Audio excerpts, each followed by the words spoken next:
make sure that everything doesn't get more violent and more extreme. That is the biggest concern that is had. So, David, I certainly think that we need to be focused on this, and this needs to be the top priority. Yeah, I think you're right. Boots on the ground changes everything, and so let's have a conversation next week on the show as to what's going to happen, because we know the 82nd Airborne is going in, 1,000 troops or so there, Army paratroopers, literally, and who knows what's next. So we don't know.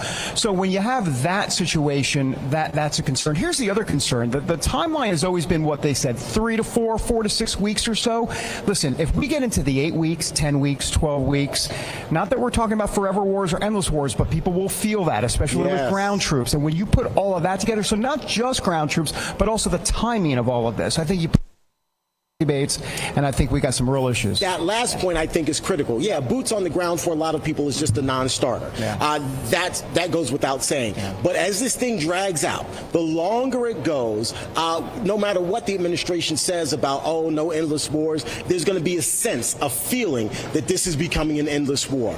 So it's got to be a decisive win, and it's got to be a quick, decisive win. Now, quick is relative, particularly when it comes to war. Quick could really be 6 months and it's a decisive win.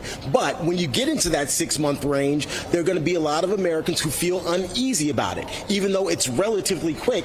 But the fact that it's gone on for however long the period is going to cause some unease, unfortunately. And so the reality is there is a timeline before you really start to get pushback. Yeah, and you wonder at some point, we know that the Israelis want regime change. The administration has not said that a stated goal is regime change. Of course, wink, wink, we all know they want it, but they haven't stated that as a goal. But here's the reality. Are you going to really get rid of, quote, wackos, the cardboard Ayatollah, and replace them with, wait for it, more wackos, like jihadist wackos? So the answer clearly is not. And so you just wonder at some point how long this will go on. And I'm really concerned. I've said that from the beginning, that I thought this was going to be all in. The other part of this, too, is that President Trump has specifically said, we've won. We're winning.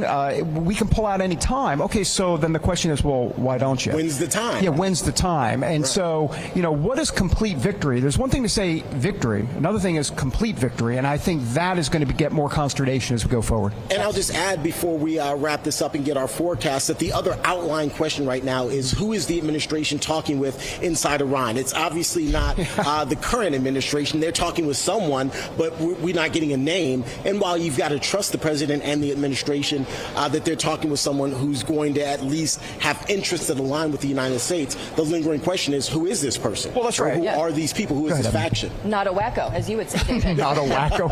And that's a direct quote. You can quote me on that, Emily. Yeah, absolutely. So, look, we'll continue to talk about all of this, unfortunately, for several more weeks. But hopefully it's sooner than later that this all ends. All right, let's switch things up a little bit, get a quick check of our forecast. Meteorologist Tracy Anthony standing by. She's actually in our Denver newsroom instead of in West Palm. Tracy, good morning to you. Good morning, Terrence. We're all kind of playing hot potato with the studios, kind of switching around the country. I know you guys are extremely hot. Hopefully you're going to be inside most of the day. Do you have to go outside at all? We're going to be inside. Well, I can't speak for these two. I'm going to be inside most of the day. It's hot outside. Absolutely, you guys Tracy. You guys are going to be close to 90 degrees, and this historic heat wave is just going to continue across most of the Intermountain West, and it's starting to stretch east. Now, as it does so, we are under critical fire danger across the Front Range, so this has been a very warm, dry area, and we do have a cold front that's going to be running into some of this heat. It is going to spark some strong to severe thunderstorms. This is going to be some of the same areas that have already been hit with tornadoes just this month. So we've been upgraded to an enhanced risk. That's a level 3 out of 5 severe weather outlook. So bumping up there where we could have some powerful tornadoes and some very damaging hail. We're talking over 1.5 inches in diameter. But this heat is sticking around. Wichita, 95 degrees. Even the Windy City, Chicago, 72 degrees. So well above average for this time of year. I'm talking 30 degrees above average. But Terrence, the weather pattern is going to be changing here this weekend. So I want to get some of those hometown forecasts because I think some of those hometowns are going to be impacted. It's going to impact most of us from coast to coast. All right, we're looking forward to that, Tracy. We'll get your hometown forecast in our next hour. Good to see you. By the way, since I'm not at my desk, feel free to take my chair and be comfortable. Yes. Yes, yes, that's hilarious. All right, Tracy, we'll talk to you next hour. We're going to take a quick break here in a moment, but up next, as the Iran war rocks on, global energy markets are emerging. There are new questions emerging about the global energy markets. Excuse me. Here's one of those questions. Does China's dependence on Gulf oil give Washington a fresh pressure point on Beijing? We'll have expert analysis coming your way right here on American Sunrise.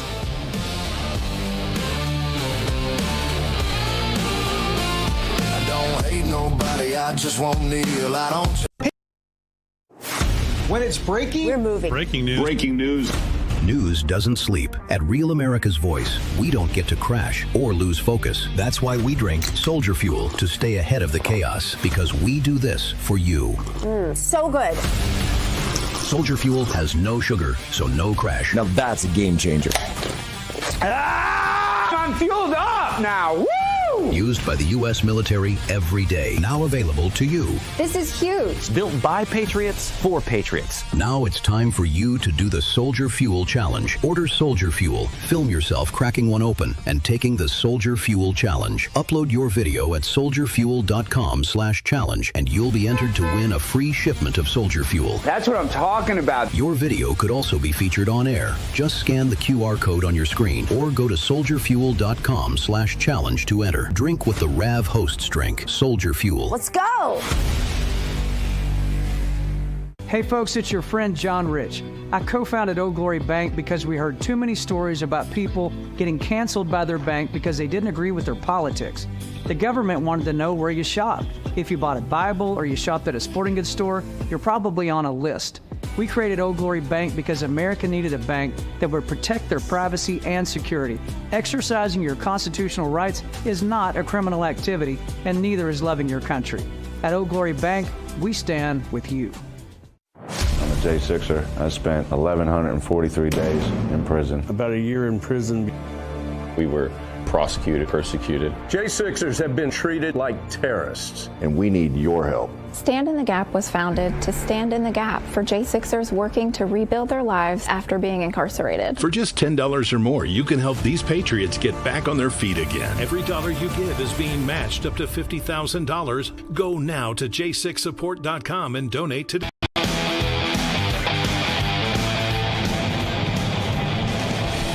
All right, welcome back. 2026 here with Emily Finn and Dr. I was going to say Dr. T. Oh my God. Early. That Central Time is killing me, folks. Oh my gosh. Okay. What I was trying to say is Emily's here for Dr. G, under the weather a little bit, and Dr. T, T. Bates. Well, I did stay at a Holiday Inn last night. Oh, let me get back to prompter quickly. All right, welcome back. Iran has rejected a 15-point Trump administration plan to end the war. That is not shocking, saying it will keep fighting until its own conditions are met. Yeah, okay.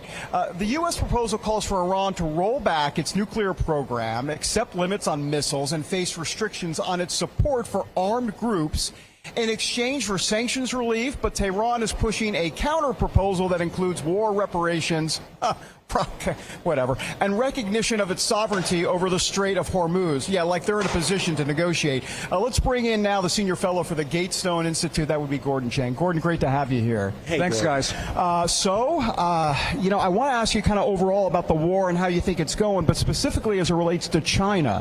How is this geopolitically playing out? And it seems to me that this is much broader than just winning a war against Iran. China is clearly in the headlights in the view here. Yeah, China is an enemy combatant. It's supplying everything to Iran except for combat soldiers. And so essentially we need to treat them like we treat Iran. Now, President Trump can end this war fast. We're doing very well on the war. But the point is, will President Trump end it fast? Because he's got a political problem right now, as you guys were just talking about with Jim, and the midterms are coming up fast. So I want to bring your attention to this Fox News headline, which is basically talking about the upcoming meeting between President Trump and President Xi. Here's the headline: Trump delays Xi meeting as Iran conflict lets U.S. strong-arm China's oil supply. President Trump set to visit China May 14th and 15th. China, of course, and this is really the bigger issue, if you will, is the largest buyer of Iranian oil. So could Washington gain some leverage during this upcoming meeting? And is the delay of this meeting really with leverage in mind? Yeah, the important point here is that if President Trump completely wins on the ground, which I think that he can, then he walks into Beijing as triumphant. And China certainly doesn't like that. The point that a lot of people don't talk about is that Iran is China's proxy. You know, Trump has taken Venezuela, another Chinese proxy, off the board. He's about to take down Cuba. And if it's Iran, it means that China has lost all its friends. It hasn't been able to do very much. Its weapons have been shown to the world to not work very well. And the Chinese have been shown to be impotent. So Trump can actually walk into the Chinese capital and say, I'm the victor, you're the loser. Yeah. Well, Gordon, I do want to touch on Taiwan with you as well. Taiwan is growing more concerned that China could try to exploit any U.S. distraction from the escalating Middle East war. Reuters reports officials in Taipei fear Beijing could step up military or political pressure if Washington's focus shifts away from Asia. So far, there is no sign of imminent action, but Taiwan is watching closely. Do you see China trying to make a move against Taiwan at this time? No, and the reason is, yes, there is an opportunity that's created because we're taking military assets out of East Asia, we're moving them to the Middle East, but China is incapable. Xi Jinping, through his purges, has decimated the Chinese military at the top, which means it doesn't have leadership. Now we know its weapons don't work well, and so I don't think they're really going to go after Taiwan, which is really, really hard for them to do. But the thing we have to worry about is that China is now pressuring the Philippines at places like Second Thomas Shoal and Sabina Shoal. Okay. The Chinese are swarming in there. You know, this could be the start of a big conflict. So it's not Taiwan, it's other places where China thinks it can get an advantage. Gordon, explain to our audience about the Belt and Road Initiative. This is key to what China is trying to do here, in essence, whether it be Greenland or Panama, Venezuela, other places around the world, trying to, in essence, get infrastructure into those places, into those countries for, you know, some would say world domination. But, you know, there's clearly something going on there in terms of what they're trying to do to make inroads in certain countries around the globe. It is world domination. Yeah. Xi Jinping believes that China should be considered the world's only sovereign state. Now, I know that's ludicrous, but that's what he's been pushing. Now, the idea behind Belt and Road is, as you say, it's the infrastructure that allows China to dominate societies that accept, for instance, Chinese ports. And, you know, this started out as a project in 2013. It started out as a project just to connect the eastern part of China to Europe. But now it spans the world and indeed the universe, because they've now got this space space Belt and Road. So really what we're talking about is an attempt to completely wire up the world to China's advantage, to shut us out. Even though there's not a current military conflict between the United States and China, I think it would probably be foolish for most of us to think that China isn't doing something to put in place some sort of mechanism that would challenge the U.S. in some sort of way. What is that? What's happening behind the scenes, particularly since the United States is to some degree spread thin with its focus so much right now on Iran and the situation between Russia and Ukraine? The thing that I focus on is China's agents, networks, and soldiers in our country. You know, they've got biological weapons labs. We found one in Reedley, California, December 2022. Las Vegas SWAT went into that house in Las Vegas on January 31 of this year. From what we saw there, I think there's a second Chinese biological weapons lab. They got a lab. They had that depot in Las Vegas. They have to have another lab somewhere in this country, Terrence. And those drone flights this month over our military bases, 4 bases, including Barksdale, which is a critical facility. We don't know what these guys are doing, but it's really dangerous. It looks like a warning to the United States that they can hit us in the homeland. That's frightening. That is frightening. That's right. That is something that I actually reported on extensively in Michigan and California. These CCP-backed organizations buying up farmland with proximity to the military bases. What can the U.S. do to stop these spying operations that are happening? You know, as a Gen Z person, the Confucian Institutes on college campuses are the same. What can the U.S. do more? Yeah, what we have to do is sever the links with the Chinese regime. It's something that Americans don't want to do right now, but China uses every point of contact to take us down. So, for instance, you mentioned Confucius Institutes. They try to change the narrative on American college campuses. Confucius classrooms in our secondary schools, there are about 500 of those. Plus also, with this farmland, they've been trying to plant invasive species in our country, I think, with sending seeds to Americans unsolicited, with those researchers last year who were caught smuggling in agricultural pathogens, the roundworms and the fungus. This is an attempt to take down American agriculture, which means an attempt to starve Americans. So we are at war. It may not be a military war, but we are absolutely at war. China declared a people's war on us in May 2019. That phrase has great resonance in Communist Party lingo. It's been defined by the Chinese military as total war. They've got the doctrine of unrestricted warfare. Last year, 48,000 Americans died from fentanyl, which is a Communist Party project. Yeah. The year before that, 72,000. This is getting really serious because Americans are being killed. Gordon Chang, great to have you with us here at Cpac. Thanks, it's great to be here, and thank you so much, guys. Good to see you in person. All right.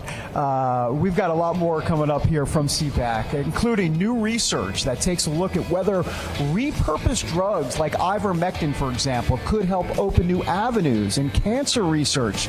Could existing low-cost medicines help scientists identify new treatment strategies? Those facts on American Sunrise, live from Cpac, after the break.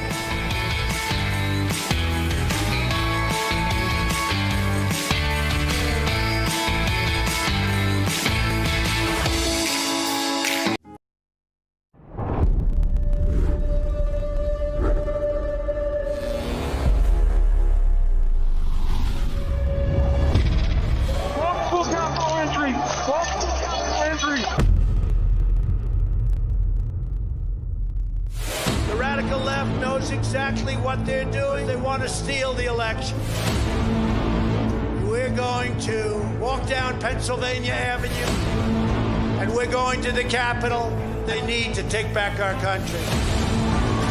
Events in Washington have taken a violent and tumultuous turn.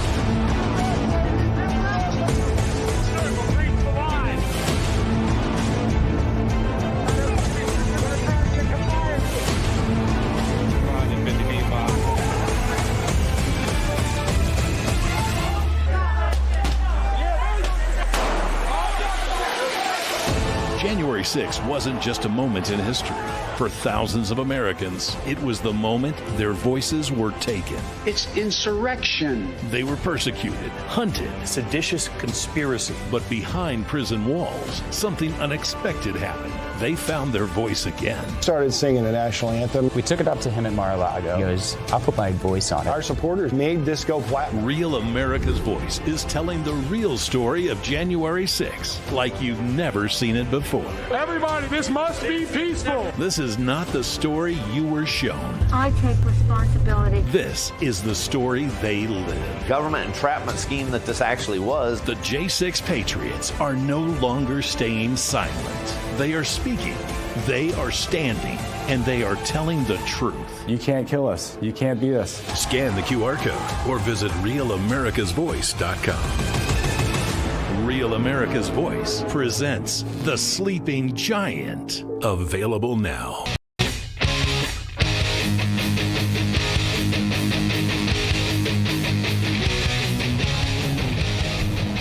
Welcome back, everyone. We are live at Cpac 2026 in Dallas, Texas. Actually, we're in Grapevine, Texas. Oh. I've been looking for grapes. I ain't seen not one grape since I've been here, but we are in Grapevine, Texas. Welcome back to American Sunrise, everyone. We appreciate you joining us. Emily Finn, David Brody. Texas, you hear that the Texans are up and are bright and early. Dr. Gina feeling under the weather this morning, but we are wishing her all the best. It's now time for today's health news, sponsored by the Wellness Company. Under the microscope today, a new paper in the Journal of Orthomolecular Medicine is drawing attention to several anti-parasitic drugs as possible tools in cancer research.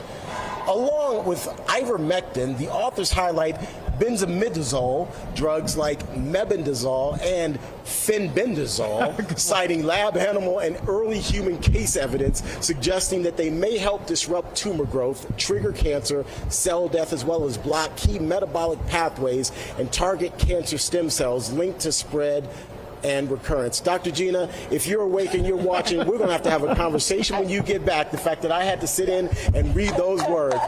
Woo! Goodness gracious. Wow. He really is Dr. Terrence now. Yeah, exactly. I'm glad I did stay at that Holiday Inn last night. The Trump administration has brought a lot of positive changes when it comes to fixing our broken healthcare system. Here's the reality, folks. There is only so much the government can do, and if we really do want to make America healthy again, it really starts at home with each and every one of us. That's where the wellness company comes in. You often see their doctors and you hear from their doctors all the time here on Real America's Voice, and you know that their products are the gold standard for keeping you and your family safe and healthy. The Wellness Company gives you the opportunity to make sure that you're prepared for whatever happens with their prescription medical kits. The kits contain an assortment of life-saving medications and guidebooks to assist you in the proper use of all the medications inside.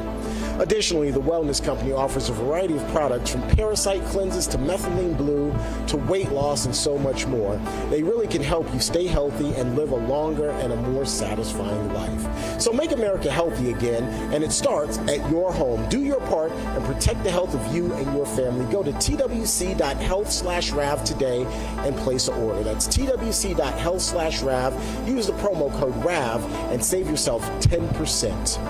All right, David, I'm going to go somewhere and inhale and exhale after having to read all those tough words, but we made it through. You did a great job. I typically stick with one-syllable words, so I need to start sticking with one-syllable words after that one. Way to go. All right, let's talk about Senate Democrats, guys. They've rejected Republicans' latest offer, what a shock, to reopen the Department of Homeland Security, even as GOP senators argue that the plan gives Democrats much of what they previously asked for.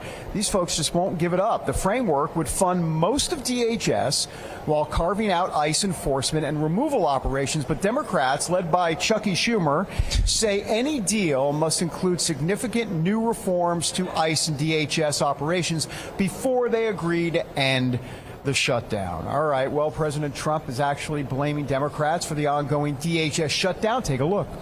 Now the Democrats have shut down the Department of Homeland Security in an attempt to return to open borders where criminals come in from all over the world. From the Congo, they come. You know, the Congo opened its jails, released all of its prisoners into the United States of America through the totally open southern border, Sleepy Joe Biden border.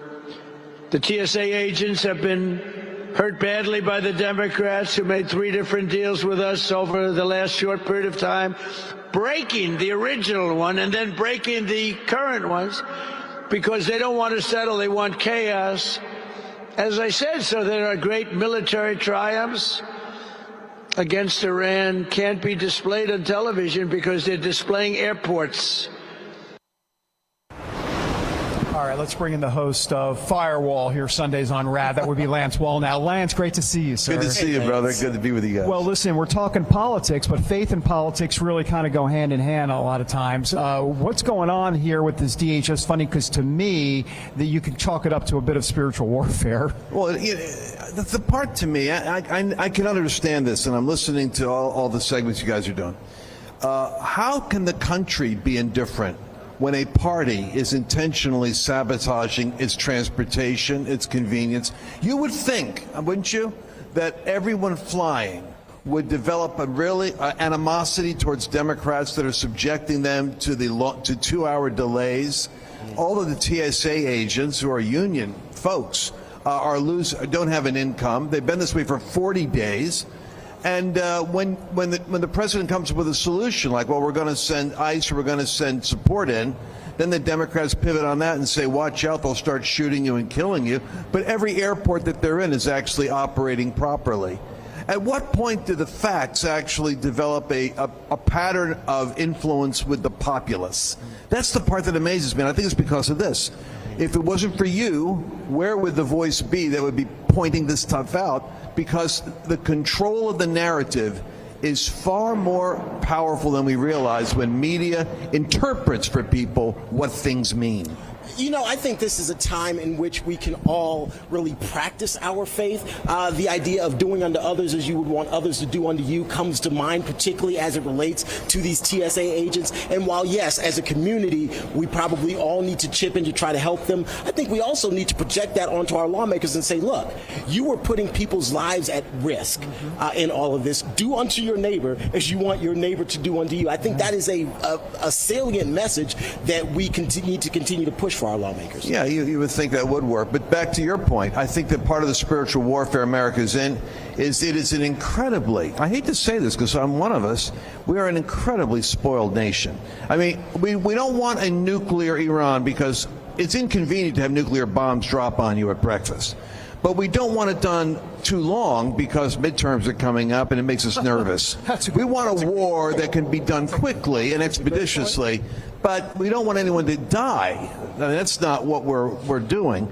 So I think we're a country that if it doesn't have some kind of a great awakening, it's going to have a rude awakening, and it's going to show up. Our economic system is floating on a bubble. Trump has pulled a rabbit out of a hat, bringing infusion of capital in.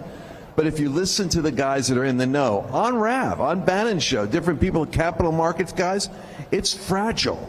And so we ought to be praying every day that Donald Trump is able to succeed in what he's doing, because I don't know what's going to happen when he hands the baton off. Great point. You know, I do want to talk to you about this as well. Trump administration officials are moving to allow nationwide summer sales of E15, a higher ethanol gasoline blend that is usually restricted during the summer driving season. The administration says the waiver would expand fuel supplies, give drivers more options at the pump, and provide a boost to corn growers and biofuel producers. So how important of an issue will gas prices be during this midterm election? It's my point. That's exactly my point. We're discussing the possibility that there might have to be ethanol or corn, some other fuel. It's inconvenient. We don't want that. So gas right now is between $5 and $6 in California. It's $4 nationally, $3.75, $4 nationally. We ought to be able to endure the momentary inconvenience at the pump to figure out if Iran has 400 kilograms of enriched plutonium that can go into 10 warheads, which can be distributed to Hezbollah or another terror network, with at least 10 million unidentified people in the country that are part of a back channel for everything. I think it's worth a few cents at the pump to sort that out. Sell that to my 17-year-old who went to the pump the other day after earning $20, and she came home and said, "Dad, that didn't do anything." And I was like, "Welcome to adulthood, kid. Welcome to adulthood." But you're right. Sometimes what is inconvenient, you have to look at the bigger picture and think of what you're really trying to achieve. I think that's a great point. Yeah. Go ahead. And there's and this is the challenge. So in our coming up with midterms, here's the challenge we've got. Christians probably are I look at the evangelical people because they're 50% of Trump's MAGA base. They are Napoleon's old guard. They're what defies the media, because they just don't listen to them. They're listening to you. And here's our challenge. 13 million of them aren't going to be voting in the midterms that voted presidential. That's maddening. That's my group. That's my backyard. It's like, guys, you don't recognize the threat that we're under? 5.2 million are going to make a difference. If we can target the 5.2 million, just 5.2, in about 20 or 30 key districts, we can actually win the midterms.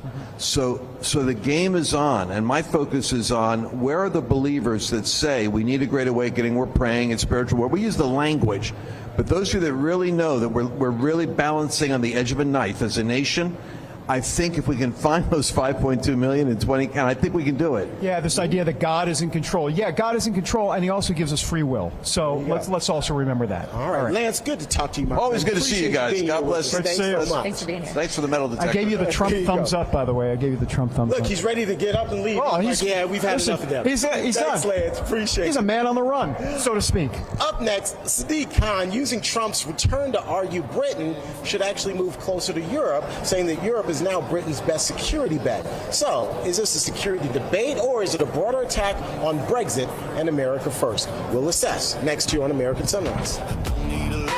Don't need shame, don't need permission to say my name. It's God-written guns and a line in the sand. It's God-written guns and a line in the sand. It's standing your...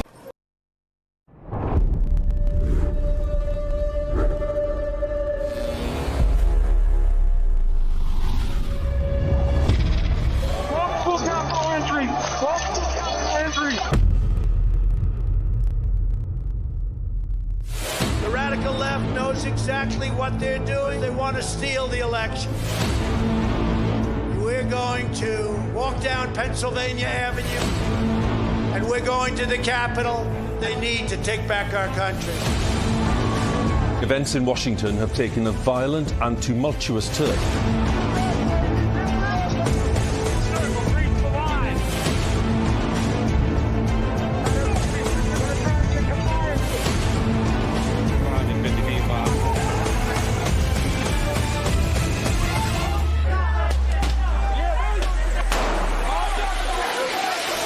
January 6th wasn't just a moment in history. For thousands of Americans, it was the moment their voices were taken. It's insurrection. They were persecuted, hunted, Seditious conspiracy. but behind prison walls, something unexpected happened. They found their voice again. Started singing the national anthem. We took it up to him at Mar-a-Lago. He goes, I'll put my voice on it. Our supporters made this go platinum. Real America's Voice is telling the real story of January 6th like you've never seen it before. Everybody, this must be peaceful. This is not the story you were shown. I take responsibility. This is the story they live. Government entrapment scheme that this actually was. The J6 Patriots are no longer staying silent. They are speaking, they are standing, and they are telling the truth. You can't kill us. You can't beat us. Scan the QR code or visit RealAmericasVoice.com. Real America's Voice presents The Sleeping Giant. Available now.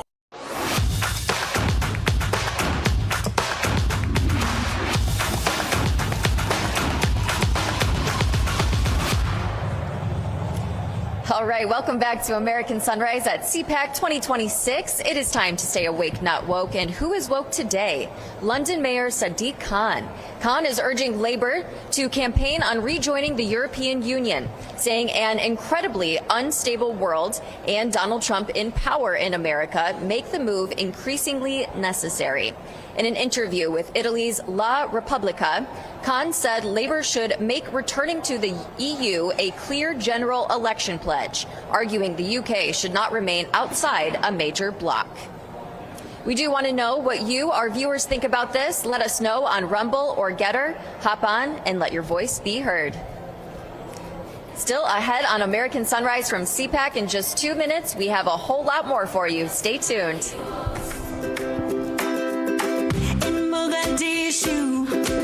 Minnesota, you might have heard theirs.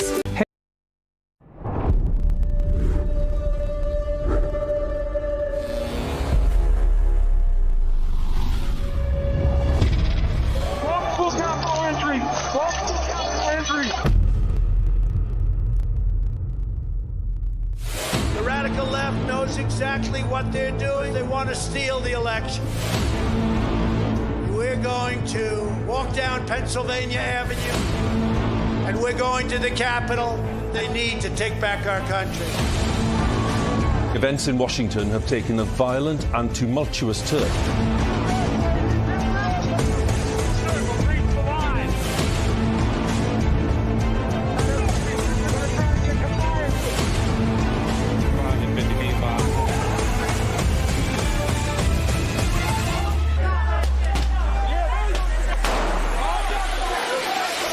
January 6th wasn't just a moment in history. For thousands of Americans, it was the moment their voices were taken. It's insurrection. They were persecuted, hunted, Seditious conspiracy. but behind prison walls, something unexpected happened. they found their voice again. Started singing the national anthem. We took it up to him at Mar-a-Lago. He goes, I'll put my voice on it. Our supporters made this go platinum. Real America's Voice is telling the real story of January 6th like you've never seen it before. Everybody, this must be peaceful. This is not the story you were shown. I take responsibility. This is the story they live. Government entrapment scheme that this actually was. The J6 Patriots are no longer staying silent. They are speaking, they are standing, and they are telling the truth. You can't kill us. You can't beat us. Scan the QR code or visit RealAmericasVoice.com. Real America's Voice presents The Sleeping Giant. Available now. God bless the USA. In the beginning, God created the heaven and the earth. Welcome back to American Sunrise. We are live at Cpac 2026 in Dallas. Always good to have you along for the ride.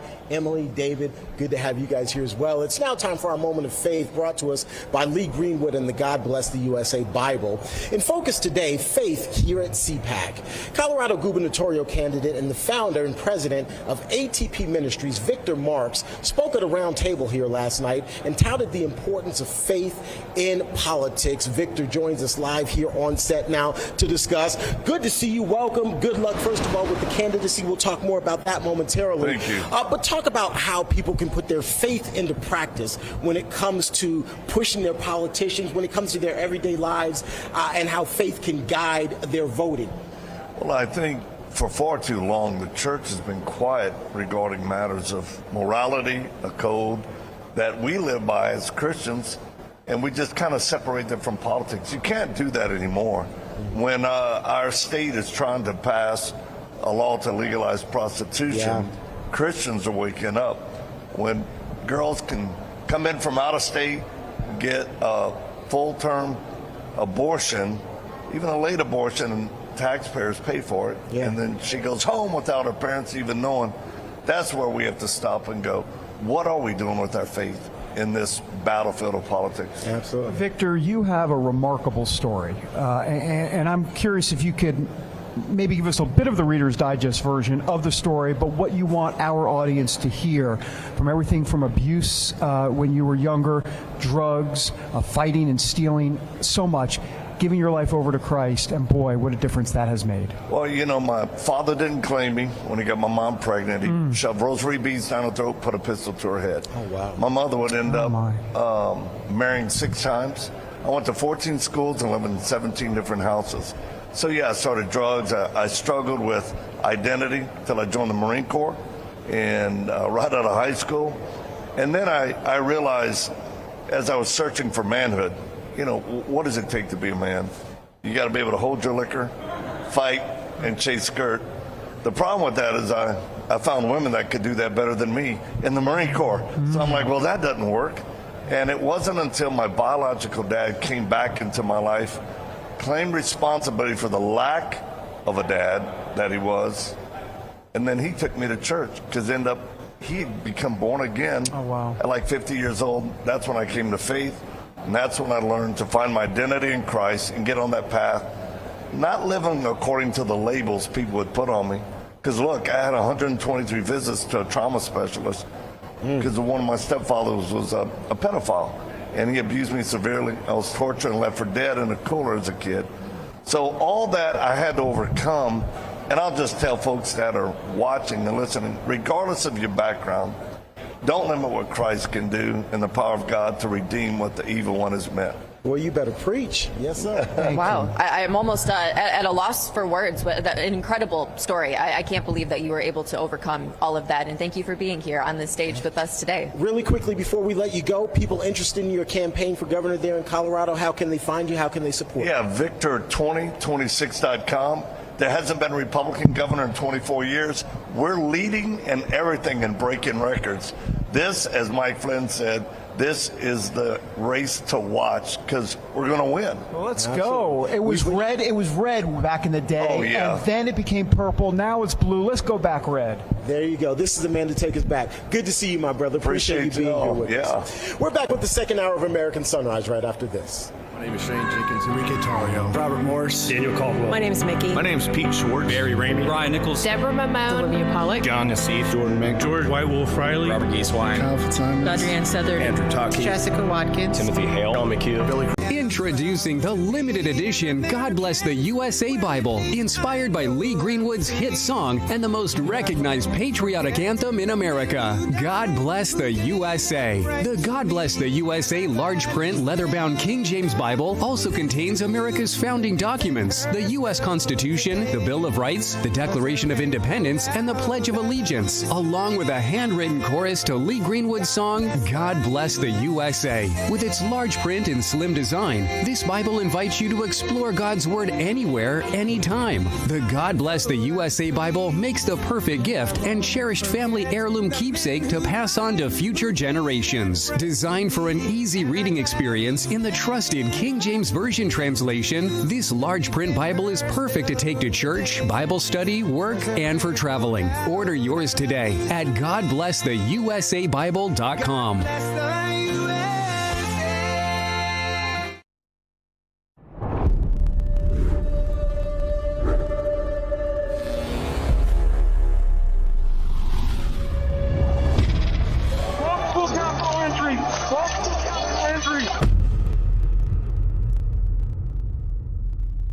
The radical left knows exactly what they're doing. They want to steal the election.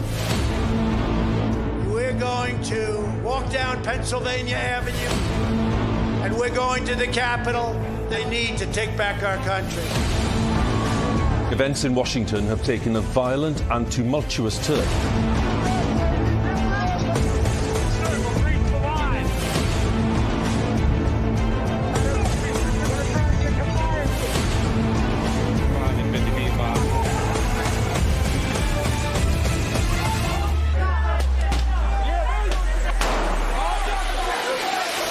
January 6th wasn't just a moment in history. For thousands of Americans, it was the moment their voices were taken. It's insurrection. They were persecuted, hunted, seditious conspiracy. but behind prison walls, something unexpected happened. They found their voice again. Started singing the national anthem. We took it up to him at Mar-a-Lago. He goes, I'll put my voice on it. Our supporters made this go platinum. Real America's Voice is telling the real story of January 6th, like you've never seen it before. Everybody, this must be peaceful. This is not the story you were shown. I take responsibility. This is the story they live. Government entrapment scheme that this actually was. The J6 Patriots are no longer staying silent. They are speaking, they are standing, and they are telling the truth. You can't kill us. You can't beat us. Scan the QR code or visit RealAmericasVoice.com. Real America's Voice presents The Sleeping Giant. Available now. Coming up on this second hour of American Sunrise, live at Cpac 2026, Iranian authorities reject President Trump's 15-point peace plan and instead issue their own list of demands. We'll talk about Tehran's counterproposal straight ahead. Plus, Israeli officials are reporting the killing of a naval commander of Iran's Revolutionary Guard. All of this comes as U.S. and Israeli forces ramp up pressure for control over the Strait of Hormuz. We'll talk about the impact coming up in this second hour. Also ahead, President Trump and the Republican National Committee have their sights set on Dallas as a potential location for a first ever midterm convention ahead of this year's November elections. Well, folks, here's the spoiler. We're already in Dallas for Cpac, and we're doing a bit of ground recon here. Waffle House, here we come after the show. Those stories and so much more ahead on this second hour of American Sunrise. It starts right now. Good morning, America. Welcome to American Sunrise.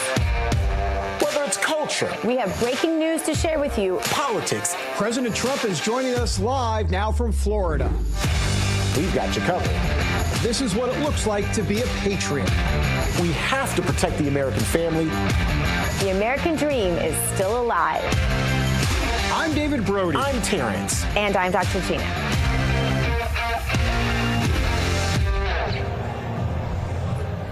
All right, welcome back, everybody, to the second hour of American Sunrise. I'm David Brody. We are at Cpac 2026 in Dallas, Texas. Okay, Grapevine, Texas. I got it. Emily Finn filling in for Dr. G, and T. Bates, not Dr. T. Dr. T. Bates. Mr. T. Mr. T to you. I pity the fool. Yeah, I bet you pity the fool. Hey, it's good to see you both this morning. Yeah, great to be here. Great to be here. I think you became a doctor after reading about all those drugs in the last hour, Terrence. I think I need a doctor after that. Yeah. I think I'm still traumatized by having to read those multisyllabic words there. Look, Cpac 2026 is going to be a blast. It's really just kind of getting underway. Today will be the big day, but there's so many issues to discuss, and I think that's what I cherish most about this, is that it's going to be an opportunity for people of different mindsets and different opinions to get together, and I'm really hopeful that there will be civil discussions and that we'll find a way to move forward. That's what I'm hoping we ultimately get from this weekend. And I'm looking at that age divide. Emily, we talked about it at the top of the first hour. I mean, I think if you just go up to, dare I say, people over 50, you'll get the pro-Israel kind of like the, we're all in for the war. You talk to people 30 and under, and it's a whole different ballgame. And I say a whole different ballgame. That's my question today or this weekend. What is the different ballgame? In other words, how much of the Gen Z are off this reservation, or are we overstating it? Are we I definitely think there's an issue there, no doubt about it. But is it like, how much of the Gen Z is really, I don't say anti-Israel, but not on board with where maybe folks that are 50 plus are with the agenda? I don't know the answer to that. We've seen polling, but I don't know. Yeah, and we've seen social media posts as well. And so it's interesting. And I think that those conversations are certainly being had. Absolutely. When you think about this war in general, though, David, under 30, those are the people that would be the boots on the ground. And so they have a little bit more skin in the game. Great point. Just in those terms. But I will even say, though, David, our age group, and I'm with you, I'm in the over 50 crowd. Yeah. I go to sleep feeling one way, wake up with knees and everything else aching, wondering what I did overnight, but that's a whole nother story. I was talking to another gentleman who's in our age group, and we're not monolithic about that because he was anti the war in Iran. And he came up to me and we were having this conversation just here. He said, you know what, like, I don't necessarily want to bring this up because I don't know the reaction. He said, but I'm not necessarily for this war. I'm not necessarily a proponent. And so it's going to be interesting to see how those conversations develop. And again, I want to encourage everyone to have a civil conversation. Even if you disagree, we can agree to disagree, but we have to find common ground in terms of moving the country forward. That, to me, is critical. And I don't want to say this is a different version of President Trump, because that would suggest that he's someone that he's not. That's not true.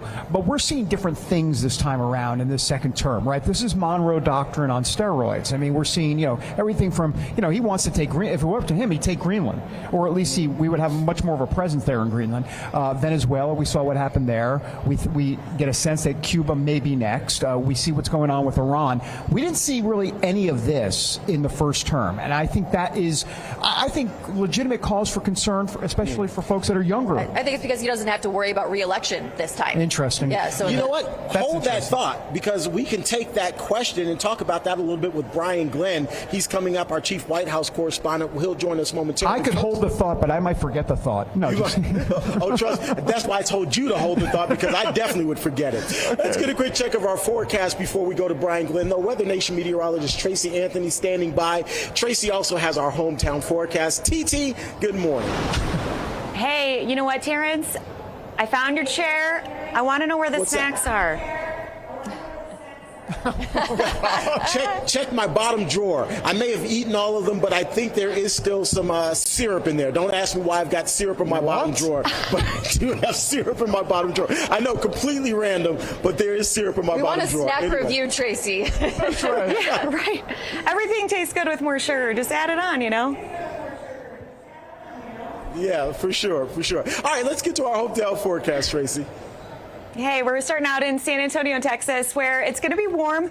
We're talking record heat once again. This coming in from Winnie on Getter.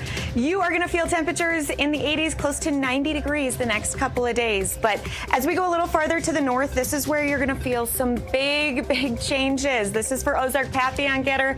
93 degrees today in Yellville, Arkansas. 62 by tomorrow. That's a cold front that's going to swing through. It's going to bring a little rain, a few isolated rumbles of thunder, but it's shift really going to be a shock to the system with that temperature swing. And if we go even farther to the north, Salem, Illinois, this coming in from JC77 on Rumble. 87 degrees today, 51 by tomorrow. And look at that overnight temperature dropping down below freezing. Now, we'll be cooler and a little clearer for the weekend, but we're going to continue to swing those temperatures over the next couple of weeks, Terrence. All right, Tracy, we appreciate it. Always good to see you. Enjoy my chair while I'm not there. Tracy Anthony reporting for us there. All right, we'll talk to you later on. Sorry, got to move on real quickly. Want to bring in David and Emily here as we talk Iran. That obviously is the big story, David. Yeah, for sure. And let's get more about that. We're going to bring in Brian Glenn there at the White House. Brian, you're out there somewhere. You're not here in Grapevine, Texas. You're reading the tea leaves, actually, in Washington, D.C. there at the White House. Give us more, Brian. Good morning, about the latest on the war. Sure. Yeah, good morning, guys. You're literally in my old backyard. I'm just up the 121 toll road up in McKinney, beautiful part of Texas. Glad that you guys are there. A little bit later, at 10 o'clock, a little bit in about an hour, there was a cabinet meeting. I would imagine that this topic will come up. It will dominate probably the conversation in this cabinet meeting. Now, in terms of agreeing to this 15-point plan, here's some of the details on that. It does call for a 30-day ceasefire. Also, with the limits on the range and number of Iranian missiles that they can have, also the reopening of the Strait of Hormuz. Now, as all of these talks are underway right now, we still have thousands of our military headed to that region to potentially, and there hasn't been any confirmation on that, but will we see boots on the ground to secure that island that is so critical to the Strait of Hormuz in terms of oil coming in and out of that area? That will likely unfold here in the next 2 weeks. I was talking to a colleague of mine who was describing kind of the timeline that it would take for these naval vessels to get in that region. You're looking at around April 15th, April 16th timeline when those Navy ships will be in that area. So perhaps that's will give us a better idea if we do see boots on the ground at that point. But as far as the war in general, I do like the conversation, Emily and David, that you guys were having in terms of who supports this war. Now, it's been no secret that I have not originally been a big fan of getting into any war, and that's not a secret. But I will say this, now that we're in this escalation, I want us to do our best to win and defeat the Iranian terror regime. I'm all about that. I think you see a lot of people that feel the same way I do. I'm 55 years old, and you would think I would lean towards kind of the pro-war stance, and I'm not necessarily in that camp. But Emily, you bring up a great point. The people that are pushing back on the war are the ones that would potentially be the boots eventually on the ground for a war. So what a great dialogue that you guys are having at Cpac. We'll learn more about this in today's cabinet meeting, I would imagine. That kicks off at 10 o'clock here local time. David?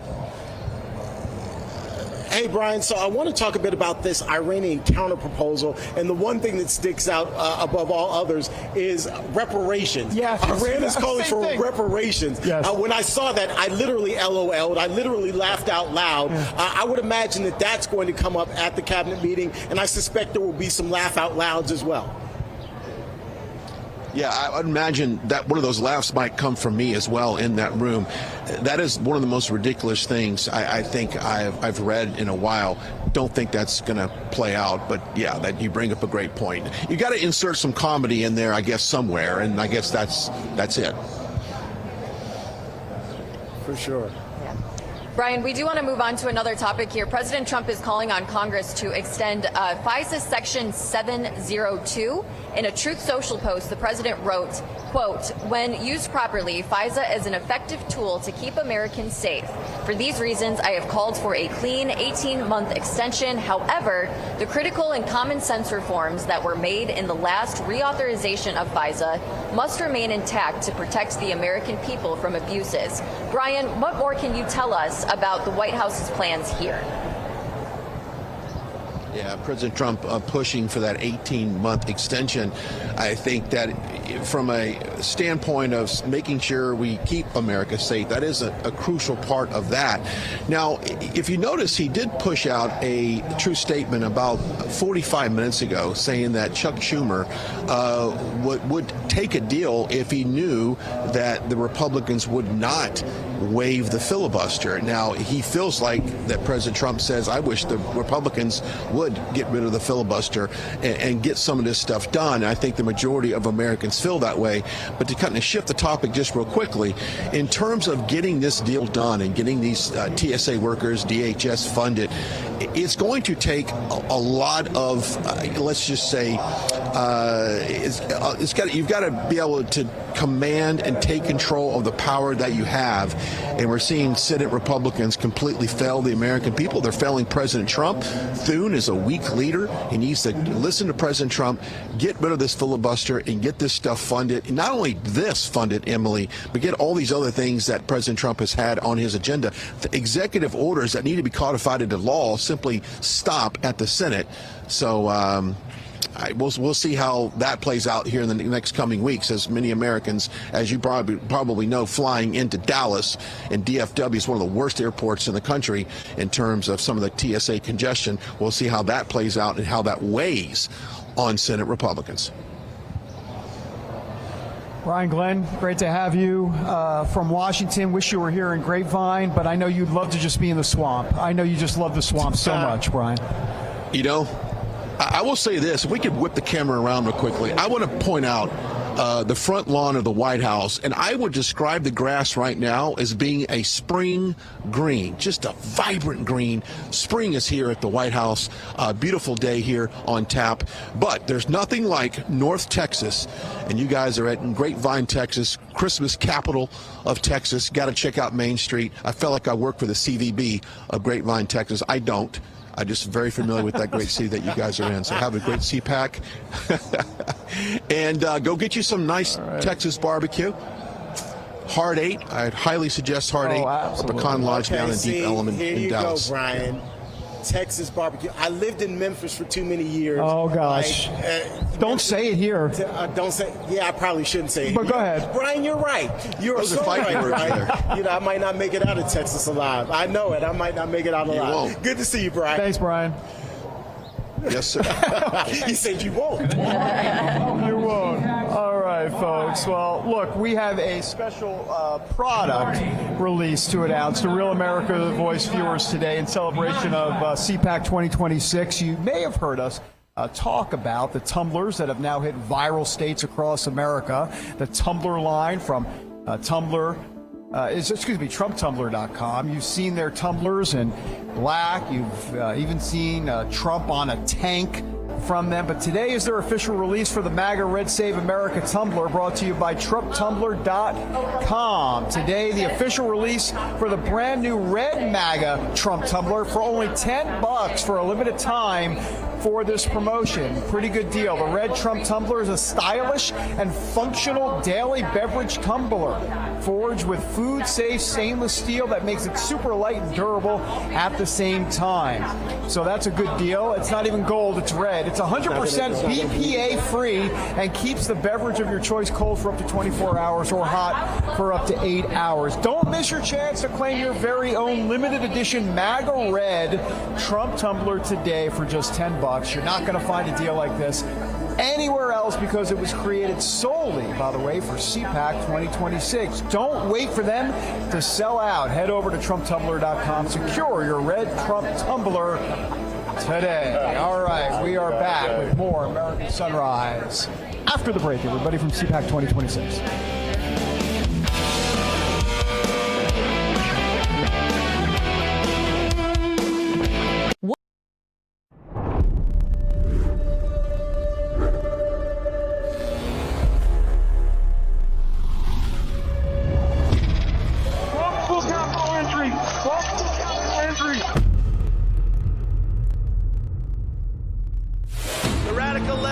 Exactly what they're doing. They want to steal the election.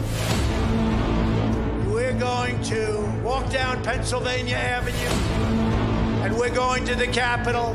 They need to take back our country. Events in Washington have taken a violent and tumultuous turn.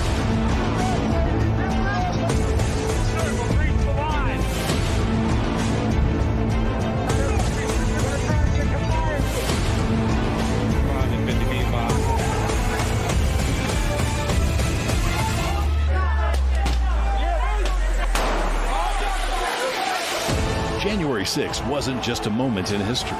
For thousands of Americans, it was the moment their voices were taken. It's insurrection. They were persecuted, hunted, Seditious conspiracy. but behind prison walls, something unexpected happened. They found their voice again. Started singing the national anthem. We took it up to him at Mar-a-Lago. He goes, I'll put my voice on it. Our supporters made this go platinum. Real America's Voice is telling the real story of January 6th, like you've never seen it before. Everybody, this must be peaceful. This is not the story you were shown. I take responsibility. This is the story they live. Government entrapment scheme that this actually was. The J6 Patriots are no longer staying silent. They are speaking, they are standing, and they are telling the truth.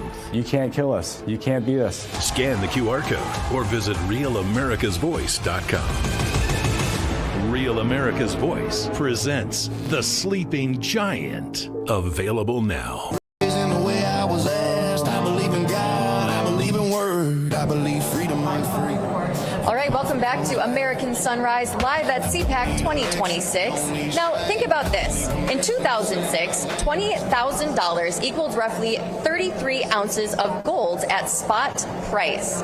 At today's prices, those 33 ounces would be worth about $165,000. Smart Americans diversify a portion of their savings into precious metals. And that's why you need to consider buying gold from my friends at Birch Gold Group. For thousands of years, gold has been a store of wealth. And today, it's a crucial part of any balanced strategy. Even better, Birch Gold, who is one of our Cpac sponsors, can help you convert an existing IRA or 401k into a tax-sheltered retirement account in gold. Just text America to the number 989898 to receive your free info kit on gold. There's no obligation, just useful information. With an A+ with the Better Business Bureau and tens of thousands of happy customers, let Birch Gold help you diversify with gold. Now that is peace of mind. Again, make sure to text America to 989898. Text that number today. All right, for more, we do want to bring in precious metals specialist Philip Patrick. Philip, I am so excited to see you here in person at Cpac. We talk all the time just over Zoom, but this is fantastic. You know, we've got this conflict in the Middle East. Oil prices are rising, a lot of uncertainty globally, but gold has been falling. If gold is supposed to be the safe haven, why has it been falling lately? Break this down for us. That's a great question and really good to meet you as well. Look, it's a complicated one. What we're seeing at the moment is a lot of uncertainty globally, and there is a flight to cash. So people are moving to the US dollar. It's still the best short-term hold of value. Interestingly, government debt borrowing rates have been increasing, which means people aren't looking at the dollar as a long-term store of wealth. So I think this is a short-term move, and it's not uncommon when it comes to gold prices. We saw the same thing in 2008, a dip before it went on to double in value. Same thing happened in COVID as well. So I think ultimately this is a buying opportunity for people out there. The fundamentals haven't changed at all. You always have the best advice with all of that, Philip. So oil prices, they're rising because of the conflict in Iran as well. What does that mean for everyday Americans? It's a big one. Oil, we think of gas at the pump, and obviously it's a big one for everyone here, but it is the most inflationary commodity. It drives the price of transportation, manufacturing, so it's very inflationary. It also leads to a slowdown in the economy as well, so it's a very unique commodity in that respect. It creates a stagflationary climate, which is very problematic for the Fed, which is why they're in a bit of a tailspin at the moment. Bit of a tailspin. All right. Well, at the same time, to add to this tailspin, I suppose, this is happening. The government just issued over $600 billion in new debt in a single week. Should people be paying attention to that right now? I think so, yes. It is an astronomical amount of money. The administration administration are really trying to curb spending, but what they inherited was a very tough position, as we all know. If they can't ultimately get a handle on spending, it creates a big problem. It pushes borrowing costs up, and it makes the job just more difficult for the administration. So the hope is this thing irons out quickly and we revert to normal sooner rather than later. Yeah, sooner than later. So all of this going on, what would be your number one advice? What should people be doing to protect their savings? Look, I'm here with Birch Gold Group, but precious metals in these climates, they work very well. We talk about the problems. It's rising debt levels, it's inflation, and precious metals are designed to protect purchasing power in this climate. You mentioned at the beginning of this segment how the purchasing power of our dollar had declined, but gold goes up in those same climates. So it's the best way in times like this for people to protect and to diversify. And I think that word is key here, diversification. All right, Philip Patrick, we so appreciate you being here with us. Really excited to meet you today, and thank you for giving us all of this information. All right, coming up, we are headed down to Wall Street for the opening bell and insight into how to hold on to your hard-earned dollars with some common sense. We'll be back with more American Sunrise in just 2 minutes. Stick around. I don't scare easy. I don't bend fast. I learned both from the way I was raised and the way I was asked. I believe in God. I believe in word. I believe freedom ain't free and comfort comes last. I don't need a lecture. Don't need shame. When it's breaking, we're moving. Breaking news. Breaking news. News doesn't sleep. At Real America's Voice, we don't get to crash or lose focus. That's why we drink Soldier Fuel to stay ahead of the chaos, because we do this for you. So good. Soldier Fuel has no sugar, so no crash. Now that's a game changer. Here we go, all of us. Wow, that's good.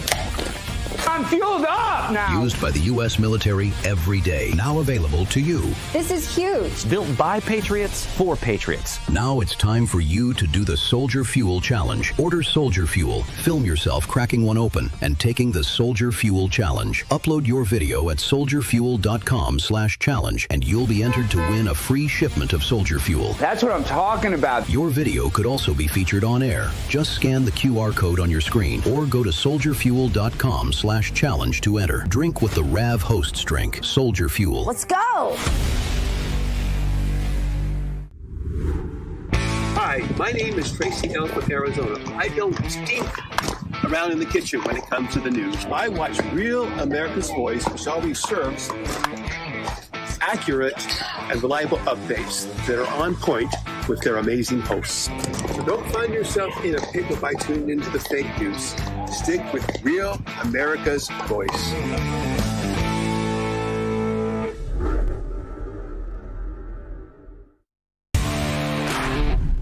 I'm Lou, Mega Pilot from Rav's Getter Chat here in beautiful Trump County, Florida. The best place for real news is Real America's Voice.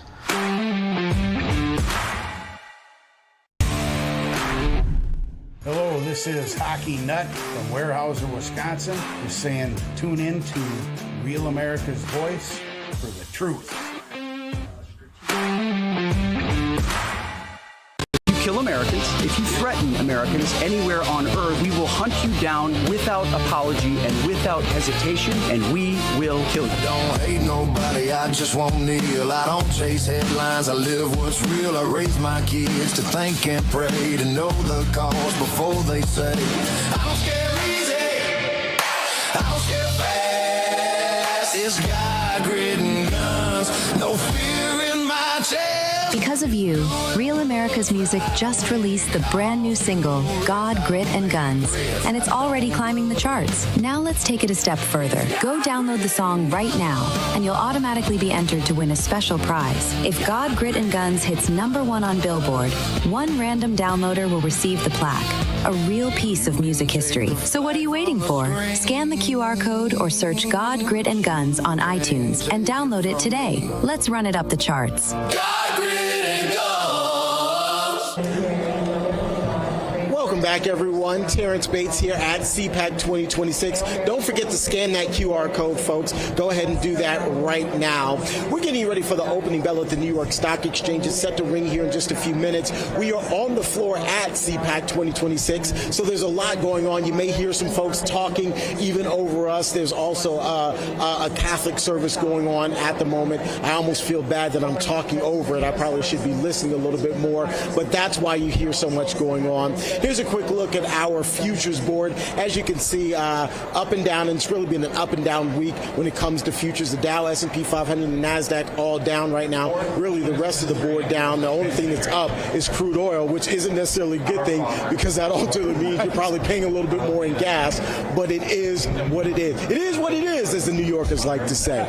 We'll get you a full check of how things are looking at the New York Stock Exchange here in short order. But first, let's bring in David and Emily. Guys, there's going to be so much to discuss this week here at Cpac 2026. Yeah, and I think one of the big issues that we've been talking about this morning is Iran, but let me take it a little deeper here. The question I think that should be posed to a lot of folks that are attending this weekend or this week is, can you be America first and also be deeply involved in the Middle East?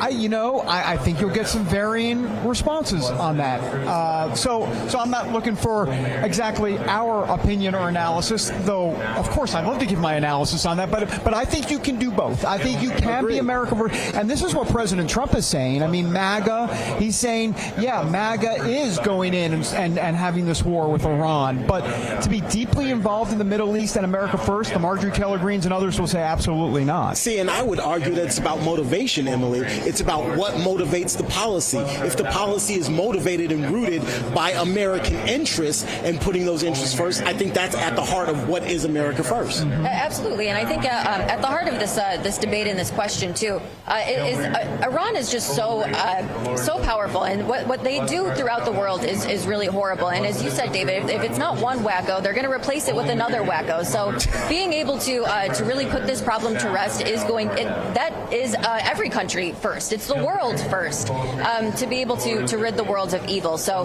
I think that debate and that conversation is going to continue happening, especially here at Cpac. I'm sorry, David, just really quickly, I blame you for starting us off with the word wacko. We've been using the word wacko for the last hour and 15 minutes because of you. That's right. I might just say whack-a-mole. It's like playing whack-a-mole over there. Look, here's the thing, and one answer I can't get from the America First crowd, and I like Marjorie Taylor Greene and others, right? But one answer I can't get is if you're going to kill over 1,000 Americans, which is what Iran has done through their proxies and others, how is it not America first to take care of that threat? I mean, to me, that is America first. We have a country killing over 1,000 Americans over the last 47 years, and maybe some president should have done something sooner. That's true. But here's Trump saying, no, not on my watch.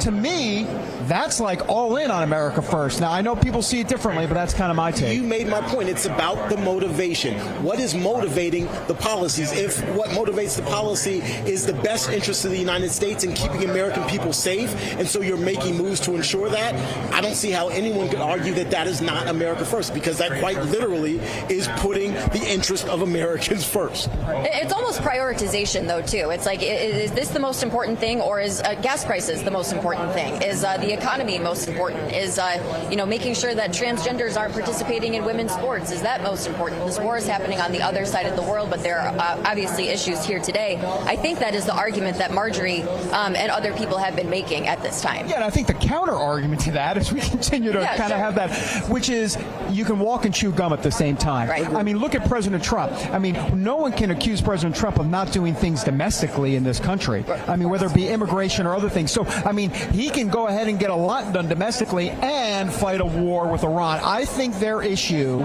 is that they've always said they don't want endless wars and forever wars. I'll be honest with you. I'll be straight up. Is the mic on? I guess Yes, the mic is on. I'll be honest with you. I think it's more a pacifist crowd. They just don't want war. And who wants war? But sometimes war is necessary. And I think this is really where the rub is. I think it's a load of you-know-what when they say endless wars and forever wars. I think that's a cop-out. I think they just don't want war. Tucker doesn't want war, no matter what. No matter what. Marjorie, I don't think she wants war at all. And once again, I'm not saying I want war, but sometimes, like I said, war is necessary. I would agree, and I'm kind of on the fence. Ideally, no, I don't want war, but if we're going to do it, then it needs to be done in the right way, and I would prefer, my preference would be that we get it done, get in, get out. If it lasts over a long period of time, I think like many Americans in the polls show this, I'm not so sure I would have the stomach or the appetite for it. But again, I'm open to a conversation. Convince me otherwise. I'm definitely open to being convinced. And this idea also that the Bible is against war. The Bible's not against war. Remember, God's not against war. I mean, in the Bible, sometimes, like I said, war is necessary. Sometimes you have to have war to eradicate evil. And so we can get into that another time. Oh, we got to go, don't we? Yes. Okay, well then I'm going to take us over to the New York Stock Exchange. I'm not going to actually walk there because I'm in Grapevine, Texas, but it is all sponsored by AMAC. The Association of Mature American Citizens is the conservative voice for Americans 50 and older. AMAC is fighting for the values that you hold dear. Join today. Together, we can write the course of America. All right, the applause is underway at the New York Stock Exchange, which means the opening bell is about to ring. Right on cue, there it is, ladies and gentlemen. The markets are officially open. So let's get a quick look at how things are looking on this Thursday of trading. Once again, buy low, sell high. Hopefully you're able to do that with whatever you're investing in. Not looking so hot right now on our big board. As you can see, the Dow, S&P 500, and the NASDAQ, the major indices, all are in the red at the moment. VIX is up, gold is down, and it looks like oil is back up. That's not the good situation right there. When oil is up, that means gas prices typically up as well. But we'll monitor all of this for you throughout the day and keep you updated. All right, we're going to take a quick break. When we come back, we'll have more live from Cpac 2026. We're going to be here for the next couple of days. We'll have some interesting guests, and we're going to have lots of fun. Stick around.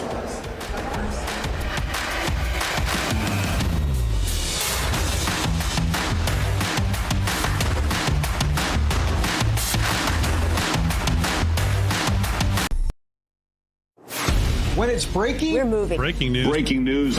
News doesn't sleep. At Real America's Voice, we don't get to crash or lose focus. That's why we drink Soldier Fuel to stay ahead of the chaos, because we do this for you. So good. Soldier Fuel has no sugar, so no crash. Now that's a game changer. Here we go, all of us. Wow, that's good. I'm fueled up now. Used by the U.S. military every day. Now available to you.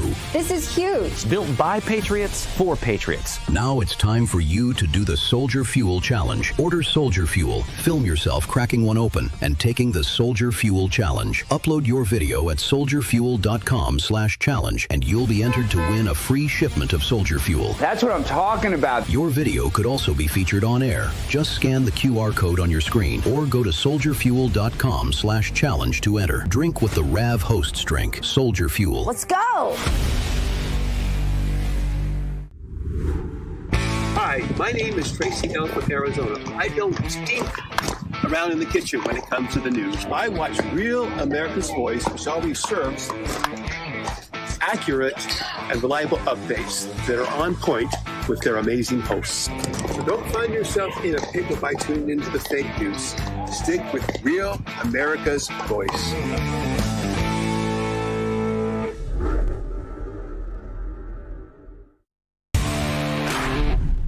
I'm Lou, Mega Pilot from Rav's Getter Chat here in beautiful Trump County, Florida. The best place for real news is Real America's Voice.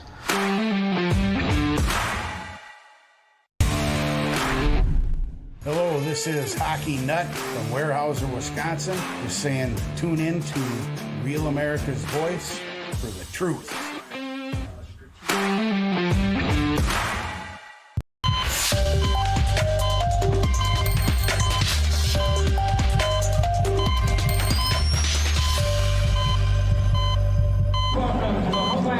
All right, welcome back, everybody, to American Sunrise. I'm David Brody. Thanks for joining us this morning. We invite you to join us in the conversation on Getter and Rumble. We got a lot of noise behind us. What are you saying? What? I'm sorry, Sonny. One more time.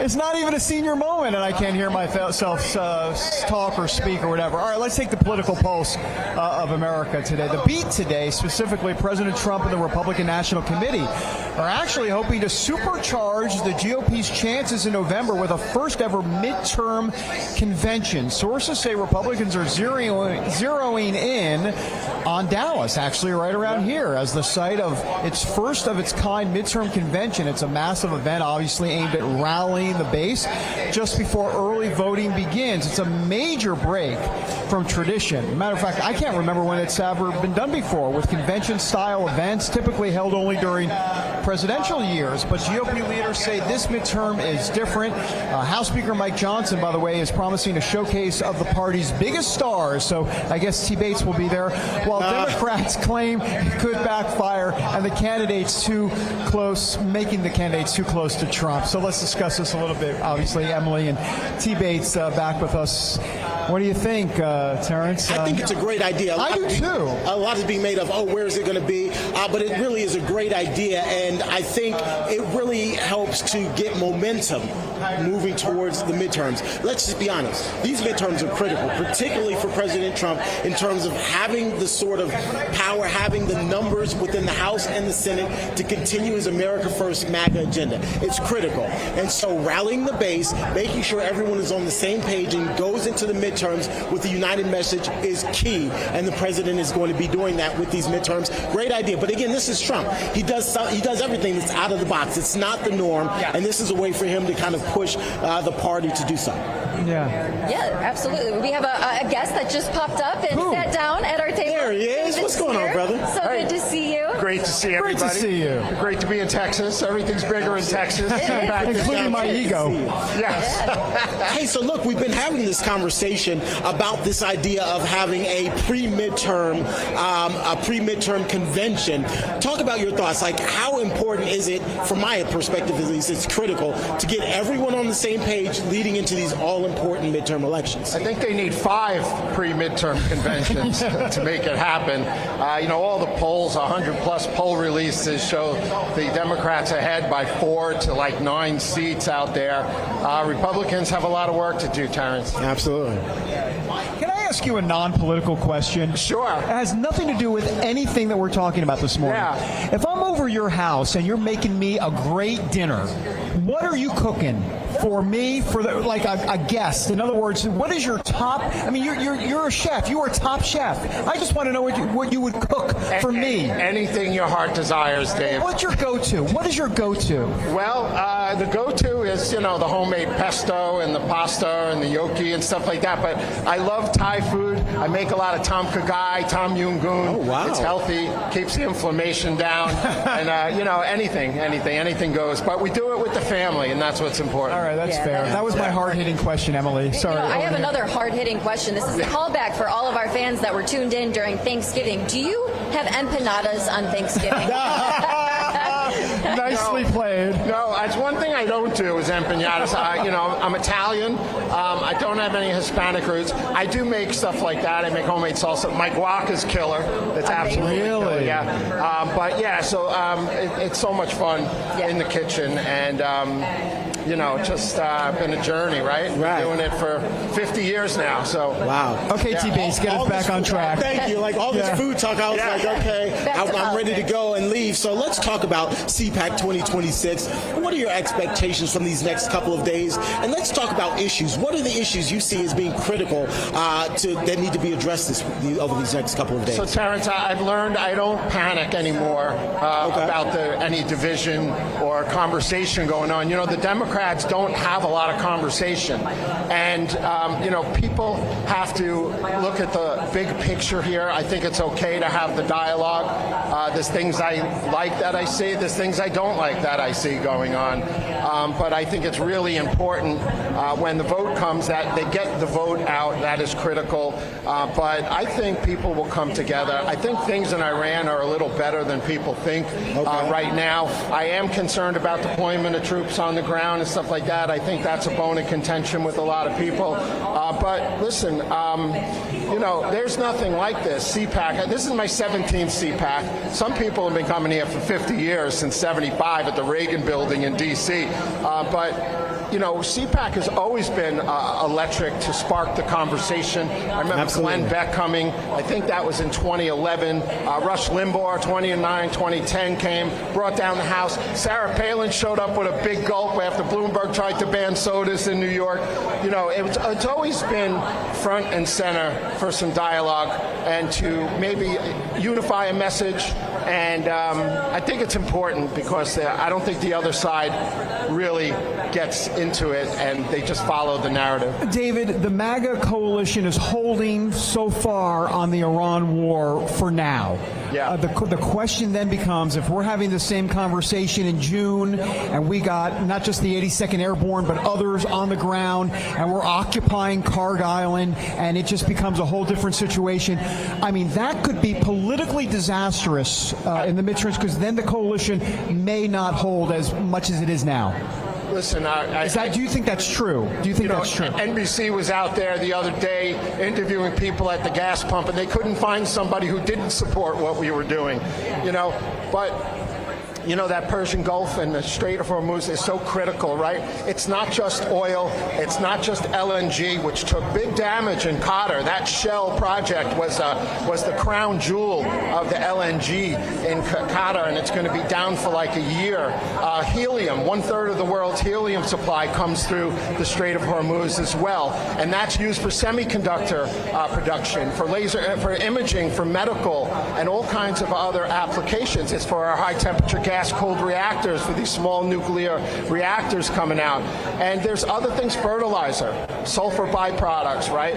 Third world countries, it's planting season. So it's critical that it opens up. It's nice to see that Europe is coming on board finally, maybe with a coalition. But these, you know, these troops, can they serve in a supporting role? Got the A-10 strafing the fast boats and others in the waterways. But, you know, I think the ground stuff has to be really limited and probably safe if they secure the islands. I don't know about Karg Island, how that's going to go, but I don't think Iran will be able to mount a huge opposition to what we're doing. Yeah, absolutely. You know, David, I always you cover such interesting topics on Breaking Point on your show, and I always love when you give the preview for what's coming up. The one story that we have talked about in the past that I want to get a follow-up from you on, Massapequa High School, the mascot name change. Whatever happened with all of that? I think there's new litigation on it. I think it's still going to be in the courts. Massapequa High School, Long Island, named after Sachem Indian, Takapusha, Chief Takapusha, right? It was sold by the Dutch to the Dutch by the Indians. It wasn't taken by force by the white man. And the mascots on Long Island, which is all Sachem-type Indians, Connecticut Indians, everything's named after Indians. Our roadways, our counties, our school districts, and one local school district changed their name, you know, from the Thunderbirds. They had to get rid of the thing, and then Massapequa as well. My mother designed the Massapequa logo 70 years ago in an art contest when she was 13, and it was Takapusha, the Sachem Indian, and the village adopted it as their village seal on all their trucks. The high school has it up there and everything, and they're trying to get rid of it, and it's not. It's an honor of the Indian nations. It's so crazy. Yeah. Wow, I didn't realize it was that personal. Quite literally it's a little personal. Yeah, it's a little personal. Hey, I want to switch gears because as we walk around the floor here at 2026 Cpac, you really notice that there are people from around the world here. While the focus is America First and MAGA, there is also a geopolitical focus, if you will.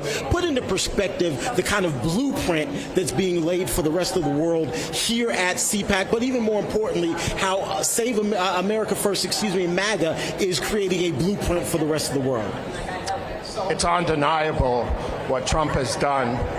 The Don Roe doctrine, you know, I was at that Southcom conference, before the Shields of America, the Counter-Cartel Summit, where 17 defense ministers from Central, South America, and the Caribbean came up. The majority of the countries under Southern Command's area of responsibility, where we're doing all these narco operations, right, anti-narco trafficking operations, we got 17 countries. It was probably the most historic agreement in 200 years in the Western Hemisphere to come on board and sign up with us and asking for our help. Ecuador, the youngest elected president ever, the murder rates quintupled in 5 years, and they're now with Venezuela taken out, Colombia's getting the drugs through Ecuador. He's asking for our help. So the dynamic has changed in the world stage, and we'll see what happens in Cuba. But with the actions in Iran, if ultimately successful, are another game changer. And, I could see why there's a little bit of a schism, right? They don't want to see us in foreign wars and stuff. But if that's successful and the Western Hemisphere is secure, getting the Chinese to stop buying oil in our hemisphere, they wanted to build fighter jets, I think, in Argentina. So I think it's just critical. And I think most of the Cpac crowd believes in American sovereignty. They believe that we're good-hearted by nature. We're not a terrorist regime. We're not a dictatorship. So I think there's commonality there. Go ahead. Okay, yeah, I was going to ask you, we got 30 seconds or so. Yeah. President Trump is not going to be here. At least we understand he's not going to be here. Why do you think that is? And I know a lot of people will say, oh, he's got a war going on. Hold on, time out. He's going tomorrow to the Saudi investment conference down in Miami. So I don't want to hear that reason necessarily. And over the weekend, he's going to be at Mar-a-Lago. Yeah, he's going to be doing some phone calls with the war. You don't? I don't have an answer for you on that. But I will say, when Trump did participate in Cpac over the years since his first term, it has been the most exciting. It put kind of Cpac back on the map. Since the Tea Party days, and it's been electric. I hope that can happen, but we'll see. But I think the message out of the White House is still one that is aligned with most of the people who attend Cpac. David Zier, great to have you, sir. I like your suit. Good to have you, I got to go cook. Gotta go cook. I'll see you guys. There's a fist bump. Thank you so much. Thanks, David. All right. Thanks, David. David, please read that. That's way too small. I can't see what that thing says. I may just be reading gibberish at this point. So we have a... Oh, hello. Thank you, guys. Oh, they just increased the font size for elderly people. Thank you. We have a special product release to announce to Real America's Voice viewers today in celebration of Cpac 2026. So here's the deal. You may have heard us talk about the tumblers that we now have hit viral status across America. I was just talking about it a few minutes ago. That's the tumbler line from TrumpTumbler.com. You've seen their tumblers in black. You've seen Trump on a tank from them as well. But today is actually their official release for the MAGA Red Save America tumbler, and it's brought to you by TrumpTumbler.com. Today, the official release for this brand new red MAGA Trump tumbler for only $10 for a limited time. That's the promotion going on right now. The red Trump tumbler is a stylish and functional daily beverage tumbler forged with food-safe stainless steel that makes it super light and durable at the same time. So this is a good deal for everybody. It's 100% BPA free. It keeps the beverage of your choice cold for up to 24 hours or hot for up to 8 hours. Don't miss your chance to claim your very own limited edition MAGA Red Trump tumbler. It's not gold, it's MAGA Red, and it's just $10. You're not going to find a deal like this anywhere else because it was created solely for Cpac 2026. So don't wait for them to sell out. Head over to TrumpTumbler.com and secure your red Trump tumbler today. All right, back in a moment from Cpac 2026 here in Grapevine, Texas. We're real close to Dallas. Back in a moment, everybody. I don't scare easy. I don't bend fast. I learned both from the way I was raised and the way I was asked. I believe in God. I believe in word. I believe freedom ain't free and comfort comes last. When it's breaking, we're moving. Breaking news. Breaking news. News doesn't sleep. At Real America's Voice, we don't get to crash or lose focus. That's why we drink Soldier Fuel to stay ahead of the chaos, because we do this for you. So good. Soldier Fuel has no sugar, so no crash. Now that's a game changer. Here we go, all of us. Wow, that's good. I'm fueled up now. Used by the U.S. military every day. Now available to you. This is huge. Built by Patriots for Patriots. Now it's time for you to do the Soldier Fuel Challenge. Order Soldier Fuel, film yourself cracking one open, and taking the Soldier Fuel Challenge. Upload your video at soldierfuel.com/challenge, and you'll be entered to win a free shipment of Soldier Fuel. That's what I'm talking about. Your video could also be featured on air. Just scan the QR code on your screen or go to soldierfuel.com/challenge to enter. Drink with the Rav Hosts drink. Soldier Fuel. Let's go. Hi, my name is Tracy L. from Arizona. I don't stink around in the kitchen when it comes to the news. I watch Real America's Voice, which always serves accurate and reliable updates that are on point with their amazing hosts. So don't find yourself in a pickle by tuning into the fake news. Stick with Real America's Voice.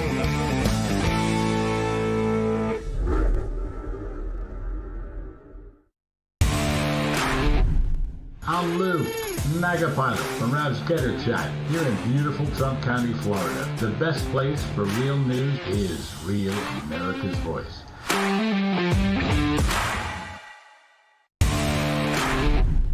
Hello, this is Hockey Nut from Weyerhaeuser, Wisconsin. Just saying, tune in to Real America's Voice for the truth.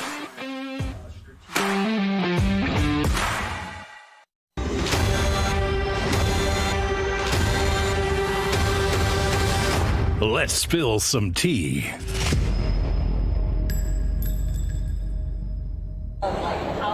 All right, let's spill some tea. It's sponsored by Artillery TCO, the veteran-owned patriotic tea brand delivering premium whole leaf tea and biodegradable sachets. I love that word, sachet. It brews twice as strong. Patriots, if you love great tea on your terms, check out the Patriots Brew Club. That sounds exclusive. For automatic shipments you control, you can cancel or swap flavors anytime, no commitments.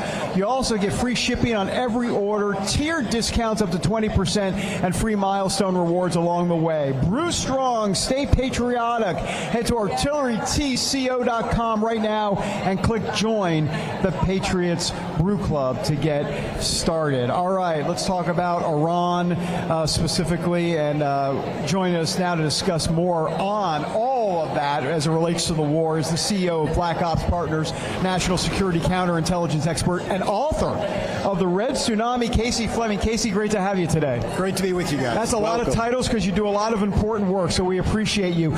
Talk to us about where you see the war right now, where it is headed, and as it relates to Cpac, of what the message here needs to be as we move forward into the midterms. Well, where the war is, it's a very precarious situation because there's no off-ramps right now.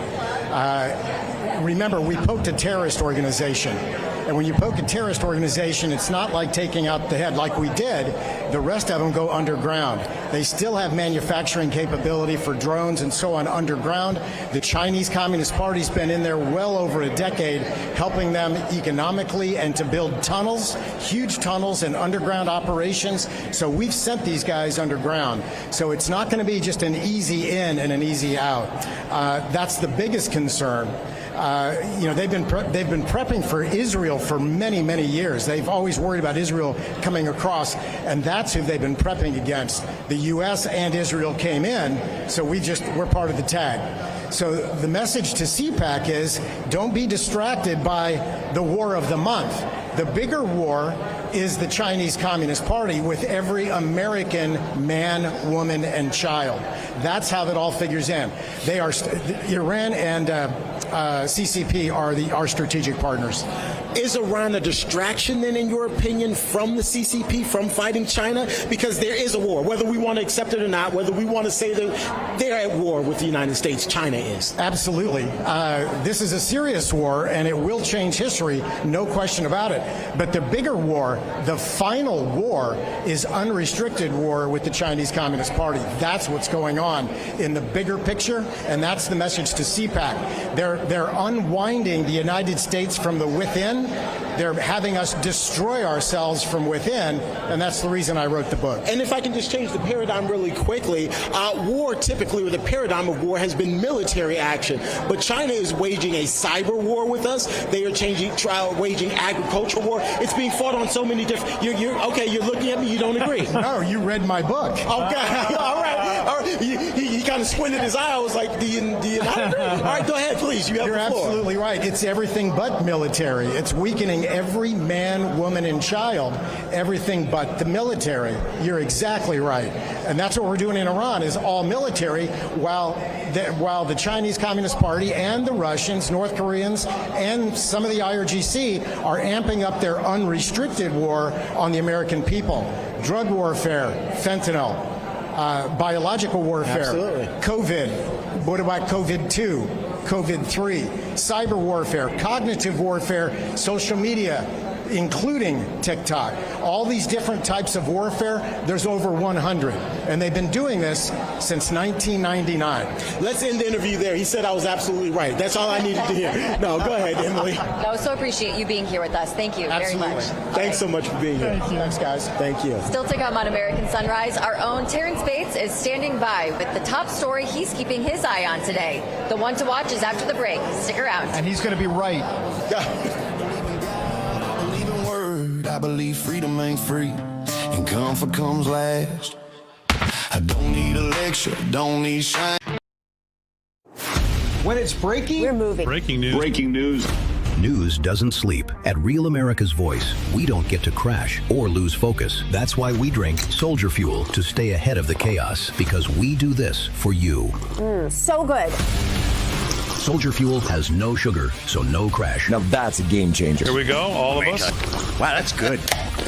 I'm fueled up now. Used by the U.S. military every day. Now available to you. This is huge. Built by Patriots for Patriots. Now it's time for you to do the Soldier Fuel Challenge. Order Soldier Fuel, film yourself cracking one open, and taking the Soldier Fuel Challenge. Upload your video at soldierfuel.com/challenge, and you'll be entered to win a free shipment of Soldier Fuel. That's what I'm talking about. Your video could also be featured on air. Just scan the QR code on your screen or go to soldierfuel.com/challenge to enter. Drink with the Rav Hosts drink, Soldier Fuel. Let's go.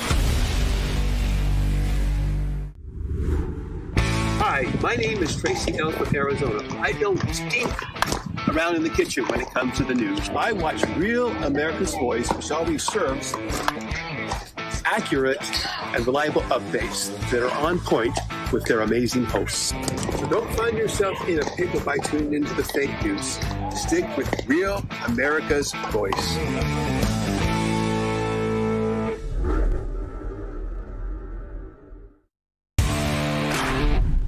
I'm Lou, Mega Pilot from Rav's Getter Chat here in beautiful Trump County, Florida. The best place for real news is Real America's Voice.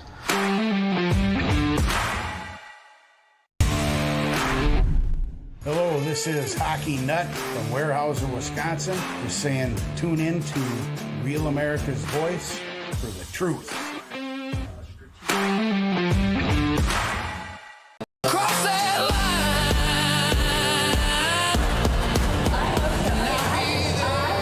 Welcome back to American Sunrise. I'm Emily Finn. Thank you so much for joining us today. We're continuing our live coverage of Cpac 2026, and joining us now to discuss is the host of War Room here on RAV, Steve Bannon. Steve, thanks for being here with us. Thank you. Thank you. A lot of people are very excited You're to see welcome. you. You're welcome. Oh, that's not for me. That's for you. Hey, Steve. Thank you. I'd like to thank my staff for training. So look, let's talk a bit about Cpac 2026. What are your expectations for this week? You're going to be speaking tomorrow, and yes, I'd like a preview of your remarks. But in general, for this week, what are your expectations? What do you hope we accomplish? Look, it's a time of war. Obviously, a lot of things. We've accomplished a lot in the third Trump victory, second Trump term. But, you know, there are a lot of things that are kind of not exactly hitting. But the grassroots, what I'm going to say is that this represents the power of our movement, the power of the MAGA movement, right? The grassroots, if you see what happened in Texas with Ken Paxton, right? Have you seen what's happened to Ken Paxton, right? Ken Paxton shows you what the grassroots can do, outspent by $80 million to 5. So Ken Paxton, what happened with Prop 10, prohibiting Sharia law in Texas, the state of Texas, got almost 2 million votes with no money spent on it all, 100% grassroots movement. If you see in Georgia tomorrow, there's going to be an evidentiary hearing in Georgia about the stolen 2020 election, all by grassroots. Those people have been abandoned by the Republican establishment. If you look in the Commonwealth of Virginia, the establishment basically turned it over to the Democrats to have a 10-to-1 congressional caucus. Now the grassroots are fighting back to stop that. If you look around the country, the power and energy in our movement is the grassroots. We have to come out of here firing off the football and saying, we're not giving up on the people in D.C. are sitting there whining and moaning, oh, we lost the House, we lost the Senate. We haven't lost anything.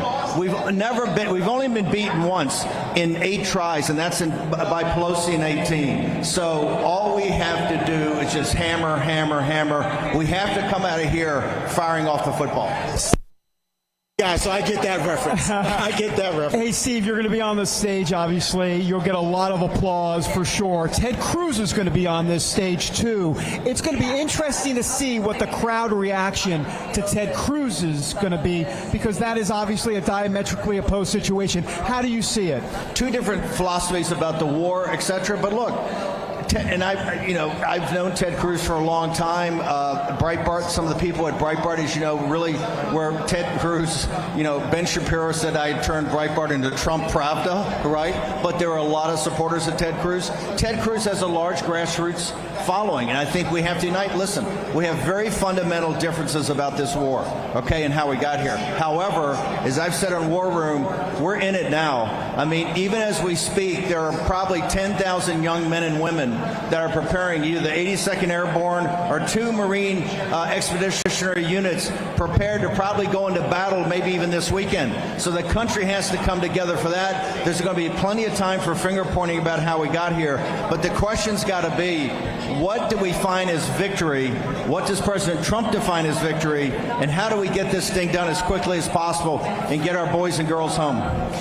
Okay, so you posed a critical question. Really, the only answer that really matters is what does President Trump view as victory? But how would you define victory? I'm curious. I would find victory is that President Trump set out the military operation to defang and declaw the Iranian Sabbath. No nuclear weapons, destroy their industrial base, destroy their ballistic missile and their missile capabilities, those 4 or 5 things. But you have to make sure that we can guarantee free passage of the Strait of Hormuz. I was there in 1979 and 1980. I was on a destroyer during the Iranian hostage crisis. We were the first carrier battle group ever to show up, 47 years ago. So it's a dangerous place. We have to do that. If we do that, I think President Trump can call that victory and we can come home. My fear is, and here's one thing you should notice, the Iranians, who's left of them, have picked up the tactics of President Trump. I mean, they're very Trumpian in how they respond to him, right?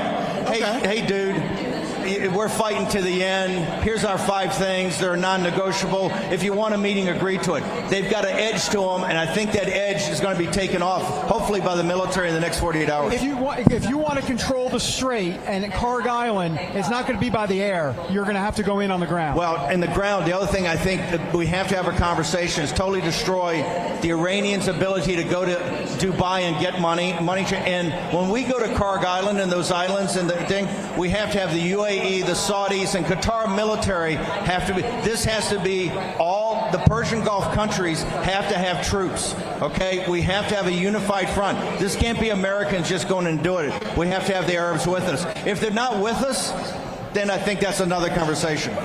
Steve, the thing that strikes me about your estimation as to what would define victory, you didn't mention leadership. You didn't mention a change in leadership or the installment of some sort of Iranian leadership. Does that not factor into you? Well, listen, I think if you look at it, and I think President Trump's right. I mean, he took out the Ayatollah. He's taken out all the way down, I think, to the brigade level on the Revolutionary Guard, right? If he finds somebody to negotiate with, that to me, by definition, is the leadership. If he finds somebody to negotiate with, he hasn't found it yet, right? We have a path through the Pakistanis. There's some other group that keeps giving him, negative feedback. But once he finds that group, that Witkoff or the vice president or Jared Kushner, whoever's in the room with our people, I would say by definition, that's the leadership he's comfortable enough with that can. So it's almost, you find out who you can negotiate with that can actually represent the country, as shattered as it is, and then that to me is the leadership you deal with. Okay. You wonder if they can find a Delcy Rodriguez over in Iran. You wonder if that can happen. It's whack-a-mole over there, Steve. It's whack-a-mole. I think the Delcy Rodriguez thing, as you know, developed over time. They actually had a side negotiation with her in Qatar, which is very smart. It's very tough, I think, I think a lot of those guys that they thought they had, a lot of those have been killed. And so that's why you have different power centers over there, and that one power center that's being most aggressive against President Trump may actually be the leadership you end up dealing with. But I'm sure President Trump and the intelligence services and Joint Command know they're looking for somebody that can actually, because remember, to make this deal, you have to live by the terms of it. That's what I think is so important. Absolutely. Well, Steve, always good to see you, my friend. I think we are done. It's 9:04 as I'm looking at my clock. We're done. So we're eating into your time anyway. Is it okay? Great. We're going to do a cold open. Want to thank. By the way, are we ready to go with War Room? Is this our plot? I think we're about ready. Okay, to go. let's go and do. I'm looking at my clock. Let's go. Thank you, Steve. Let's go and do a cold open right now. You guys love cold opens, don't you? Let's do a cold open, and we'll be right back. Just topping our global war coverage from our newsroom, a milestone in the air campaign against Iran. U.S. Central Command tonight reports that American forces have now struck more than 10,000 military targets since the operation began. This is one of them, hit earlier today. CENTCOM included no details, but CNN military analyst Cedric Layden tells us it was a weapons storage facility. Israeli forces were busy as well again today.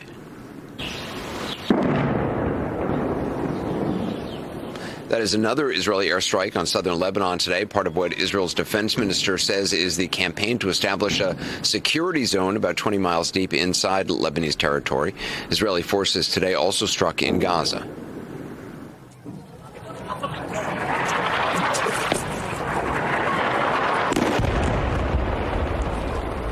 Speaker Johnson today described the conflict as wrapping up, but the 82nd Airborne Division, they're typically deployed at the beginning of conflicts. So does the White House consider this conflict as wrapping up, or is it changing shape?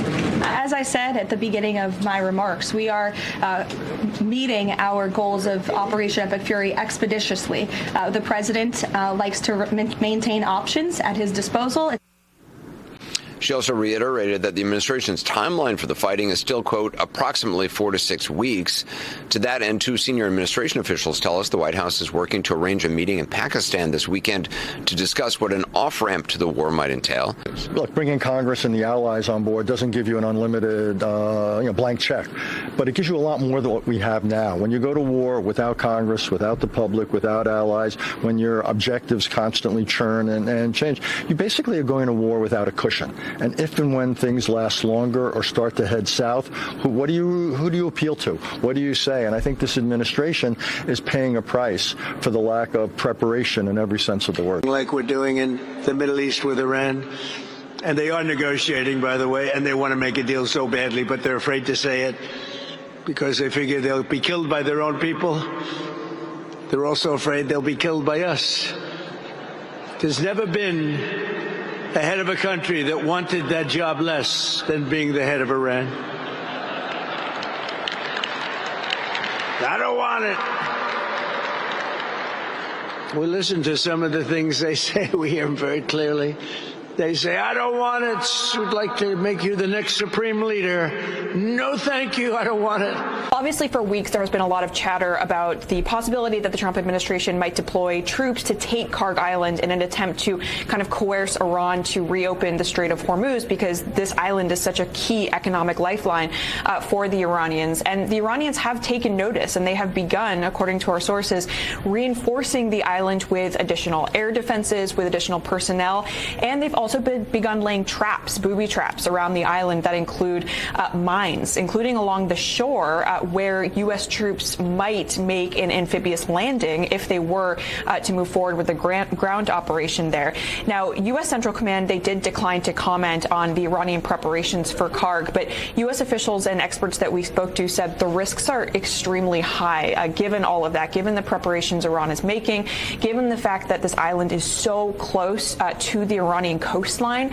They will still be susceptible to Iranian drone and missile attacks. And, you know, the Speaker of Iran's parliament on Wednesday actually said this openly, said that anyone who dares try to occupy these Iranian islands are going to be subject to relentless attack. And he said that based on the intelligence the Iranians are receiving, they understand that with the support of one of the U.S.'s regional allies, the U.S. is preparing to occupy one of Iran's islands. We know that Karg Island has been a fixation of President Trump's for quite some time now, and he warned that all enemy movements are under the full surveillance of our armed forces. So it's worth noting the U.S. does have the forces available to do this if it wants to. 2 Marine Expeditionary Units. They are en route to the Middle East, and they would specialize in this kind of operation. But still, the risks and the casualty possibilities, the risks of really high U.S. casualties are there. The Trump administration is taking note of that and weighing whether the risk is worth it. Congress, on both sides of the aisle, saying that they were unsatisfied. You have the CENTCOM today saying we've hit 10,000 targets. Is that the roadmap to success? It's one measure of success, and there's no doubt, in my view, that there's a degradation if you go back. Anderson, the real reason we were all involved in this was to degrade, if not eliminate, their capacity to ever develop and basically produce a nuclear weapon. But they've discovered in this process they got a nuclear option, and it's called the Strait of Hormuz. And so we may actually be effective in degrading, but they also now discovered something they thought they had, but they've now realized. And that's the problem that we're now caught in our own. You think they've discovered that during this? It was always on the plans. Anybody that's ever sat through this in the Situation Room, it was always on the plans, but it was never actually ever realized. And now they know it, and they have a veto, but they have what is a nuclear option. They got the nuclear option, and until we can figure out to open it, or as Richard Haas, who you had here earlier, he has said, either it's open to everybody or it's closed to everybody, and you got to do an absolute 180 either side of that post. But that's what's been discovered here. Obama gave them the absolute right, title, and interest, gave everything to Iran. You remember that? When Bibi Netanyahu came over and begged him not to do it, he gave Iran the right to have a nuclear weapon at the highest level within a very short period of time. And I terminated that agreement as soon as I came to office.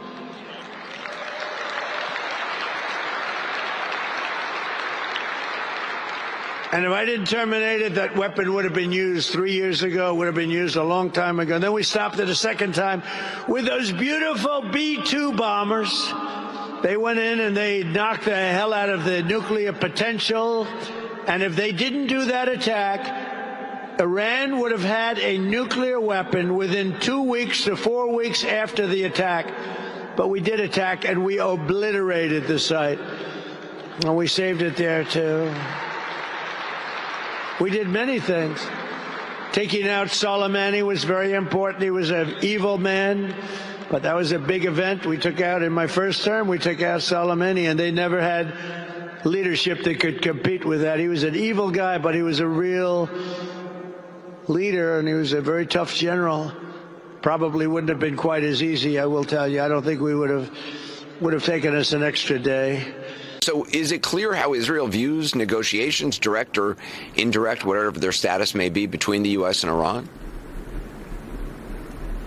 It's in fact quite clear, Anderson, because since the president began raising this prospect of negotiations with Iran earlier in the week, there have been 2 consistent points from Israeli officials. One, that Israeli attacks on Iran will continue for now with full force. And 2, that Israeli officials remain skeptical that Iran is willing or able to negotiate in good faith or make any of the concessions that the U.S. wants. I spoke a short time ago to the foreign policy advisor for the Israeli Prime Minister, Ophir, and this is what he had to say in quite strong terms about those talks. Well, Iran always lies. We've learned that. They always lie. But more importantly, our objective is to remove the existential threat posed by this Ayatollah regime. The best way of doing that is to remove the regime. Another way of doing that is to decimate their capabilities, decimate their military capabilities until they get to the Stone Age. Get them to the Stone Age, that Ophir Fox rule. So you get quite a sense of just how skeptical Israeli officials are of the prospect for negotiations. Now, Israel says it does not oppose negotiations. In fact, they're perfectly happy with two tracks at once. That is, continuing military operations and allowing the president to pursue the possibility of peace. But they're doing it for two reasons. Number one is they want to deflect from all of the tremendous success that we're having in this military operation. I won't use the word war because they say if you use the word war, that's maybe not a good thing to do. They don't like the word war because you're supposed to get approval. So I'll use the word military operation, which is really what it is. It's called a military decimation. But they don't like the good publicity. They don't like to see us succeed. They want to see our country fail. We actually defined the birth of Western civilization by the Greeks beating the Persians in one battle. By the way, side note, it's called like a marathon is a marathon because the guy that ran and gave the warning ran 26.1 miles to give the news, the Persians are coming, the Persians are coming. And so that's how long their history is. It goes back thousands of years. It's not like Iraq where Churchill draws lines and creates a country, 100 years ago. And there's a fabric woven in there. I'm not saying they won't collapse. I'm just saying Iran is not Iraq. So you can keep killing these leaders and don't expect everybody to surrender. And in your opinion, boots on the ground, is that an actual option? There are no really good options for boots on the ground other than to invade the country and actually achieve a political overthrow through invasion. The size forces that were moving into the region could conceivably seize Karg Island. They could conceivably do some raids or seize some of the coastal terrain along the Straits of Hormuz. But there's a very long terrain there. There's over 100 miles. There's very rough terrain behind the coast, and the Iranians can engage into the straits from long range. They don't have to be right at the coast. So there aren't good options. I've been involved in war games that have looked at this situation before. As I think Secretary Higgs has said, we knew about the Straits of Hormuz. They knew about it, but they weren't prepared for it. And here we are in a situation I don't think we know how to resolve right now. Out their Navy, we knocked out everything. It's amazing. We have the greatest military. We make the greatest military equipment. And now, if you notice, I said you got to make it faster, got to make more of it because we need it. All made in America, but we make the greatest. We had an attack. 100 missiles were shot by Iran at a very important thing that we had. I won't tell you what it was for certain reasons. 100 missiles going 2,000 miles an hour were coming at this element of importance, tremendous power and importance. And of the 100 missiles coming at us, 100 missiles were immediately shot down, shot out of the air, fall into the sea. Think of it. Not one missile got through. That was the Patriot system. That's great. You said Israel has continued to carry out strikes in Lebanon, particularly in southern Lebanon. They have been trying to, degrade, eliminate Hezbollah for a very long time. They've had a lot of success for going back years. What is the ultimate goal of the military operation right now? Yeah.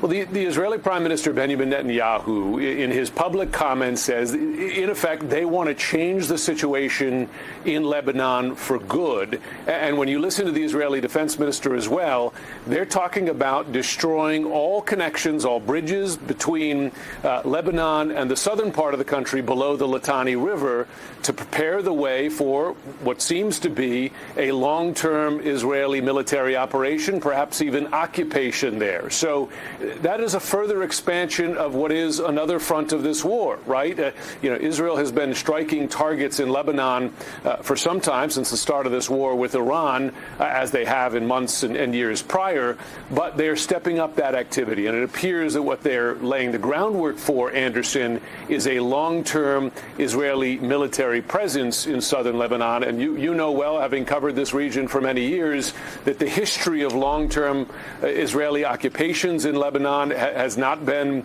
a good one. It's often been bloody for both sides, but that does appear to be at least Israeli intentions in Lebanon. This is the primal scream of a dying regime. Pray for our enemies, because we're going medieval on these people. You're just not got a free shot on all these networks lying about the people. The people have had a belly full of it.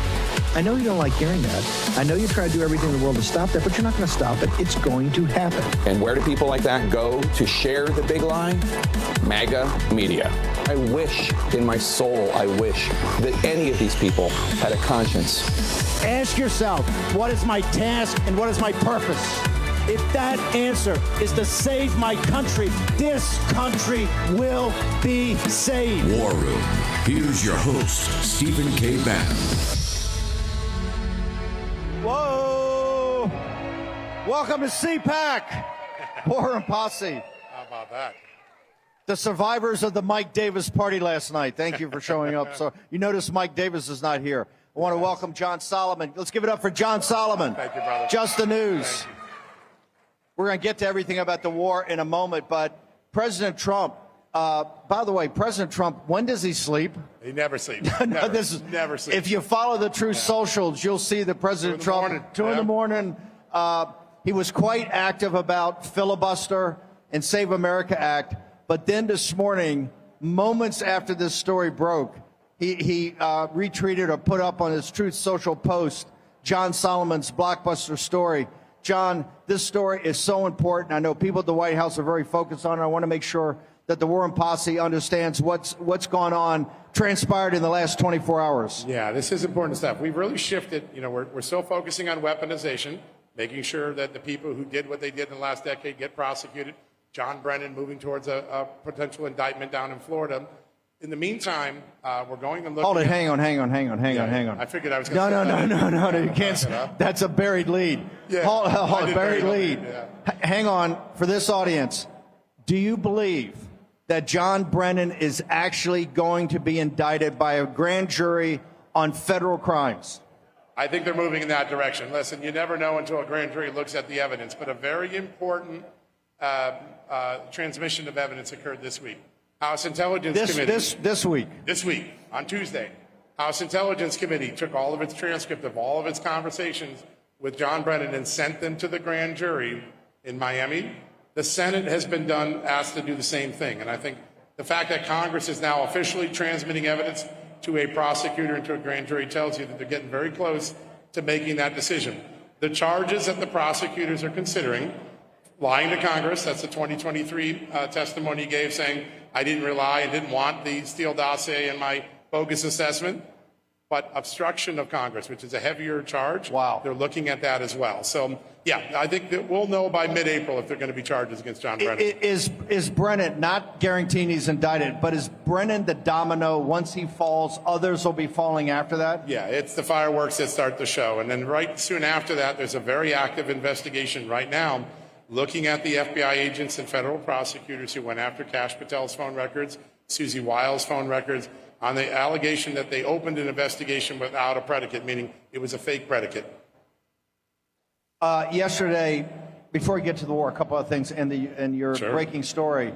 Yesterday, also Big Tish James re-indicted on something that we had Mike Davis, Tom Fitton, yourself come on originally and say, why isn't insurance fraud included in this, right? So what did they do yesterday?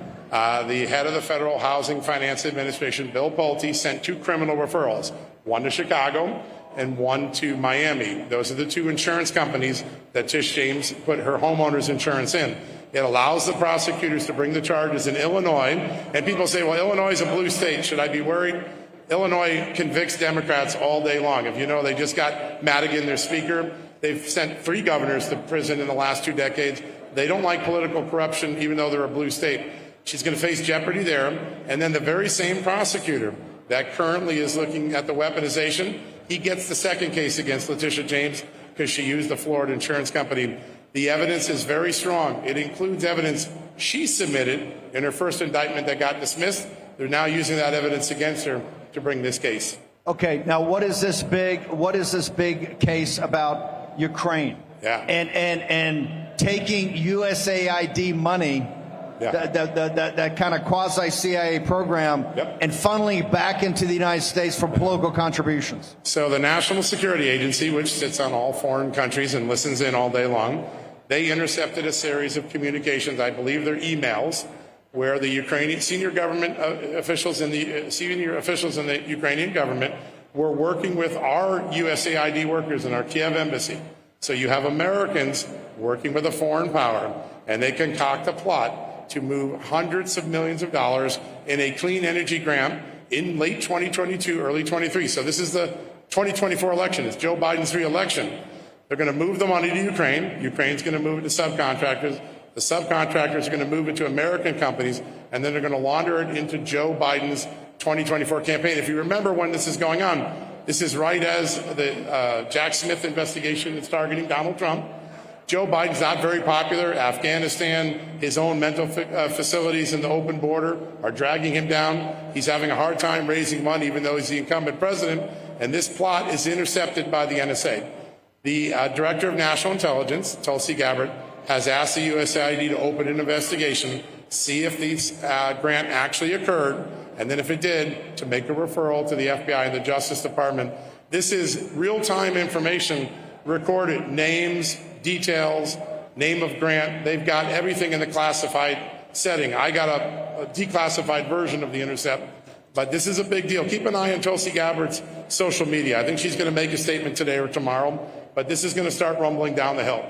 This is, have we ever gotten an audit on the Ukraine funding? I mean, No. Didn't we ask for this forever? And this is one of the reasons. So for this audience, the hardcore of the hardcore, both on taking down the deep state and the weaponization of the government against MAGA, against President Trump, against Republicans and conservatives.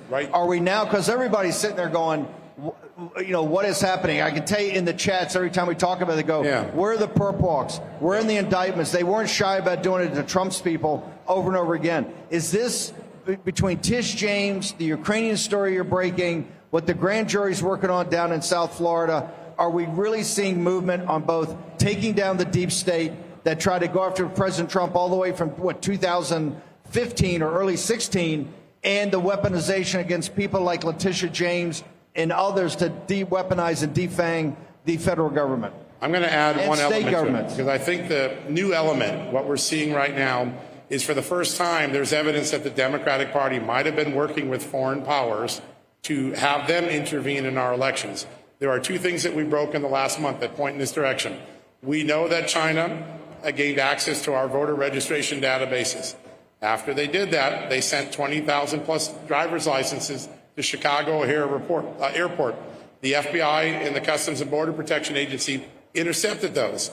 The FBI's informant inside China told the Chris Wray FBI that the goal of those driver's licenses was to get them to voter mills, get fake names to register and vote during the COVID pandemic election to help Joe Biden win. All right, that's the first piece of evidence that's new. Now you have a second piece of evidence where USAID workers aligned with Joe Biden's campaign in Joe Biden's administration is working with Ukraine to route hundreds of millions of dollars of your money. By the way, USAID is your money, taxpayer money, and then launder it into Joe Biden's campaign. If these 2 things are corroborated, you now have a weaponization program that used prosecution to harm Donald Trump and possibly use foreign powers to aid Joe Biden. I think that's where this case is going. The answer is the train is definitely picking up speed down the tracks. The only question is, do we have the right people who can close prosecutions and get us convictions? I've gotten to know the team down in Miami. They seem very impressive. They're grizzled career prosecutors. They seem very dedicated to getting to the truth and putting bad guys in jail. If we don't see indictments between mid-May and mid-June, I think a lot of people are going to lose faith. If we see some early indictments then, I think the train gets rolling. Have you guys lost faith in that part of it, or do you still have faith that we're going to get indictments on the deep state and the and weaponization? Yeah, you're right. Yeah, 0 so far. I think that Ben Berquam, I think the audience is saying, hey, it sounds great. We're hearing progress, but we haven't seen a perp walk. We haven't seen. Would John Brennan being perp walked, would that change your attitude? Let me ask the crowd here, Steve. What about Tish James? Tish James that. Let me ask the crowd. Let me go across this side. So what do you guys think? What is it going to take? You look at what they did to President Trump, to the J6ers, to everybody, to our own Steve Bannon. What is it going to take to get faith back in our Justice Department? I think it's actually too much. I think that the deep state has completely won over America. The last time I was on Bannon, actually, he asked me the question, are you willing to go to jail for America? And since that, the day after I went on his show, I actually, a warrant was filed in Palm Beach County, the same county where Elijah Schaffer is being attacked. And that's a great question. Do you think, at his point, that the deep state, do you think the deep state has too much control of the country? And can it be broken? Can it be broken just by the legal process, or does some other process have to take place? Listen, they don't control you. That's why you're here. That's why you're still free. They control large parts of the government, right? We, the people, have the greatest opportunity. You made your first move in 24 by re-electing Donald Trump. It's incumbent on Donald Trump's representatives, the people he put in all of these agencies, to get the job done that you hired them to do. You can take the deep state out. Large amounts of FBI agents have either been fired or they left the job in protest. Large amounts of deep staters left the Justice Department. USAID is a fraction of what it used to be. But if you don't hold the people accountable for what they did in the last 10 years, there's no deterrence. This next time the Democrats get back in, they'll restack the government, and they'll do it again because they won't fear going to prison. If we don't take on the deep state now and have things, as soon as President Trump's out of office, there's no doubt they're coming after President Trump and everybody. They're already you guys believe that? 100%. That's why this process is too long. Let's go to a short commercial break. We're going to come right back in the War Room in just a moment.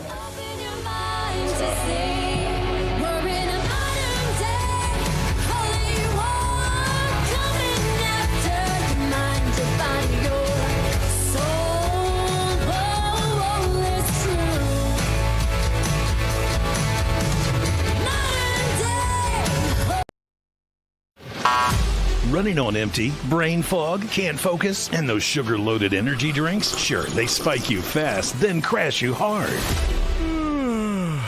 Fix it with Soldier Fuel, the official energy drink of real America's voice. Soldier Fuel was born in the military to solve a real problem. Troops were relying on sugary drinks that wreck performance, so they built a better option. Zero sugar and steady energy, powered by caffeine, taurine, inositol, and extra B vitamins for clean energy and focus. No roller coaster crash. This isn't gas station hype. Soldier Fuel was built alongside the U.S. military and proven where it counts. Used by American soldiers and elite special operations.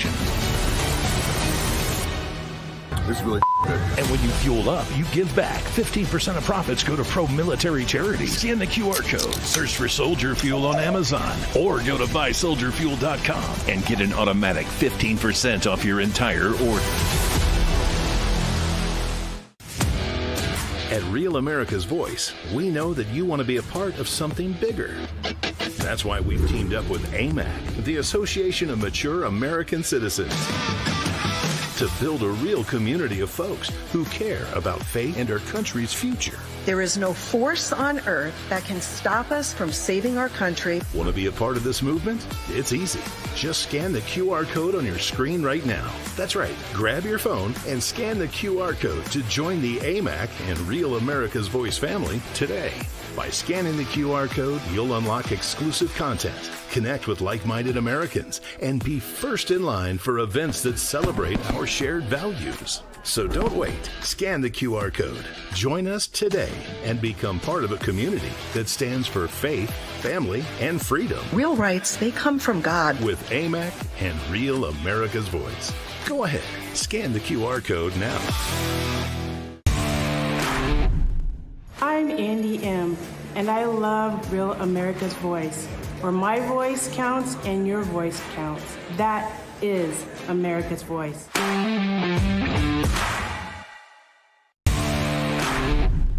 My name is Phoebe, and I live in Florida. I love Real America's Voice. They truly speak for the people, and that's what real patriotism is all about.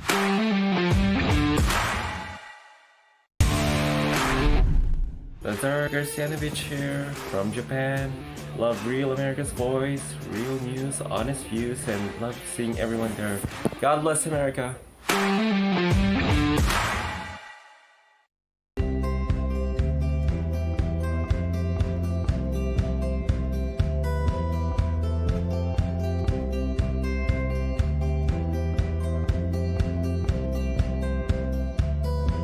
War Room.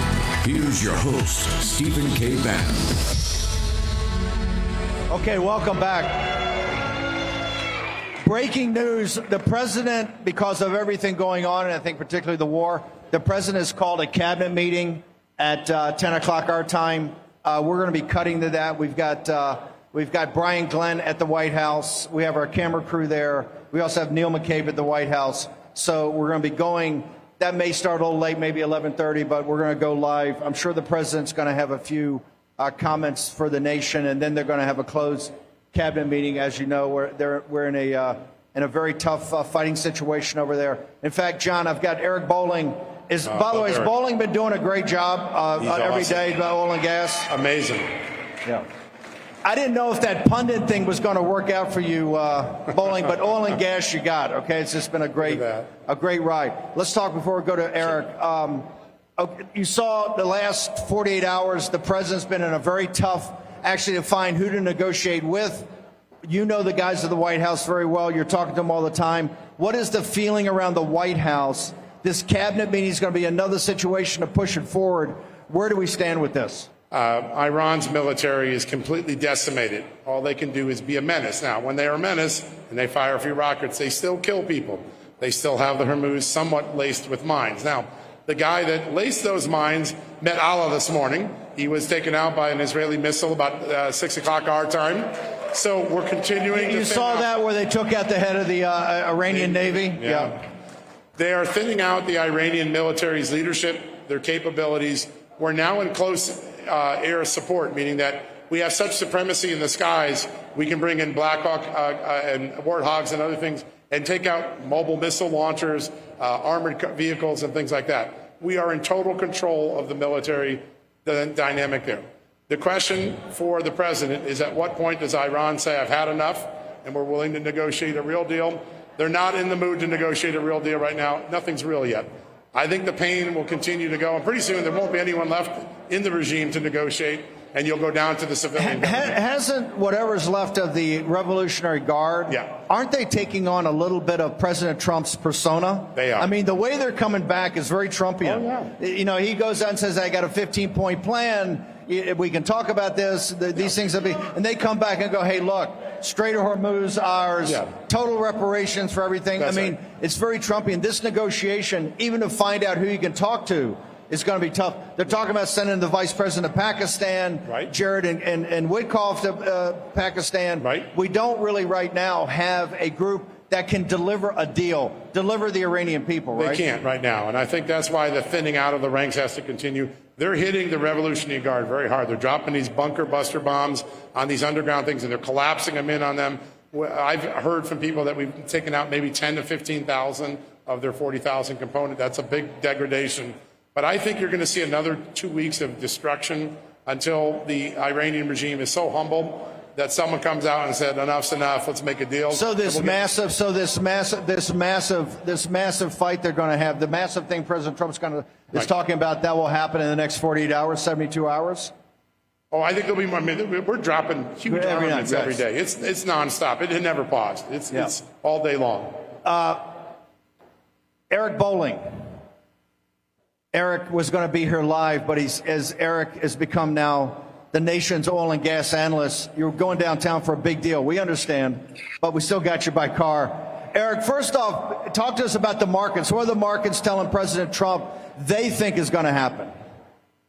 Great to be with you guys again. Good analysis so far, Solomon and Ben. Awesome stuff. So, woke up this morning, oil was up $4 a barrel. It's sitting up $3 a barrel, $93 and change right now. And that's on the response that you just pointed out. Hang on, Eric. We're going to cut live. We're going to cut live to the cabinet meeting right now. Let's go live to the White House. President of the United States. You do fantastically well. Congratulations to you. You have an amazing family that were here yesterday in the Oval, sworn in. His family's amazing, so thank you very much. We're now on day 41 of the disgraceful Democrat shutdown of Mark Wayne's department. Congratulations. They came into a department that shut down by the radical Democrats. Right? But Democrats are really punishing the American people. I saw it today on one of the shows where they were interviewing people at the airport, and they're all angry at the Democrats. They're saying they're actually angry at Schumer. I didn't think anyone knew his name. One woman said, that Schumer is disgraceful. He's a disgrace to our country. But they're angry at the Democrats. They know what's happening. But they're punishing the American people, including travelers at airports, all in the quest to return to open borders and give amnesty to illegal alien criminals. They want to give amnesty to some of the criminals that came into our country, just about all of them, actually, if you look at it. They love sanctuary cities, which is a sanctuary for criminals. They want to make sure they're taken care of. That's what we're fighting about. That's really what they're fighting. They don't talk about that, but that's what they're fighting about. They want to protect criminals. In many cases, 11,888 murders. Many of them, I will say, are gone now because of us. We got them out. But still have some left. Should have never happened, should have never been allowed to come into our country. But we're not going to let it happen. We're not going to let the Democrats get away with this stuff, and people are wise to them. So they need to end the shutdown immediately, or we'll have to take some very drastic measures.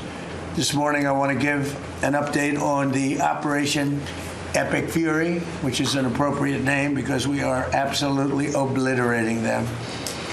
Over the past 3 weeks, we've been hitting Iran's military capabilities at a level that few people have ever seen before. People never knew there was such a capability. We have the strongest military anywhere in the world by far. I built it during my first administration, and I used it during my second administration. Unfortunately, because I'd rather not have to use it. But it's a display of force and precision and skill like nothing the world has really witnessed, although you got a pretty good witnessing of it in Venezuela also. And that was a smaller version of what we're doing now. We're crushing their missiles and drone stockpiles, destroying their defense industrial base. We've wiped out their Navy completely, their Air Force completely. We've wiped out a large percentage of their missiles. And the missile launchers, without the launchers, the missiles don't do any good. And we've knocked out probably close to 90% of the launchers, probably more than 90% of the missiles themselves. Between some they fired and more than they fired, we knocked out. We've also destroyed a lot of the factories. We're continuing to do that, but a lot of the factories where they manufacture the drones and the missiles. The drones, too, are way down, but the reason they're down is they go one way and they don't come back, because for the most part we're shooting them down. But we also are able to, we've really done tremendous damage to the places where they make them. And just so we set the record straight, because I've been watching the Wall Street Journal's fake news and all these stories that get printed like, oh, I want to make a deal. They are begging to make a deal, not me. They're begging to make a deal. And anybody that saw what was happening over there would understand why they want to make a deal. But they say, oh, we're not talking to them. Anybody would know that. And only a total fool. And they're not fools. They're very smart, actually, in a certain way. And they're great negotiators. I say they're lousy fighters, but they're great negotiators. They are begging to work out a deal. I don't know if we'll be able to do that. I don't know if we're willing to do that. They should have done that 4 weeks ago. They should have done it 2 years ago. Or they should have done it when we first came into office, because 2 years ago they had free reign under Biden. Sleepy Joe, worst president in the history of our country. What he allowed to happen to our country at the borders, and even with a thing like this.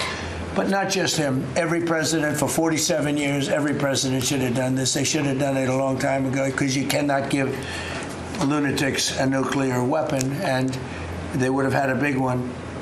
It stopped really when we did the B-2, but even before that, the Barack Hussein Obama, what he did where he gave them the Iran nuclear deal, gave them free will toward a nuclear weapon. Basically, he chose Iran over Israel and others that didn't want him to do it. But I terminated that deal. Had I not terminated that deal, you would have had a nuclear weapon years ago, and it would have been used, guaranteed. And one of the reasons you know about the guarantee is because their neighbors were sort of like bystanders. They weren't involved very much. They didn't choose heavy sides. They didn't want to, because people were concerned with Iran. There was a big black cloud over the Middle East. They were concerned, but all of a sudden the war starts, and they start shooting at these five, in particular, 5 countries. They start shooting at Qatar, Saudi Arabia, UAE, Kuwait, Oman. They start shooting at them, and everybody was shocked, including us. You know why? Because they're sick, and they had a plan to take over the Middle East. And some of those missiles that were shot at them were locked long before we even started this process. They were locked and loaded and aimed at those countries. They wanted to take over the Middle East, but we happened to come along, so it wasn't so easy. So right now their Navy is sunk in the largest elimination of a foreign Navy that has taken place, maybe ever, but certainly since World War II. Their Air Force is gone. Their anti-aircraft and communications capabilities are totally dismantled. And one of the problems they do have when they deal with us is we deal with people, and the people aren't able to communicate with anybody else. So, you know, because all of their leadership has been gone. The first level is gone, and they met to pick a new level, and they're gone. They're all gone because they didn't make a deal, and because they're sick people. They're really sick. They're really sinister, sick people. And if anybody thinks it was okay to have a group of people like this to have nuclear capability, nuclear weapons, and if we didn't attack with the B-2 bombers, they would have had a nuclear weapon within 2 weeks of that, maybe 4 weeks. But between 2 and 4 weeks, they were planning to have a nuclear weapon. If we didn't hit them at that time with the B-2 bombers, and one of the great air raids in history, maybe the greatest, dark at night, no moon, no light, every single bomb hit its mark and just obliterated that place. So it's now buried deep under earth. And it was an amazing thing, but they would have a nuclear, and they would have used it without question. And you know that because why did they shoot all these countries that weren't even really involved with them? They weren't involved. They had no big problems because they're sick, because they want to take over the Middle East, not just Israel. Certainly Israel would have been the first on their list. They would have used nuclear weapons, a nuclear. You don't need too many of them. But they would have used a nuclear weapon on Israel, and they would have used it on the neighbors. And then they would have come after us. And if we had a weak president, they would have done great damage. But fortunately, you don't have a weak president. I knew what was happening. And I think we've been proven right. You know, they took one missile, went 2,500 miles. They supposedly didn't have a missile like that. They had no missile with that capability. But they shot the now famous Ireland, the island that the UK was very afraid to give us because they didn't want to get dragged in. But we don't want to get dragged into their wars either. You know? It's one thing, we're very disappointed. I'll say it publicly. We're very disappointed with NATO because NATO has done absolutely nothing.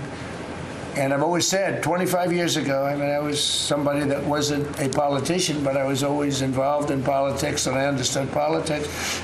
I said 25 years ago that NATO's a paper tiger, but more importantly, that we'll come to their rescue, but they will never come to ours.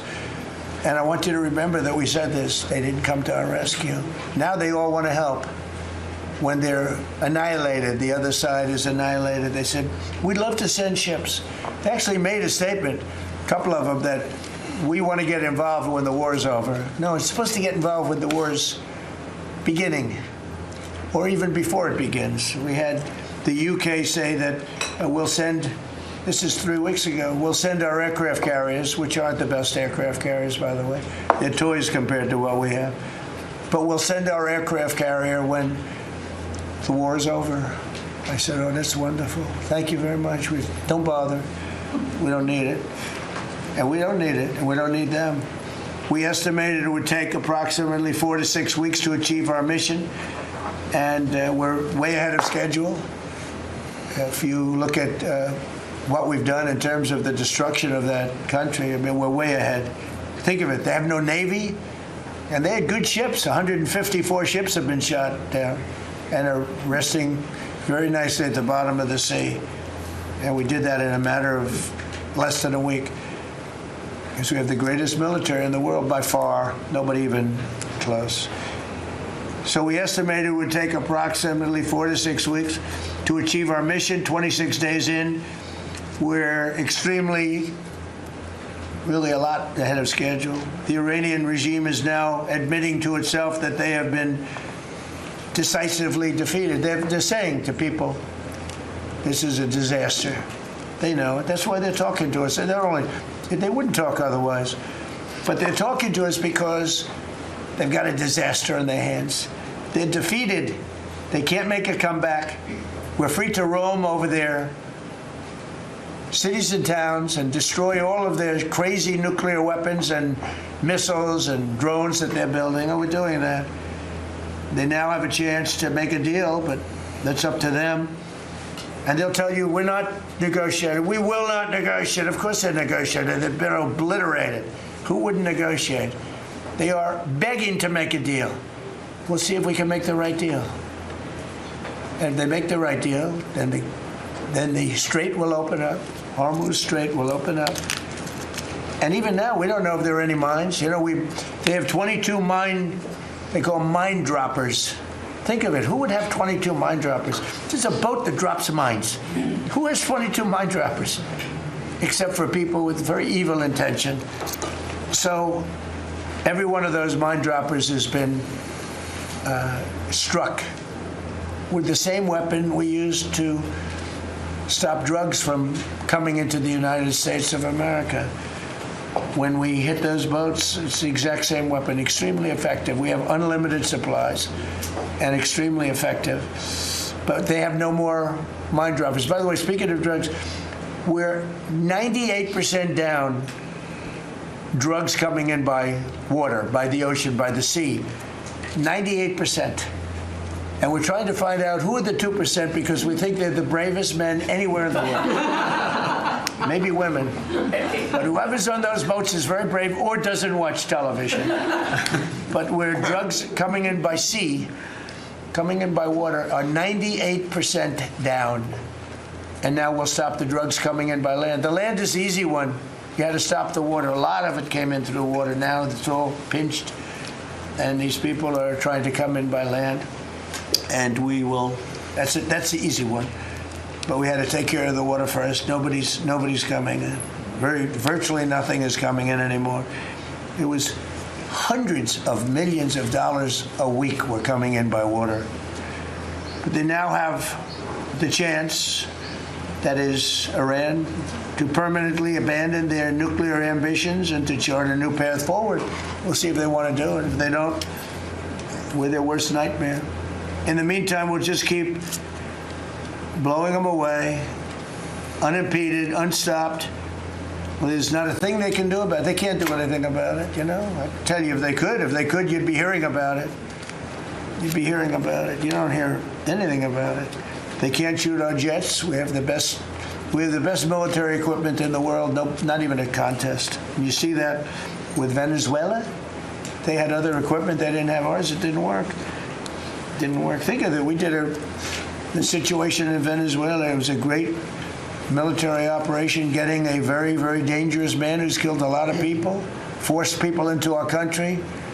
Incredible. He emptied his prisons in Venezuela, emptied his prisons into our country, and I hope that charge will be brought at some point, because that was a big charge that hasn't been brought yet. It should be brought. He emptied his prisons into our country and was a major purveyor of drugs coming into our country. and he's now been captured and I guess be given a fair trial. But I would imagine there are other trials coming because they've really sued him just in a fraction of the kind of things that he's done. Other cases are going to be brought, as you probably know. In the meantime, with Iran, we're going to keep doing what we've been doing, and nobody's a match for the United States, but they're not a match for the United States. It's small potatoes. That's why I'm so disappointed in NATO, because this was a test for NATO. This was a test. You can help us. You don't have to, but if you don't have, if you don't do that, we're going to remember. Just remember this in a number of months from now. Remember my statements. They have an expression, a great expression, never forget. You can never forget. So as we end threats to America abroad, we're focused here at home on building the greatest economy in the history of the world. Now, before this started, the Dow hit 50,000. The S&P hit 7,000. Both of those achievements were not achievable. Every one of you, most of you, I guess, said you'll never hit 50,000 during a 4-year period because it was too high a number. Well, we hit it in our first year. And I said, well, now we have to take an excursion to Iran and we have to stop this maniac who's no longer with us. The supreme leader wasn't so supreme, no longer with us. It's very sad. But we have to stop him from blowing up the world, blowing up the Middle East, and blowing up our country. And we did that. And frankly, I thought the oil prices would go up more, and I thought the stock market would go down more. It hasn't been nearly as severe as I thought. I think they have confidence in maybe the American president and maybe the people sitting around this table. But Americans filing their taxes this year are receiving record-setting refunds. It's been a very big story. Well, it should be a big story. I don't think you read about it that much, but I speak about it. I speak about it because if I speak about it, at least people hear. You don't write about it. You don't write about the drug prices going down. It'll be going down 30, 40, 50, 60%, 70%. Favored nations. Called most favored nations. We're going to be paying the lowest price anywhere in the world. Before we paid the highest price in the world, Bobby, right? And now we're going to pay the lowest price in the world. That's quite a difference. It's a difference of from 40 to 70 and 80 and even 90%. That's a pretty big difference. But we're slashing regulations and investment is pouring in from all over the world. We have the most investment of any country in history has been put into our country in the last year. And again, we had to take a little detour. Won't be long. Going to end soon. We had to take a little detour, go to Iran, and we had to put out a fire. Very dangerous fire that could have blown up big portions of the world, if not the whole thing. So tomorrow we'll be announcing a variety of actions that we're taking to support American farmers, who we never forget. We love the farmers. We gave them $12 billion out of tariff money. We had a tremendous amount of tariff money come in, and we continue to have. We've gone, as you know, the Supreme Court gave us a very unfortunate, foolish ruling, a ruling that gives the people that have ripped off our country for many years, gives them some money back. But it's one of those things. It's a terrible, terrible, horrible mistake they made, but it's okay because we have another method that's just as good. We'll use the other method. But because the tariff money has been so substantial, we gave our farmers who have been mistreated by some countries, we gave them $12 billion, and they're extremely happy, and they deserve it. They've been great. They never complain. They just go out and they farm, and they wouldn't do anything different. They wouldn't trade jobs with any of you, except maybe some of the fake media. I don't know. Somehow I don't see that. I like their job better, actually. I love the farmers. So we gave them $12 billion. So in just a few moments, Treasury Secretary Scott Bessent will discuss the actions that we're taking to address energy prices, which have not gone up as much as I thought, Scott, to be honest with you. And, it's not over, so maybe it'll go up a little bit more. It's all going to come back down to where it was and probably lower. And my predictions have been right. Trump was right about everything. They have a new hat. Trump was right about everything. It's pretty right. But Scott's going to address that. And I think before we go very much further, I want to ask Vice President J.D. Vance to say a few words about where we are with the situation he's involved with Steve and with Jared on negotiations. And then some of the others will speak. We'll have Marco say a few words. Pete Hegseth, who was born for this role. I mean, he's doing a great job. They gave him a hard time. And now people, I'll tell you, somebody came up to me yesterday, gave you a very hard time, said, I made a mistake. Pete Hegseth is doing a good job. So when I tell you who, you're not even going to believe it. He said Hegseth. He gave you such a nasty hard time. But you're doing great.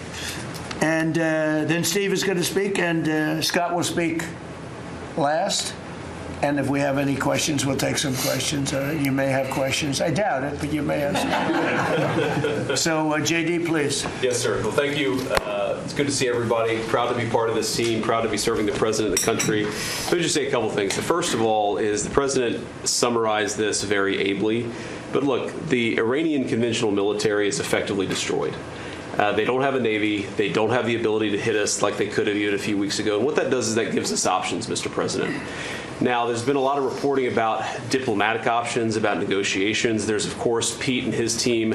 There are further military options. But what we have now that we didn't have when the president took over just a little over a year ago is the ability to use every tool at our disposal to ensure that Iran doesn't get a nuclear weapon. Because when I say options, I think it's important the American people know options for what?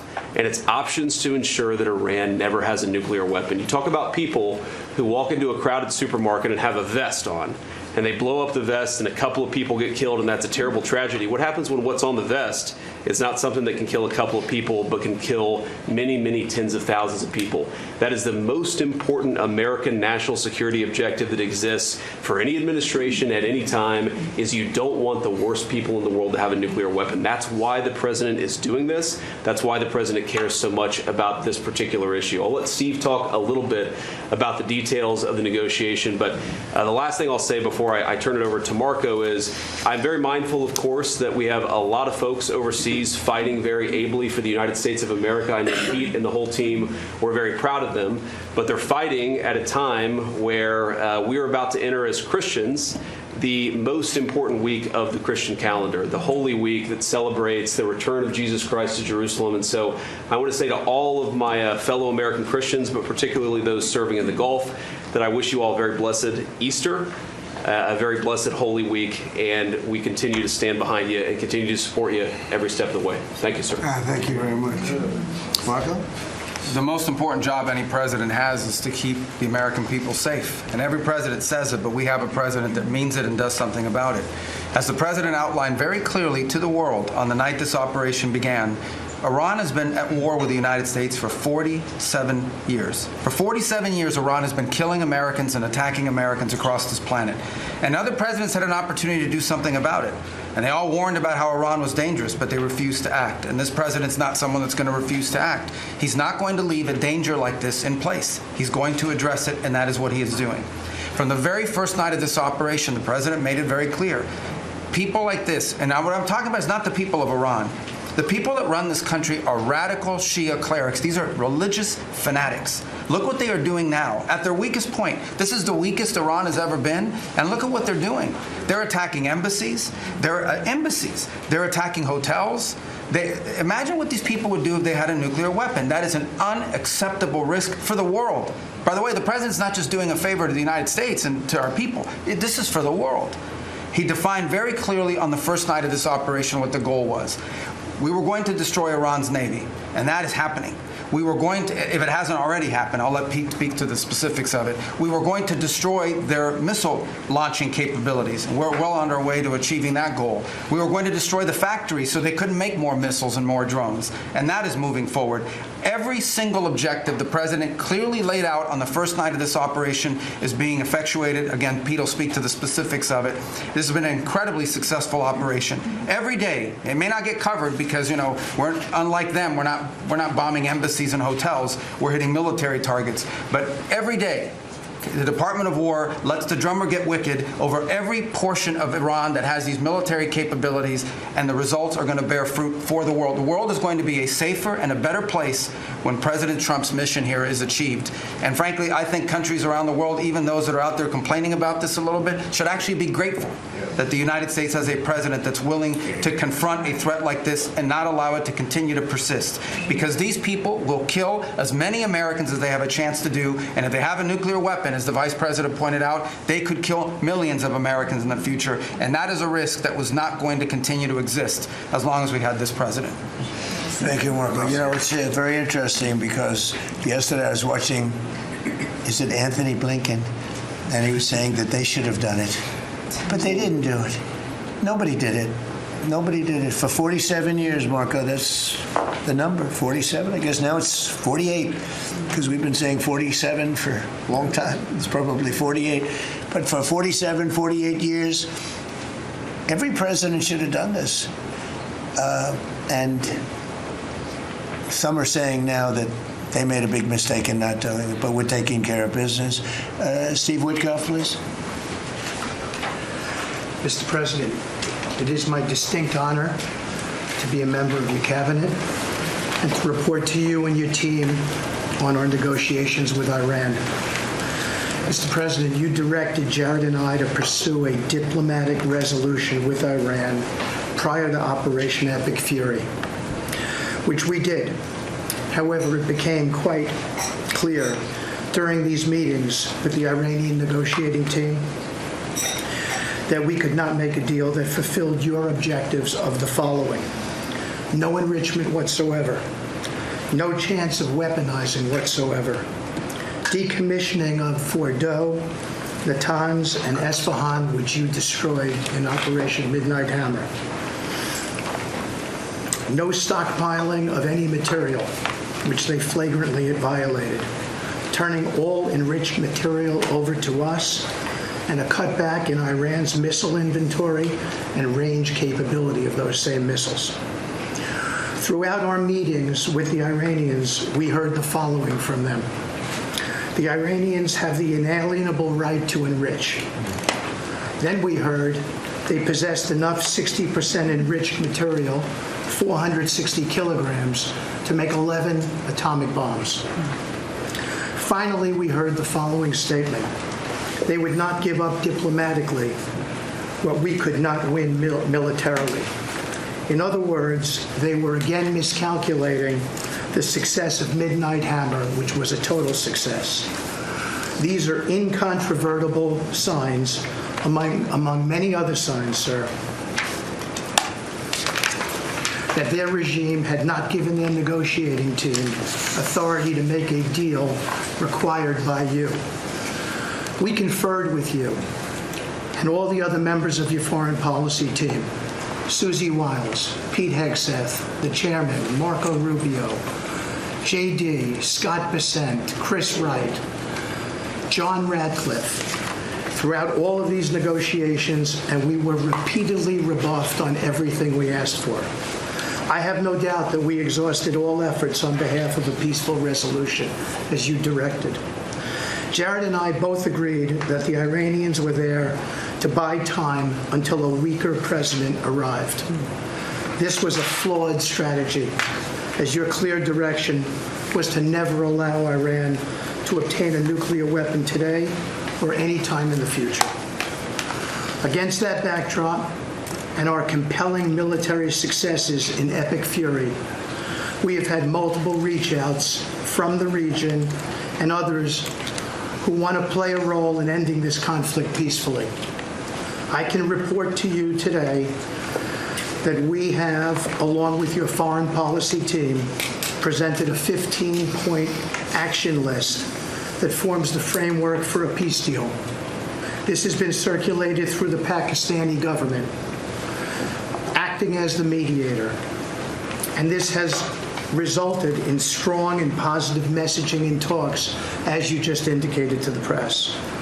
But these are sensitive diplomatic discussions, and you have directed us to maintain confidentiality on the specific terms and not negotiate through the news media as others do. I can say this. We will see where things lead, and if we can convince Iran that this is the inflection point with no good alternatives for them, other than more death and destruction. We have strong signs that this is a possibility, and if a deal happens, it will be great for the country of Iran, for the entire region, and the world at large. Your policy of peace through strength is the most effective tool for a diplomatic resolution here, just as this policy was an effective tool in each and every one of all of the other conflicts you settled in your first year. Iran is looking for an off-ramp following your powerful threat on Saturday. Your indications that you are willing to listen to peace proposals have been well received. You have instructed us that your preference is always peace, and that we should make that our priority. We have delivered that message, sir, along with the 15 points for peace. Finally, we have told Iran one last thing. Don't miscalculate again. Good. Thank you very much. Good job. Doing a great job. Everybody around this table is doing a great job. Pete Hegseth, please. Mr. President. I'll start kind of where you left off, Mr. President. Thank you for doing the work of the free world and having the courage to step up and stop the Iranian terror regime from holding the world hostage. That's really what it is. And 27 days ago, Iran had a modern military. Never in recorded history has a nation's military been so quickly and effectively neutralized. Operation Epic Fury is not an endless war. It's a decisive campaign with clear objectives to destroy Iran's offensive military capabilities and ensure they never obtain a nuclear weapon. This is stuff for the history books. This is stuff for legacy. Mr. President, you are acting now to ensure future generations do not have to live under the threat of a nuclear-armed Iran. However, you wouldn't know it if you listened to the dishonest hate Trump media, as you referenced. The folks here in the room, these cameras, they have a choice. You're either informing the American people of the truth or you're not. Because I hear it from my people every day.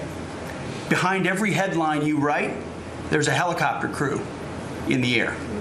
And behind every news banner you write, there's a battalion on the move. And behind every fake news story, there's an F-35 pilot executing a dangerous mission. My message to the media is get it right. This actually isn't something new to me. I may be a young guy, Mr. President, but I'm not a rookie in this realm. In 2007, I helped lead the surge, the public fight for the Iraq surge. Stood and watched people stand in the Senate and declare the war is lost before it even started. Who was that? It was Harry Reid. That was the Democrats and the media working hand in glove. Back then, it was 3 years into a war. Now we're 3 weeks into an operation. But see, unlike Iraq, this isn't a tie. This is not parity. This is not chaos. This is success, pure American success, on plan, and as the president said, ahead of pace. Over 10,000 enemy targets destroyed, over 140, I think now you're right, Mr. President, over 150 naval vessels sunk, underground facilities destroyed, their defense industrial base in shambles, and overnight, not only do they not have a Navy, Mr. President, they no longer have a Navy commander. IRGC's Navy commander was killed overnight in operation. So no Navy leader. Now that here's the thing about the media, though. If President Trump had not acted, you'd be screaming, why not? And now that he has taken decisive action, you're asking, well, why did you? It's the same old tired playbook, TDS in your DNA. But the hardworking, God-fearing, patriotic Americans out there know better. And you alluded to this, President Obama, Mr. President. Here's a fact that you don't hear on your networks, but we know. Many of the Iranian military factories and bases that we're systematically destroying were paid for by the pallets of American cash that Barack Obama flew into Tehran under the Iran deal. You might call it an inconvenient truth. Iran took our money and turned it into weapons and bunkers and ammo. And now we're destroying those weapons, and you're righting, Mr. President, that grievous wrong. And make no mistake, we had to act. And our objectives are clear: no nukes, no Navy, and a complete dismantling of their missile program and defense industrial base. And as Marco pointed out, that mission, and the VP as well, has not changed since day one. Yet, 2 days ago, they shot 2 failed missiles on a target 4,000 kilometers away. For years, they told the world that their missiles could only range 2 kilometers. Surprise. Yet again, Iran lied. And to the world, I say London is 4,000 kilometers from Iran. Washington, D.C. is 3,300 kilometers from Venezuela, another country President Trump did something about that partnered for a long time with Iran. So you're telling us that Iran is not a threat to the world or to the U.S. President Trump knows better. And here's what success actually looks like right now. You mentioned it, Mr. President. A-10 Warthogs, if you know them, you love them, and Apache helicopter gunships are flying strike missions inside Iranian airspace and throughout the Strait of Hormuz at will. See, you only send these slow, low-flying, close air support platforms when the enemy has no meaningful air defenses left.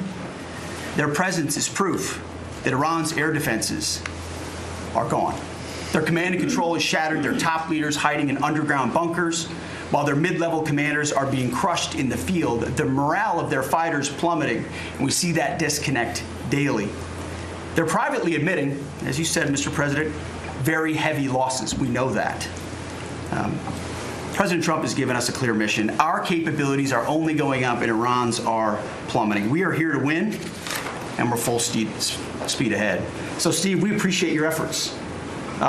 We pray for a deal, and we welcome a deal, and we have the ultimate deal maker to make it happen.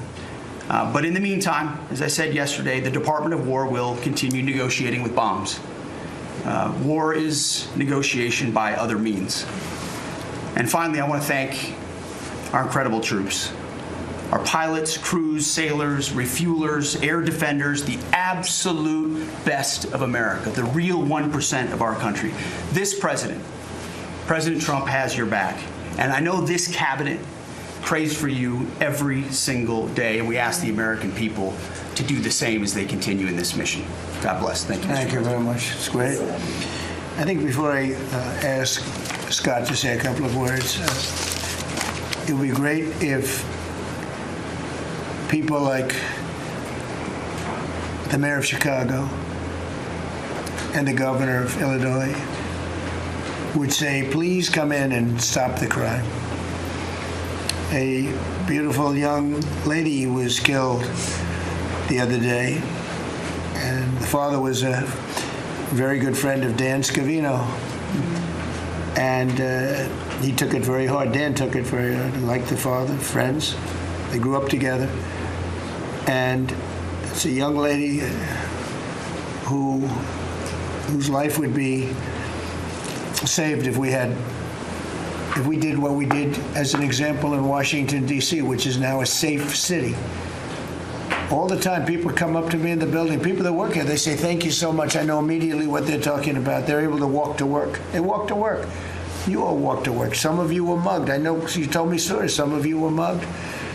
One person in particular was viciously mugged in the group right here. It's not happening anymore. You have a safe city.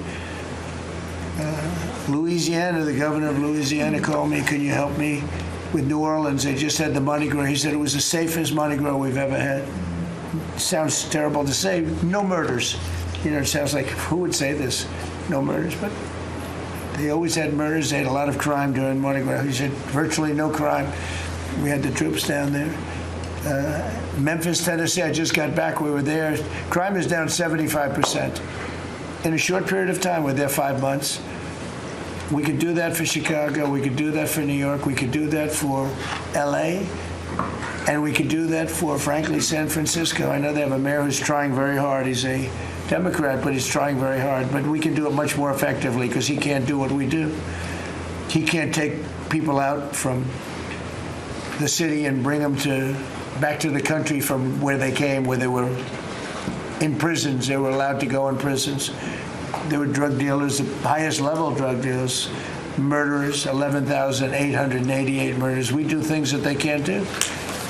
I had friends calling me up from San Francisco. Could you give him a chance? I said, absolutely. If you want him, we'll give him a chance. He's trying. He's doing okay, but we could do much better. We could make it a lot safer than it is. San Francisco, a great city, was a great city, could quickly become a great city again. But, you know, they're going very slowly. I tell my friends they're very substantial people. They're in a certain business where people have made a lot of money. I just hope that lasts.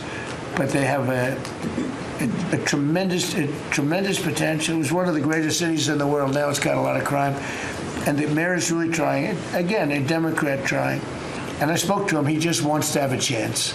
And I said, we'll give you a chance. But we can solve it very quickly.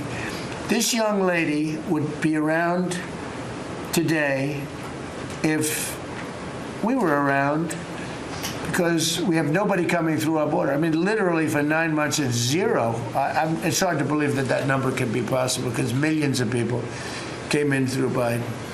But nobody even tries. We don't have the caravans of thousands, 25, 30,000 people pouring into our border. They come up in caravans. We don't have caravans anymore. There's no such thing anymore. It's a name that I think I developed, but somebody developed it, but I think it was me. I thought it was inappropriate. And thousands of people would come up and just barge into our country, totally unchecked, totally unvetted. And this man came in, Dan, right? And he came in through the ridiculous open border of Biden. If we were there, the election was rigged. What are you going to do? Came back, big comeback.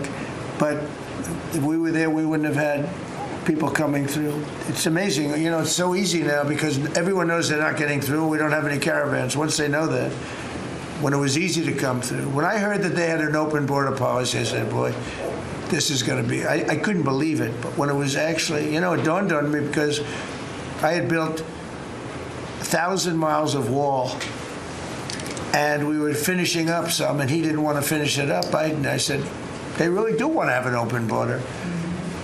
And we got it finished. But that young lady would be alive today. And she'd be alive for another reason, because we would have the National Guard in Chicago and in New York and in other places. And they love doing it. It's like training, to be honest. It's actually training. I never want to take them out of D.C. I mean, maybe somebody later on will do it, but I never want to take. You know, the people, they look, they say, we feel so good, we feel so safe. We see these beautiful, strong people, and they're so nice. They help. They open the doors for people. They carry bags. They pick up paper when they see paper on the ground. I looked at D.C. last night. I drove to make a speech, and I drove through, and I said, take me this way, take me that way. The city's clean. The fences are down. You don't have homeless all over your parks. I mean, we had parks. There was no room for anything else other than homeless. It's all clean and nice. And it'll be even more beautiful in a year from now. And we have some projects that are great. This ballroom is going to be something that's so beautiful for the city, so desperately needed by presidents. I mean, now it's no secret the military wanted it more than anybody. It was supposed to be secret, but it became unsecret because of people that are really unpatriotic saying things. But doesn't matter. Doesn't matter. It's going to be great. We're building an arc, a triumphal arc, which will be incredible for the city. Incredible. We're fixing up what was the Kennedy Center. You know, I was honored when the board changed the name a little bit. Actually, it shows that the Republican and the Democrats, they work together. It's really something we work together. So I think it's a great symbol, actually. But we're doing a lot of work. That building is ready to fall down. It's in terrible shape. We're closing it. We're going to open it with a bang in less than 2 years. It'll come in under budget, ahead of schedule. That's what I do. It won't be like the Federal Reserve that's costing $4 billion or something thereabouts. Think of it, $4 billion. You know, it's amazing. I said to the group before, I said, everything I do, I get sued. I build under budget, ahead of schedule. I get sued over a ballroom that's going to be the most beautiful ballroom in the country, so desperately needed. You won't have to have tents sitting on the wet White House lawn. If it rains, you get wiped out, to honor the president of China or the president of France or the president of somewhere. You could have the greatest. We get sued. by the National Trust for Historic Preservation. They don't know what they're doing. Then I just found out we got sued by that group and another group, I guess, on the fixing up of again, I'll use the old name, Kennedy Center, because they're not fixing up Trump Kennedy. It's going to be beautiful when you add the name Trump. But we got sued. And all I'm doing is fixing it up. We're fixing broken marble. We're putting on a roof because it leaks like a sieve. We're fixing steel that's broken. It's the same building, same exact building. We're fixing it's going to be beautiful. It's going to be so beautiful and safe. It's actually unsafe. You had some of those columns on the outside that were painted a fake gold. Now we painted them a beautiful white color, beautiful cream white. It's beautiful. Everyone said it's so much more beautiful now. Instead of a cheap, you can't imitate gold. See, I'm a gold person. It's all real stuff. You can't imitate it. Someday they'll discover a paint that will look like gold, and the guy's going to be the richest man in the world. But you can't imitate real gold. It just doesn't. That's 24 karat, which is what this building deserves. But think of it. I get sued because I'm fixing up the Trump Kennedy Center. We're going to make it gorgeous and safe. We're fixing new windows, new this, but just all fix up. I got sued by preservationists. But you know who they didn't sue? The man that took this beautiful Federal Reserve building. That's small, much smaller than the hotel I built. I built the Waldorf Astoria Hotel down the road. And it was a beautiful job for $201 million. It's bigger, I think, than the Federal Reserve building.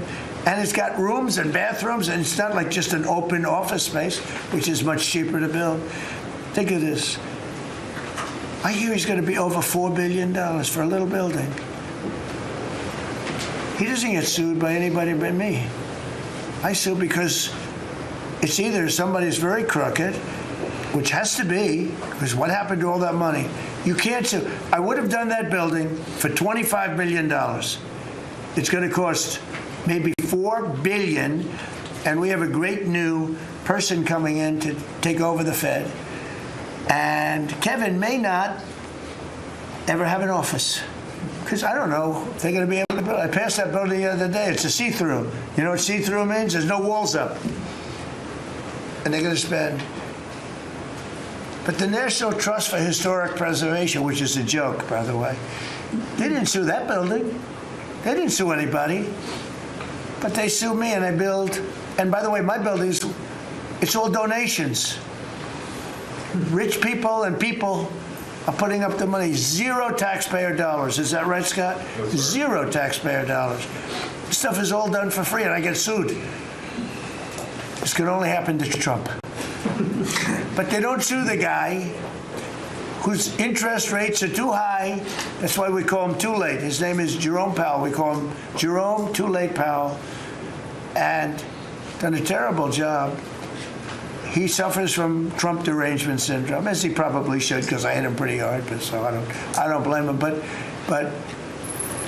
they don't sue a man who has taken this gorgeous building, ripped it down from the inside, taking ceilings that are as beautiful as you've ever seen, taking the ceilings down instead of leaving them, taking walls down that were 2 feet thick of solid concrete and plaster, replacing them with 6-inch walls with no insulation. I said, let me ask you, are you going to put insulation in?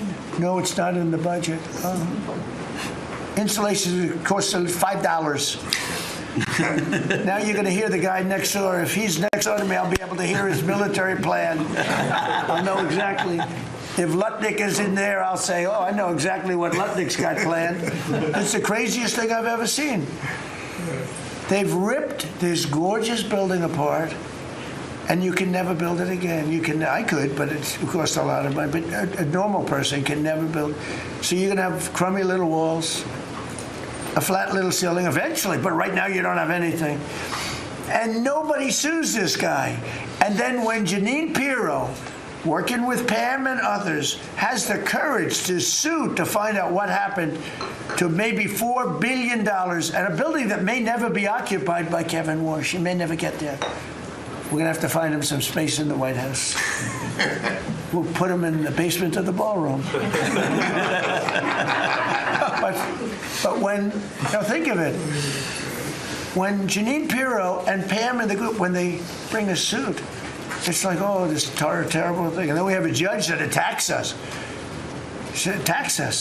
So we've got to get our priorities straight, you know. It's a very sad thing that's happened with the Fed. And then just one other thing very quickly, you have Gavin Newsom in California Railroad. That's 100 times over budget. It's out of control. It was supposed to go from the middle of San Francisco to the middle of LA. Well, now it stops way short of both. It now goes into areas that nobody ever heard of. It's billions and billions of dollars over budget, years and years, maybe decades late. And that's why we have a country that has a lot of problems, you know. We have incompetent people. It's all people. Think of this, Federal Reserve, I would have had that building done for $25 million. I would have, if I did it, it was up to, somebody else would have done it for more. So maybe 50. But you could have done that building, if it was properly done and planned, you would have done that building for, I would have done it, for $25 million, and it would be better.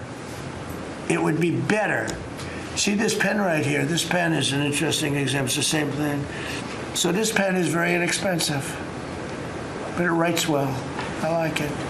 But I can't have the pen the way it was. You know what it is. I don't want to give them too much publicity, but they do treat me well. Sharpie. So I came here, they have $1,000 pens. And you know, you hand pens out, you're signing and you hand them out, you're handing them to all these people. Sometimes you have 30, 40 people. And they were $1,000 a piece. Beautiful pen, ballpoint. 1,000, it was gold, silver, gorgeous. But I'm handing out to kids that don't even know what they're doing. What is this, Mommy? It's kids. They're getting a pen for $1,000. They have no idea what it is. And I feel guilty because I'm like, you know, I'm by nature, I don't, you know, it's the government. I love the government like I love myself economically. I want to save money. So I'm saying, this is crazy. And it had another problem. They didn't write well. So I take it out and I saw it and there's no ink. And I got all you people looking, and you say, there must be something wrong with Trump. And I'm signing, and there's no ink in the pen, and it costs $1,000. This one, I called the guy. I said, I'd like to use your pen, but I can't have a gray thing with a big S on it saying Sharpie. As I'm signing a $1 trillion airplane contract to buy brand new fighter jets, brand new B-2 bombers, of which we just ordered plenty. I can't do that with the press. Use your pen, but I like the pen the best, but I'll sign it. I could do like Biden did, you know? Give it to somebody else to sign, or an auto pen, or maybe sign it separately in another room, but I can't use your pen. He said, well, I can make it nicer. I said, what can you do? He said, I'll paint it black. I said, that's nice. And I can even paint the White House on it, sir, if you like, in gold. Almost real gold, not bad. And I can even do your signature, sir. And by the way, this was not staged. I just saw the pen sit there, and I thought of this as an example of how $25 million spent by me at the Federal Reserve Building would be a better job than $4 billion that they're spending. And you know, one of the things that Kevin Warsh told me, he said they ripped down the nicest building. I don't know what building they're talking about. They ripped down a building, Scott, right? Kevin Warsh said it's the most beautiful building in Washington. He said the most beautiful space. They ripped it down. Why did they do that? I don't know. Do you know what he's talking about? Is it true? Yes, sir. They ripped it down. We have a moron at the Fed. Who wouldn't be lowering interest rates right now? But I want to thank Jeanine Pirro and Pam and her group for having the courage to bring this suit. And I believe that the contractor on that job is probably one of the richest men in the country right now. I believe that it's not possible to spend that kind of money. $3 billion, $4 billion, nobody knows, nobody has any idea what it is. But it's over $3 billion, and it's probably going to be over $4 billion by the time they finish. And it may never get finished. unless I take it over. I'll get it finished. But it can never be what it was. It's never going to have those beautiful ceilings. It's never going to have those incredible walls. The walls were 1.5 feet thick of solid masonry. They ripped them down for no reason. And I just give you the story. And just to finish on this one, so I told that story to somebody and said, yeah, but it's not the same thing. I said, you're right. This one is better. It writes. So the guy said to me, you don't have to pay me, sir. I'll give them to you for nothing. I said, no, I don't want that. Let me pay you. I want to pay you. No, sir, you don't have to. You're the President of the United States. He was shocked. The head of Sharpie gets a call. I don't even know who the hell he is. He said, is this really the President? He said, no, you don't have to pay me, sir. This is such an honor. I said, no, I want to pay you. And he said, what would you like to pay? I said, how about $5 a pen? He said, that's all right. Whatever the hell we agreed to. Peanuts. As opposed to 1,000. And these were $1,000 pens. And we were giving them out. Sometimes, you were there for signings. I'd have 30, 40 people standing behind me. I'd give out 40 pens to people. Then somebody would say, could I have a couple extra? This way I go like this. Here, you want 5? Here, take 5. But the bottom line is, they're better pens. It's a business story. So for $5, could be 0, but for $5, I get a much better pen than for $1,000. And I can hand them out. And actually, they become hot as a pistol. So what can I tell you? And with that, could I give it to, please, a man who's done a great job at Treasury? Good luck, Scott. Well, sir, as always, you're a tough act to follow, but that is very illustrative. Your economic leadership has made our military mission possible. Mr. President, national security, as you always say, is economic security. Your leadership has shown the American people that there is no prosperity without security. That our mighty military on one side, but the U.S. economic strength is fighting off this evil regime. The Iranians believe they are fighting a two-front war. It is the military war that our great warriors are prosecuting, but on the other side, they are trying to take control of the global economy through a choke point that we believe does not exist and that we will overcome. The historic operation at Epic Fury seized a generational opportunity to demolish a regime that has coordinated over 4 decades of global terror and claimed thousands of American lives. Many people, especially the Democrats, underestimate the will of the American people for short-term volatility for 50 years of safety that we are going to have on the other side of this. And I believe energy prices will be lower, inflation will be lower before we had the appearance of security, which is not real security. Now, the American people and the world will have absolute security. Through your maximum pressure campaign, Treasury has worked to uncover all financial lifelines through the regime and cut them off. You gave that order last March. This was not something that happened overnight. This is something that has been contemplated for almost a year.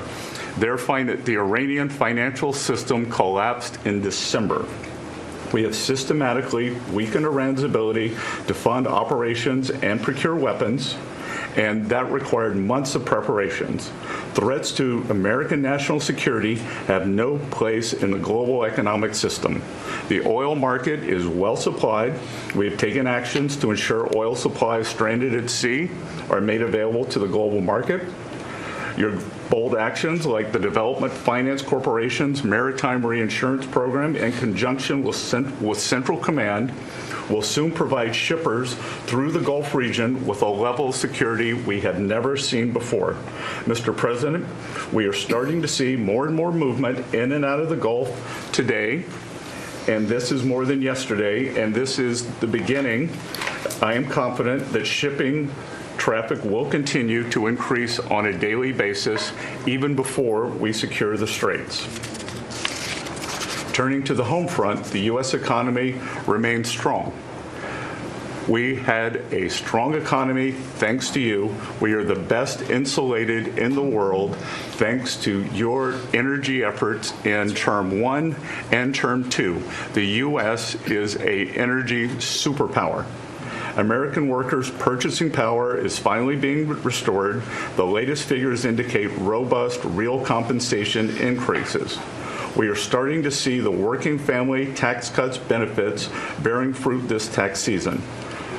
44% of tax returns have claimed at least one of your signature policies: no tax on tips, no tax on overtime, no tax on Social Security, deductibility of auto loans. The average tax refund is up more than 10% for working Americans. The economy you vitalized through your pro-growth policies is well positioned to withstand these temporary disruptions. The United States dollar has reasserted itself as a safe haven asset. The U.S. dollar has appreciated since the hostilities began because everyone knows, thanks to your efforts, the U.S. economy is the best position in the world and capital is flowing in. Efforts to reprioritize economic security are ensuring the United States remains secure, resilient, and prepared for the challenges ahead. As we approach the 250th anniversary, America will never be safer and more secure militarily and economically. Thank you. I just want to ask you a question. Is this guy central casting? I'm looking at him. I'm in Treasury. He might not be so good for war. I don't know. No, I'm looking pretty good too. I'm looking at this guy. He's central casting. Even the glasses are perfect. Where do you get those glasses? I think I'm going to get glasses. That's beautiful. Great job. That's really good. No, he's done a great job. And you all have. Proud of you all. Do you have any questions? Yes, Mr. President, are you going to go in for the uranium? Like, how do you secure Iran? And let's assume I was or I wasn't. Why would I ever answer a question? Can you accomplish what kind of a question? Am I going to go in for the?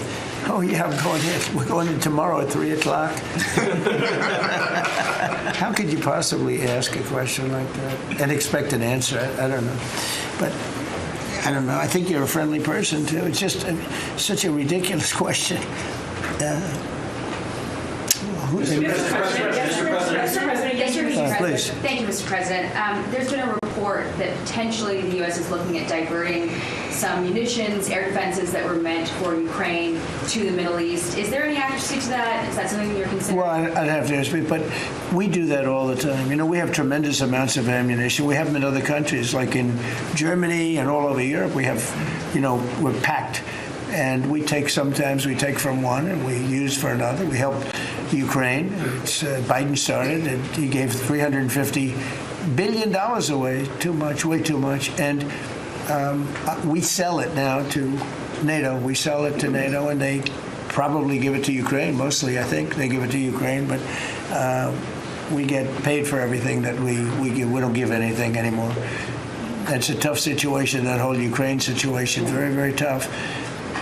We're working very hard on getting that one solved. It doesn't have any impact on us, virtually nothing. In fact, if anything, I mean, we sell a lot of equipment for that unfortunate war. 25,000 people died last month, 25,000, mostly soldiers. Some in the towns, but for the most part, soldiers. They're dying. Nobody's seen anything like it since World War II. It's a terrible situation, and hopefully that's going to get settled. I settled 8 wars. And many of them, I think, were more difficult than this one. In theory, they were more difficult, but there's tremendous hatred between President Putin and President Zelensky. Tremendous hatred. I've seen it before, but I've never seen it maybe to this extent. And I think that's calming down a little bit, and I think we have a chance of getting it done. But it doesn't affect us thousands of miles away. That's why when I heard the head of Germany say, this is not our war, about Iran, I said, well, Ukraine's not our war. We helped, but Ukraine's not our war. I thought it was a very inappropriate statement to make, but he made it. You can't erase it, but he felt that way. I said, well, Ukraine's not our war, and it's not, but I would like to see all those young people stop being killed. I mean, they're being killed. It's like a slaughterhouse. What's happening there is horrible. 25,000 on average. Last 2 months ago, it was 31,000 people died in 1 month, Marco, right? I said, it's getting crazy. It's getting worse. Think of it, 31,000 soldiers, both Russian and Ukraine, died 2 months ago, 25,000 last month. And if I can solve that, it would be a great honor to do it. I wish it could have gone faster. I solved other ones in one day that had been going for 32 years. We stopped one that was starting, it was already started, India and Pakistan, and the Prime Minister of Pakistan, a very fine gentleman, said President Trump solved something that was going to cost 10 million lives. That was going to cost a lot of lives, 2 nuclear nations. And those were complicated, but we got them done quickly. This one is, it's a shame. And the only reason I'm doing it, frankly, is because I want to stop death. I want to stop the death from happening. I think I'm going to go with a man that I've missed, Brian. I haven't seen you in a long time. I miss you. He's been in a very strange location. I don't know. He's had a strange thing happen. But anyway, go ahead, Brian. Well, good to see you, too. Actually, good to see you in the car cabinet here. Good to see you, too. You talk about gas prices coming down. Obviously, they will. But would you ever consider suspending the federal gas tax in order to kind of temporarily alleviate some? Well, some people should do that. As an example, in California, every time prices go down, his prices go up because the gas tax is bigger than the tax itself, bigger than the product itself. It hasn't. I mean, we've thought about it, I guess, but honestly, when I did this, I knew it was going to be a little bit. We had the greatest economy ever. We had the greatest stock market in history. I said, we're going to take a little bit of a hit, a short-term hit. It's going to end up going much higher than it was, in my opinion. I said we're going to have a great stock market. Nobody thought we could get to 50,000 or 7,000 in the respective indices.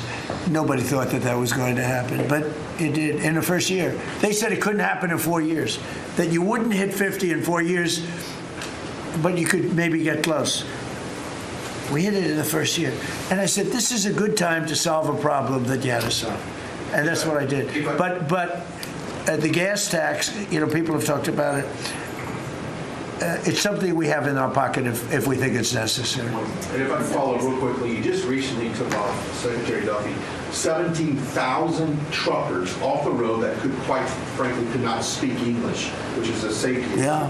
Could we ever extend that to Uber drivers, Lyft drivers, cab drivers, for someone who takes a lot of Ubers, a lot of my drivers who can't speak? Oh, well, that's not good. I didn't like that. Go ahead, John. So that's a really good point. The problem is that our states are the ones that issue these licenses.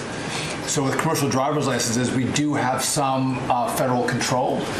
But again, we have thousands of people who can't speak the language, long-standing rule, and it's a safety issue, right? If you can't understand road signs, if you can't communicate with law enforcement when you're pulled over and communicate what's on your rig, huge problem. But the last administration, Mr. President, they let truck driving schools self-certify that they were qualified to train truck drivers. And so this is like the Leering Center. So you pay $800 and you get a certificate that you passed a CDL driving school. And again, they have no skills. They don't have the knowledge. And they don't have the skills. They haven't gone through any of the testing. And then they get licenses, and they're killing Americans on our roads. So it's remarkable the rot that the last administration allowed to take place. We are ending that, and I need partnership with our states. Even California started to come on board. Even Gavin has started to play ball with us, which is surprising. Not all the way, a little bit of ball. Mr. President, it's interesting because I just saw something that the nursing home business and the daycare centers in particular, they went out and inspected them in Minnesota, and they didn't exist. They're knocking on the door. He happens to be a young man, Nick, nice young man. He's done a very good job. They're knocking on doors. It's like homes. And they're getting hundreds of thousands of that. They didn't exist. And in California, it's worse. It's even worse. And I spoke with Russell Vogt. I said, Russell, don't send them any money. He said, but we have a court order that we have to. Can you believe it? A judge. The judges are really hurting this country. Our judges Justice Roberts doesn't like when I say it, but the judges are really hurting this country. And frankly, the justices, the Supreme Court, has really hurt our country too. Mr. President, do you have a new deadline, given that there are some talks now? Do you have a new deadline before taking? No, I'll announce it. I mean, right now, you're talking about a deadline for doing some pretty big damage, even bigger than we've done. We'll see. Look, we have very substantial talks going on with respect to Iran, with the right people. You know, I told you about a present, right? Steve, can I reveal the present? You can do anything you want. Thank you. They said to show you the fact that we're real and solid and we're there, we're going to let you have 8 boats of oil, 8 boats, 8 big boats of oil. This was 2 days ago. And they'll sail up tomorrow. That was 3 days ago. And I didn't think much about it. And then I watched the news and they said, a very good anchor, actually. Happened to be Fox. But I watched it, and he said, something's unusual happening. There are 8 boats that are going right up the middle of the Hormuz Strait. 8 big tankers are going loaded up with oil right through. And I said, well, I guess they were right, and they were real. And I think they were Pakistani flagged. Yes. And I said, well, I guess we're dealing with the right people. And actually, they then apologized for something they said, and they said, we're going to send 2 more boats. And it ended up being 10 boats. All right, I hope I haven't screwed up your negotiations, but I thought it was appropriate to say, because I did taunt you the other day by saying they're going to give us a present. There were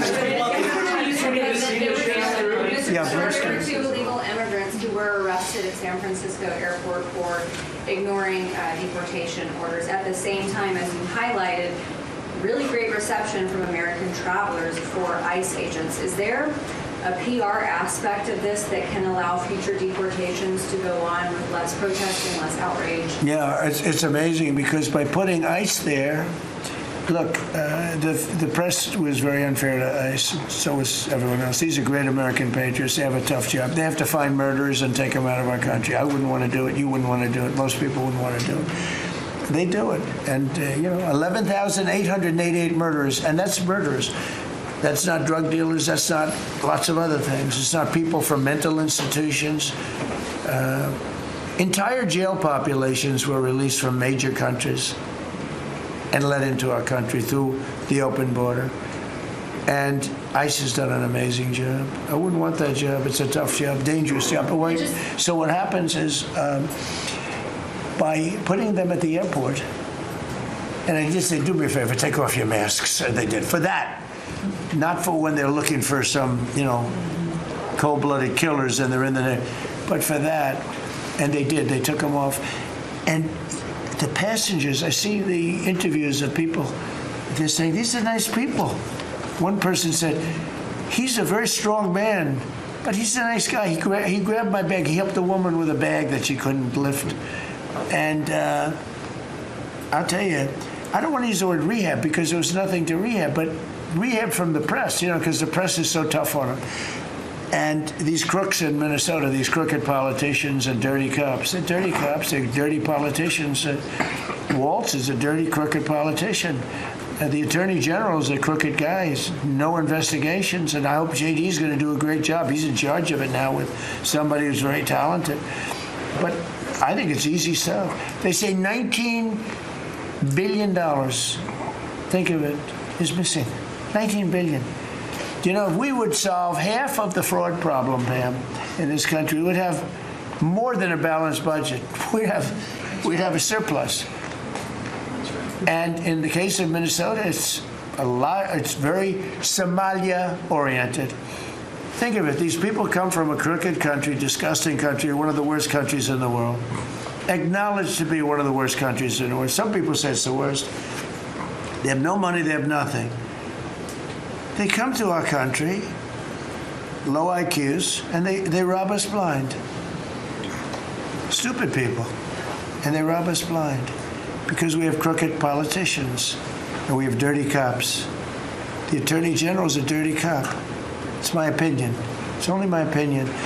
And something should be done about him. Let's see what kind of a job he Mr. President, can do. yesterday you said that you hate mail-in ballots. Excuse me? Should Iran be able to charge a toll for the Strait of Hormuz? They're charging some vessels to go through. Oh, yeah. Well, should they be able to? I mean, they shouldn't be able to, but they're doing it a little bit. I don't know. Look, their capability is a lot less than it was 2 weeks ago.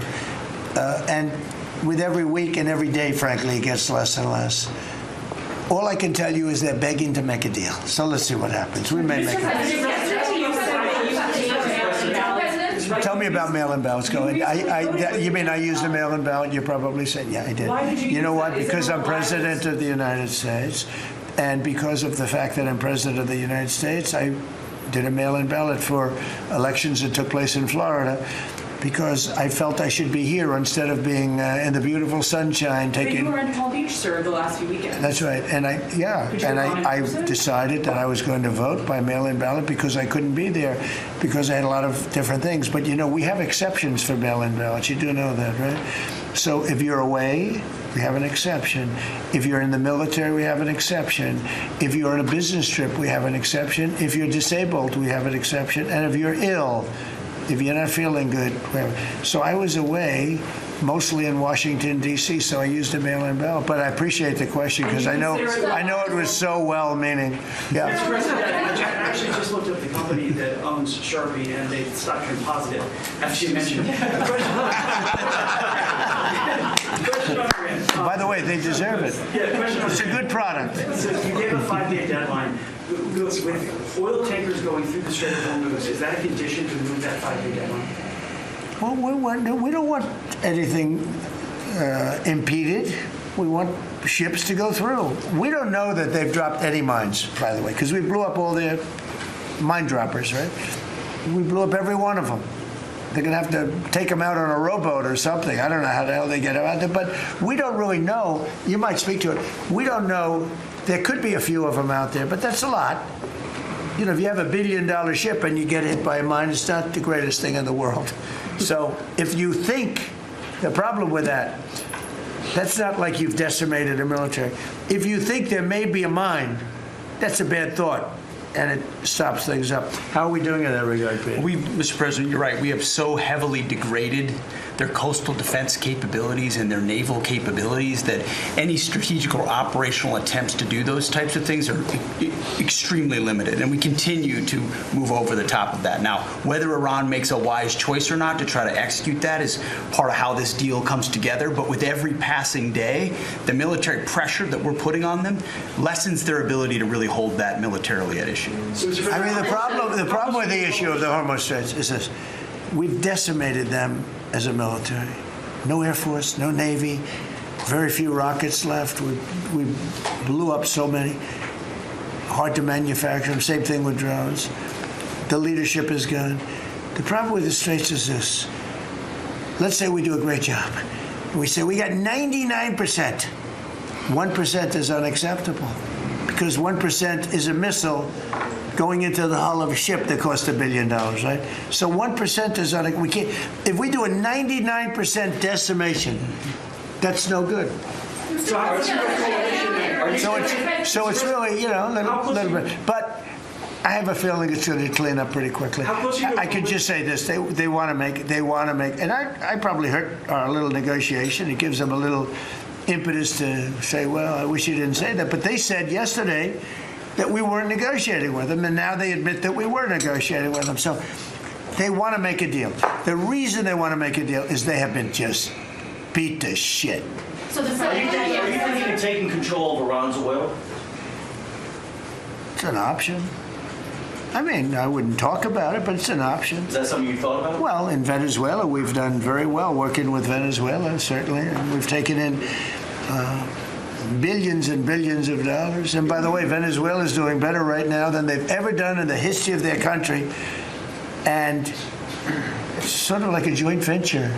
But the United States has made a lot of money, Marco, right? With it. Do you want to talk about that for a second? About Venezuela? Yeah. Yeah, I mean, I think Venezuela in the first 2 months of this year generated more revenue from oil sales than they had in most of all of last year. But the money's not being stolen anymore, and it's being held in a U.S. Treasury blocked account. And to the extent it's flowing to the Venezuelan government, it's going to help people, like fund hospitals, pay teachers. It's not and we being get a stolen. lot of it, and they got more than they have in many years. Think of it. We get a lot of it. We have a deal. We get a lot of it. We had 100 million, think of this, 100 million barrels we took in the first 2 weeks. 100 million barrels. That's a lot of oil. It's a lot of ships. And we got some, and they got some. We paid for the ships. A lot of money left over. And Venezuela has done better now with us. Call it a partner, call it whatever you want. We've made a lot of money, and they've made a lot of money. We've paid for the cost of that military hit many, many times over. And we've only just started. Our relationship with Venezuela has been amazing.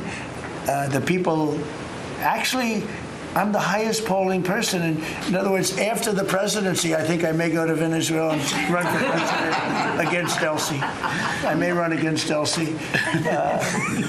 It's an option. No, they like me in Venezuela, but it's an option for me. It's a wonderful option. Yes. There's some reports that Gulf allies are concerned about winding down the war too soon and potentially leaving Iran. Well, they'd probably like us to stay, but the concern, if we don't stay, look, it's a beautiful thing about airplanes that go 2,000 miles an hour is you can get back there very quickly.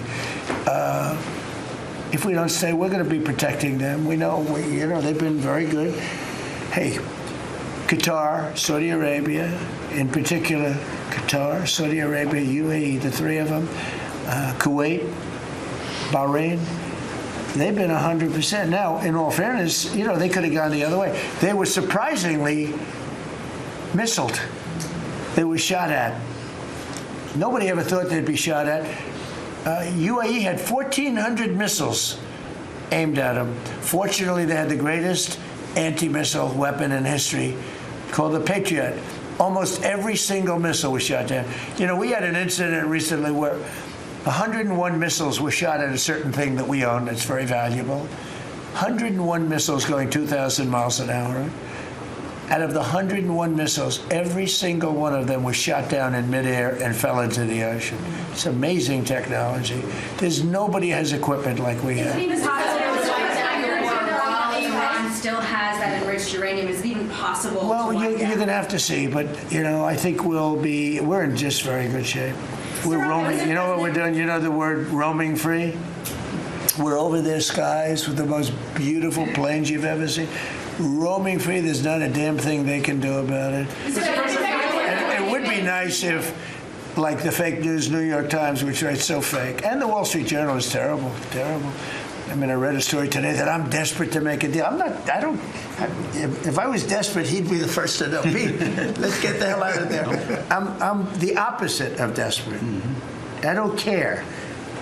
I want to know. In fact, we have other targets we want to hit before we leave. We're hitting them on a daily basis. No, I don't talk about you. I can't talk about specifics. A lot of people say that wouldn't matter. Maybe it does matter. Who knows? But I wouldn't talk. It's like the question this young lady asked. Sorry about I embarrassed her. I don't want to embarrass you because I think she's a friendly reporter, so I'm sorry.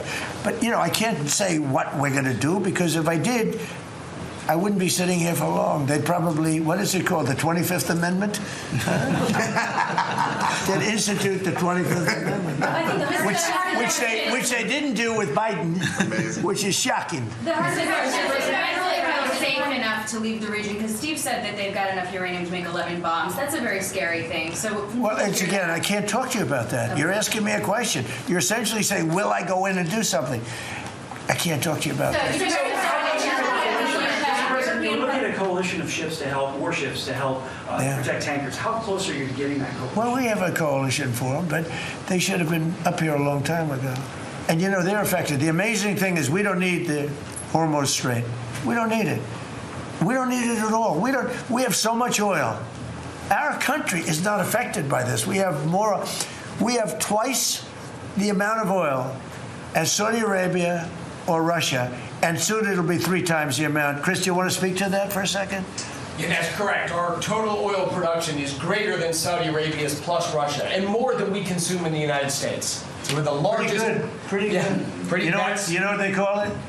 Drill, baby, drill. Yes. Mr. President, Anything else you want to say? Well, it's same thing for natural gas. We went, before your first term, we were the largest exporter of natural gas in the world. Today, we're just by far the largest. I mean, we were the largest importer. Now we're by far the largest exporter, and it's growing rapidly this year. New facilities are coming online. New production's ramping up. And we're doing an amazing job. We're getting a lot of help from that man right over there. He's getting approvals done quickly and very environmental. He's an environmentalist, actually. He does a great job, but he gives you a fast approval or rejection. Do you have anything to say?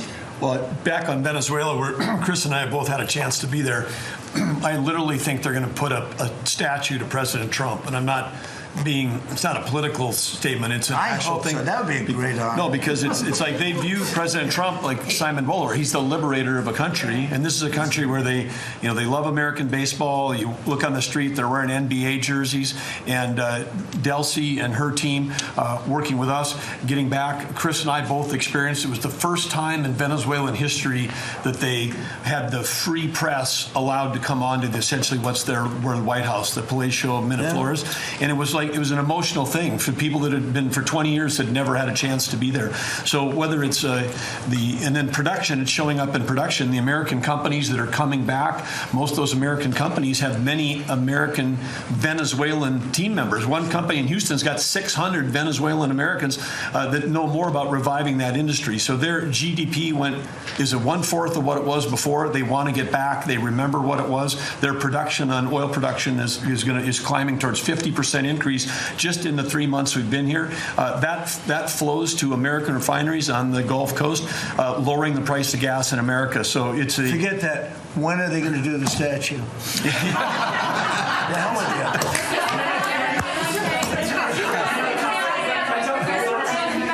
Thank you.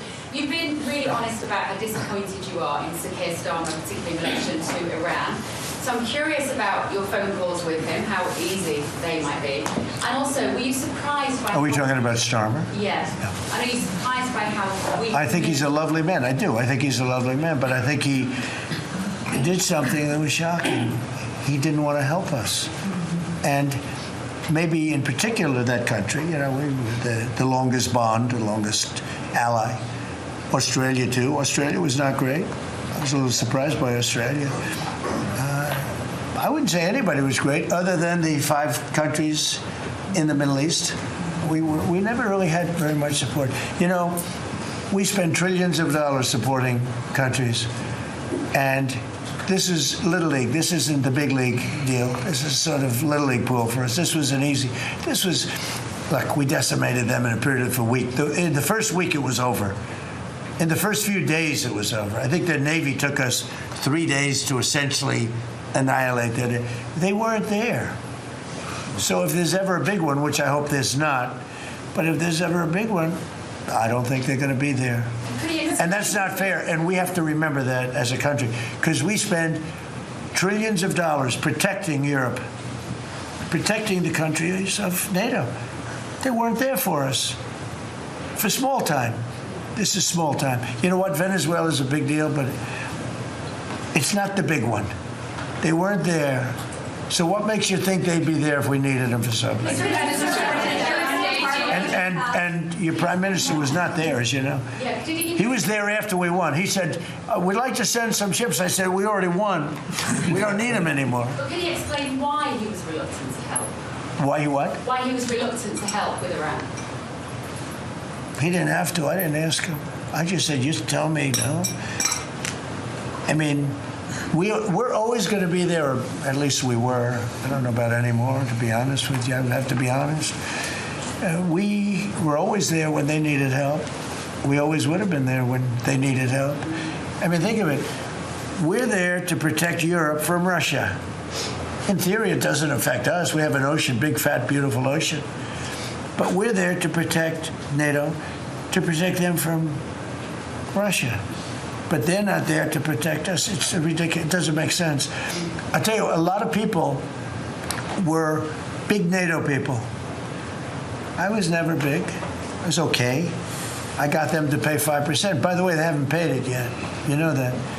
I got them to pay 5% from 2% to 5%. They didn't pay it yet. I got them to pay up to 2% because they weren't paying the 2%. Then I got them to pay 5%, which they should be at.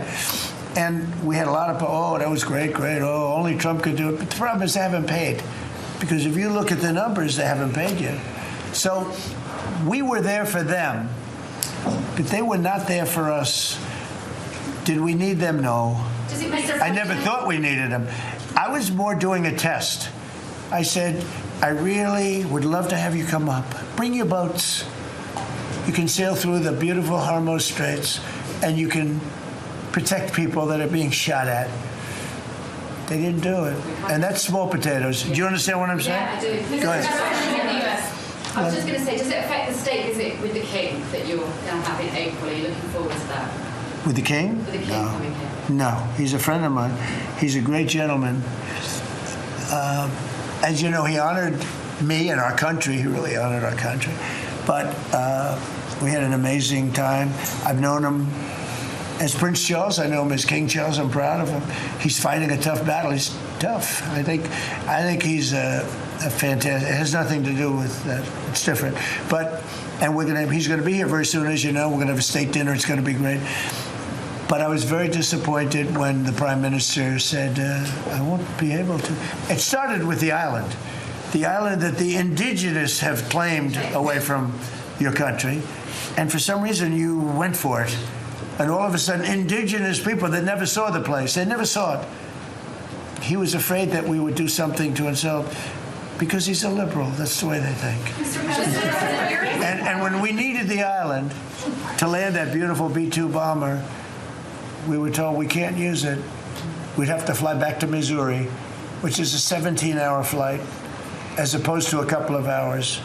And I said, you got to be kidding. Not good. They made a big mistake. Mr. President, is the Friday deadline for Iran, is that pushed back now, and if not? I don't know yet. I don't know. Mr. Witkoff and JD and Jared will tell me whether or not they think it's going along. And if it's not going along, maybe not. And we have a lot of time. You know what? It's a day. In Trump time, a day, you know what it is? That's an eternity.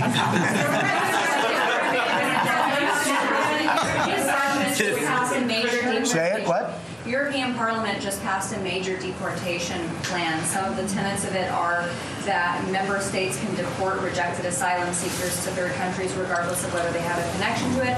It allows for detention periods of up to 2 years and also offshore return hubs or detention centers similar to ours. Who did this? Which country? European Parliament, and the vote was not close. It was 389 in favor to 208 against. I'd vote with them, yeah. Europe is where you are now. Do you think that will move the needle with Democrats? I don't care about the Democrats. The Democrats hate our country. The Democrats are in chaos right now, and they have no common sense. You know, they have one quality that's amazing. They stick together. And it's harder because they stick together in a ridiculous policy like men playing in women's sports, open borders for everybody, including murderers and anybody else that want it. We're open to you. Come in, murderers. You know why they do that? They do that for a couple of reasons, but they do it for votes because they think they're going to vote for the Democrats, even though I did great with the Hispanic vote, tremendous with the Hispanic vote. You know, I turned that whole thing around. The Hispanics like me, and I like them. And, you know, it's interesting with the Hispanics. When I built the wall, everybody said, oh, that's going to ruin us for the Hispanic. It was just the opposite. They know all about immigration, and they know all about death and crime, and they're smart people, and they have common sense. They wanted to be protected from the people that were coming into our country. So, you know, I won the election with a very tremendous Hispanic vote, and I think it's higher now than it was then. So we're a party of common sense. The Democrats are a party of insanity. They're a party that will destroy our country. If I didn't win this election, I believe our country would have been destroyed by now. 1 year, that's all it would have taken. If you had Kamala or Sleepy Joe, either one, it wouldn't have mattered. They're the same thing. Two sleepy people, two stupid people. I believe, and by the way, Gavin Newsom, who is one of the candidates, I believe he took himself out of the running when he says he suffers from mental disability. And a reporter said it was terrible that I talked that way about somebody with mental disability. I said, I have no problem with it, but I don't want a person with mental disability to be my president. I mean, you don't want to have a person with mental disability being your president. And Gavin Newsom said that he can't read a speech. He can't do almost anything. And then he said he's as dumb as all the people in the room. And he got accused of being a racist, which was an amazing set. I thought it was the worst interview I've ever seen anybody give. He's actually a very stupid person. So I believe he's out of the running. I think that statement, that interview, he admitted that he's a stupid person. I don't want a stupid person being president. You know, I'll say it right now. I say it because no press never reports it. I'm the only president that ever took a cognitive test. I took it 3 times. It's actually a very hard test for a lot of people. It wasn't hard for me, but it's a cognitive test. It starts off with an easy question, and by the time you get to the middle, it gets tougher. By the time you get to the end, very few people can answer those questions. They get very tough mathematical equations and things. I took it 3 times. I aced it all 3 times in front of numerous doctors that I have no idea who they are. And I was told when I went in, they said, Doc Ronnie told me this. My current doctors were fantastic doctors. They said, well, if you take it, you know, it's Walter Reed. It's essentially a public hospital. And if you do badly, it's probably going to get out. But I aced it. I got them all right. And one doctor said, I've never seen anybody get them all right. I've been doing the test for 20 years. I want people, I would love to see anybody that's a president or a vice president or anybody that has any chance of being a president, I would like to see them take a cognitive test. Because we had a man in this office that had no clue what was happening. And let me give you a little secret. He wasn't a smart man 30 years ago. And I'll tell you about President Obama. He wasn't a smart man either. I know all about him. He wasn't a smart man, highly overrated. He was a great divider. And our country can't go through that anymore. Can't go through. We have done an amazing job. I had to do a little stopover. I call it an excursion. I had to do a little stopover in Iran, and we had to knock the hell out of them because our country would not have been safe. The world wouldn't have been safe. I've done a great favor for the world. The world has not been reciprocal, because when I told NATO, where we give billions and billions of dollars, trillions over the years, I said, do you mind coming up and giving us a little hand with the streets? Send up some. They didn't want to get involved.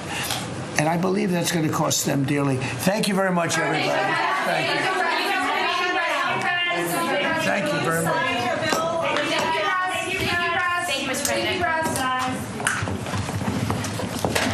Thank you, guys. Keep moving. Thank you. Thanks. Keep moving, guys. Thank you, press. It's happening now, America. Cpac USA 2026 is underway in the Lone Star State, and Real America's Voice is bringing you wall-to-wall coverage. Live shows from the convention floor, exclusive interviews, powerful panels, music, entertainment, and more. Featuring Dr. Gina Loudon, Jack Vasovic, plus Steve Bannon and others. Presented by Birch Gold Group and Patriot Mobile. Cpac USA 2026 starts right now.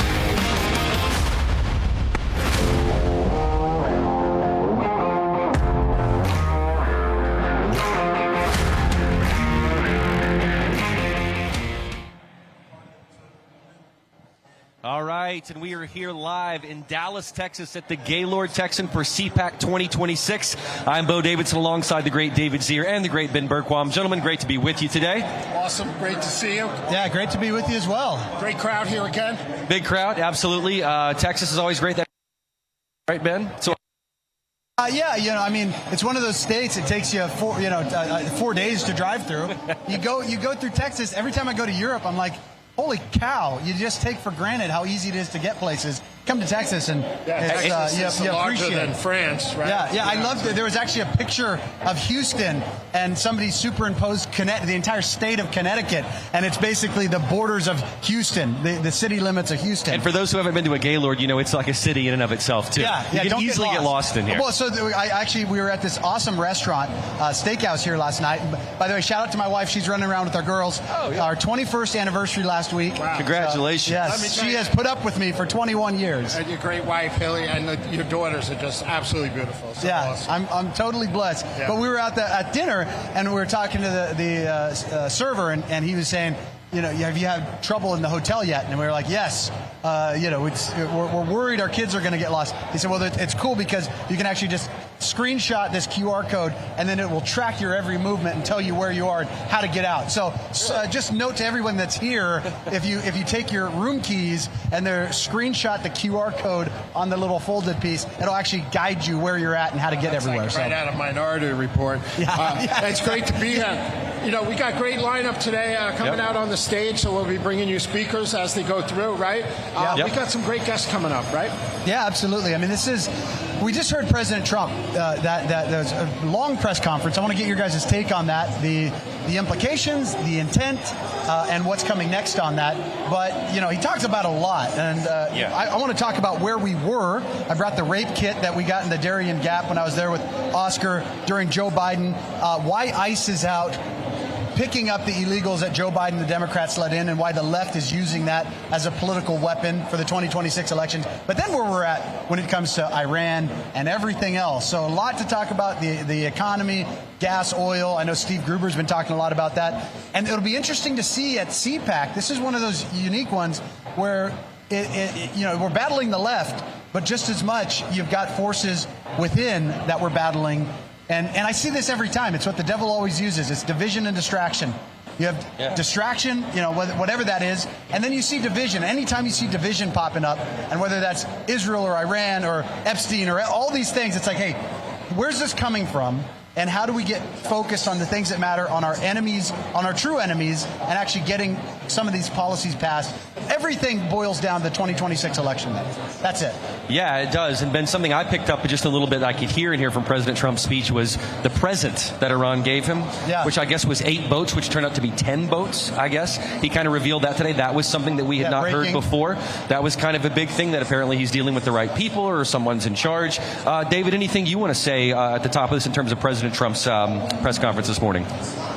Well, I think it shows that he's still in control. Everybody, I don't want, everybody to just panic out there and say, things are out, because the mainstream media is making it like it's total chaos over there.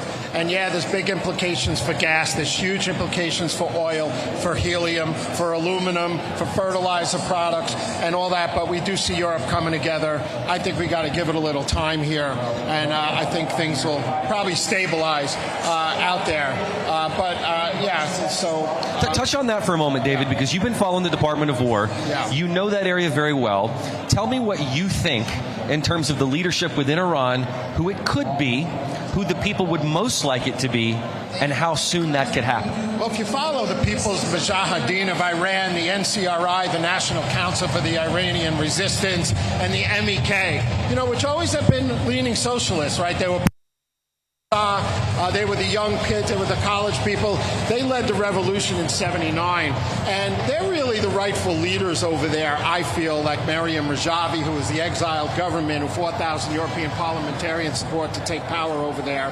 And, I don't know. I hear there's a lot of protests on the ground, especially since the Fire Festival, which was the Persian New Year, which is 4,000 years old, the end of Ramadan. And there is activity on the streets, people starting to come out. And you've got 1 million members of this Iranian militia, though, that have been pushing back against protesters. So will it happen fast enough?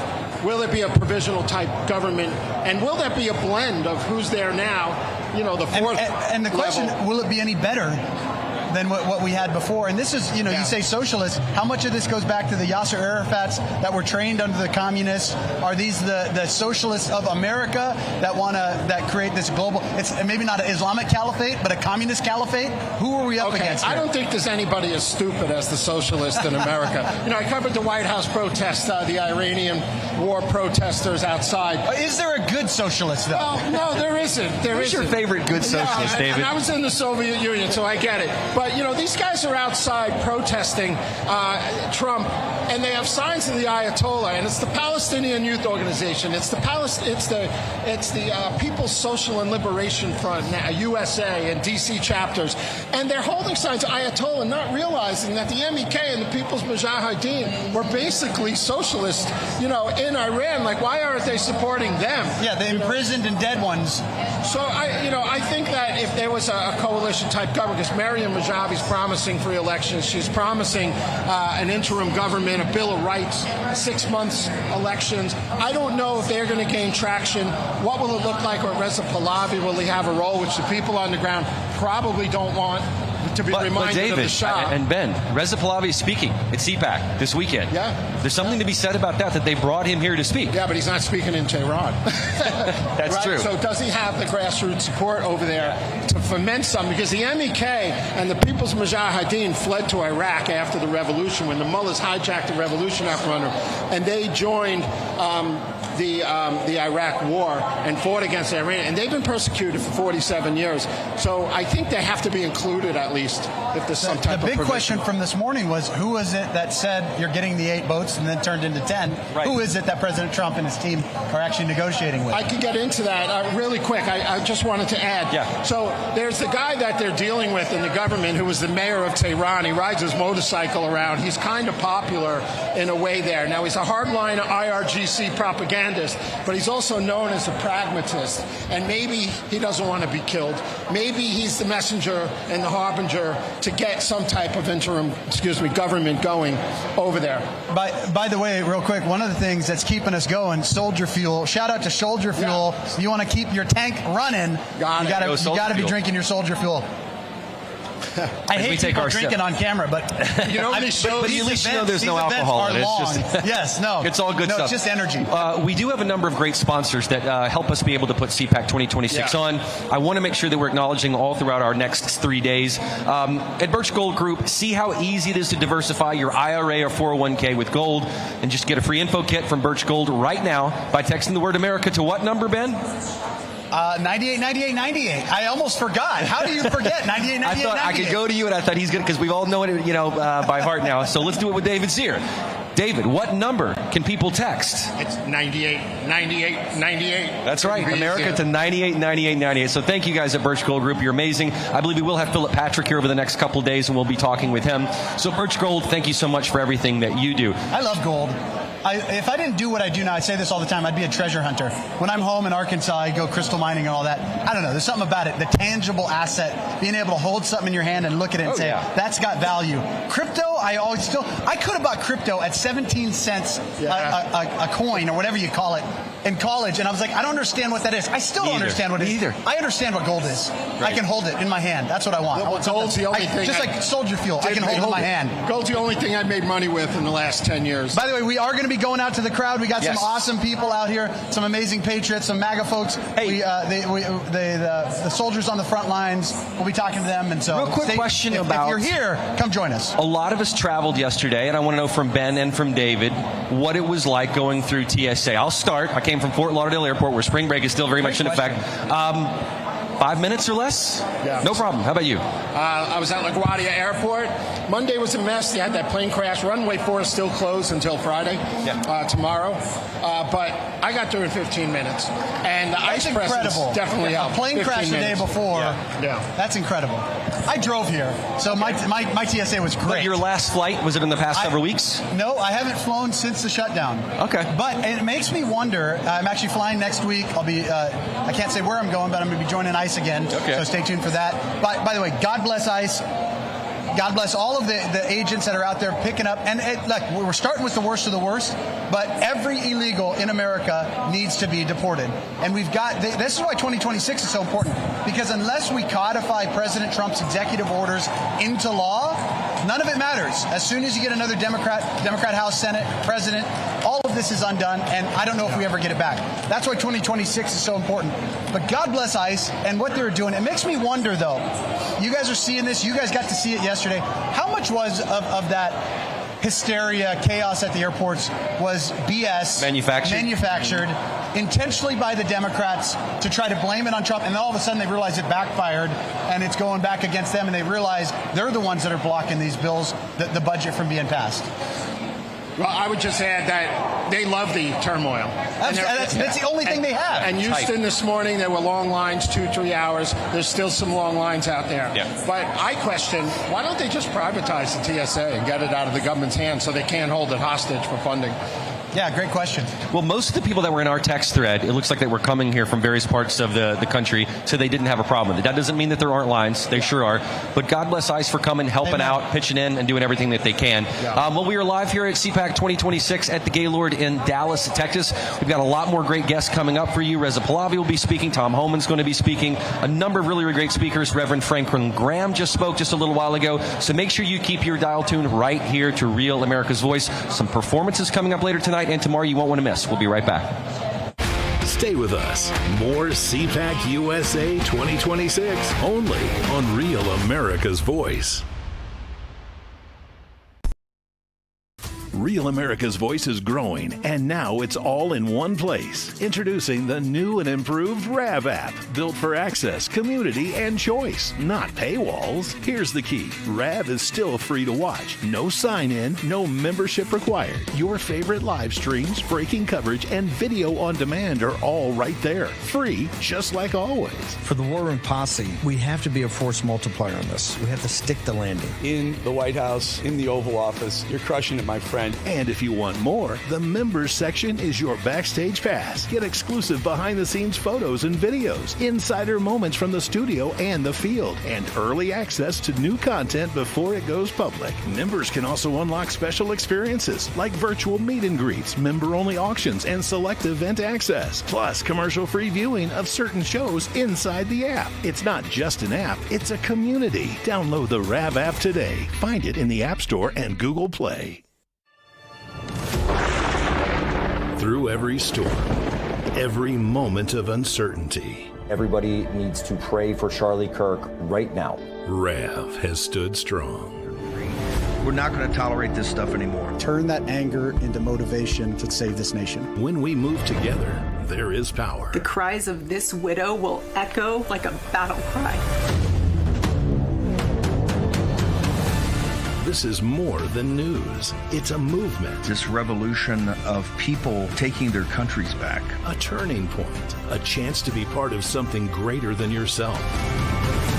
Scan the QR code and stand with RAV. The story isn't over, and neither is your part in it. Step in. Be counted. Be heard. Together, we are RAV. We will achieve American greatness. And we are just getting started. Hi, I'm Bridgie. And why do I love RAV? Well, even out here in the cornfields of Iowa, I still need news I can depend on. That is Real America's Voice.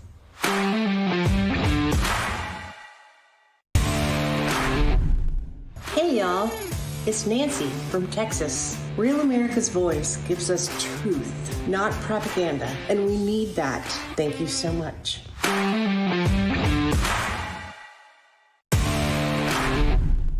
Hey, y'all.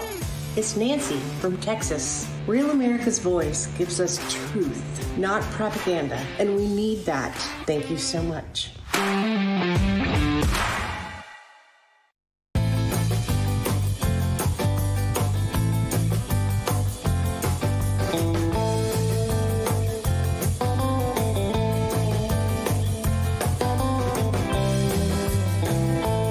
America's Voice, live from Cpac USA 2026 in the Lone Star State.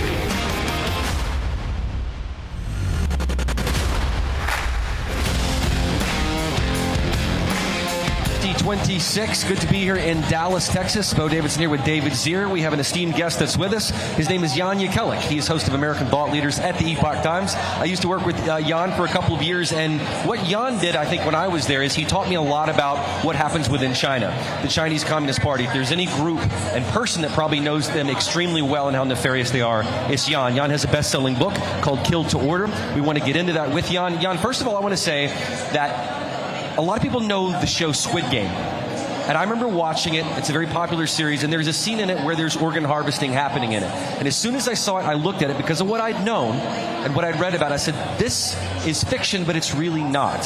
And it probably exposed a lot of people who just follow entertainment to what's actually going on. So why don't you tell us what is actually happening in China with respect to organ harvesting? So you hear these rumors about, organ trafficking in America and other places, right? I mean, some of it's pretty horrific. Someone wakes up on ice, basically organ removed, all that kind of stuff. That happens in America, even other countries around the world. It's horrible. What China is doing is next level. It's a whole different thing. So there's kind of two circumstances that have to be able to happen. One is you have to be able to push massive propaganda into a population, which the Chinese Communist Party is able to do, okay? And number two, you have to be able to incarcerate a massive group of people. And over the decades in communist China, there's always been these black classes. There's always some group that's marked as the enemy of the state. Landowners at first, because they wanted to take their land, right? In 89, Tiananmen Square massacre, was students. 99, it became Falun Gong practitioners. So this was a spiritual discipline. Truthfulness, compassion, forbearance is what these people were practicing. Wildly popular, very grassroots, very bottom up, okay? And it's 70 to 100 million people by government estimate in 1999. Bigger than the Communist Party. They decided to crush it. Okay? It didn't mean kill everybody. It mean put them into their re-education system, break their minds, transform them, right? But these people proved to be very difficult to transform, so they incarcerated 1 million of them. And they pushed this mass propaganda, dehumanizing them, okay? So this created this unique circumstance where you could have forced organ harvesting from prisoners of conscience. They started blood typing, tissue typing, and organ scanning them. Now, why is this important? In an ethical situation, someone actually needs to have a catastrophic accident, motorcycle or a car accident or something, and then they have to match blood type, tissue type, and organ, and that's rare, right? It has to kind of fit. Our bodies reject a random organ, okay? It has to match. But in China now, because of this massive incarceration of Falun Gong practitioners, and their typing for tissue and blood, they're pre-matched. So the moment someone comes and pays $100 grand, $200 grand for that heart, transplant tourism, and there were ads that actually said this back in 2006 when I first started reporting on it, there's already a pre-matched donor, a prisoner of conscience, an innocent person that's ready to be killed to order. This is why my book is called Kill to Order, because that's what happens. And it's hard to imagine. It sounds like... So we're going to go to a break quick, but I got some key questions for you when we come back. We got Patriot Mobile right there, Ben. That's right. We're going to give a big shout out to our sponsor, Patriot Mobile. And when you switch, of course, to Patriot Mobile, you're going to get to keep your phone. You're going to keep your number. They're defending faith, family, and freedom. All you do is scan the QR code on the screen right now to make the switch today. Remember, you can keep your phone. You can keep your number. Patriot Mobile is an amazing company that's been a sponsor for Real America's Voice for many, many years, and we love our relationship with them. And that's the promo code Cpac you want to use for your discount today. David, let's go ahead and continue. I guess we're going to keep going. So we don't need a break. David, continue where you left off. Yeah, so, okay. Robin Cook, that incredible best-selling novel, Coma, the great movie with Genevieve Bujold. Gave me nightmares as a kid, actually, yeah. Yeah, Michael Douglas. Prophetic, and that was 50 years ago almost. And then you had the movie The Island, right, with Scarlett Johansson and Ewan McGregor. And they were actually cloning people and harvesting and having backup organs for people. Now, part two of my question is for you, is we always thought it was the Uyghurs, right, the labor class and the labor encampments in Western China. But now you're saying the Falun Gong, which was a mainstream resistance in China, are these people. And how prophetic were those movies? Unbelievable. And this is actually one of the real tragedies of this whole situation, right? Because they built this whole system. It really wasn't, there was no real large-scale organ industry in China prior to 2000. 2000. They built it between 2000 and 2005 largely on the backs of this massive incarcerated group of Falun Gong practitioners. But then nobody does anything about it for like 10 or 15 years, and they say, hey, we can add another group. They have this strategically important region in the northwest of China, Xinjiang province, okay? So they start dehumanizing the Uyghurs. They already had been dehumanizing them. They add them, they incarcerate millions of them. Actually, there's even people being blood typed and tissue typed in their homes because the whole region is run basically like a labor camp. So they added them as a second group. And actually, I'll mention this. I've been seeing dehumanizing rhetoric pushed out at increased quantity against Christians recently. I actually talked to my friend Bob Fu from China Aid. He works on helping persecuted Christians. I saw it anecdotally. He said, absolutely, this is happening. I'm not saying I know for sure that Christians will be the next group, but I know that this dehumanizing rhetoric, demonizing people, is central to making this happen. Where are the human rights groups, watch groups on this? Where is the accountability? Where does the United States stand against this? What is actually happening to combat this? In terms of like response? Yes. Most international institutions, it's an important question, just kind of pan this, and if anything, like kind of tacitly reinforced it, but it's kind of supporting the growth of that industry. And it's really, I mean, we could talk a bit about why. I have theories about that, but I mean, I have a whole chapter in Kill to Order where basically I talk about how the Chinese Communist Party makes everyone around it complicit. People in China, but also outside, right? You start a financial relationship, and it's a lot harder. Like Mark Twain has this amazing quote that I always forget. But he's saying, if you're financially incentivized to not notice something, you might not notice it, basically, right? That's part of it. And they took advantage of our greed. We actually train some of these surgeons that are doing this. We provide technology, materials, all sorts of stuff. I mean, we don't need to do that, right? And in terms of like actual action, it's this year and last year that it's been transformative. And that's part of the reason for the book, okay, is that there's 2 pieces of federal legislation passed the House near unanimously, right, to tackle this. At the state level, 6 states have passed legislation in the last few years. At the grassroots level, the Rotary Club has gotten involved. And there's a whole group of Rotarians that's actively trying to end this. So there's a lot going on in terms of people actually trying to make a difference, shift things. Jan, we're going to wind up the interview in a minute, but I wanted to ask you, what about Trump's visit with President Xi?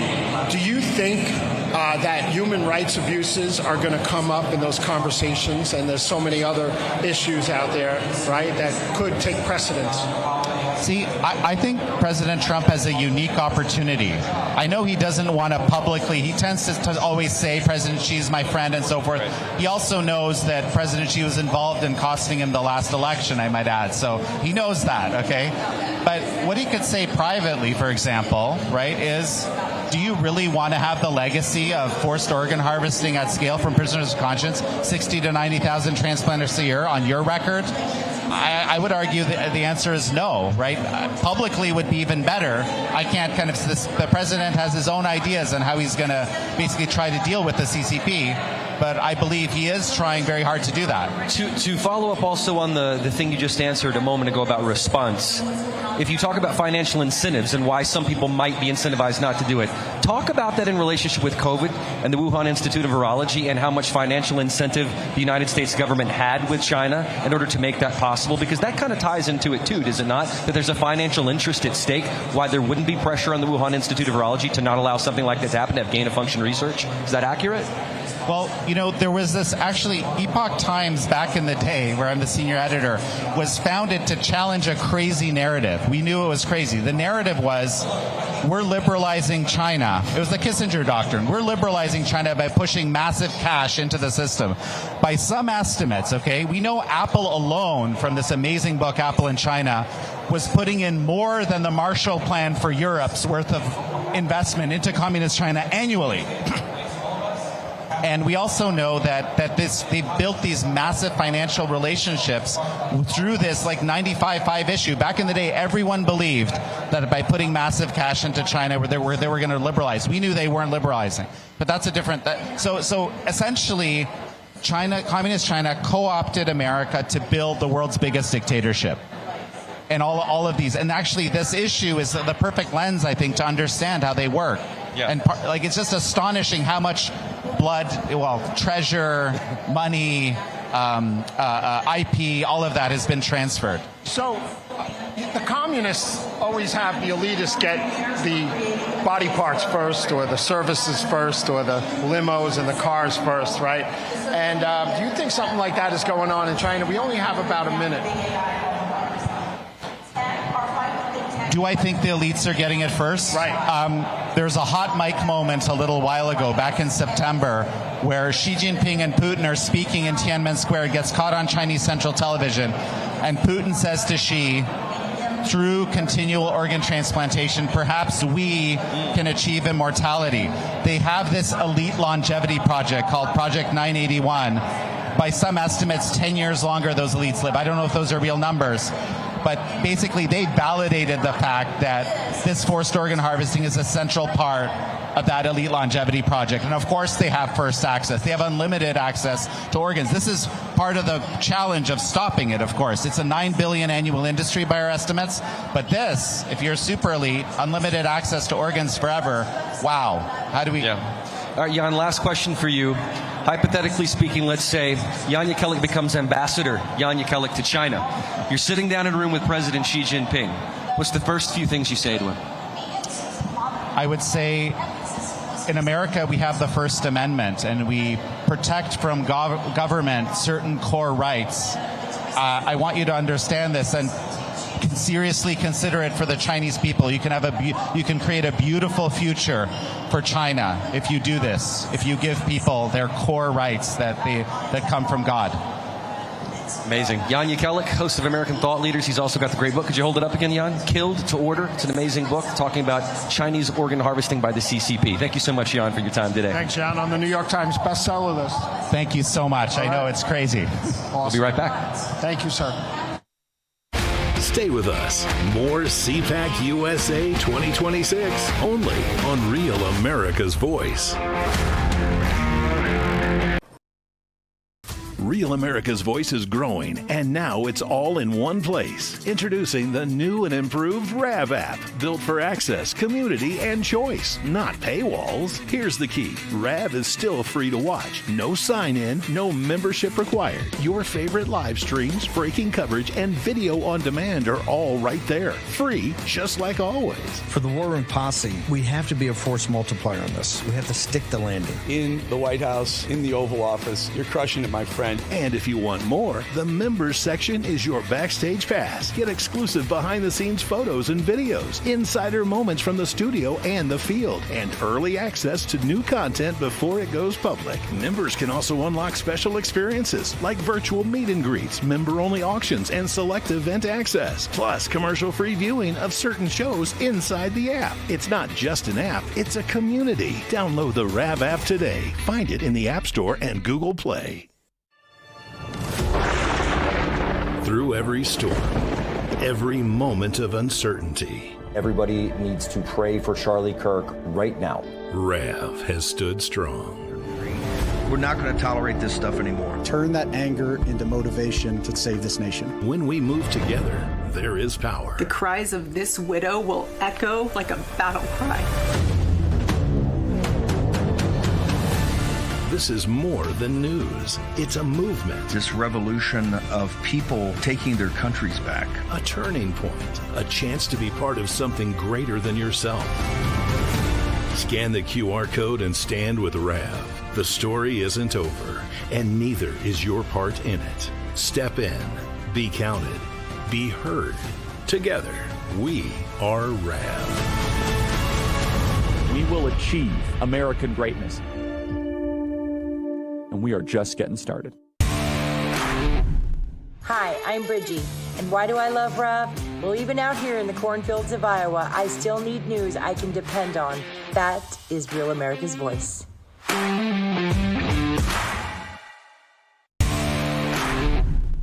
Hey, y'all. It's Nancy from Texas. Real America's Voice gives us truth, not propaganda, and we need that. Thank you so much.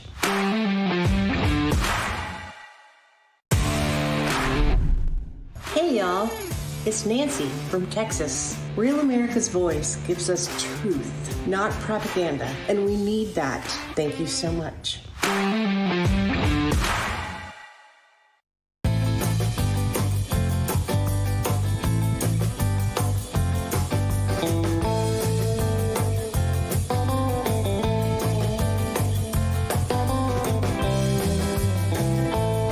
America's Voice coverage of Cpac USA 2026 continues right after this. Welcome back, everyone. We're here live, Cpac 2026 at the Gaylord Convention Center in Grapevine, Texas, just outside of Dallas. We got an amazing crowd here today. It's really a buzz with people, like-minded people, patriots, and so many dedicated people, and a real discussion in MAGA, right? Yeah, I mean, this is what it's about. Diverse voices, lifting up free speech, free assembly, the right to talk about whatever we want to talk about. And David, you've brought in a great guest to discuss some very hot button issues right now within our court system. Why don't you introduce him? Yeah, we have Mark Chenoweth with us from the New Civil Liberties Alliance. How are you, Mark? I'm doing great. Great to see you. Thank you for joining us. Supreme Court's been like key to so many things this year. A new case in Missouri upholding redistricting could add a Republican seat. We're going to hear other cases like that. But sometimes what gets lost in the dust is social media. Tell us about the latest decision and about what you guys do. Yeah, so NCLA is a public interest law firm. We take cases up to the Supreme Court all the time. Folks here may know us from overturning the bump stock ban. But in terms of social media censorship, we had a case up at the Supreme Court, Murphy v. Missouri. It came back down from the court. We just got a consent decree this week. It's a 10-year consent decree that will stop the federal government from doing the social media censorship that it's been doing to our clients for the last several years. Now, why is that important? Let's talk about the implications of that in terms of what happened in the Biden administration versus what this will do to protect social media censorship going forward. Talk about that. Well, so the agencies that are affected by this, which are CISA and the White House, and so the ones who are involved very much in doing the social media censorship, CDC, they won't be able to do that going forward. And because this is a consent decree, it doesn't just apply to this administration. So President Trump, on his first day in office, had an executive order, 14149, that said no more social media censorship. But, of course, a new president from a different party could overturn that if they wanted to. But they can't overturn this consent decree because it's a court order that prevents them from doing the social media censorship again. That applies to the people involved in your realm and your clients. Right. Does it involve other people, or does it set the future litigation? Right. So it establishes the precedent for future litigation. We have a couple of other cases going right now that are in the court that we can hopefully get a court ruling that would be broader than just these clients. But it's absolutely it's the first step that we're able to take. And what it does is it shows some people looked at that Supreme Court case and they said, oh, well, the court doesn't think social media censorship is a problem. No, that's not what the court said. The court had a problem with a procedural, with a standing issue. But now we've got, with this consent decree, it makes it clear that what the Biden administration did violated the First Amendment. The consent decree says that. The Trump administration is saying in bold type, what went on here was not legal and it can't happen again. Mark, let's talk about this other case, Powell et al. Versus SEC, and the importance of it. Go into some details about what's happening there and the progression of that. Yeah, so this is a case that we're trying to get the Supreme Court to hear right now. It's a First Amendment free speech case as well against the Securities and Exchange Commission. We represent 9 individuals and 2 media organizations who are trying to overturn a 50-year-old ban that the SEC has. We call it the gag rule. If you settle with the SEC in an enforcement action, which, by the way, 98% of people settle because it's so expensive to fight the SEC. If you settle, then you're gagged for life. You can never dispute anything that was in that original complaint against you. Even if what you're saying is true, you're not allowed to say it by the terms of your settlement agreement. We think that violates the First Amendment. It's a prior restraint. It's a discrimination on speech based on your viewpoint. There's all sorts of classic First Amendment problems with it. We think that the Supreme Court's going to be interested in this. We're teaming up with the former Solicitor General of the United States. Greg Garr was George Bush's Solicitor General, and we're going to try to uphold the First Amendment here too. So what if there's a future case involving somebody in the SEC and maybe they're innocent, right?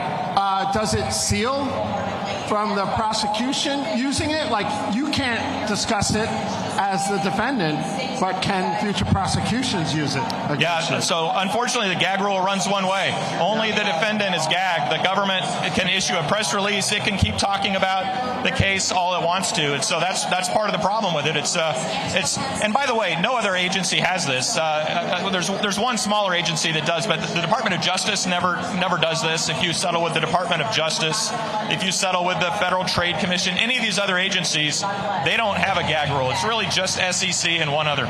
Well, Mark, thank you so much for telling us about the new Civil Liberties Alliance. We'll make sure that we're keeping abreast of all of your developments and everything that you're doing. It's exciting. I'm glad you got this recent ruling in your favor, and thank God for for what you do. So thank you so much, sir. Absolutely. NCLAlegal.org if people want to follow those cases or any of the other things we do. EPA case, they got to and our new EPA case. So that's right. And now we're going to go out to Ben Bergquam. Ben is on the floor. Ben, I understand you've got a lovely group of people there with you. Tell us about who they are.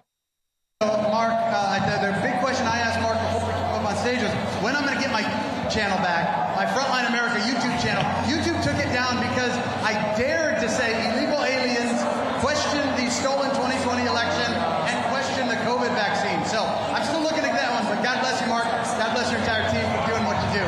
Appreciate you, sir. Speaking of people that are fighting the fight and where we need to focus, Watchmen Action. You guys are awesome. Talk to me about where you guys are. And you look at the division we have in our country and everything we're fighting against. Talk to me about what you guys do and why Turning Point, why Cpac, why we see you at all these events, what you've done since we saw you last time. Yeah, Ben, it's great to be on again. R.C. Williams, Juliana Armand with Watchmen Action. We equip the church to engage the culture by helping them to build advocacy plans around core issues. We need the church to get into the fight in order to win. And I was joking with you off the air. I said, it's like since we've seen you last, and it seems like every time we come on the network, the ministry grows by leaps and bounds. So since we saw you last at AmFest, we've done multiple trainings around the country, and we actually have our first national virtual training coming up the weekend of April 11th and 12th, in large part because of our time on War Room and on RAV as a whole. And when you talk about that, you look at our country, and I would say the majority of the problems we have are because we've had a weak church. And you look at places like Europe. Europe is virtually dead as nations. And all of that stems from, in my opinion, the death of the church in Europe. I mean, it's basically a skeleton of its former self. Why is what you're doing so important? And then you also look, it's not just the death of the church, it's the rise of the godless church, of these communist, leftist, social justice clubs masquerading as churches, pushing all the LGBT crap, pushing abortion, pushing communism, socialism. So I want to talk about the cultural Christianity that we're looking at, and the church having to come back to what's important, and that's the Bible. There's only one truth. It's Father's truth. It's His truth or it's no truth, okay? And it's time for the church to stand up and say, this is our culture. I mean, we used to be the center of the culture, making sure the culture is what it needed to be, and we abdicated that role. It's time for us to get back into gear and doing the things that we need to do, because we're never going to take our country back if we don't have the churches rise up and do what they can do. And that's the real godly churches, with the how many thousand denominations out there. This is really important, as seeing this revival, rise of people going back to church, even after the assassination of Charlie Kirk, the revival that we saw come out of that. It's important that you find the right church, and you find a church that's actually standing on godly principles, on biblical principles. And you see that right now with this divide, some of these churches coming out against Israel, against God's promises, and all of this. What are you guys doing to equip the churches? And then how would you advise people that are out there looking for a church where to go? Yeah, so Ben, our stuff's pretty straightforward. We help you to get your story right, so you name the moment. We help you to organize and mobilize your people with our training, and then we help you to measure your success. You've got to have those pieces. And the cosplaying of Christianity that's going on right now, Ben, leads to decay in the culture. What happens when we abdicate our role? That's when the decay comes. We've got to take it back. And there's this giant gap in of people who have church hurt or who have been turned off from the church because of what you just talked about, that weak church. We go out and we help people to be able to, we equip them to help them to go out and engage those who are lost or seeking to come back. So what do you look for in a great church? Are they biblically based? Do they speak the truth? Will they talk about the hard issues? Because politics and voting, God created government, Ben. He did it for Moses to save his life. We have to be engaged. If not, that's where the decay comes in. Amen. how do people, churches out there, individuals, how do they support what you're doing? I know you guys will take donations. Please do that. Support them financially. And then how do they get involved as well? Yeah, absolutely. They can find everything at watchmenaction.org. It's plural. Watch, M-E-N, action.org. You can donate there. If you're interested in booking us for a training, Have Bag Will Travel. We'll go pretty much anywhere in the country. If a group wants to get together, 6 hours or less, we can have any group or individual trained up and ready to go. I love it. Watchmen Action, guys. Check them out. Bo, David, I don't know if we're going back to break. We're going to do a quick sponsor read, and then we're going to go to break, and then we're going to be coming back. So we'll see you up here just a little bit. Let's do that. Bo, David, back to you guys. You got it. Well, we do want to recognize another sponsor here on Real America's Voice at Cpac 2026. We remember what 1776 truly means. That was a big year, David, 1776. It was the year Americans stood up to the British crown and declared that liberty wasn't negotiable. It was God-given. That same spirit is alive and well in this very room today. And now you can carry it with you with the American-made 20-ounce 1776 Shure tumbler. It's laser engraved right here in the USA, double wall insulated to keep your drink cold for 24 hours or hot for 8. It's built tough, just like the patriots gathered in this room who defend our freedoms, including our Second Amendment rights. Now, for a limited time, you can grab this bold statement piece for just $10. That's 75% off, shipped straight from the great state of Florida to your door. So don't wait, folks. Supplies are limited. Head on over to 1776tumbler.com right now and show the world you're 1776% sure about freedom. That's 1776 Tumbler. David, I'm inspired by the 1776 Tumbler, aren't you? America 250 around the corner. Big year for us. America's 250th birthday. We'll be right back here from Cpac 2026.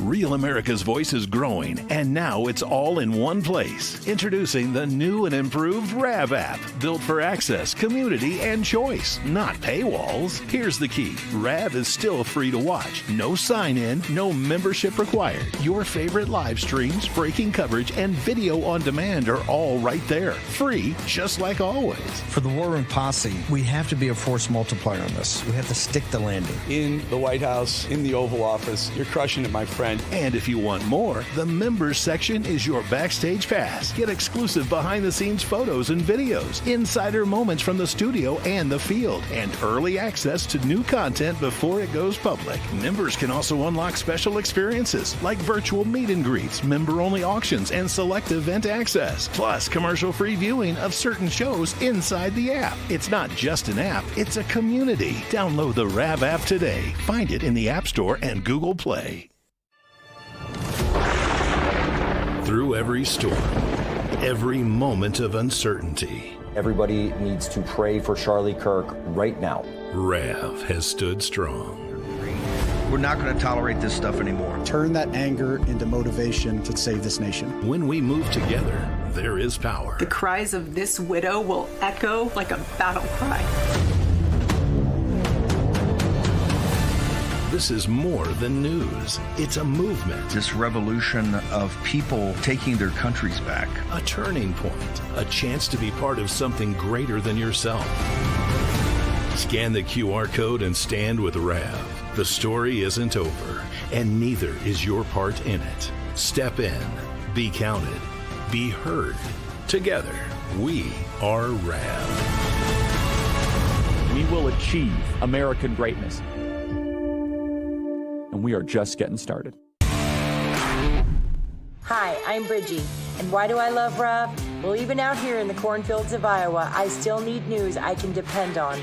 That is Real America's Voice.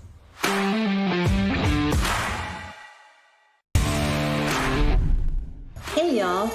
It's Nancy from Texas. Real America's Voice gives us truth, not propaganda, and we need that. Thank you so much.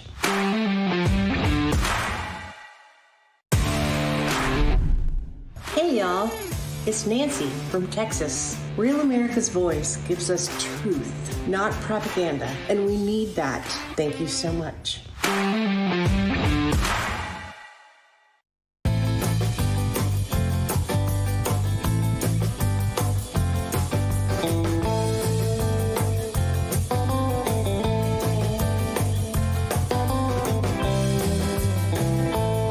happening now, America. Cpac USA 2026 is underway in the Lone Star State, and Real America's Voice is bringing you wall-to-wall coverage. Live shows from the convention floor, exclusive interviews, powerful panels, music, entertainment, and more. Featuring Dr. Gina Loudon, Jack Vasovic, plus Steve Bannon and others. Presented by Birch Gold Group and Patriot Mobile. Cpac USA 2026 starts right now.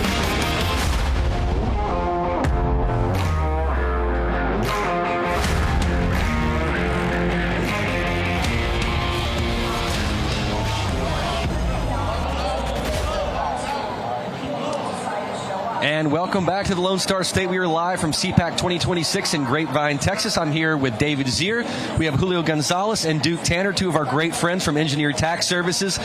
Julio, I want to start out with you. Those of you in Washington Rav, you know that I've been interviewing Julio about tax tips, grants, things that Engineered Tax Service is so good at. But today I want to open up this interview by telling you something very important. Those of you that are watching Rav Espanol, this is a very important announcement that Julio has been named president of Rav Espanol. Julio, congratulations on that, first of all, and tell us why this is a mission from the heart for you. Yeah, what an honor. Thank you for sharing that. First time we talked about it live, and it's an honor just so dear to my heart. But listen, when you're Hispanic in this country, a lot of the communities where we grow up are suppressed by the Democrat Party. They bring in the drugs. That started with Jimmy Carter and was extended by Biden. They ruin our communities. They make the drug lords become the employers in our communities and then send the fathers to prison because of the drugs, and then ultimately the families become dependent on social welfare, and they think that's an amazing opportunity from the Democrat Party. I grew up in that in Miami. Duke grew up in that in his own area, and we got to let the minorities, the Hispanics, know the game plan in that, make them understand it, so that we can turn this around. We got to be the Charlie Kirks for the Hispanic community. Yeah, Julio, it's great to see you always, and it's great to see you, Duke Tanner. I wanted to ask both of you. So, Univision was giving instructions on how to illegally enter the United States on the air. What's going to differentiate Rav Espanol and networks like that? Yeah, horrible what they did. Yeah, and maybe why their ratings continue to drop. Yeah. You know, the Hispanics have never had a media company that's talked their language. And they're traditional religious families generally, and nuclear families. 99% Catholic, right? Yeah. And 99% come here to be entrepreneurs, to create business, to create opportunities for their family. And now, with Real America's Voice Espanol, they're going to have a voice. They're going to have education. They're going to have a platform to learn. That's so amazing. That's a game changer. And Duke, we've only got about a minute and a half left, but you spent some time in prison. President Trump commuted your sentence. You've been given a new opportunity. Tell us what you're doing with Julio's company. First, what a blessing it is. I got to congratulate him and thank our Lord and Savior always. But it's just amazing. Like, I was speaking on the stage, and when I walked off, he was standing at the end. He said, "Do you have a job?"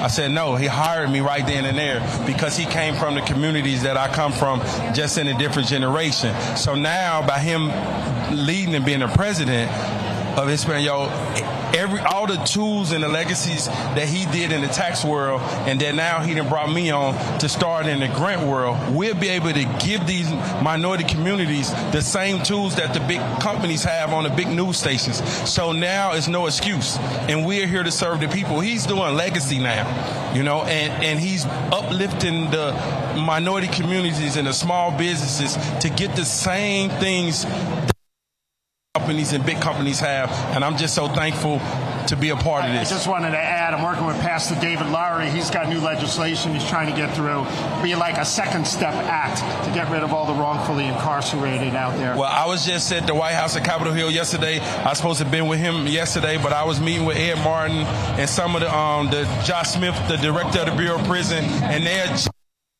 administration is changing things, and Julio's even a part of that. He's not just even with the local news, he's been a part of prison reform as well, because his main goal is that he want to make 100,000 of me, giving the people the tools. Well, Duke, your story is inspirational. Julio, your story is inspirational. Thank you guys so much for everything you do, okay? My pleasure. Thanks for having us. Thank Real American Voice, too. With the Charlie Kirk Real program, America's right Voice, Stay with live from Cpac.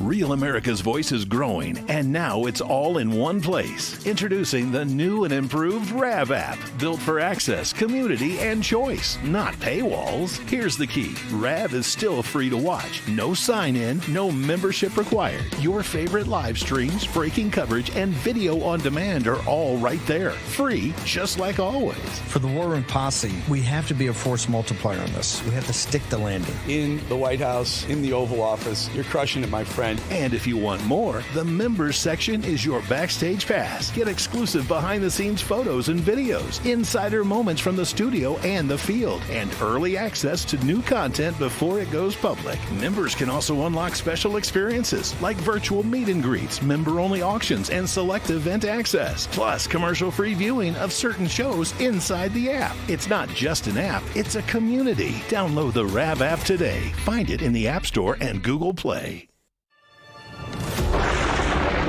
Through every storm, every moment of uncertainty, everybody needs to pray for Charlie Kirk right now. RAV has stood strong. We're not going to tolerate this stuff anymore. Turn that anger into motivation to save this nation. When we move together, there is power. The cries of this widow will echo like a battle cry. This is more than news.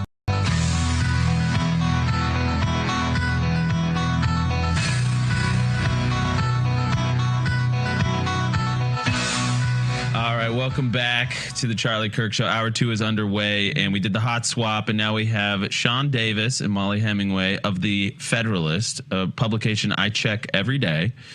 And you guys have an event here in town, so we get the glory of your presence, which not to be related to Jesus because you're not Jesus, but you're pretty great. You're pretty great. Thank you guys for coming. It's wonderful to be here with you. Yeah, it's the second time we've had you.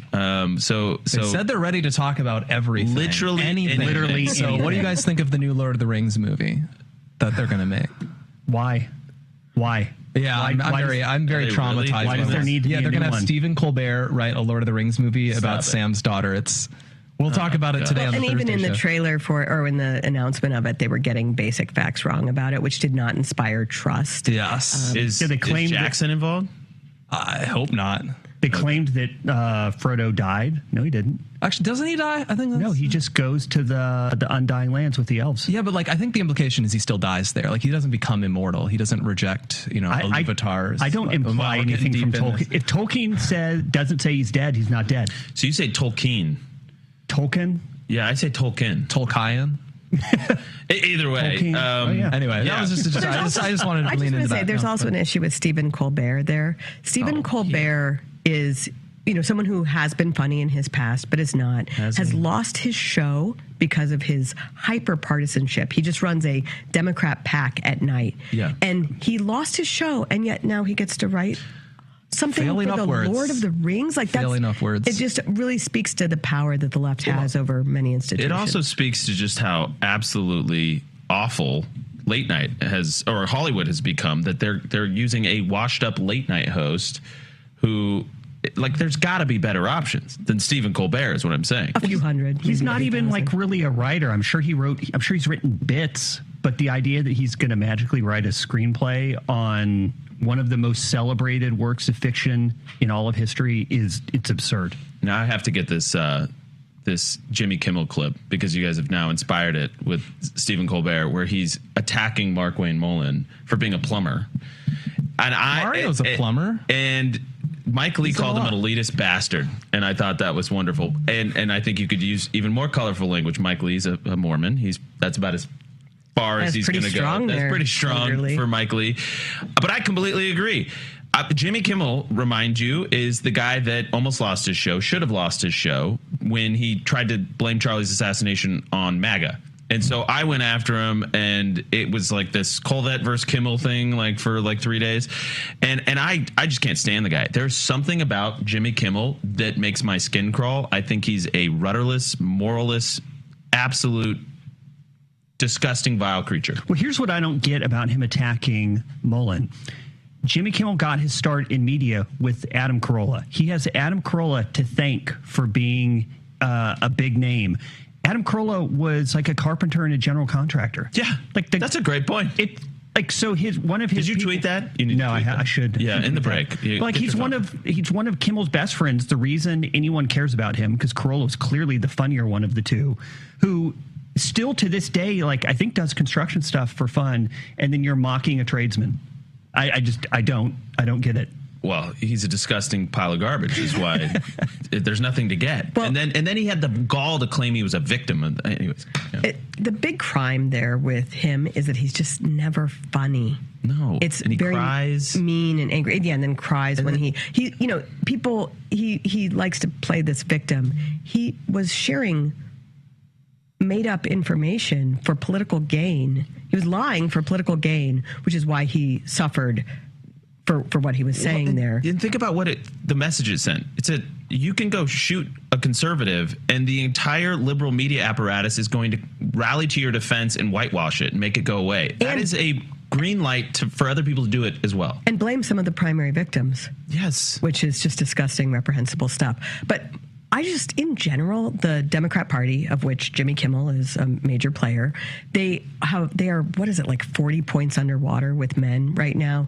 No normal man feels good about the Democrat Party. And then they're going out there and saying, if you are a plumber or a carpenter, you're reprehensible. You have no business having any say in the running of our country. And you wonder why they have these problems. Well, let's go ahead and play the clip then, just since we brought it up. SOT 26. Trump's got a whole new generation of thinkers lined up, including his newly confirmed Secretary of Homeland Security, Mark Wayne, Chuck Mike, Bruce Dave Mullen. Maybe Mellon's better. He is the now former senator of Oklahoma. Before he was elected to the Senate, Mark Wayne Mullen was a low-level MMA fighter and a plumber. That's right. We have a plumber protecting us from terrorism now. It worked for Super Mario. Why not Mark Wayne? I'm now reading he owned 8 separate businesses. He turned it into a multi-million-dollar business. It was a 6-man crew that he took over from his dad, and he turned it into this enormous company. And I believe, what is a clown? Jimmy Kimmel is a clown. What is a clown doing? Like a literal court jester for the regime. What is he doing mocking someone else's occupational choice? Also, if we're going to make jokes about Mark Wayne Mullen, he sounds like, I don't know, a receiver for Florida with a Q in his name. Maybe there's an apostrophe in there. Like, there's your obvious joke, Mark Quain, but no, you're going to make fun of him for being a plumber? Mark Quain. Yeah. I do want to say that this, speaking of him being a former Oklahoma senator, does remind me of a big pet peeve I have with the Republican Party, which is in a state like Maine, where a Republican has no shot of winning, you get someone like Susan Collins, who's actually remarkably great for the state of Maine. She's always there when we need her. In a state like Oklahoma, which bleeds red, you get these really limp, disappointing senators who in no way are doing what they, you can tolerate a Susan Collins if you have someone who's actually worthy, in Oklahoma to push the agenda in ways that they can do because they're so safe. And I do not feel great about the current senators out of Oklahoma. Oklahoma gave us Tom Coburn. How is it that the reddest state in the country, I don't think a single county in Oklahoma has voted for a Dem in multiple elections? Why are they giving us squishy pro-amnesty rhinos? This is my problem with Texas, that even Cornyn's on the table to be endorsed is beyond me. I mean, Texas should absolutely have some of our best senators, right? And that's why we've endorsed Pax, and I've had him on the show. I thought that was a brilliant move. He said I'd drop out if Cornyn, if they pass the SAVE Act and they make a deal to get it done, Save America Act. I thought that was a smart chess move. And Trump's kind of taken a step back. I think he kind of read the tea leaves, read the room a little bit. And we'll see how that plays out. But there was a huge information operation right after that primary. Cornyn should have, with the amount of money he spent, with his name recognition, with being an incumbent, he should have cleaned up in that primary. And he did not. He went to a runoff. And there was this info op in D.C. to say, oh, he won, because he had more than all of the other contenders. He performed so horribly. And you're seeing now that Trump does not seem like inclined to endorse him, given the realities. The guy's been a backstabber. In this, you got to get these guys out. I mean, listen, if you can get Lindsey Graham out in South Carolina, if you can get Nate Morris in Kentucky, if you can get a Paxton in Texas, already that's that would be a huge upgrade in multiple places. The ones that frustrate me are like, okay, we got rid of Romney in Utah and we got replaced with Curtis. Yeah. How do you perform more poorly than Romney? Jeez. I'm going to tell you guys about balance of nature. If I have it, I don't have it, guys. I don't have it, which is a problem. So I'm going to tell you guys about Hillsdale, which I know is coming up later. So we'll get me that one. Hillsdale, Charlie's favorite college, Hillsdale College, the beacon of the North. And Hillsdale offers these wonderful free online courses. Charlie took 31 of them, and you should take as many as you can because learning is the beginning of becoming a leader, becoming wise, having courage of your convictions. So one of the courses he took was the Genesis story, taught by Hillsdale professor Dr. Justin Jackson. This is a free online course. It explores the relationship between God and man, what happens when that relationship is broken, and the path to reconciliation. This is a real college course. It's rigorous. It's challenging. It's going to take your full brain power to fully understand it and comprehend it, but it's free to anybody who wants to learn. So go to charlieforhillsdale.com to enroll today. charlieforhillsdale.com to enroll today. We'll be right back.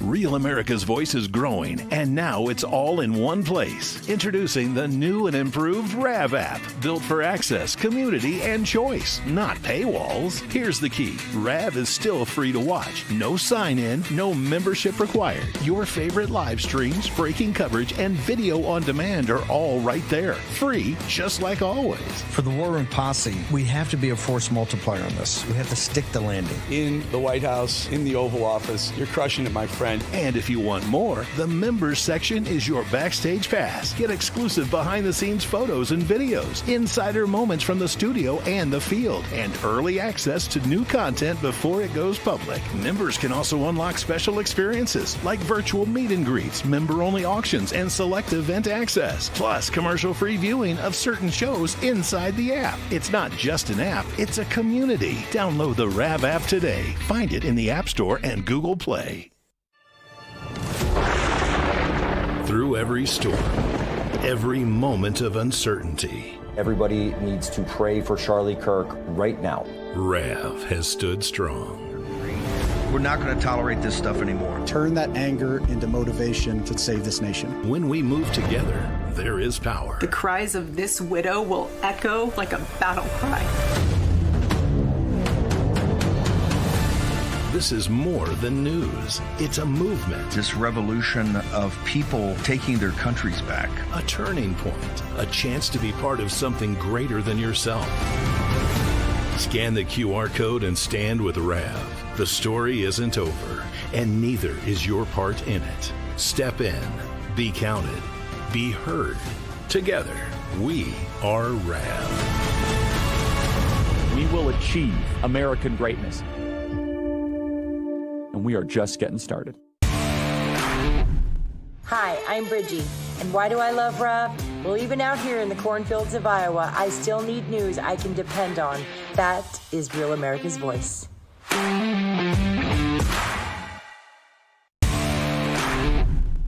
Hey, y'all. It's Nancy from Texas. Real America's Voice gives us truth, not propaganda, and we need that. Thank you so much.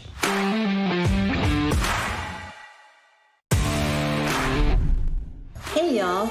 It's Nancy from Texas. Real America's Voice gives us truth, not propaganda, and we need that. Thank you so much.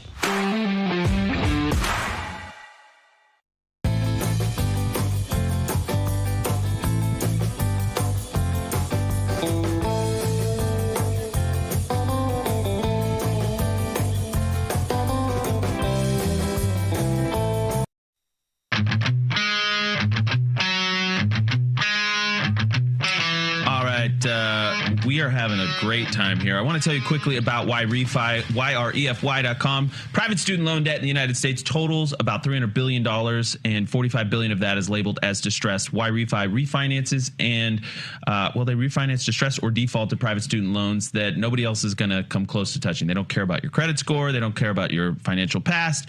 So visit YREFI.com today. They will even let you skip a payment every 6 months up to 12 times without penalty. And you can go to their website, see before and after payments. These are amazing patriots. I can't speak highly enough about YREFI. They really care about what they do. They've built an amazing business, helping so many of you, because you call them and you're depressed, you're distressed, you're suicidal sometimes. The stories are heartbreaking. So don't let that be your story. You don't have to live this way. And they can help you out. Go to 888-YREFI34 or visit YREFI.com and get some help today. All right. We are joined by Sean Davis and Molly Hemingway of The Federalist. And one of the things, so I really want folks to understand this. Just a quick shout out to you guys.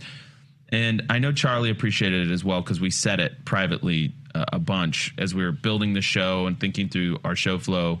You can't measure the impact of the work that you guys do just on how many page visits you get. And I hope people understand that, because it would be shows like ours and when Charlie was here, where you guys formed so much of the intellectual groundwork and foundational thought work that went into then doing it on the show and the podcast, and then millions more would see it. And so I just, you guys do really, really important work, and we just totally respect you guys, and you've been doing it for so long and doing it the right way. And I hope people really understand that about you guys. I really appreciate that. And Sean and I were talking actually just this morning about the important difference between mere punditry and actual investigative reporting. Anyone can give their opinion about anything. If you actually want to change the situation on the ground, knowing the facts, being able to put them together in a sensible way, and also just having a different perspective than everybody else in corporate media. Of course. They're always trying to push an establishment talking point. Even if you take this week in the discussions on the SAVE Act, everyone in DC is trying to say, oh, they're gonna get this SAVE Act done through reconciliation. Through our reporting with actual facts, we're showing how that's actually not going to happen and how that's a cop-out. And it's one thing to just say it. It's another thing to show procedurally why that's yeah, true. I mean, it's amazing how much power the parliamentarian has. It's like you can't they tried, right, during the BBB, at some point that was floated, and they were like, you can't get it through. Yeah, they stripped it. Reconciliation is a weird thing because so much of the rules around it are statutory. So most Senate procedure and parliamentary stuff is just based on internal rules and precedents. Mm-hmm. Budget stuff and reconciliation stuff are one of the rare areas where they've actually put these restrictions on what the Senate can do in it into law. If you go back and read the debate at the time, there are a lot of people who thought that was a really bad idea. Like, you can't be putting Senate procedure into law. Like, that's weird. And I will actually go to bat for the parliamentarian on this one. You'll have people say, oh, well, she was appointed by Reed. She's a Democrat. I've known her for a long time, worked with her when I worked for Tom Coburn. And she's a total straight shooter. And when it comes to things like reconciliation, because the rules are in law, she has very little room to maneuver. The law says what it says. The rules are what they are. And it's up to the Senate at some point to actually take some responsibility and determine whether it's going to allow this stuff or not. So then I got to put you guys, got to ask the tough question then. Abolish the filibuster, nuke it? What are we going to do here? Talking filibuster? What should be the next step? I would just say you do not need to destroy the filibuster in order to continue to push the SAVE Act through the Senate. It's the filibuster is an important thing for minority rights, and frequently people on the right and conservatives are going to be in the minority. Taking away all minority rights from the Senate, which is supposed to be this great deliberative body, is not a great idea. I think what is a wiser course of action is to let the Senate actually be the Senate, discuss, debate. Even just when they did a little bit of debate on the SAVE Act, you saw Democrats say, oh, well, actually, we don't oppose voter ID. That's not true, but they said it publicly. Mm-hmm. Well, if you can take that little morsel and say, okay, what if we just take away everything else in the SAVE Act, but all we care about is voter ID. It shows that you have room to negotiate and be that deliberative body that it was for hundreds of years before people started just taking all the debate out and putting it into back rooms. I genuinely wish we could get rid of C-SPAN, because I think C-SPAN messed up Congress, where every speech, if you've ever been inside the chambers, you know that the speeches they give are fake. They're delivered to nobody except a few, bored bystanders who are yawning. They're all just so they can be on C-SPAN, be on the record for, whatever clip they want to get. So it's baffling. It's very alien to read about the U.S. Congress 150 years ago, where guys can become major American figures because they are, giants of actual argument on the floor of the House, on the floor of the Senate. They get things through on the basis of that. And that's been totally wiped out in favor of just endless procedural nonsense. On the filibuster specifically, though, I think I actually might disagree there on it being about minority rights. I think a good formulation from a friend of mine, Vince Colonnese, actually, I think you know him. He pointed out the filibuster, it protects not the minority, it protects the majority from votes it secretly does not want to take. Because that is how we have all these Republicans who say, I'm super MAGA, I'm super gung-ho on the border. Oh, but, it can't pass this. You need 60 votes.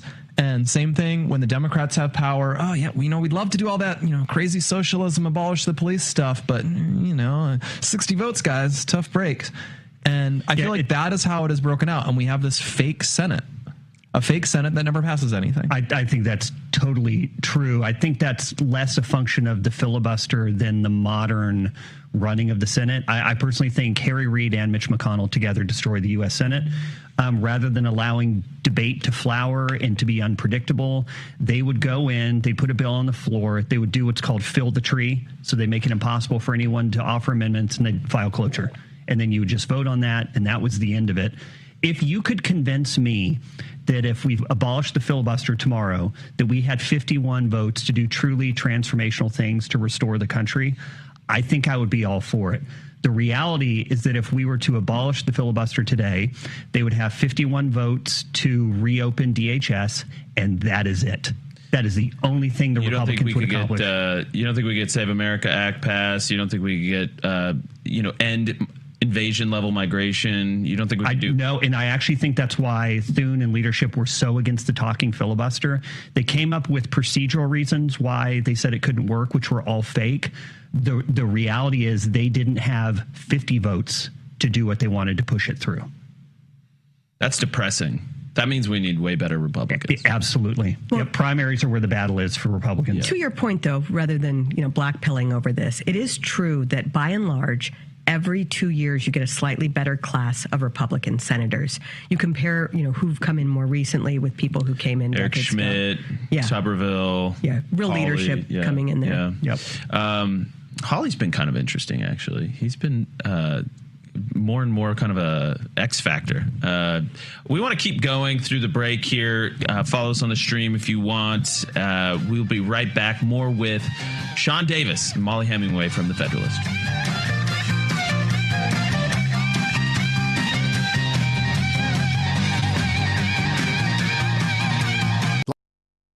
Hey folks, it's your friend John Rich. I co-founded Old Glory Bank because we heard too many stories about people getting canceled by their bank because they didn't agree with their politics. The government wanted to know where you shop. If you bought a Bible or you shopped at a sporting goods store, you're probably on a list. We created Old Glory Bank because America needed a bank that would protect their privacy and security. Exercising your constitutional rights is not a criminal activity, and neither is loving your country.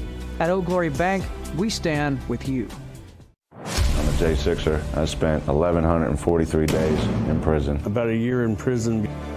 We were prosecuted, persecuted. J6ers have been treated like terrorists. And we need your help. Stand in the Gap was founded to stand in the gap for J6ers working to rebuild their lives after being incarcerated. For just $10 or more, you can help these patriots get back on their feet again. Every dollar you give is being matched up to $50,000. Go now to j6support.com and donate today.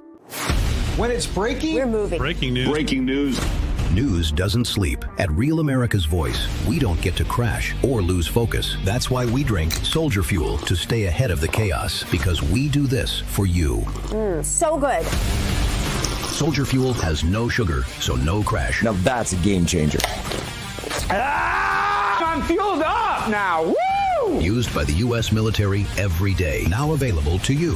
This is huge. Built by Patriots for Patriots. Now it's time for you to do the Soldier Fuel Challenge. Order Soldier Fuel, film yourself cracking one open, and taking the Soldier Fuel Challenge. Upload your video at soldierfuel.com/challenge, and you'll be entered to win a free shipment of Soldier Fuel. That's what I'm talking about. Your video could also be featured on air. Just scan the QR code on your screen or go to soldierfuel.com/challenge to enter. Drink with the RAV hosts drink, Soldier Fuel. Let's go. My name is Phoebe, and I live in Florida. I love Real America's Voice. They truly speak for the people, and that's what real patriotism is all about.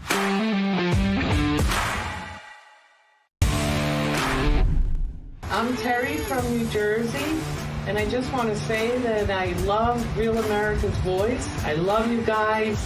Keep up the good work.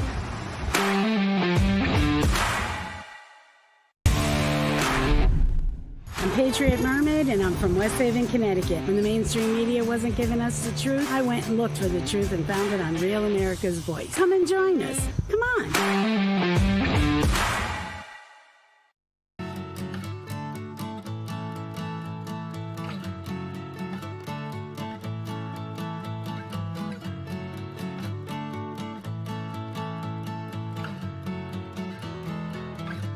Real America's Voice, live from Cpac USA 2026 in the Lone Star State.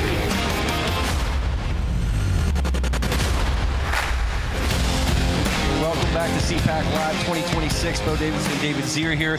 Guys, we want to really tell you about all the events that are happening throughout the day, but there is an event that's happening tonight and tomorrow night that I think you're not going to want to miss because RAV has never done it. It's very special. It's an entertainment hour that's going to happen at 6 p.m. to 7 p.m. Central Time. That's 7 to 8 if you're in Eastern Time. And we're going to have a whole hour of entertainment. Now, let me tell you a little about what's going to be involved in that. I'm going to be kind of emceeing it, kind of being the ringleader of the circus. We're going to have Rob Schneider, comedian. You know him from Saturday Night Live, The Water Boy, a lot of David Zier's favorite movies, actually. Deuce Bigelow. The Animal. The Animal. He's going to be doing a stand-up set. We've got Alex Stein from Alex Stein's show. Of course, that's nightly on RAV. We'll have Cpac singing. We'll have Natasha Owens. You've seen some of her songs on Real America's Music. I'll throw in a song or two there, maybe, something patriotic. But bottom line, David, is what makes this unique is that this is kind of a new chapter in terms of where Real America's Voice is going and taking it to the culture war. Yeah. Real America's Music, you've probably been seeing advertisements.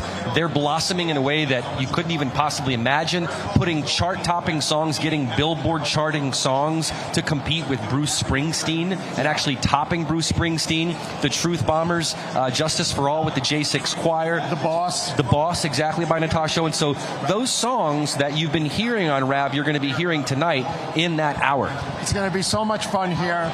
The future of conservative entertainment here. Live Cpac 2026 at the Gaylord Center. If you're at Cpac and you're watching this right now, make sure you get in the exhibit hall down here, 6 to 7 p.m. Eastern Time, live on Central RAV. Time. Central's 6 p.m. Central. Oh, 6 Central? I'm sorry. See, we're on Eastern Time, so it's very... Sorry about that. And also tomorrow night, too, right? Friday night. Tomorrow night as well, yeah. So for 1 hour, or approximately, we're going to have an entire entertainment hour, which makes this different. It's going to be amazing. You're going to want to tune in. Those of you that are here at Cpac, please come down. We've got a whole runway stage that you can't really see right now. We've got robotic cameras. We've got robotic lights. This is truly a spectacle and an entertainment feature you're not going to want to miss. You're not going to see this on Fox. You're not going to see it on Newsmax. You're not going to see it on any other channel other than right here in Real America's Voice. So make sure you're here at 6 p.m. Central. Can't wait, Bo, and you're performing, so I can't. I am. We'll be right back, and we're going to take a quick break. Back to the Charlie Coach Show.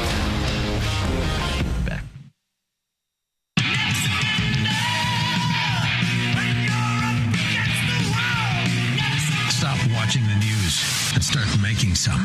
The Charlie Kirk Show.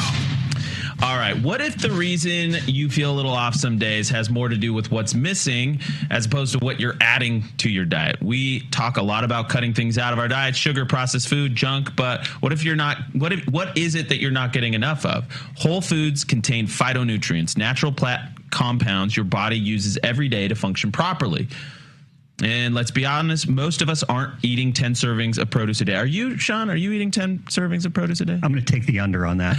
Yeah, I don't think anybody does. That's why Balance in Nature is so important. Their vacuum cold process helps stabilize those phytonutrients so you're getting the benefit of real fruits and vegetables in capsule form. And you got to check out their whole health system. This is the real, I think, key.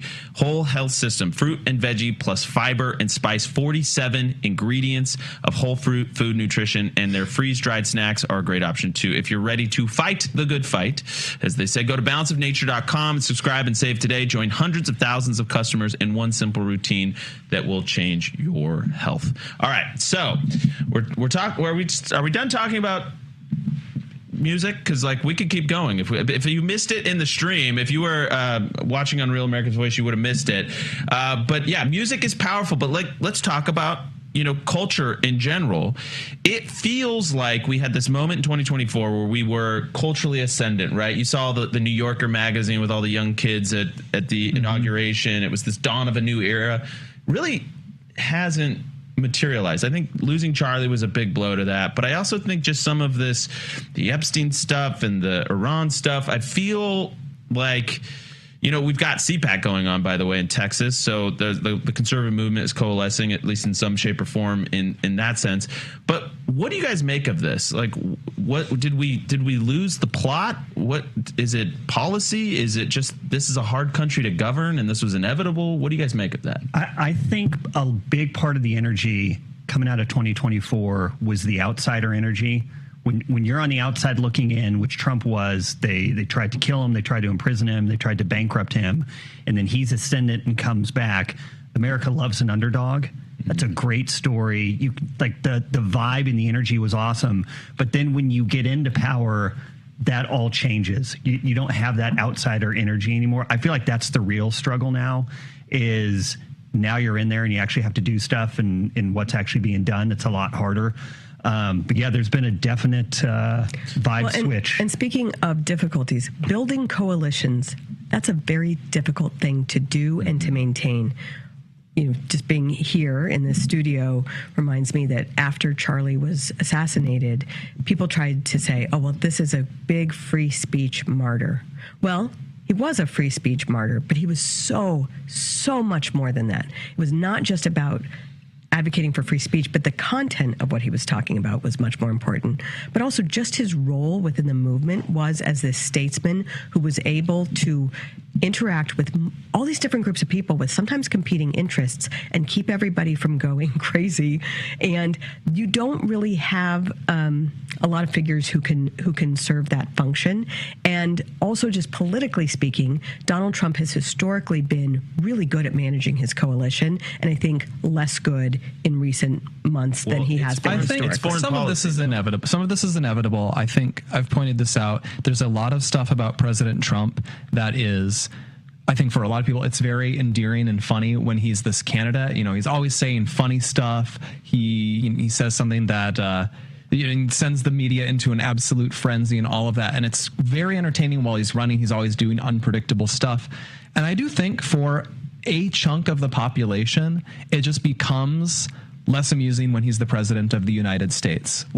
He can post on Truth whatever he wants when he's running. But don't you think he's done so much less of that this term than he did? I think it's less prominent because he's not on. He's on Truth Social instead of on X. Mm-hmm. But I do think that stands out, and I just think there's going to be a core of people where, he says something about Rob Reiner on Truth. It goes really viral that he said that, and a lot of people, even if they like his policies, they don't like that.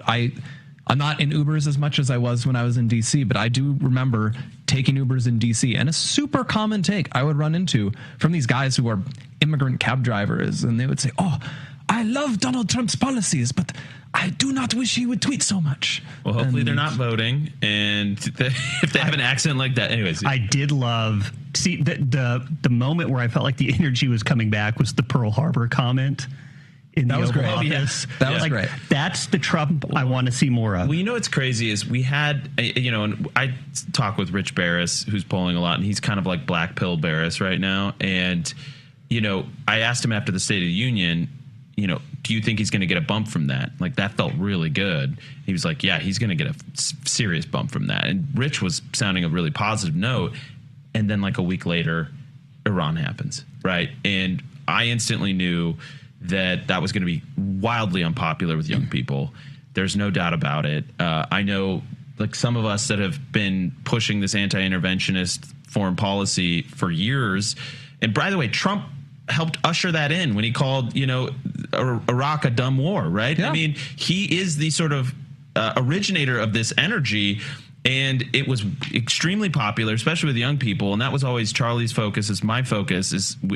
I'm going like, okay, this might be the national security right play, but it's going to be politically very dubious. As a side note, I'm surprised President Trump's shaken up so many other traditions in politics. If you get a bump from the State of the Union, I'm surprised Trump has never made the call. I'm going to do the State of the Union the last week of October. Oh, that's interesting. It doesn't say when you have to do it. It just says it has to be once a year. There was polling yesterday from Fox News showing pretty bad numbers for Trump in terms of his approval ratings, and there's just a lot of polling showing just general lack of support for this war. But you think about all the polling that we heard about for the last couple of weeks. What was it?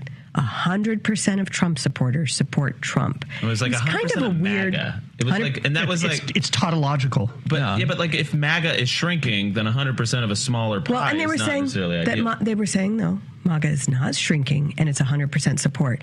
Whenever you hear 100% number, you should be suspicious, That's right? Like it doesn't sound real. I would say, I think that's what it is. I just think there is a hard core of Trump supporters where, President Trump himself has said, I am MAGA. MAGA is me. Like, there's just a group of people who have decided I will support President Trump kind of no matter what he does. I think he's won me over. But if that number is 35% or whatever it was from the Fox poll, how are you going to win elections? That's the thing. And so that's what I wish more people were thinking about in D.C. Obviously, in D.C., the main push is make sure Donald Trump does not pull out of this war. Make sure he stays in. You see this in the Wall Street Journal editorials. They're like, you would be the biggest loser in history if you didn't commit to, ground invasion. I think Wall Street Journal had to take that if we don't commit ground troops, the United States will collapse. Okay. Is investing a lot of importance what's going on in this. with the Wall Street Journal. You guys probably know more about that than I do, but the neocon element, I've heard it described, I think it was Kurt Mills or something, said that this is like the Empire Strikes Back of the neocons. And I'm curious about your take. So, okay, let's say you've got the 82nd Airborne getting in position. You've got Marines. You've got some other the paratroopers. All the pieces are in place for some sort of potential ground strike. And President Trump, in recent memory, when he builds up a force, he uses it. Okay, so let's say this happens. What is the political implication of that? And does it depend on the outcome? I guess it necessarily does. Eventually it depends on the outcome, but how far away is the outcome? And wars have this tricky thing, and it feels a little bit like people got a false sense of confidence from this Venezuela raid. I agree. It was super easy. We went and kidnapped Nick Cage, or kidnapped Maduro, like we're Nick Cage in a Constitution movie. Which was objectively rad. An amazing operation. President Trump clearly, he likes to be able to do stuff quickly, instantaneously. That has a lot of appeal to him. I think, even on domestic policy, he wants to issue executive orders. One reason I think he loves tariffs, he does innately like tariffs, but he also loves that he can impose them by executive fiat a lot of the time. And whenever he's trying to demand the SAVE Act, it's okay. Suddenly it's mired in the Senate has a filibuster and they don't want to, and they're moving slow, and it's a bummer. I think he likes with foreign policy that he does have this huge range of action. Mm-hmm. I think people who, frankly, have always been in the pro-war caucus, they won him over with, this Fordo thing, big instant success. This Venezuela thing, big instant success. I think it's pretty clear they sold him a narrative that Iran would be similar. I think they pretty clearly expected that they would blow up the Ayatollah and they would instantly either surrender or collapse. And that didn't happen. And now I am a little concerned that now they're selling him, no, it's going to be easy. You send in these Marines, you take this island, then they'll have to surrender. And if that doesn't happen, what are they going to tell him then? Well, that's the nature of war, and it's why you should always be super hesitant. The enemy always gets a vote. You may decide when it starts, but they generally decide when it ends. And right now, they don't seem like they're in a hurry to end it right now. So are we going to be talking about this in July or October or next year? I just read a book about World War II in the Pacific from the Japanese perspective. And so they have a Japanese ambassador in the United States who I believe was not told they were going to do Pearl Harbor. They didn't inform him of this. War breaks out. He's interned for a few months. Like 6 months later, they trade him and he goes back to Japan. And he meets the government and they're like, we wish you to make an initiative to negotiate a peace deal with the United States as quickly as possible. And he just looks at them and he's like, I don't think you guys quite understand what you have done. Like, I don't think they're going to make peace with you guys. And he was correct. Exactly. War has a way of having objectives outside of what your own are. It's easier to start a war than to end it because the enemy gets a vote. I will say, I saw, again, Wall Street Journal story saying that Trump is privately telling anybody who will listen that he does not want this to drag on, that he wants to be out very soon. And Byron York had the, point that, well, that's also what he's saying publicly. Yeah. And he has said publicly over and over and over again, he's thinking more 4 to 6 week timeline. And so that is why you're seeing the pressure now being to elongate this war and have it continue. The gas prices alone are politically catastrophic. Inflation is going to be 5% again. Yep. But I do think that, and I'm saying this is totally outside of my own views, communicating more what you want to achieve might be helpful for political outcomes. Doing more of bringing people along with your goals. Got to tell you guys about Strong Cell. Blake, you guys should have a Strong Cell. We have them under here. Yeah, you should have one. There you go. So Blake got attacked on Twitter for being bald, and bald is beautiful. So and then Blake was like, everybody's a critic. Yes. These have NADH in them. They will not grow back your hair, at least not to our knowledge, but it might grow back Blake's hair. And so Blake defended himself, said everybody's a critic, and all the comments were like, wait till that Strong Cell kicks in. It gives me NADH is an amazing breakthrough, and it is the power source for all the cells in your body. It was one of Charlie's favorite supplements. These are great guys out of Texas. They have a proprietary delivery mechanism for NADH to get right to your cells. So you have a brain fog, word recall issues, chronic fatigue, chronic illness. This could be your breakthrough too. Give it 4 to 6 weeks. You will notice the difference. Go to strongcell.com. Use promo code Charlie for 20% off at checkout, and you get a 90-day risk-free money-back guarantee. It's worth the shot. Trust me. Strongcell.com. We'll be right back.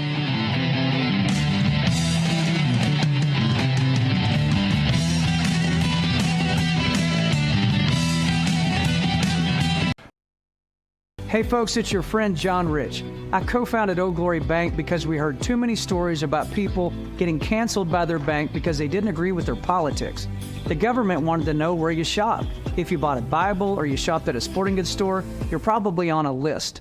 We created Old Glory Bank because America needed a bank that would protect their privacy and security. Exercising your constitutional rights is not a criminal activity, and neither is loving your country. At Old Glory Bank, we stand with you. I'm a J6er. I spent 1,143 days in prison. About a year in prison.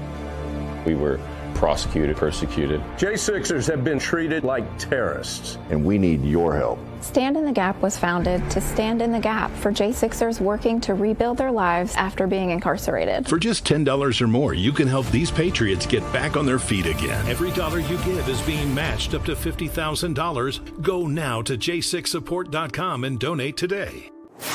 When it's breaking, we're moving. Breaking news. Breaking news. News doesn't sleep. At Real America's Voice, we don't get to crash or lose focus. That's why we drink Soldier Fuel to stay ahead of the chaos, because we do this for you. So good.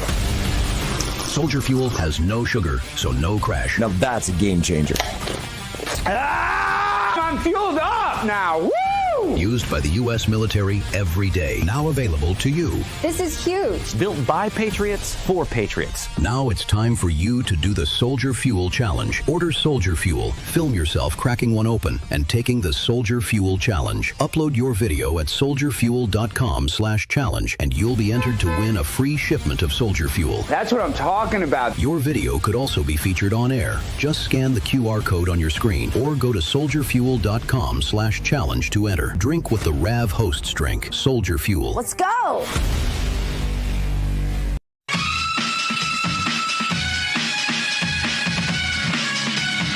All right, welcome back. I can't believe it's the final segment. It goes way too fast when you guys are in studio. So I have two questions for you. The first is Joe Kent. I want to help me understand, what do you think the importance of this? How damaging was this to President Trump, to the war effort, or is it kind of what you learned about Joe Kent as your thinking on it changed? Yeah, I think it'll end up being a blip in the whole scheme of things. Washington has a way of making you believe that whatever's happening right now is the most important thing ever. I mean, it wasn't unimportant, but I think, a month or two from now, it'll be forgotten. Molly and I were talking on the way to the studio this morning about how there seems to have been a permanent change kind of in how the American mind processes events. I don't know whether it was COVID that did it or the Russia hoax or the JFK assassination, where people just instinctively refuse to believe whatever it is they're told is the primary story. And a lot of times this can be directionally accurate. You can kind of smell a rat, you know that something's not right, and then you go to look for, what might have explained this behavior that has better facts. Did COVID come from a lab or not? We were told, oh, no, it was natural. It was from wet markets. And everyone kind of knew, no, it came from a lab. So I think there's a healthy instinct that people have to question the narrative, but there can be a point where that goes way too far. And I think what we're seeing now with just how easy it is to go and research stuff on the internet, there's podcasts everywhere. It's really easy to kind of choose your own adventure when it comes to a narrative.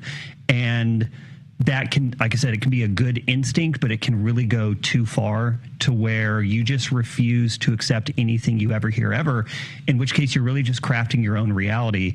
It's not isolated to the left. It happens on the right as well. And I think overall it's kind of an unhealthy thing to do when we can never agree on the nature of reality or facts or anything ever. There's got to be a way back from that. And more specifically on the individual in question, I do think that Sean refers to staffer syndrome, where staffers think they're much more important than they are. If you believe you cannot support your principal and you feel that you should resign, I think you should resign. I think that's more honorable than staying in and undermining and sabotaging or leaking. I don't like that behavior. You should do it quietly. You should not do it where you are the center of the story. And so I don't really like the way that all went down. Now, I will say, I do think debate is good. Debate on this war is good, and nobody should be afraid of it. The strongest supporters of this war should understand that debating the objectives, the means by which you're going to obtain those objectives, is healthy and important. Wars are not done unilaterally. You have to have the support of the people who are putting their lives on the line, who are paying for it, and who might be forced to pay for it for, in the case of previous wars we've done, sometimes that lasts for decades. And so I didn't love everything about the way this went down, and I think we should just encourage much better debate. So I find it interesting that, we're plus 6 months from Charlie's assassination, and it still feels like this is the churn that we're in, even in the midst of a war. And sort of the question is,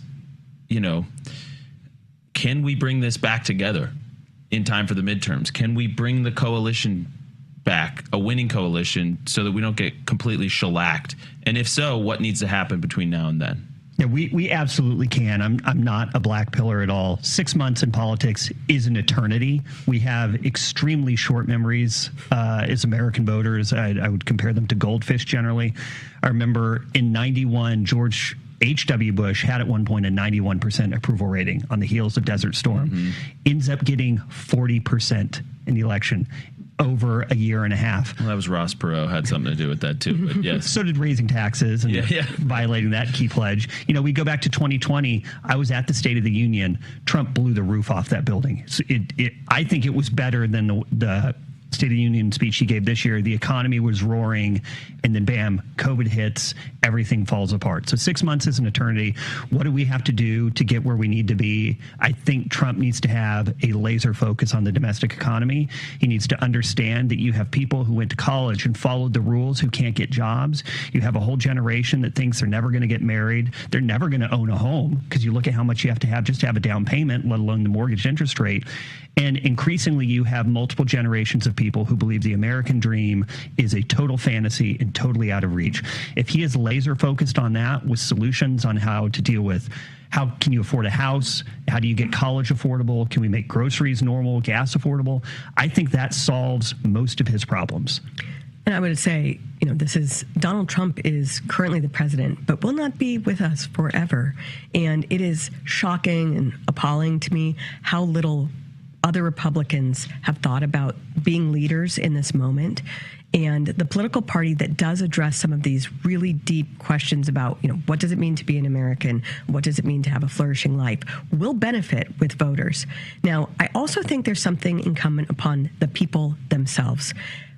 one of the things I love about particularly Charlie's last few years was his emphasis less on politics and more on inculcating morals in the people, focusing on the importance of religion. And I think that even as, Sean and I are doing day-to-day news, you guys are doing a daily radio show, like we have to be focused on the day-to-day, but we also need to be focused on much bigger long-term issues about the trust we put in princes and whether we are a moral people capable of having this constitutional government. And if I can just make a little pitch here, I have a book coming out next month on Justice Alito, who is, I think, our most important and least understood justice.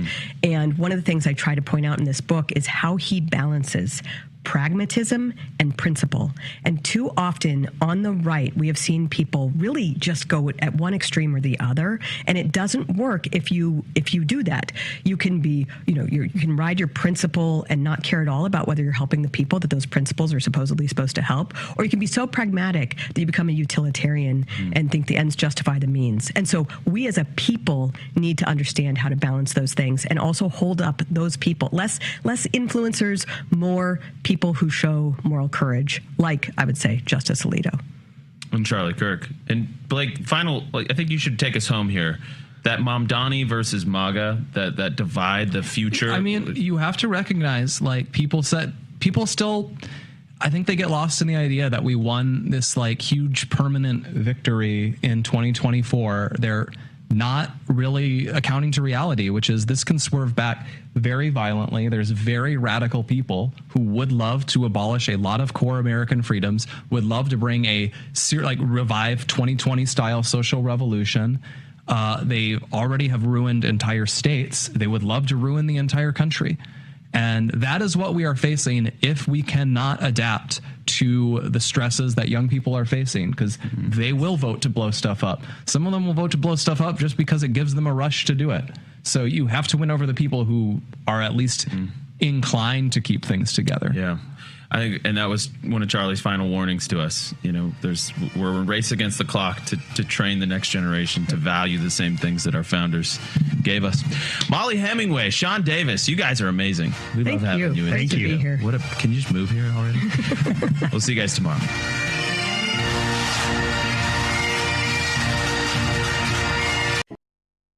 Hey folks, it's your friend John Rich. I co-founded Old Glory Bank because we heard too many stories about people getting canceled by their bank because they didn't agree with their politics. The government wanted to know where you shopped. If you bought a Bible or you shopped at a sporting goods store, you're probably on a list. We created Old Glory Bank because America needed a bank that would protect their privacy and security. Exercising your constitutional rights is not a criminal activity, and neither is loving your country. At Old Glory Bank, we stand with you. I'm a J6er. I spent 1,143 days in prison. About a year in prison. We were prosecuted, persecuted. J6ers have been treated like terrorists. And we need your help. Stand in the Gap was founded to stand in the gap for J6ers working to rebuild their lives after being incarcerated. For just $10 or more, you can help these patriots get back on their feet again. Every dollar you give is being matched up to $50,000. Go now to j6support.com and donate today. When it's breaking, We're moving. Breaking news. Breaking news. News doesn't sleep. At Real America's Voice, we don't get to crash or lose focus. That's why we drink Soldier Fuel to stay ahead of the chaos, because we do this for you. So good. Soldier Fuel has no sugar, so no crash. Now that's a game changer. I'm fueled up now. Woo! Used by the U.S. military every day. Now available to you. This is huge. Built by Patriots for Patriots. Now it's time for you to do the Soldier Fuel Challenge. Order Soldier Fuel, film yourself cracking one open, and taking the Soldier Fuel Challenge. Upload your video at soldierfuel.com/challenge, and you'll be entered to win a free shipment of Soldier Fuel. That's what I'm talking about. Your video could also be featured on air. Just scan the QR code on your screen or go to soldierfuel.com/challenge to enter. Drink with the Rav Hosts drink, Soldier Fuel. Let's go. My name is Phoebe, and I live in Florida. I love Real America's Voice. They truly speak for the people, and that's what real patriotism is all about.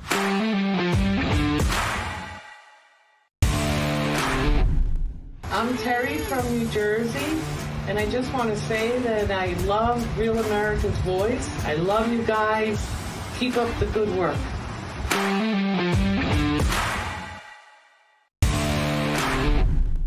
I'm Patriot Mermaid, and I'm from West Haven, Connecticut. When the mainstream media wasn't giving us the truth, I went and looked for the truth and found it on Real America's Voice. Come and join us. Come on.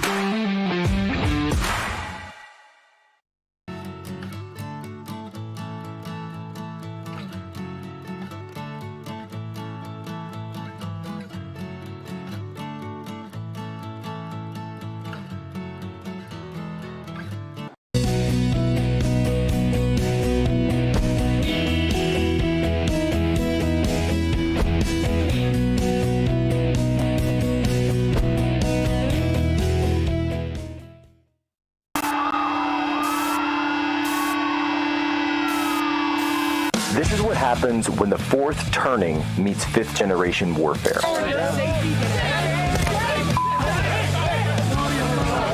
A commentator, international social media sensation, and former Navy intelligence veteran. This is Human Events with your host, Jack Posobiec. Christ is king. A jury in California has just found tech giants Meta and YouTube liable in a landmark social media addiction trial. That case centered around a lawsuit accusing both Meta and YouTube of using addictive practices that hurt minors. The acting head of the TSA issued a warning today about public safety as security officers continue to work without pay at America's airports and in many cases are calling out sick. Announced that Venezuelan President Nicolas Maduro and his wife are set to return to a New York courtroom today. The Trump administration alleges the couple has been conspiring with violent cartels for 25 years. But Maduro says he's innocent and a decent man, and he and his wife, Celia Flores, pleaded not guilty to federal charges, including narco-terrorism. Now Maduro says he can't afford to pay for his legal defense. Tonight, Iran flatly rejecting President Trump's 15-point plan to end the war, insisting no negotiations are taking place, despite what the president says. Sources tell us the two sides are trading messages, using Pakistan as a go-between. Iran aware Trump's overtures come as he surges military forces to the region. Up to 1,500 American paratroopers from the Army's 82nd Airborne Division now on the way. Until we have done everything in our power to bring the United States to its knees, let us not lose sight of the enemy. For every U.S. military base that crumbles, and for every U.S. soldier who returns home in the casket, we cheer!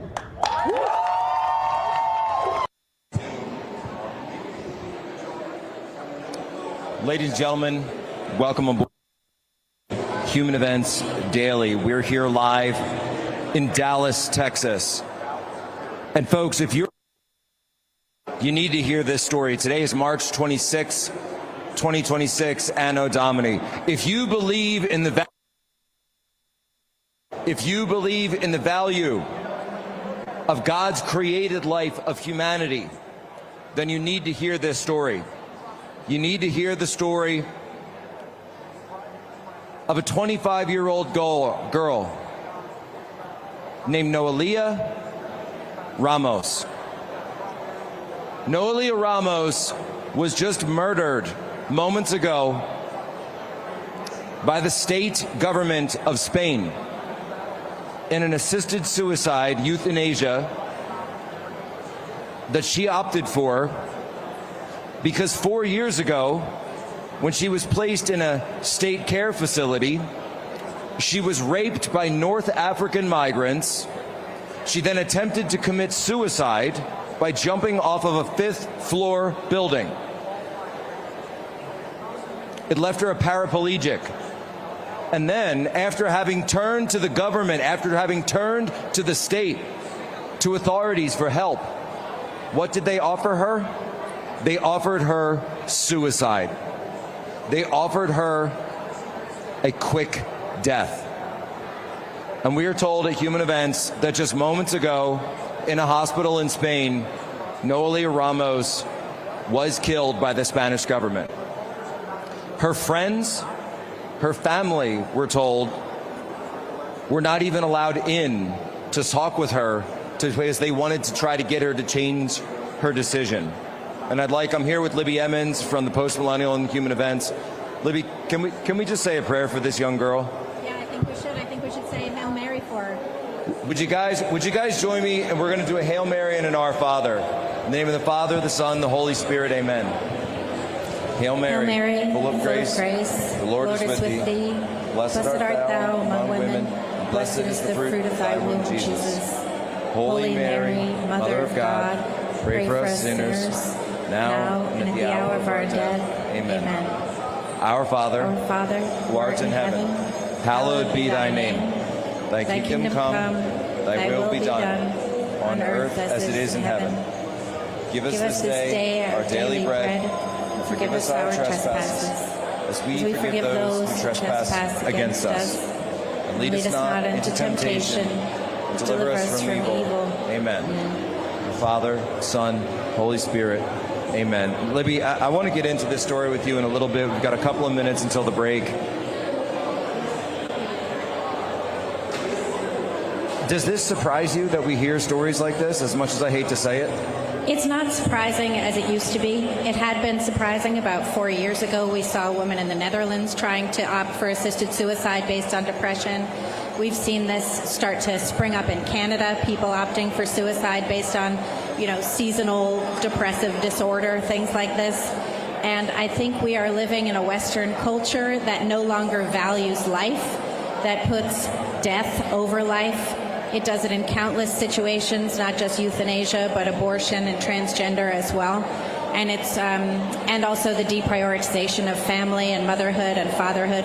And it's really a devastating situation that we're in now, where people can just opt to have the state kill them instead of figure out how to deal with their lives, instead of trust in God. These are the wages of a materialistic, deterministic, secular culture.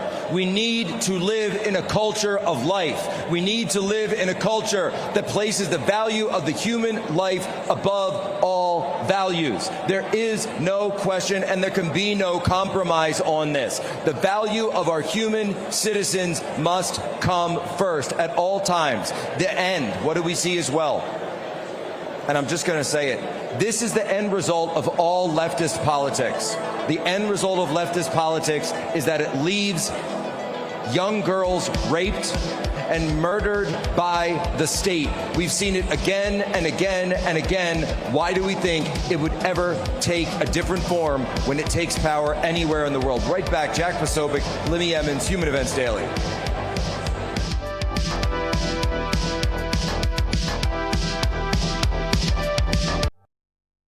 Hey folks, it's your friend John Rich. I co-founded Old Glory Bank because we heard too many stories about people getting canceled by their bank because they didn't agree with their politics.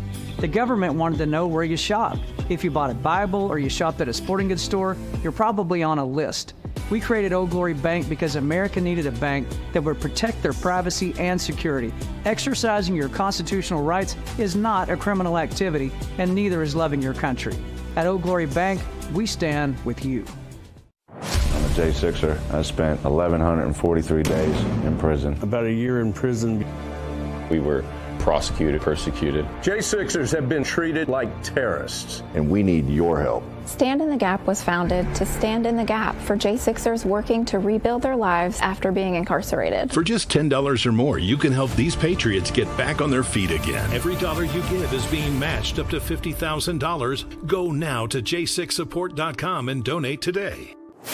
When it's breaking, we're moving. Breaking news. Breaking news. News doesn't sleep. At Real America's Voice, we don't get to crash or lose focus. That's why we drink Soldier Fuel to stay ahead of the chaos, because we do this for you. So good. Soldier Fuel has no sugar, so no crash. Now that's a game changer. I'm fueled up now. Woo! Used by the U.S. military every day. Now available to you. This is huge. Built by Patriots for Patriots. Now it's time for you to do the Soldier Fuel Challenge. Order Soldier Fuel, film yourself cracking one open, and taking the Soldier Fuel Challenge. Upload your video at soldierfuel.com/challenge, and you'll be entered to win a free shipment of Soldier Fuel. That's what I'm talking about. Your video could also be featured on air. Just scan the QR code on your screen or go to soldierfuel.com/challenge to enter. Drink with the Rav Hosts drink, Soldier Fuel. Let's go. My name is Phoebe, and I live in Florida. I love Real America's Voice. They truly speak for the people, and that's what real patriotism is all about.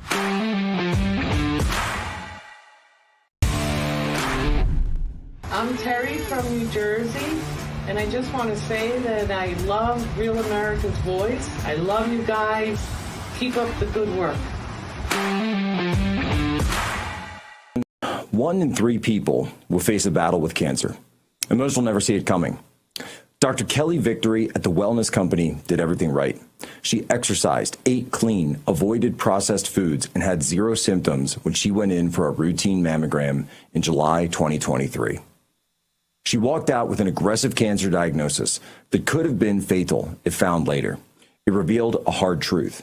Even healthy people get cancer, and it exposed a bigger issue. Most modern medicine is reactive, not preventative. You wait for a scare until you start to care.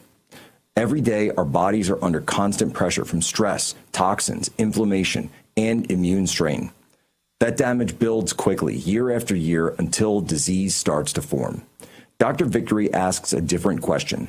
What can we do daily to support the body before something goes wrong? That led her to formulate SHIELD. SHIELD is a 2-part natural system designed to support immune balance, antioxidant defense, and cellular health. Exactly the systems you want strong to live a long, healthy life. In the morning, drink the high-dosed nutraceutical cocoa mix. Then with food, you can take the soft gels. With ingredients like medicinal mushrooms, turmeric, green tea, olive leaf, berberine, and black cumin seed oil, SHIELD gives your body the tools it needs to keep cells healthy. Head over to twc.health/POSO and use promo code POSO to get 10% off plus free shipping for U.S. residents. twc.health/POSO. Nothing will stand in our way, and our golden age has just begun. This is Human Events with Jack Posobiec. Now it's time for everyone to understand what America First truly means. Welcome to the Second American Revolution. All right, folks, we're back here. Jack Posobiec Live, Human Events Daily. We're here at Cpac Dallas 2026. We're with Libby Emmons from Human Events, as well as the Post Millennial. Libby, we're looking at this situation, this absolutely, and I'm just going to call it what it is. I'm going to call it what it is. This disgraceful story out of Spain that just happened, where a 25-year-old girl who went to the hospital. She went to the hospital looking for help. They put her in a state-run home where she was raped, gang raped by migrants. She then tried to commit suicide by jumping off of the roof. Paralyzes herself. And what does the state do for her? Do they help her with her suicidal ideation? Do they help her with her depression? No. They recommend suicide, euthanasia. And this is what the state has done in Spain. This was not euthanasia. This was murder. Let's be blunt. This was murder of a young 25-year-old girl who deserved better. But when you do not have a culture of life, then you become a culture of death. When you do not embrace life, you by default embrace death. We cannot have that culture, and this is the wages of it. They say that it's done in the name of compassion. This is not compassion. This is unhuman. This is unhuman. Libby, I'm fired up about this. We're hearing stories about how the hospital pressured her into it because her organs were already committed. We're hearing stories that friends and family were blocked from, or certain members of the family were blocked from being able to see.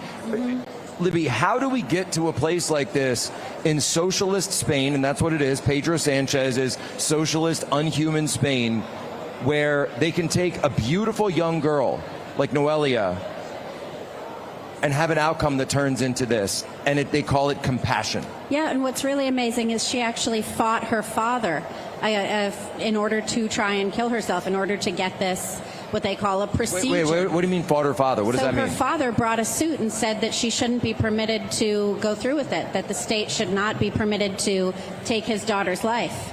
And they fought in court over it, and she won the right to die here. So her father was against it, her mother was against it, And when you talk about the hospital having already dedicated her organs, I think we really need to add up how much money that hospital is going to get from each one of those surgeries and who's benefiting from these organs, because that's absolutely unconscionable that a hospital would prioritize some lives over a young girl's life. And you were mentioning before the break a little bit, and I know you've done so much work into this emerging and very disturbing trend, Denmark, the Scandinavian countries, and also in Canada, where it's MAID is what it's called up there, the state enforced. And again, these are, and I want to separate this out from cases of, say, a terminal cancer patient or someone who is terminally ill with some other issue.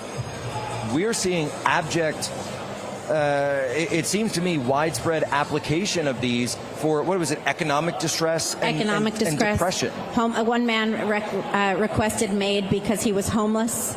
Another woman who asked for a ramp to be installed in her home to assist her with her wheelchair was offered assisted suicide instead of a ramp because the wait was too long.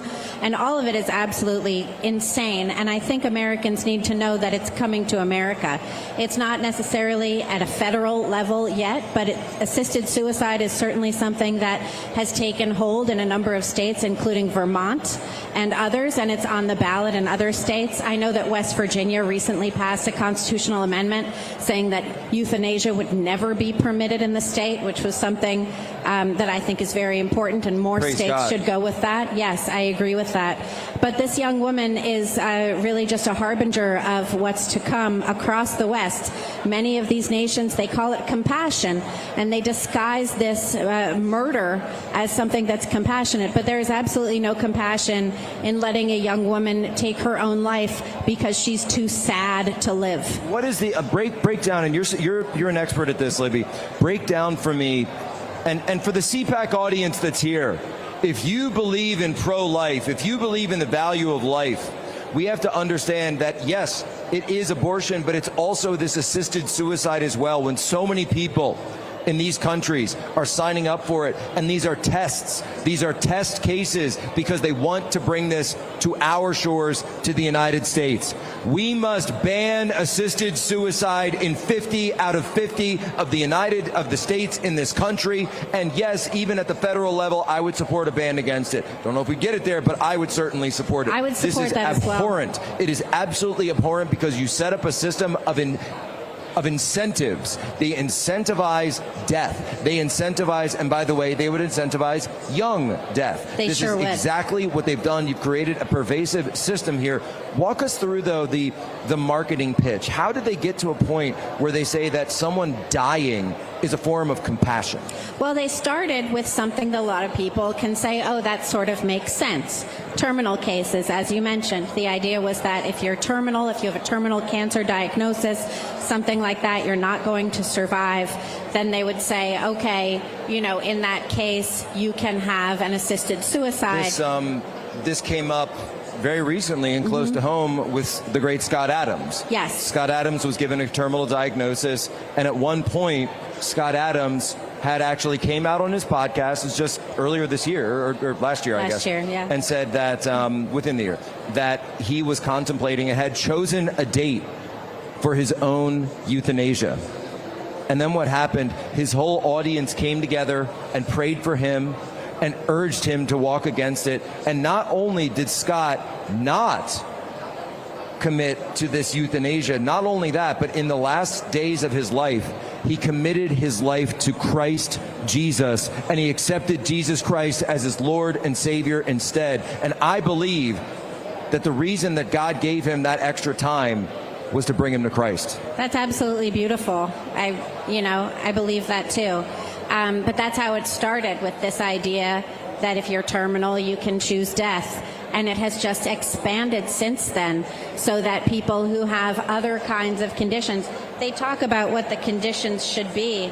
They talk about the law, anyone of legal age who has medically certified serious and incurable illness or a serious chronic and disabling condition can apply for euthanasia if they are capable and conscious. And that's the key thing there, a serious, chronic, and disabling condition.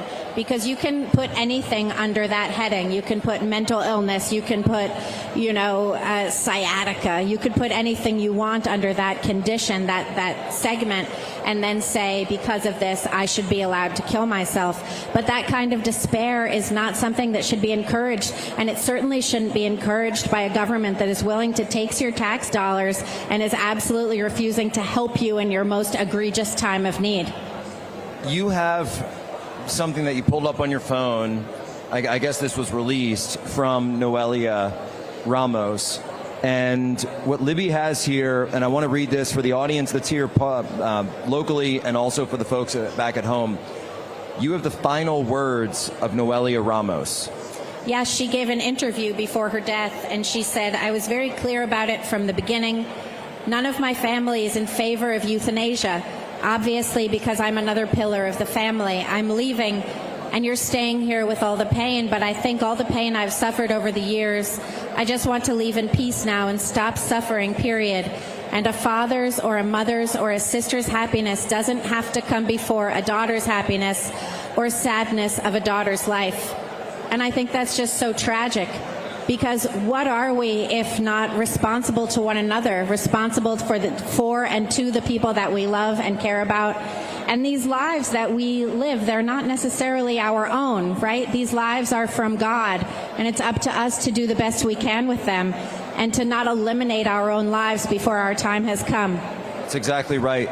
Ladies and gentlemen, we believe in a culture of defending life. We defend the innocent. We defend the preborn. We defend the babies. We defend those who may be the defenseless. And if you're in a depressive state, if you're worried about the economy, the answer is not suicide. The answer is to let Jesus Christ into your heart and accept Jesus Christ as your Lord and Savior and King of the universe. Because if you know that Christ is King, then you know that every single victory has already been accomplished on the cross. That is why we are here just a few days away from Easter Sunday. That means that no matter the pain, the suffering, the passion of Good Friday, the stone will be rolled away come Easter Sunday. That is the message of Christ Jesus.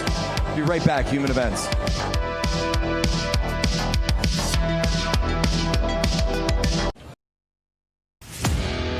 At Real America's Voice, we know that you want to be a part of something bigger. That's why we've teamed up with AMAC, the Association of Mature American Citizens, to build a real community of folks who care about faith and our country's future. There is no force on earth that can stop us from saving our country. Want to be a part of this movement? It's easy. Just scan the QR code on your screen right now. That's right. Grab your phone and scan the QR code to join the AMAC and Real America's Voice family today. By scanning the QR code, you'll unlock exclusive content, connect with like-minded Americans, and be first in line for events that celebrate our shared values. So don't wait. Scan the QR code. Join us today and become part of a community that stands for faith, family, and freedom. Real rights, they come from God. With AMAC and Real America's Voice. Go ahead. Scan the QR code now. At Real America's Voice, we know that you want to be a part of something bigger.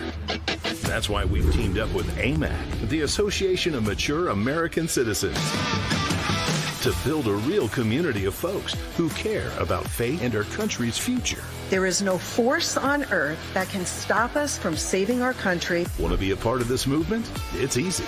Just scan the QR code on your screen right now. That's right. Grab your phone and scan the QR code to join the AMAC and Real America's Voice family today. By scanning the QR code, you'll unlock exclusive content, connect with like-minded Americans, and be first in line for events that celebrate our shared values. So don't wait. Scan the QR code. Join us today and become part of a community that stands for faith, family, and freedom. Real rights, they come from God. With AMAC and Real America's Voice. Go ahead. Scan the QR code now. My name is Tina, and I'm in Dallas, Texas. I'm so grateful to be able to get my news from an organization like Real America's Voice, whose conservative values align with my own.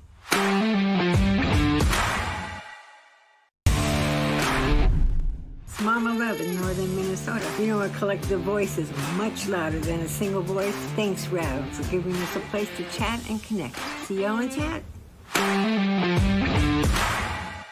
You know, you talk about influencers. These are influencers, and they're friends of mine. Jack Cpac. Where's Jack? Jack, he's done a great job. Ladies and gentlemen, we are here. We're back live. Cpac 2026. Give it up, Cpac. How you doing out there? You guys ready for a little bit of a surprise? You ready for a surprise guest, maybe? Oh, they're ready. They're ready. So we got Nick Sorter. Don't worry, it's not Nick. It's not Nick. No, Nick is a surprising guy, but he's not. No, we're not. Just a little disappointed. It's okay. Nick Sorter, you're here. By the way, you were just up real quick in Portland, and you were testifying for 2.5 hours on the stand about Antifa, about these crazy assaulters, these violent rioters, these leftist domestic terrorists. You were in that case testifying on behalf of the prosecution in this Antifa trial. Tell us the outcome. Yeah, well, predictably, out in Portland, Antifa basically operates with total impunity.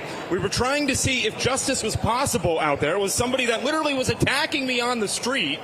And, of course, the verdict ended up being not guilty on all counts, total acquittal, even though it's on video being attacked in the street. It's crazy, and it's...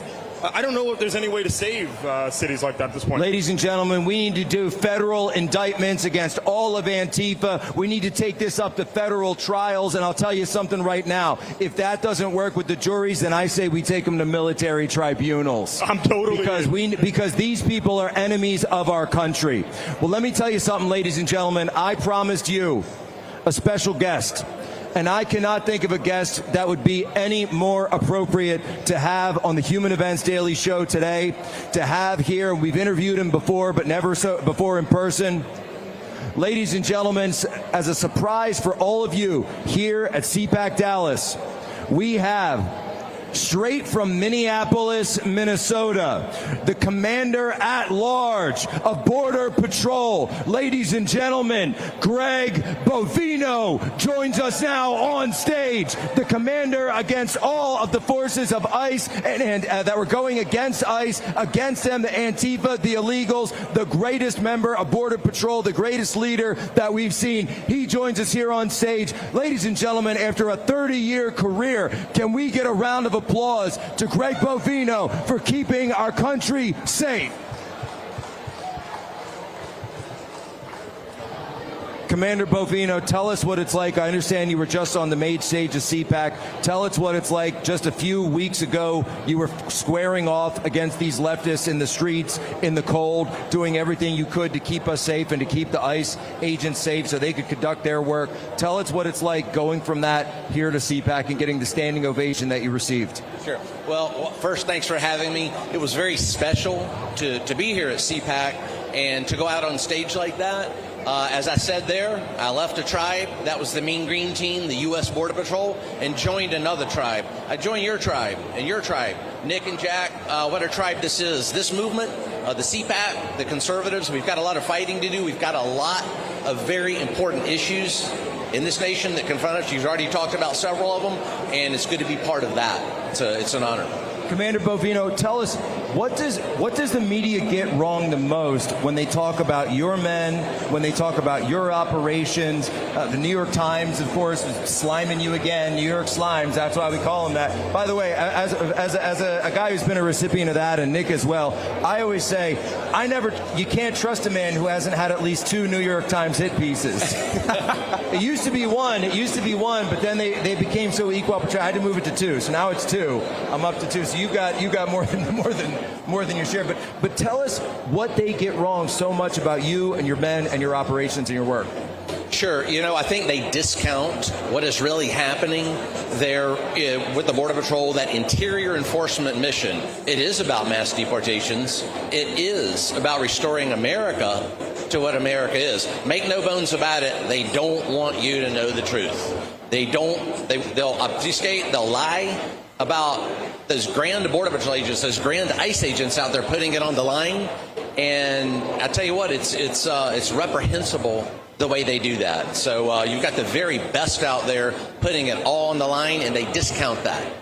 Well, and I remember you saying this the last time you were on, that it would be so much safer if you didn't have to deal with these sanctuary policies, that your men could then be able to go into a controlled environment, whether it be a prison or whether it be a courthouse or whether it be some place where people are already checked, where it's already safe. You can make the transfer there, but it's because of these sanctuary areas that then you have to go above and beyond and put, by the way, yourselves at risk and potentially family members or others at risk. That's because of those policies, isn't it? Exactly. I think there would be a lot less violence, perhaps a lot less shootings, if they would allow us to do our job. Remember, that job's legal, ethical, and moral. We've done that job in the Border Patrol 101 years now. And why it's stopping now at this point in time and how these sanctuary policies in cities and states have came about is it's really gumming the works up.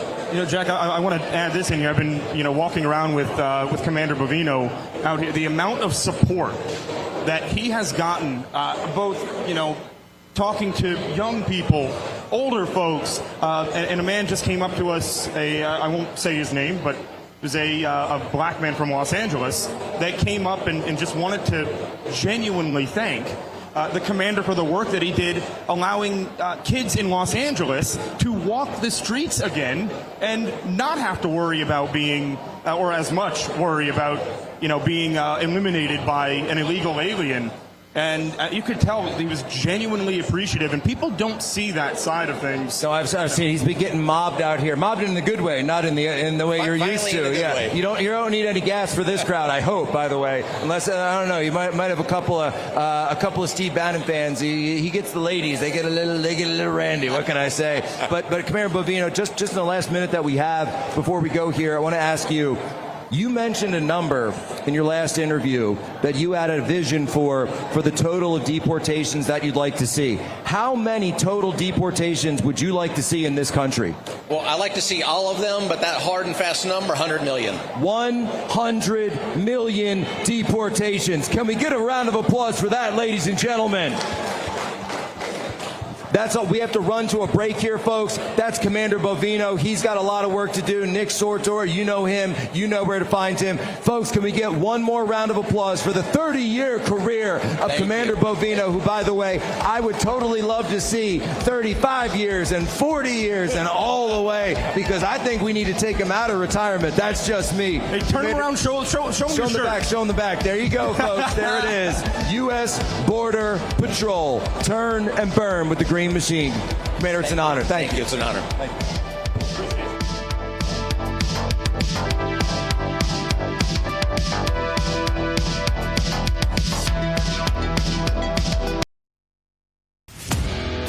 At Real America's Voice, we know that you want to be a part of something bigger.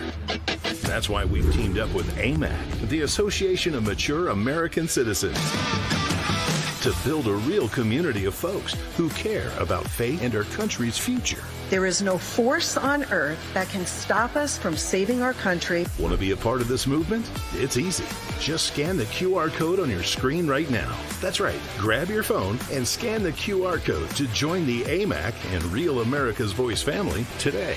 By scanning the QR code, you'll unlock exclusive content, connect with like-minded Americans, and be first in line for events that celebrate our shared values. So don't wait. Scan the QR code. Join us today and become part of a community that stands for faith, family, and freedom. Real rights, they come from God. With Cpac and Real America's Voice. Go ahead, scan the QR code now. At Real America's Voice, we know that you want to be a part of something bigger.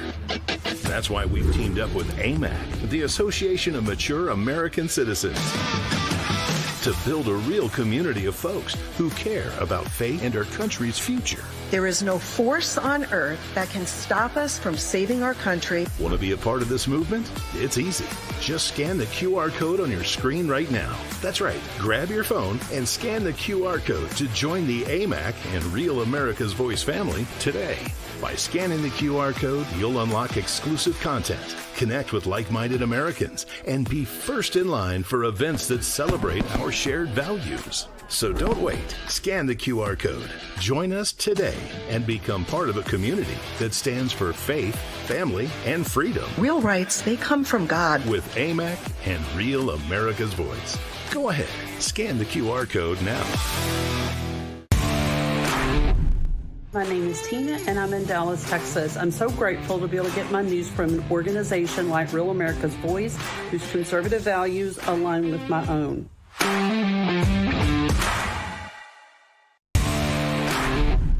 It's Mama Love in northern Minnesota. You know, a collective voice is much louder than a single voice. Thanks, Rev, for giving us a place to chat and connect. See y'all in chat. I've been doing a lot of travel lately. I've been running around, and I'll tell you exactly what keeps me going every single day around here, and it's Blackout Coffee. You got to support them the way I support them. And by the way, Blackout Coffee is amazing. It is the best coffee that you will drink. We're talking about a family-run American company roasting fresh coffee right here in the USA, built by people who believe in hard work, freedom, and this country. 2026 is a huge year. This year marks the 250th anniversary of the United States of America, and Blackout Coffee is celebrating it all year long with new roasts, limited editions, and some very exciting releases coming.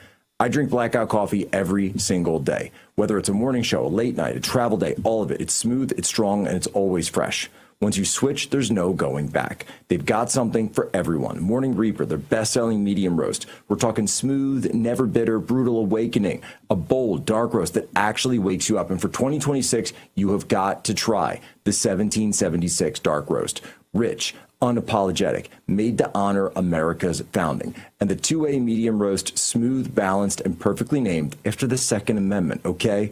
Your coffee shows up fresh, on schedule, and you never run out. They also have instant coffee, which is a total game changer. We're not talking some weak gas station powder. We're talking real Blackout coffee in a packet. No machine, no mess. Add water, stir, and you're ready to roll. Perfect for work, travel, or keeping in your desk or go bag. Go on over to blackoutcoffee.com/Poso and use promo code Poso for 20% off your first order. That's blackoutcoffee.com/Poso. Support American jobs and celebrate 250 years of freedom. Drink coffee that tastes incredible because every sip should feel like a win. And Jack, where's Jack? Where's Jack? Where is he? Jack, I want to see you. Great job, Jack. Thank you. What a job you do. You know, we have an incredible thing. We're always talking about the fake news and the bad, but we have guys, and these are the guys who should be getting Pulitzers.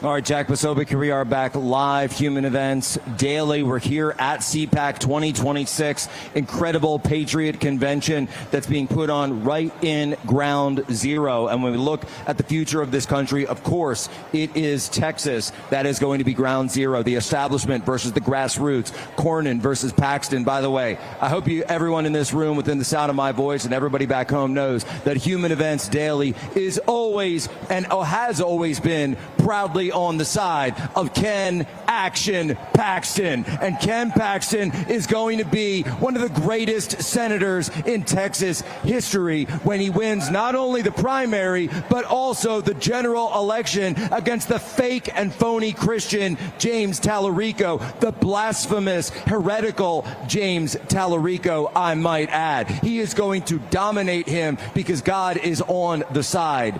God is on the side of the truth, and that's with Action Paxton. Folks, we understand as well that as we sit, and I said this on Fox News last night, and I'll say it to you again, that as we sit here, we know that elements of the 82nd Airborne are making their way, they're winging their way towards potential action in Carg Island. And we said this on the show yesterday, I said it last night on Fox, that we could see within 72 hours, the 82nd Airborne making a combat jump into Kharg Island.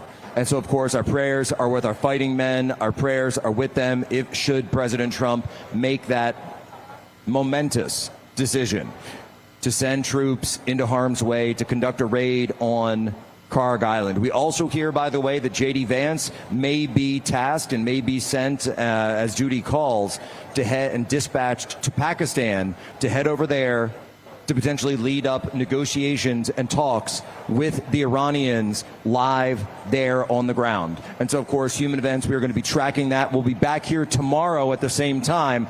I'm going to be on main stage in just a little bit of time. We're talking about Christianity. We're talking about freedom of religion. And then tomorrow morning, I'll be giving a speech as well. We've got something special for you guys right now. So a little while ago, I sat down with the Deputy Attorney General, Todd Blanche. And let me tell you something. The very first question I asked Todd Blanche, Jeffrey Epstein. The Epstein files, the videotapes, the case. Is the case still open on Jeffrey Epstein?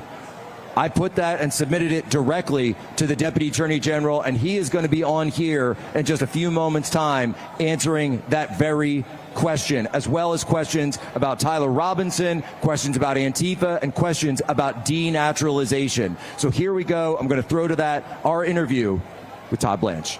All right, Jack Posobiec, we are here at Cpac and very honored to be sitting down with the Deputy Attorney General, Todd Blanche. Todd, thank you so much for joining us here. Thank you for having me, Jack. It's good to be here. So when your team reached out, one of the first things that they said that you wanted to get into was, of course, the most viral story over the past year, the Jeffrey Epstein case. And this is something where obviously my listeners and have been looking at this for years. You've been all over this for 11 months. You traveled down. You spent 2 days with Ghislaine Maxwell. You dug into this. What is your, I'll ask, without getting into too many details at first, what is your sense of where that case is? Do you feel like enough has been done, or would you like to see more? Look, what we have said since day one is that if there is any victim or witness that can come forward and give us any evidence that we can use to charge, we welcome it. And that's something that the Attorney General has said, that's something Director Patel has said, and I've said it as well. And the challenge that we have is that everybody in this country and a lot of people throughout the world expect that there should be new investigations and new charges brought. And we want that too. We want to be able to vindicate the rights of the victims that were harmed and destroyed, had their lives destroyed by Epstein. But the challenge there is we need evidence, and we have to be able to prove it. And so I love what President Trump did when he signed the Transparency Act. He basically said, let's just get everything out there. And remember, by law, we were not allowed to release that information. So the reason why it wasn't released until this year is because there were laws and there were judges in New York and Florida that had protective orders in place. And so we weren't allowed to release all those emails and all that information that's now been released. It's now released. Everybody can look at it. Members of Congress, Republicans or Democrat, can go and look at anything they want unredacted to make sure we redacted the right things. And so we're hopeful that this hopefully brings an end to the suspicion, maybe not all the suspicion, but to the suspicion around whether we're hiding anything, because we are not, and allows us to go on to prosecuting to the extent we need to, or go on to the rest of our work. Because when you look at this, and I can understand why people have been frustrated, I'm sure you can as well. Yes, with the pace of things here. This is something that happened. I mean, his death was 7 years ago at this point almost, and we're only now finally getting to start to see some of this stuff because of this release that you say. So many people, high-profile individuals, have suffered, we'll say, reputational damage. Bill Gates, Larry Summers, Reid Hoffman, for example, and a myriad of others that people, Les Wexner, that people can think of.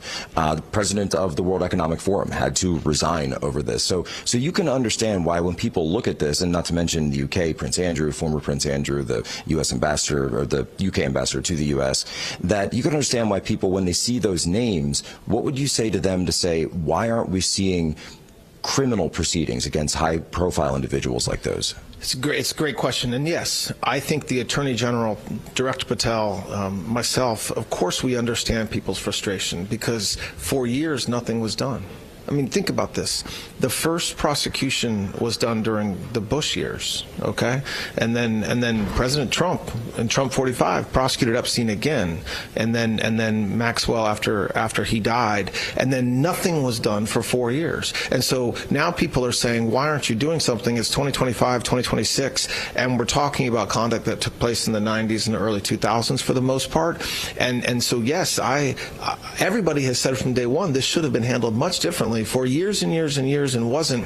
As far as your question about these famous or these recognizable names that are having to step down from boards or leave their posts teaching, Prince Andrew, if you look at the reasons why in each of those cases, at least that I've seen, it's not because they were caught doing something criminal. So it's not as if there was a video of any of them abusing a minor. It's just because of their relationship with Epstein. And so listen, people have said, and it's being floated around X, and it's a lie, that I have said that we're done investigating. I have never said that, and I will never say that. What I have said is what I said to you a minute ago, which is that the FBI possesses those files. Now the whole world has them.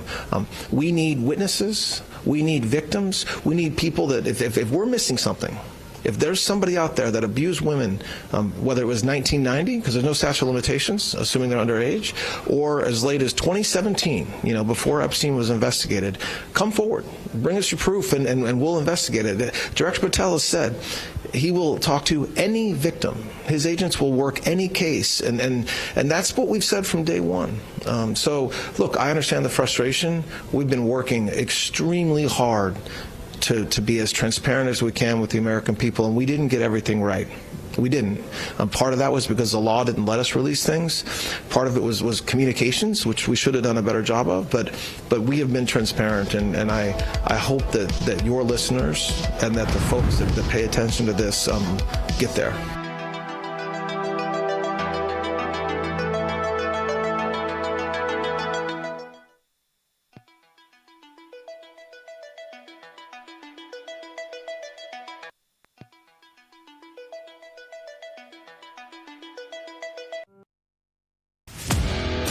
At Real America's Voice, we know that you want to be a part of something bigger.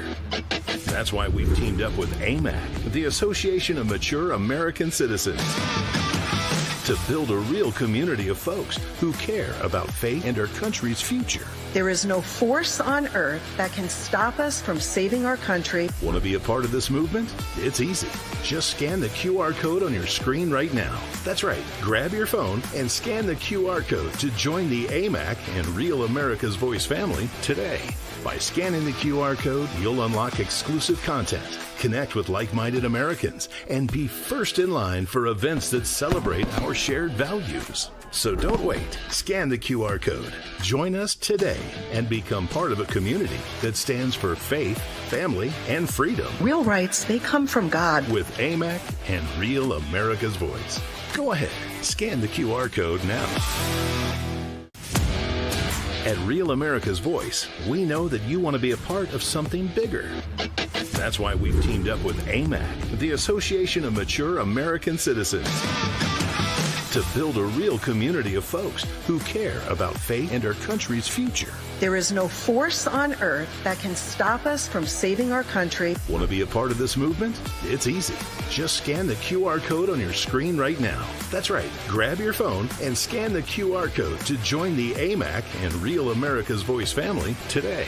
By scanning the QR code, you'll unlock exclusive content, connect with like-minded Americans, and be first in line for events that celebrate our shared values. So don't wait. Scan the QR code. Join us today and become part of a community that stands for faith, family, and freedom. Real rights, they come from God. With AMAC and Real America's Voice. Go ahead. Scan the QR code now. My name is Tina, and I'm in Dallas, Texas. I'm so grateful to be able to get my news from an organization like Real America's Voice, whose conservative values align with my own.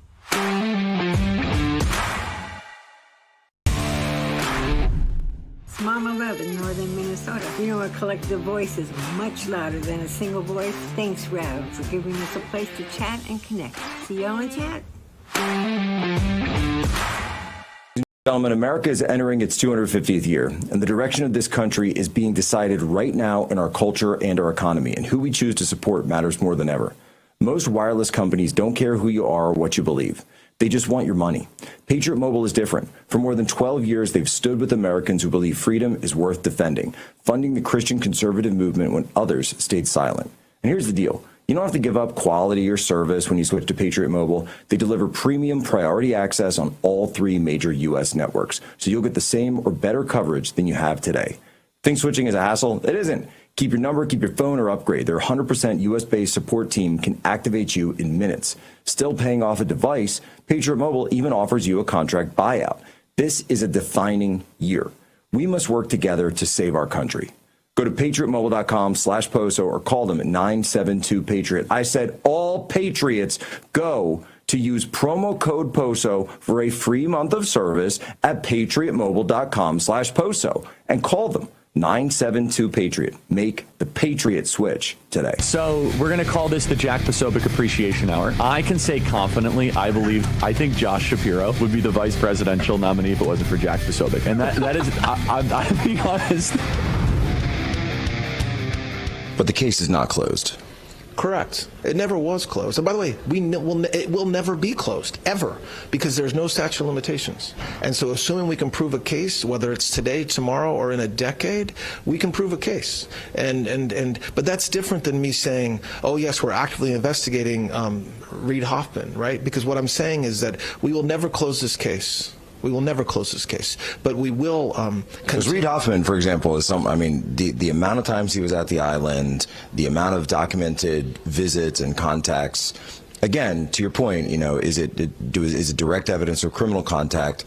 We haven't seen that, but I haven't. But if you have, perhaps there's something that hasn't come out. But it really seems like that would be potentially a place where there's a lot of smoke. Yeah, he admitted it, and he said, I went to the island. And so, yeah, I agree with you. By the way, I'm not hiding anything from you. I promise you, if we had evidence that... Well, I'm not saying hiding. I'm saying if there were something... If we had evidence that Reid Hoffman did something with an underage woman, you better believe we would be investigating it. I mean, without a doubt. And not just Reid Hoffman, any of the people mentioned in the files, anybody. And that's what, look, we're always open for business, and we always will be when it comes to that. Understood. I wanted to ask you as well, just on our listeners, and one of the big questions and stories that I always focus on is the question of Antifa, the question of domestic terrorism in this country. There was a story from CBS recently that the DOJ was working to put together on prior Navy intelligence, we used to call them Tiger teams, that of FBI agents and IRS agents looking at left-wing NGOs, organizations, revenue channels that are coming through that could potentially be supporting domestic terrorism. This, of course, coming out following the domestic terrorism memo by the president, the EO by the president, and then the memo from AG Bondi. Are you able to tell us anything about the status of that new effort? Yeah, we're working. It's a major priority of the Attorney General's. It's a major priority of President Trump's, the Vice President. And what you just said is right. You are allowed to protest in this country. Go for it. A lot of what we see those folks doing is not protests. It is literally domestic terrorism. When you have these large groups of individuals all show up putting on the same masks, wearing the same shirts at the same location, all given the same umbrellas, and then given a directive to go inject fear and terror in our federal law enforcement, that is not a protest. That is a federal crime. And so you better believe we're investigating it. And the president was right in issuing that EO. The Attorney General has stood up a task force. I love Tiger Team. Might start using that. I like that. And yes, we will not tolerate that. And by the way, nobody should tolerate that. That is not a Republican or Democrat issue. There are just as many. When we see that our men and women in blue, federal law enforcement officers, being assaulted and tormented like we're in a third world country, the fact that everybody in this country isn't enraged at that is shocking and sad.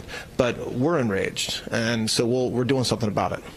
On the domestic terrorism front and sort of these organizations, and as you know, that there's this a criminal case that's open right now and is still ongoing, not at the federal level, but at the state level in Utah, and that's the murder of Charlie Kirk. Yeah. And this is something, obviously I know the DOJ has looked into it. Charlie had, relationships with so many people in the admin. Yeah. And for people who are looking at that, when they question these links to potential groups who seem to have prior knowledge that this was going to take place, tweets that are up, songs that had been released, and just a lot of chatter around that Utah event prior to 9/10. Are you able to tell us if that's something that either the Tiger teams or anyone at the federal level is digging into? So here's what I'll say. You're right that Charlie was loved by everybody from President Trump on down to Director Patel, the Attorney General, myself. I was in the Oval Office with Charlie and the President a few weeks before he was assassinated. I was in the White House with him. I spoke with him on the phone shortly before he was assassinated. If there's a soul out there that thinks that the FBI is not turning over every single stone, they are not paying attention. And so the rhetoric out there that suggests that we're not, just because there isn't an answer that is satisfying, or just because there isn't something public, people have to appreciate criminal cases are very important. The cause of justice for Erica and for all of us is extremely important, and the federal government, it's of course in our interest to do everything we can to find out everything that anybody knows about that, and so yeah, we're doing that, and we won't stop doing it, and we have been doing it, and we're working. We stay in contact with the state prosecutors who are doing a great job, and we're not going to stop. Are you confident then in the case against Tyler Robinson? Look, I want to be very careful not to mess up their case by commenting on it, because as a prosecutor, that public statements by another prosecutor can be damaging. But let me put it this way: if there was any question about our confidence level, the Attorney General, the President, myself, the Vice President, Director Cash would not stand for that. Understood. And obviously it's an active case. Yeah. Charlie's a very close friend of mine, and I appreciate the level that of openness that everyone from the DOJ, the FBI, et cetera, has had with Turning Point USA and with the family to be able to answer questions. And of course, you don't want to get ahead of your skis because this does go to trial later this year, but I certainly appreciate that. And I know we have short time today, but one piece I wanted to get into that actually your office had flagged for us was, you mentioned how these Antifa groups are going after the ICE operations over at DHS, but one piece where DOJ has come in recently that I've seen is an uptick. To me, it looks like an uptick in a new tactic of denaturalization, and denaturalization of it looks to be fraudsters. We've seen this a couple of times now already. Is that a new tactic where DOJ is able to come in and look at these cases, which I understand it goes sort of between DHS, DOJ, and Department of State, because you're looking at naturalization, where you can come in and denaturalize in these cases where they find that fraud has been committed? Yes.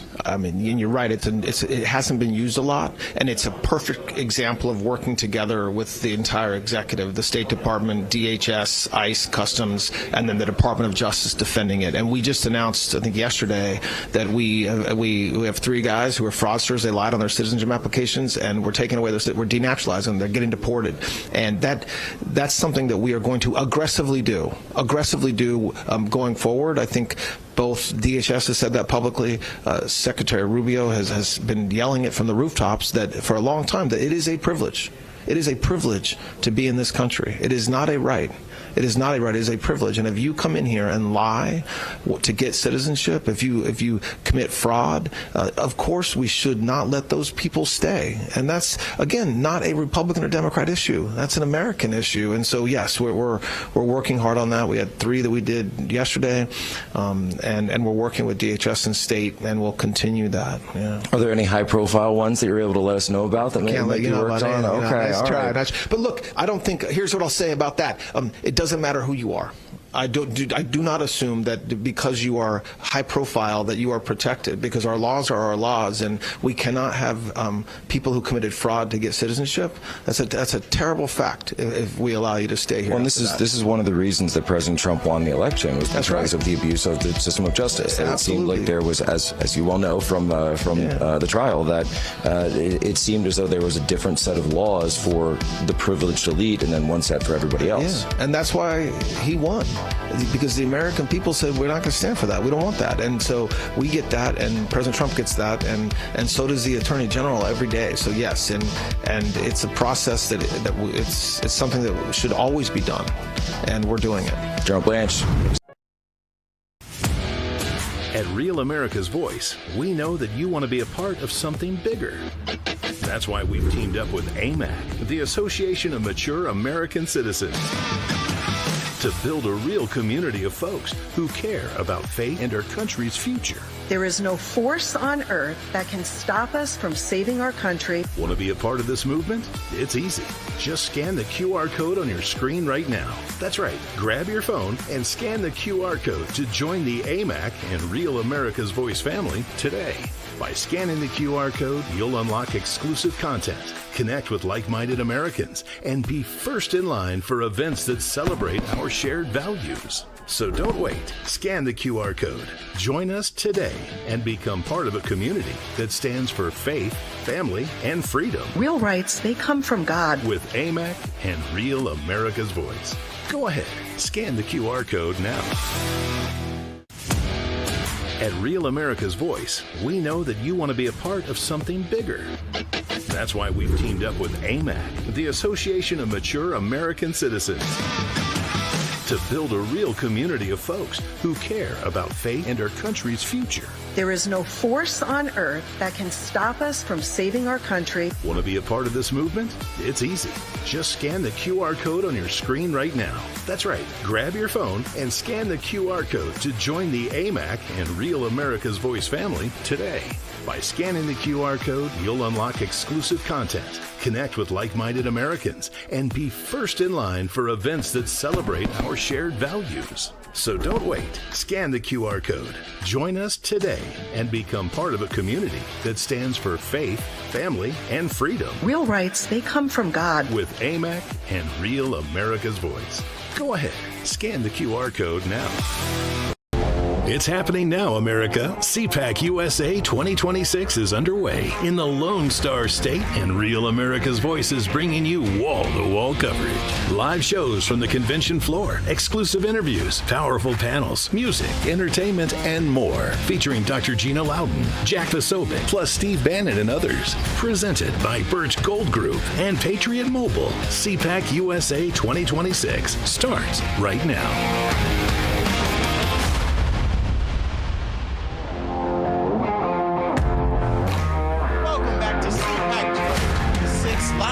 Dallas, Texas. We're actually in Grapevine, Texas, but who needs all those details? Terrence Bates, we have got the all-star crew with us here from RAV. Gentlemen, good. Yes, you are definitely the all-star. Everybody knows you. Gentlemen, good afternoon. Good to see all of you. It's already been a very busy day. Your takeaways so far, Ben, we'll start with you and we'll go around the horn. Your takeaways from Cpac 2026 so far. Well, you know, it's an interesting vibe. Walking around, watching the speakers, but to me, it's all about MAGA. It's all about President Trump. And today, the big takeaway was the press conference this morning with President Trump. Wasn't even at Cpac. Right. What was happening there? What's happening? It's really what's happening outside of Cpac. But here, for us, it's just fun. I mean, you come to these events. It's a family reunion. You meet so many great people. We've got the one and only Tom Homan. We're going to be going to him in just a second. Yes. He's on stage. We want to play that entire interview, or his entire speech. So much going on, so many great people out here, but it's really about the RAV audience, the people of America, hashtag we the people. Yeah. David, today, and you kind of mentioned it, there was the president held his big cabinet meeting, but the reality is the cabinet meeting is here. Yeah, those are the policymakers there, but the people pushing those policies are here at Cpac. I think Trump has a connection with the Real American Voices who watch our network here. Been doing interviews all day. People coming up to us all day long at Cpac 2026. They watch all of our shows. They turn on RAV 24/7. And we did great interviews. I did a ton of interviews today with the guys. You know, one guy writes a book about Chinese organ harvesting, proven. Harvesting Falun Gong members, Uyghurs, all the stuff. And then we have people talking about the Shenyun Ballet, the dance company, persecuted by the Chi Chi-Com, maybe in cahoots with the New York Times, running cover for the Chi-Com. Just incredible stuff. People sharing so many stories. We might have somebody coming on who represents parts of Yugoslavia, talking about the Muslims in Yugoslavia and what's going on there. We have a veterans guy coming on who helps veterans with treatments because the psychotropic drugs are on the suicide rate, 18, 20 guys a day killing themselves. And then we've got some more great people. So it's a wonderful day. And Terrence, I would just say thematically, and I think it's represented here, but my hope for it too is that what unites us is bigger than what divides us. Yeah. Because, Ben and I were at Turning Point America Fest in December, and I'm sure by design you have a lot of diverse voices in there. You have Tucker Carlson that's there. You have Ben Shapiro. You have Megyn Kelly. There are a lot of diverse voices, and people talk about the fractures between the party right now. But ultimately, we're on the same team. We cannot shoot ourselves in the foot by dividing ourselves internally. That's the key. All of this, it's the same thing we were talking about yesterday. We have to avoid division and distraction. Stay focused on the mission. Every time I see this, I saw it in Trump's first term, the enemy comes in and divides, and then they don't even have to do anything. We end up, if we allow it, we end up doing it to ourselves. We've got to stay focused. If you see people dividing, try to get with them and say, hey, what do we agree on? Focus on what we agree on. Focus on the things that we agree on, and focus on our enemy. The enemy is not us. The enemy is not in this room. And that's the key. It's interesting. I came into this Cpac thinking, how's it going to be? It's actually more peaceful. I don't know if that's it's like I said, it's got a slightly weird vibe in the sense that I was expecting more fireworks, and it's actually a lot calmer than I expected it to be, which is a great thing. We need that. But my prayer is, to Bo's point, is that we focus on unity, not necessarily of message, but of purpose. That's, I think, the key, and I'd like you to kind of sound off about that, David, because the nuances in terms of difference in policy or point of view, it's a nuanced policy idea, but the larger goal of truly making America great again, keeping America first, I think that's pretty consistent, really, across policy ideals. I think there's a lot of questions about that, right? Just like when illegals were coming in, 50,000 veterans sleeping on the streets, thousands of Americans a year getting killed. By the way, we spoke to a sheriff earlier, says probably thousands of lives have been saved with the border closed, Ben. And there's unity in that mission. But there's a discussion going on within MAGA people and a lot of with the social media figures as well. And it's getting hot and heavy. And people, they're saying we need to focus on home. I think Trump has been able to balance that and do that. I do believe the situation in Iran will stabilize. And now he's saying, I think today he hinted at just going against the alliance, not having the alliance involved at all, because we may not need them. But there's conversation and dialogue on this side of the fence, because I do not see that. Just like we talked about earlier, the White House protests, they don't even know what they're protesting in Iran against American action there. So I think there's, Dems are always lockstep. There is diverse conversation. And Terrence, I'll tell you this, I was in the market just getting a bite to eat, and a guy came up to me. They recognize us, from Real America's Voice, and they want to express their opinion. This guy was from California, and he said, hey, man, we love what you're doing. He goes, I just want to tell you, I'm from California. We're all on the same team. We're all MAGA. We want President Trump to finish the job in Iran. A wounded animal is most dangerous. He was all about, don't pull out, don't pull back, go full throttle, cut this animal off at the head. So it's interesting to see how people feel about that particular situation, wanting him to finish the job, not to back off the gas. You lost me after I was at the market. I got something to eat. I didn't hear anything else after that. But I appreciate that. Ben, we're going to toss to momentarily Tom Homan. He, of course, spoke here. I'm going to give you the honors, if you don't mind, because you know the guy. You have followed him. You guys have been in some pretty hot spots together. We'll do that momentarily. But first, I want to talk a little bit. Real quick before that, I want to give a shout out. We got some folks out here in the audience waving their hands, saying hi. Hey, I just want to give a huge shout out to the folks that came out to Cpac, the RAV audience, the RAV faithful. God bless you guys. I'm not ignoring you. I'm waving at you, but God bless you guys. Thank you for being here. Amy Kramer, love you. God bless you. And I really am upset with you because you just showed how blind I am at this age. I can't see past these lights. I can barely see the teleprompter right there, much less see past those lights. Bo, before we go to the Tom Homan interview, I would love for you to go and throw it out. There you go. Look at that. See, I told you it's all star. Everybody everywhere. I would like you to talk a little bit about our RAV programming, because it's not just about right now. We're literally going to be on the air here at RAV all night long, pretty much, and we're going to have some entertainment here. You're going to be doing that. Give our folks a little tease about what they can expect as we continue our program. Absolutely. It's 6 p.m. tonight Central Time. That's local to Dallas. 7 p.m. for you that are on the East Coast, which most of us in West Palm certainly are when we're doing our programming. We're going to have an entertainment hour. And what's very cool about this is nobody else is doing this. The Cpac stage usually ends about sometime between 5 and 6 o'clock. We're bringing you entertainment. This is part of Real America's Music. So you're going to see Rob Schneider, the comedian that you know from SNL, from all of David Zier's favorite movies, of course. You're going to have Cpac, who's a singer. We're going to have Natasha Owens. You've been seeing a lot of her music. The Boss, Trump won, and you know it. Music hour of music of Rob Schneider, of Alex Stein's going to be doing some stand-up comedy as well. I'm going to be emceeing it and kind of hosting it. So, Terrence, bottom line is, this is not just about news and the conservative movement and MAGA. Yes, it is that, but it's also entertainment and what we're doing to the culture war, which you are taking to the culture war right now with this sideways Rav hat on, Terrence. Yeah, right. Like, I'm going to be live. You got a big head, brother. You have... There you go. So I guess I should feel kind of bad. Apparently, I'm not thinking so well. Oh, wow. All right, guys. Yeah, I can't. Speaking of thinking. Hold on for 1 second. I got to read this really quickly, and then we'll do I know exactly where you're going. We are thinking here in the same wavelength. All right, folks, here at Real America's Voice at Cpac 2026, we, of course, remember what 1776 truly means. It was the year that America stood up to the British crown and declared that liberty wasn't negotiable. It was God-given.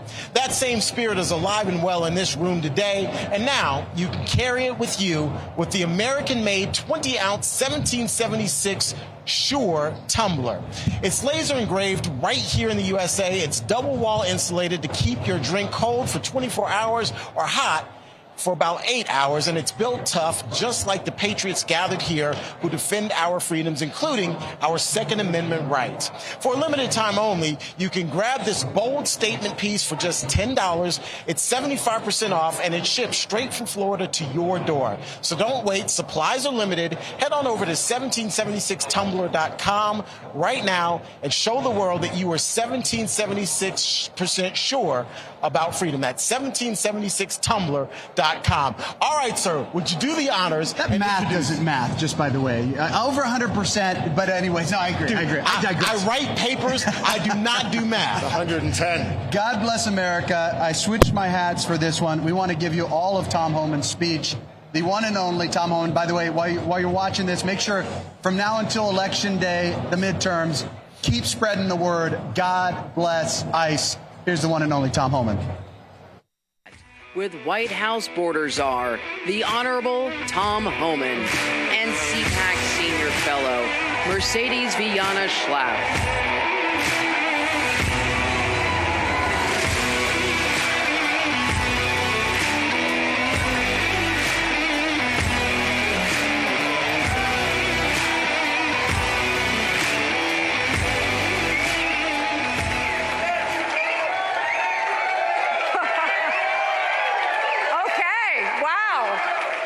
You all are rowdy out there. How's it going so far? Amazing. Well,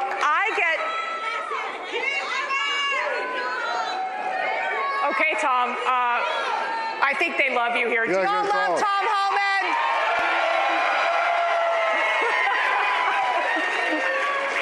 How about a God bless President Donald J. Trump?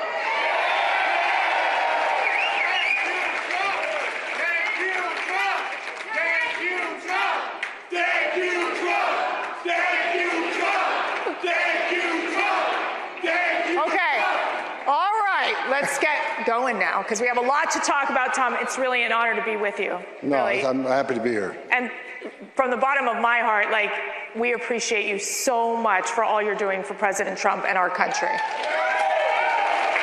So let's get right to it. And just, Marco Rubio has nothing on me. I got more jobs than he does. I was going to say, how many jobs do you have right now? Because apparently now you're handling the airports too. Yes. Look, the brave men and women of ICE are stepping up to help secure the airports, and with the people that left TSA, the people that are calling in, because they got to go get a job to feed their families. Right. We got to fill those gaps, because the security of the airports is important. We got a heightened threat posture right now. We need to make sure the airports are secure. We need to help Americans get through those lines. And if we see any illegal activity in the airports, we're going to make arrests. Amen. But I got to ask you, there's this guy, his name is, Hakeem Jeffries. Do you all know who he is? Okay. And he said that these ICE agents that they're going to shoot people in the airport. I mean, are you serious? Is this seriously, like, this is an actual And then, look, leader of the Democrat Party? yeah, he's a joke. But look, and I say that because of this reason. He's the same one that wants masks taken off, right? Right. But he continues to terrorize the public, giving a false sense of ICE are Nazis, secret police, they're racist. So because of his rhetoric, threats are up 8,000%. That's why they're wearing a mask. So if you want the mask off, stop the hateful rhetoric against ICE officers that increases the threat. So, right now they're demanding mask off. That's a non-starter. We're not even talking about it because until you stop your language, we're not taking the mask off. You are talking to ICE agents every single day. What's their morale? How are they feeling? I mean, they're getting assaulted. They've been attacked. They're going after their families. I mean, how is it right now to be an ICE agent in America? The morale's still high because they work for a great president, greatest president of my lifetime, and plus they get to do the job they want to do. I mean, for 4 years they couldn't enforce immigration law. Same with the men and women of the Border Patrol, who I love, but they weren't able to enforce the law. They wanted to enforce the law, right? So now they're able to uphold the oath they take. They're enforcing immigration law. Look, they're overworked tremendously, but you know what? Every day they get up and put that Kevlar vest on, come to work to protect America. I love each every one of them, and I promise the men and women of the Border Patrol and ICE, I came back twice from retirement. My wife's still pissed off, but I tell you what, I will have their backs to the day I die because they're the finest 1% this country has. And I want to say, can we give literally a round of applause to Mrs. Homan and the family who has supported Tom Homan in allowing him and saying, yes, go back and serve this great country and this great president. And to every spouse and child of ICE, and look, the threats are up 8,000%. Yeah. Wives, spouses, and children are being doxxed. They're being followed to school. Death threats against their spouses and children are a real thing. So men and women of ICE and Border Patrol make a hell of a sacrifice, but so don't their families. So a shout out to all the families of ICE and Border Patrol. God bless you. So President Trump has so many achievements. I mean, so many achievements. What he's been able to do in 1 year is truly remarkable. And you're in that room with him. You're in the Oval Office. You're advising him every single day. What is he telling you? He's happier than hell. I mean, look, bottom line is, when he called me to come back the second time, he says, I want you to do three things. I want you to secure the border. I want you to run a mass deportation operation. I want you to find these missing children, right? Right today, we have the most secure border in the history of this nation today. Let's break that down further before we go into the other two here. So on the securing the border, it is remarkable. Okay, compare Biden years. I'm not hearing a boo when I say Joe Biden, people. Come on. We do audience participation here. Joe Biden years when it comes to the border. Who came through that border? And now, under President Donald Trump, what has happened? Well, over 10.5 million illegal aliens came to the border that we know of. Yeah. We don't know the unknown gotaways, but we also have 2.1 million known gotaways captured on video, drone traffic, or sensor traffic. Why did 2.1 million people pay more to the cartels to get away? Why didn't they pay less, turn themselves into Border Patrol, get released in 24 hours, get a free airline ticket to the city of your choice, get a free hotel room, get 3 meals a day, get free medical care? Why did 2.1 million people pay more not to take advantage of that giveaway program? That just scared the hell out of all of you, because it scares the hell out of me. Yeah. Well, thank God we got President Trump in the Oval Office, because we're removing thousands of these national security threats with the help of the FBI and the intelligence communities. But we got a lot more to find. And you've got... Under Joe Biden, 12, 13,000 a day. You know what it was yesterday? What was it? 121, and not one was released. Wow. Now, 12,000 to 121. And that is just in one day. One day. When you were talking about a month, how much would have been under Joe Biden? A what? In a month. Oh, it was 180,000. I mean, Easily. They hit almost 2 million people coming to the border in just 1 year. Look, what happened on the border was the biggest national security failure I've ever seen in the U.S. government, and people need to be held accountable. We can't forget what they did to this country. We need to hold people accountable. And we're in this great state of Texas, it's so remarkable. I mean, talk about, they're on the front line, and they're actually working with the federal government to make sure that we can secure our border. Talk about that relationship with the state. Look, I have a close relationship with Governor Abbott.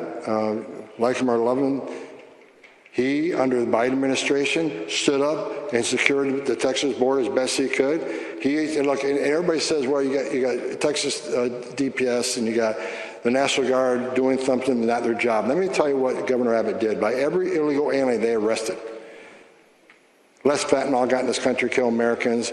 No suspected terrorists got through because everybody was vetted properly, unlike the last, Biden administration said they vetted everybody. No, they didn't. They didn't properly vet them. Governor Abbott did. The DPS, the Texas DPS, the Texas National Guard, God bless you. America loves you because you set the example for the entire nation. And so moving into on this deportation, you were in charge, as the president said, okay, Tom, I need you to implement this mass deportation program. Give us an update on that. I looked at the numbers this morning. Since he's been in the Oval Office, we're about 827,000 deportations. And that beats any record. Under Obama, I actually got an award from President Obama for record deportations. They forgot about that. Anyways, the record was 409,000. Right. We beat that. We almost doubled it. And we're going to continue. We just hired 10,000 more deportation officers, a few thousand more to come. But if you think numbers were good last year, wait till this year. We got a lot more resources on the streets. We're going to have a lot more resources on the street. Which brings us to another issue. I see there's a lot of language out there that President Trump's backing off on mass deportation. No, he's not. Look, people are saying I'm not serious about deportations. I've read this lately. I've overseen more deportations than any man since the Eisenhower administration. Tom Homan is now weak on deportation. As a matter of fact, my chief of staff, who you met, she came out to me, she looked at the Eisenhower number, your number's actually better. So look, President Trump's serious about it. He's going to do it in a smart way. Right. Look, we got sanctuary cities putting a roadblock. You got Congress who wants to abolish ICE. It's less efficient than it could be, but I talked to Todd Blanche an hour ago. We're suing the hell out of sanctuary cities. We'll get the numbers we need. And there's a phenomenon also happening with self-deportation. So we also have that opportunity of people saying, okay, you're going to get paid a certain amount of money and we can facilitate and get you out of the country. How effective has that program been? It's been real good, and the numbers there are high, but the ones we're leaving on their own, and CBP has an ability to track when they log in down on the border. Look, we're over 2 million self-removals, and the reason that is because they know ICE is out there. There's no free zone anymore. Right. You enter this country legally. If you're in this country legally, we're looking for you. Yeah. We're going to find you. We're going to deport you. And that message, ICE activities, people want to attack ICE.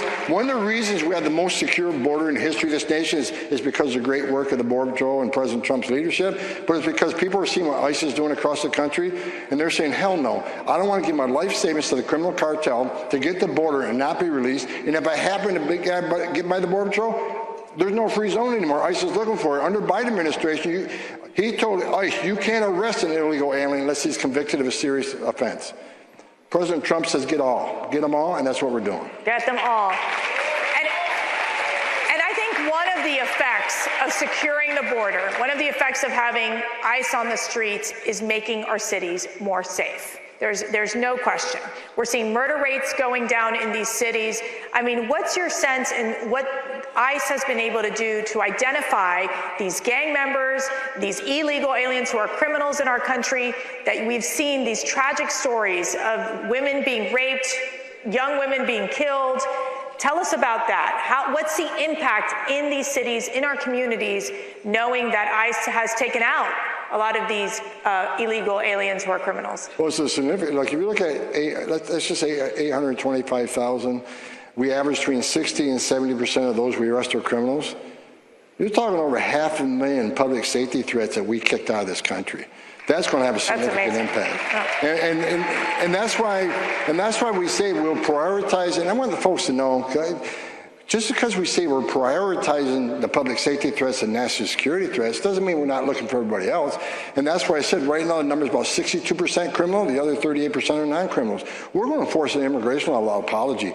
But if you got a child rapist here and an illegal alien here, you're going to get this guy first. Yeah. But you're not going to forget about this guy. You're going to get him too, but it's just a matter of who you get first. But I want to be clear. The instructions to ICE is to enforce immigration law. You find an illegal alien, you're going to arrest him. If he's not a criminal, I don't care. You're going to arrest him. When we find him, we're going to arrest him. We're going to deport him. The other piece of this are the missing children. Yeah. And, you know, I know for us at Cpac, we have the Cpac Center for Combating Human Trafficking. You know, we've talked to victims. We've had engaging with them, understanding the atrocities. And you hear about these rape trees in Arizona where they bring over the cartels, bring over these young women who are then raped in places in Arizona. They're sex trafficked, they're sexually assaulted. I mean, it's truly, it's horrific to watch what has happened and what was allowed to happen under the Biden years. Tell us about this mission of finding the missing children. Well, like I said, the first conversation when the president called me to come back out of retirement the second time, he gave me those three things. And I was honest with you, we've got the most secure border in history. I told the president, we'll do that because the men who run the Border Patrol know how to do it. They did it in Trump 45. So I'll take that, it's easy. But I'm not taking credit for secure border. I'm giving the credit to the men and women wearing that green uniform and that blue uniform who did their job because they're allowed to do their job. So thank God for the United States Border Patrol. Massive deportation. I just said we got record number of arrest deportation. We're going to do a lot more because we just hired a lot more people. The children, I was honest with the president. I said, that's the hardest one. I says, because to find people, like you all in the audience, you own a car, you own a home, you're paying bills, you got a credit card, we know how to find you, right? Right. A child don't have. Please don't try to find me, Tom. Just. But children don't have that digital footprint. I explained to the president, they don't have the digital footprint, so we got to count on the digital footprint of who they were released to, these unvetted sponsors. And when we started this operation, we quickly found out, number one, they weren't vetted properly. Number two, the addresses were never verified. That's so right. We're going to addresses at our supermarkets and parking lots and city parks. So the men and women of ICE and FBI have been busting their butt trying to find these kids, and they've found right around 145,000 missing children. And I believe. And let me say something. That's 145,000 missing children that the last administration lost and weren't even looking for. Yeah. And did we rescue them out? Look, some of these children were with their parents just hiding out, but many, too many, were victims of sex trafficking, being sold for sex, and being in forced labor. President Trump's leadership literally saved thousands of young children's lives, and we're not done. I have promised the president, the president promises the American people, we'll do everything we can to run down every lead. And when we finish the leads, we'll do it again. Until the last day of this administration, you got my word. We will not give up in this effort to find every one of them. And then, you know, when you go back to this, I remember hearing stories about, and when I was at the White House, that they would explain, they would literally, the kids would have the same address. So they would send like 200 kids to the same address, to the same quote unquote sponsor. Then they weren't doing DNA testing either. So really, I mean, I just can't imagine. Like, I can't understand how the Biden administration just wouldn't get that right. I don't understand it either. I mean, people want to say that the Trump administration, you know, are inhumane and we're racist. Right? They call me a racist, right? They say we're inhumane. Well, let's think about that. When 96%, illegal immigration down 96% down 96% now, which means 96% less people are coming. Now, there's been studies done that 31% of women that make that journey with the cartels admitted to being raped. If 31% admitted to being raped, how many were actually raped? Right. So when 96% less people coming, how many children aren't dying? How many women aren't being raped? How many pounds of fentanyl isn't getting in the country to poison Americans? How many known terrorists are getting in? No. The most humane thing you can do is secure the border and stop their horrific activity of cross-border crime. President Trump's policies are saving thousands of lives every month. That's right. And you know, when you look at the narco terrorists, the cartels, really it's been a war against the cartels, which I am so glad that President Trump and the administration has made this into a priority. Tell us about that and the work that you all are doing to ensure that the drug cartels, that we're basically trying to dismantle them and put the fear of God in them. I love when they blow up those boats. I don't know about you all. Every time there's one of those narco terrorist boats blown up, I'm like, yes, let's do it again. When I spoke at the RNC just before the election, during my speech, I said something that the very next day the death threats would come rolling in from the cartels. Because I said, my conversation with President Trump, he's going to wipe these drug cartels off the face of the earth. Yeah. And the death threats coming in, and he's doing it. What President Trump's doing, I've been doing this since 1984. What President Trump's doing, he says, you know what? Why we keep playing the home game? Mm-hmm. Let's play the away game. Let's get this stuff before he gets here, and he's done it. So, taking out these criminal cartels, and look, the cartels are going broke. They're losing money. Matter of fact, the intelligence force I see, they're concentrating on Asia and Europe right now because they know it's hard here. President Trump's not going to give up. I tell you what, it's going to get a hell of a lot better real soon. I like it. We've also got this problem. It's a big problem. They're called the Democrats, and they've decided to, not fund DHS. What's the deal there? It's been one of the longest shutdowns that we're seeing. It's only a part of DHS that's not being funded. But what's the impact it's having on our immigration enforcement and on our border security? That's another job I got assigned to me, was negotiations with Hill. We're going to start making memes of you in different outfits. I went up there. We've had several discussions with them. What I explained to them, we have the same policies now that we had under Obama and Clinton. It's not a matter of policies, it matters of the executive branch. Elections have consequences. Right. We're enforcing laws that you wrote. And you want to sit there and call us racist and Nazis? If we're racist and Nazis for enforcing the law, what's that make you? You wrote it. You invented it. Yeah. Then you give us money to enforce it. So these negotiations, some say they want to abolish ICE. Others say, no, we just want, the new words are reform ICE. Trust me, I'm in the room. It's not about reforming, it's about crippling ICE. It's about taking away their authorities. And any Border Patrol agent, ICE agent watching this, I'm telling you right now, Tom Homan will never sell out your authorities. We're going to make sure you have your job. So look, because they hate ICE so much, they're willing to punish the men and women of TSA, Coast Guard, CISA, all these great people trying to keep this country safe. They're punishing them because they don't like ICE. Right. If you want to have a discussion with ICE, then let's do that. Right. But why you got all these people out of work that can't buy groceries for their kids? They can't pay the tuition, they can't pay their rent. That is just cruel. You want to talk about inhumane? What's more inhumane than that? We realize you're sitting up on Capitol Hill making a lot of money. You're getting paid. So you know what? Let's pass a law that if we're going to shut down the government, you don't get paid until you open the government. That's right. That is right. That's right. And I just want to say, we flew here from the swamp, and I really want to thank those TSA agents that were there working. God bless them. God bless them. They're working without a salary, and really we do have to thank them for that, because the Democrats, well, they just suck. Anyways, but Governor Tim Walz, I am so grateful that he is not the Vice President of the United States. I can't even tell you. Thank you, God. But you were in Minnesota. There was a big issue there, obviously, with the ICE agents. They had gone in.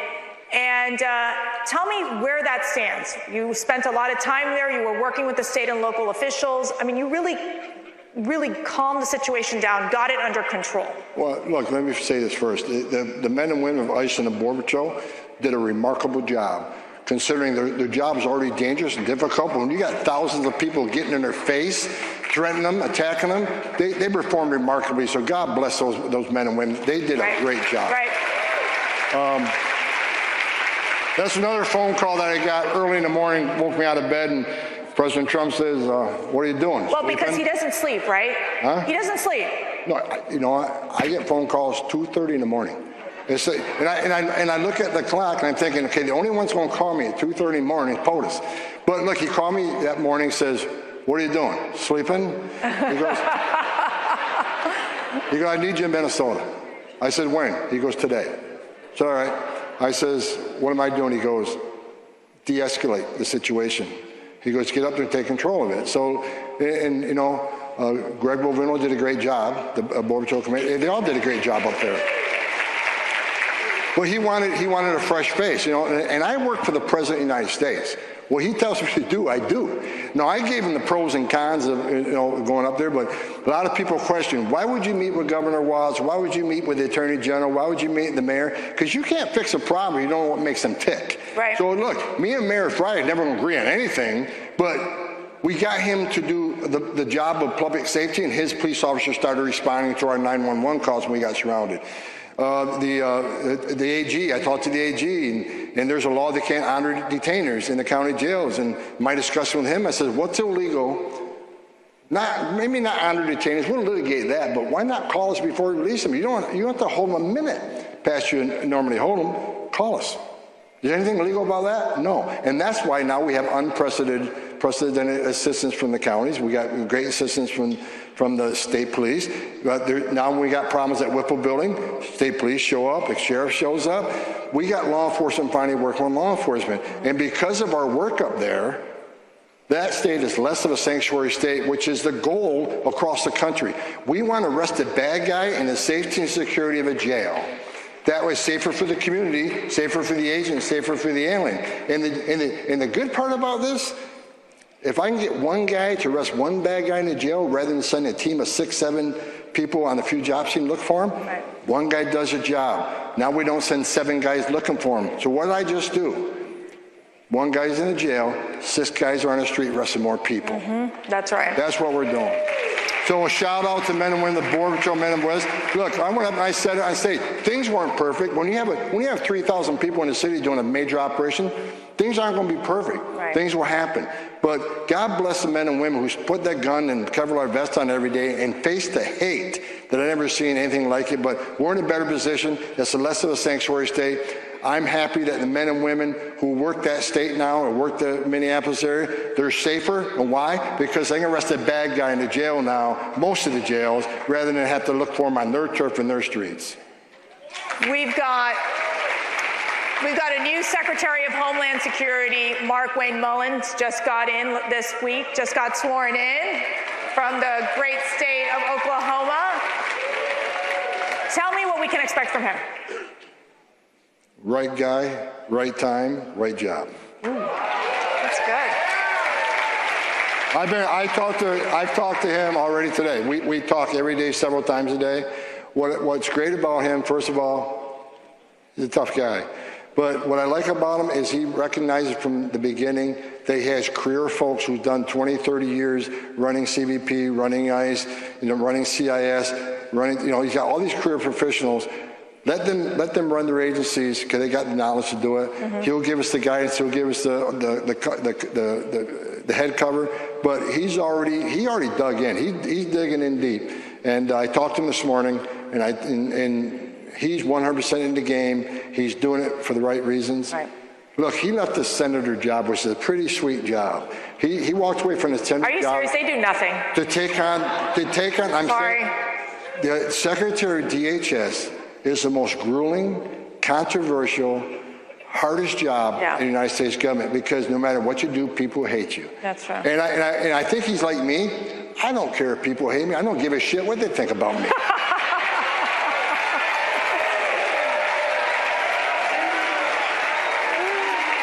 Okay, so I got to ask you something. You were going to say something. Go ahead. Yeah. What were you I was going to apologize for my language, but no, I won't. It's okay. It's okay. It's you, Tom. It's fine. You're with the family. So I got to ask you here, besides President Trump, what else keeps you up at night?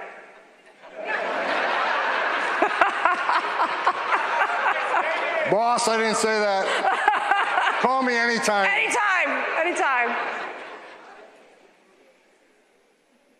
I pray every night. And this is the honest God truth. I pray every night. when I go to sleep, lay my head on the pillow and go to sleep, I pray for the safety of every man and woman in ICE and Border Patrol, that they go home to their families. And I pray for the greatest president of my lifetime. And I said it when I was on stage in Minneapolis. We can enforce immigration law. We're going to do it like you've never seen before. But I don't want to see anybody die. I don't want to see anybody die. That's right. But we're going to arrest a whole lot of people. So, comply. We're there for a reason. We have an oath that we took. We're going to enforce the law. We're not going to apologize for it. So, for the Democrats who want to keep beating up on ICE and want to shut down DHS, you're not going to stop us. You're not going to stop us. We're going to do the job. If you don't like it, change the damn law because you wrote it. But I have buried through my career the saddest thing I've ever done is hand the folded flag to a child or a spouse of a fallen Border Patrol and ICE officer. I never want to do that again. So please pray with me that every man and woman at ICE, every man and woman at Border Patrol go home to their families every day. Thank you.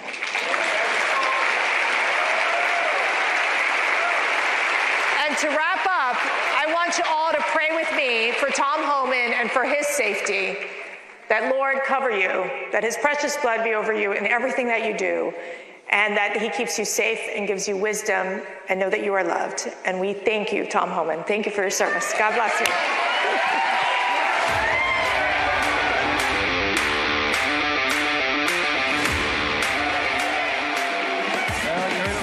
That was the great Tom Homan, someone that Ben Pergwam knows very, very well. Ben, we'll toss to you on this to just get your thoughts on this. One thing that just stood out to me is I don't give up what people think about me. Yeah, no, Tom is a guy who says it like it is. He's one of the guys I have the most respect for in our country, in the administration. I look up to him majorly. He's actually why I get to go out and ride with ICE, because of the relationship we have. He's an incredible American patriot. He's hard on the outside, but you hear it every time he speaks. He is compassionate on the inside. He cares deeply about the people of America, the citizens of America, and the people that are being victimized by the illegals that are destroying this country. And even more than that, the leftist traitors that are enabling the illegals to destroy this country.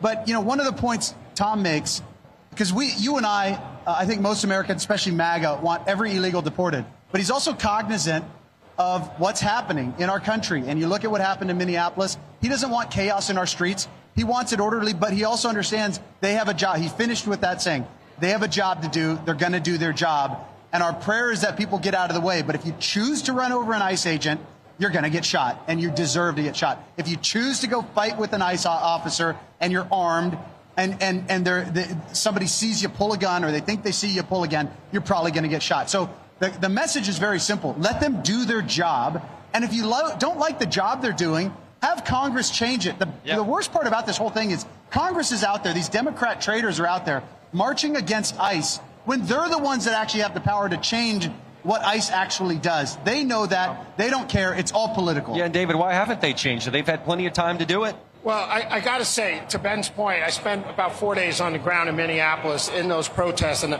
I think that Tom Homan did an amazing job when he went in there, de-escalating the situation, getting a little bit of cooperation. We all know the real issues. They're not being, held in the jails, right? So they got to go out in the neighborhoods and look for people. Sanctuary policies invite people to die in the streets. But in a nutshell, I think he helped change the optics. They got the message out better, who exactly they're arresting. I think Homan's doing an amazing job. And Ben, you're going to be embedding yourself, I believe, in an upcoming mission in the coming weeks. Can you give us a little glimpse of what that's going to be like? Yeah, I can't say exactly where I'll be, but it'll be the state of Florida, actually the state that has the highest number of apprehensions. And in particular, and the reason we're going out there is to show the difference between what I've seen in Chicago and Minneapolis and Portland, where you have government officials who are working against ICE and their mission, and states like Texas, where I've ridden, and Houston, Dallas, all these places in Texas, and in Florida that are actually working with ICE to apprehend illegals.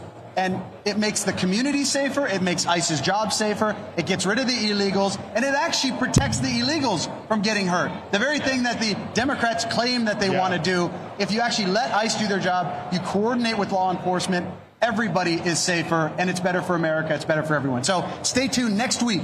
Again, I can't tell you more details than that. We'll be keeping an eye out for that. And you know, the president was just in Memphis, Tennessee, my hometown, and that's another great example of where you do have people working together. That's why that Safe Task Force works. People like my mom that are in Memphis, Tennessee, that's in a dangerous town. But when the government works together, it's better, Ben. Yeah. It just works better and that's for the everybody. point of our government. This is the insanity of all of this. We have a government for very specific purposes. Limited government, originally designed as a limited government with branches from the federal down to the local, which was originally designed to have mostly local control, very few federal controls outside of securing our liberties. That was really it, securing our security and our liberties. We have totally lost that to the point where the very people that are supposed to be securing our freedom and liberty for the citizens of this country, because that's who are the sovereigns of our Constitution, they're actually obstructing and putting American citizens in danger. They're doing the exact opposite of what they were created to do. It's an upside down world, but it's only because we allowed it. Again, we're the sovereigns. We have the right to change it. You want to put a button on that, David? Yeah, well, we're using Title 10 out of the federal government, Title 32 in cooperation with some state governments. It's big, and the crime rates, how many thousands of lives have Trump and Homan saved so far just last year? So, yeah. Hey, by the way, I don't know if we've said this officially. Happy birthday to Brandon Jarvis of Real America's Voice News. Do me a favor and give Brandon a round of applause. Brandon Jarvis, happy birthday. Hopefully Brandon's over there. I don't see him right now. Oh, there he is. Okay, there he is. We don't sing happy birthday. Bo could probably sing it. It's a terrible song. Never sounds good. It's not a great song. Not a great You're right song. about that, but Bo could make it sound good. Maybe he'll do that at 6 o'clock. That's a good point. I was going to say I'll do it now, but we actually have to give a big shout out to our sponsor, Birch Gold. The Birch Gold Group. See how easy it is to diversify your IRA or 401k with gold. Get a free info kit from Birch Gold right now by texting the word America to the number 989898. That's America to 989898. And Ben, I might as well just do it to go into break. Happy birthday to Brandon Jarvis. Ow! See you in just a few minutes. And many more. How old are you?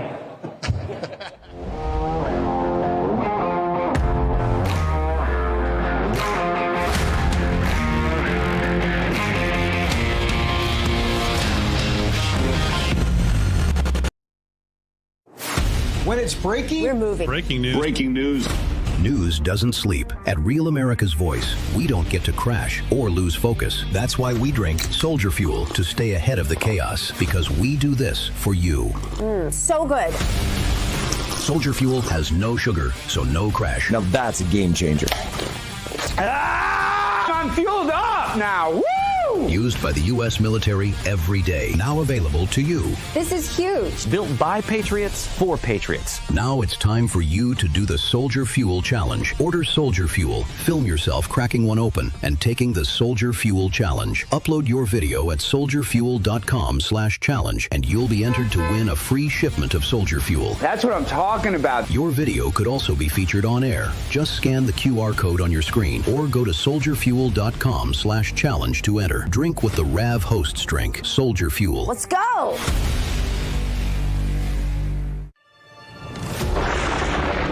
Through every storm, every moment of uncertainty, everybody needs to pray for Charlie Kirk right now. RAV has stood strong. We're not going to tolerate this stuff anymore. Turn that anger into motivation to save this nation. When we move together, there is power. The cries of this widow will echo like a battle cry. This is more than news. It's a movement. This revolution of people taking their countries back. A turning point. A chance to be part of something greater than yourself. Scan the QR code and stand with RAV. The story isn't over, and neither is your part in it. Step in. Be counted. Be heard. Together, we are RAV. We will achieve American greatness. And we are just getting started. Hello, this is Hockey Nut from Weyerhaeuser, Wisconsin. Just saying, tune in to Real America's Voice for the truth.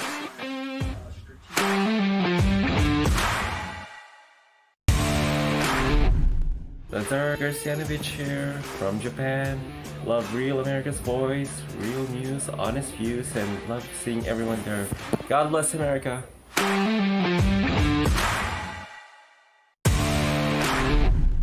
This is Rashad from Boston, Massachusetts, and I love Real America's Voice. It is the best place for real news and content. Much love.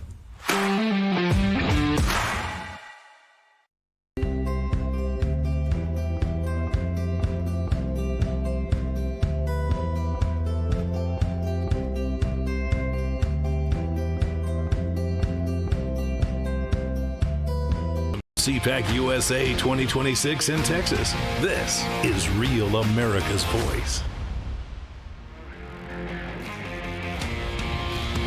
Welcome back to Cpac 2026 in Grapevine, Texas, the Dallas-Fort Worth area here. Big crowds here assembling, listening. Tom Homan just took the stage. We aired that for our audience here. So many issues going on. You can't keep up with the news cycle. And I'm here with the great Bo Davidson, Ben Berquam, and we have author and journalist from Great Britain, Andrew Doyle, with us. How are you, sir? I'm very well. Lovely to be here. It's great to have you because it's relevant, right? Keir Starmer, lukewarm. You know, Europe's always there when they need us, right? And Trump may be rejecting carrier groups. Can I use a different word? What do you Pathetic. got? Okay. Pathetic, weak, inept. Keir Starmer is one of the weakest. He is the Chamberlain of our day. Peace in our time. It's just absolutely. It's pathetic. I have to say, it's very embarrassing. And when Trump says that Keir Starmer is no Winston Churchill, that has got to be the understatement of the millennium. It's absolutely incredible. You know, he didn't want to support the US when it came to Iran early on. He wouldn't let American warships launch from British bases. He then reneged on that and said, OK, well, you can do it for defensive purposes. And now he's saying he's thinking about potentially sending the 2 aircraft carriers that he has to the Gulf. And Trump today has said, we don't want them. We don't want your aircraft carriers. In fact, in a cabinet meeting, he described them as toys because they're a lot smaller than the American ones. Let's be honest about that. And it's all about the size with Trump. But, I mean, that's an embarrassment. On the world stage, I think Keir Starmer is humiliating. And the Royal Navy has projected a lot of might, changed the shape of the world. The Falkland Islands was amazing. Yes. But, again, their lukewarm support for the U.S. Right. It's not acceptable. They're going to be there. What are they actually going to do? That's the problem. Well, I think part of the point is that the Keir Starmer's position is that we don't really need to get involved. I mean, Trump has said we don't need people to participate once the war is already won. And obviously that's embarrassing in of itself. But Starmer seems to be forgetting that Iran represents a genuine threat to UK interests. Quite directly, actually. I mean, this is a regime, as we know, is adept at recruiting people domestically to carry out terror attacks. I mean, this is something that he has to consider. And also now, of course, we know that Iran has missile capabilities that are far more far-reaching than we ever thought before. Not anymore.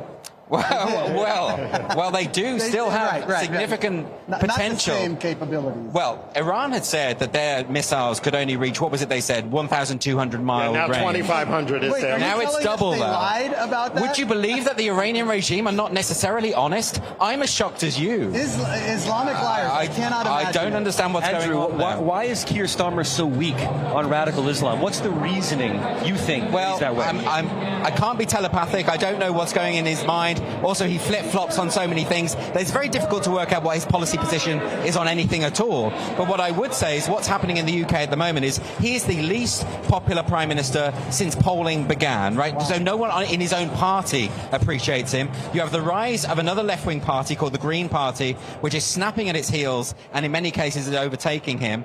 And he is desperate to appease certain segments of his voting base. Most notably, he wants to appease the Muslim vote. And the reason for that, and this is why his government has recently attempted to introduce a new definition of Islamophobia to effectively lay the groundwork to codify a blasphemy law onto the statute. Put everyone in jail. I wanted to talk about that because, a Shiite state is attacking Sunni Gulf states. Right. And they're aligning against Iran. And most of the Muslims in Britain and especially with all the incredible stuff that's going on, the Birmingham rapes and all that stuff, and their own no-go zones and all that. But they're attacking a Sunni country. Why aren't the Muslims in England, and you addressed this a little earlier, lining up to defeat Iran at least? Because what happens is when it comes to the left in the UK, everything is flattened into this narrative of oppressor versus oppressed. You'll notice that when the Iranian regime murdered over 30,000 of its own civilians for peacefully protesting, where were the left? They didn't say a damn thing about that. Right. And they won't say anything about that because it disrupts their narrative. So they will flatten all of this. You know, let's remember that the Saudi Arabian government, the head of Saudi, is the most hawkish of all. He's the one who wants Trump to completely finish the job. This can't be just put into this intersectional hierarchy of Muslims are the most oppressed, because of course there are all different types of Muslims with different perspectives, pro-Iran, anti-Iran. Oppressed by other Muslims, mostly. Exactly. I mean, the worst thing, the Iranian regime is no fan of Muslims, given that most of the people that it torments and tyrannizes are Muslim, right? So this is such a simplistic narrative. And yet, in London, we've had pro-Iran regime marches, and I've seen them where they're holding up banners with the Ayatollah's, the late Ayatollah's face, saying, choose the right side of history. That was the slogan that they used. I just wanted to add really quick, the socialists are the opposition of the mullahs, and they're not supporting them in Iran. They probably don't even know. They clearly, I mean, in America, they clearly don't. In America, it's all Trump derangement syndrome. It's right. Whatever Trump is for, we're against. Exactly. It changes every week, depending, anti-ICE, now it's pro-Iran, pro-mullahs. It was, pro the Venezuelan dictator. Yes. I have a very simple question, though. I've spent the last 2 summers in England and France. I was on the beaches of Calais and then the beaches of Normandy, watching the boats and all the illegals coming in, the invasion that you guys are experiencing. My concern is I feel like England is gone. I feel like most of Europe is gone. Can England be saved? And if so, how? The problem is that Starmer still has another few years. And of course, we've also had the problem that the immigrant wave that you've spoken about, we're talking about illegal immigrants, by the way, not people who've gone through the asylum process. That's a totally different thing, right? Yeah. The problem is that has also been accelerated under the Conservative government that preceded Starmer. In other words, this has come from the left and the right. So it's not as simple as saying the left is to blame. It's absolutely not true. When Boris Johnson was Prime Minister, we had an unprecedented wave of illegal migration, and nobody has stood up and said we need to do something about it. That might change in the next general election, but we've got a few years to go until that happens. Okay, so Andrew, is there anybody out there right now that you feel could lead England out of this mess? Currently. Well, the hopes seem to be lying with a different party, that we might break the two-party system, that we're not going to have a Labour or Conservative government anymore. We might have a Reform government. That would be a seismic event in UK politics. It would be the equivalent of neither the Democrats or the Republicans getting in America. It's unimaginable. And we haven't had that for over 100 years. Maybe that'll happen. A lot of skeptics are saying Reform won't be able to tackle this either. But it might be our only hope to break that two-party system, to get someone in there who might at least make an attempt to prevent illegal migration from ruining everything. Andrew, thank you so much for your time. Where can people go to find out more about your work and the great work that you're doing still in journalism? They can probably find me on my website, which is andrewdoyle.org, or look me up online. I'm all over the place. Hopefully you don't get arrested for anything you said today when you go back. It's possible. It's possible. It's so unbelievable. Thank you, Andrew. Let's give a big shout out to our sponsor, Patriot Mobile. You know Patriot Mobile. When you switch to Patriot Mobile, you are defending faith, family, and freedom. All you got to do is scan the QR code on the screen right now to make the switch today and get 1 month free with the promo code CPAC, C-P-A-C. And that's Patriot Mobile, guys. You know that they're near and dear to us. Make sure you go and check out that QR code and sign up today. We'll be right back with more great coverage from Grapevine, Texas at Cpac 2026. Be right back.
If you threaten Americans anywhere on earth, we will hunt you down without apology and without hesitation, and we will kill you. Don't hate nobody, I just won't kneel. I don't chase headlines, I live what's real. I raise my kids to think and pray, to know the cause before they say, I don't scare easy, I don't scare fast. It's God, grit, and guns, no fear in my chest. Because of you, Real America's Music just released the brand new single, God, Grit, and Guns, and it's already climbing the charts. Now let's take it a step further. Go download the song right now, and you'll automatically be entered to win a special prize. If God, Grit, and Guns hits #1 on Billboard, one random downloader will receive the plaque, a real piece of music history. So what are you waiting for? Scan the QR code or search God, Grit, and Guns on iTunes and download it today. Let's run it up the charts. When it's breaking, we're moving. Breaking news. Breaking news. News doesn't sleep. At Real America's Voice, we don't get to crash or lose focus. That's why we drink Soldier Fuel to stay ahead of the chaos, because we do this for you. So good. Soldier Fuel has no sugar, so no crash. Now that's a game changer. I'm fueled up now. Woo! Used by the U.S. military every day. Now available to you. This is huge. Built by Patriots for Patriots. Now it's time for you to do the Soldier Fuel Challenge. Order Soldier Fuel, film yourself cracking one open, and taking the Soldier Fuel Challenge. Upload your video at soldierfuel.com/challenge, and you'll be entered to win a free shipment of Soldier Fuel. That's what I'm talking about. Your video could also be featured on air. Just scan the QR code on your screen or go to soldierfuel.com/challenge to enter. Drink what the RAV hosts drink. Soldier Fuel. Let's go.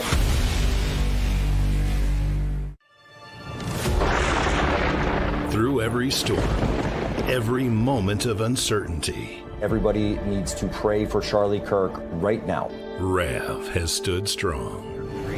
We're not going to tolerate this stuff anymore. Turn that anger into motivation to save this nation. When we move together, there is power. The cries of this widow will echo like a battle cry. This is more than news. It's a movement. This revolution of people taking their countries back. A turning point. A chance to be part of something greater than yourself. Scan the QR code and stand with RAV. The story isn't over, and neither is your part in it. Step in, be counted, be heard. Together, we are RAV. We will achieve American greatness. And we are just getting started.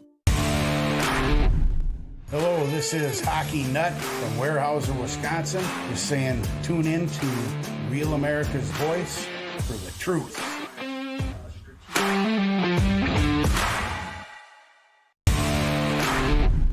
Lazar Garcianovich here from Japan.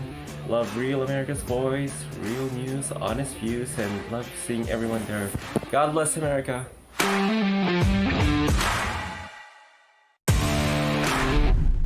This is Rashad from Boston, Massachusetts, and I love Real America's Voice. It is the best place for real news and content. Much love.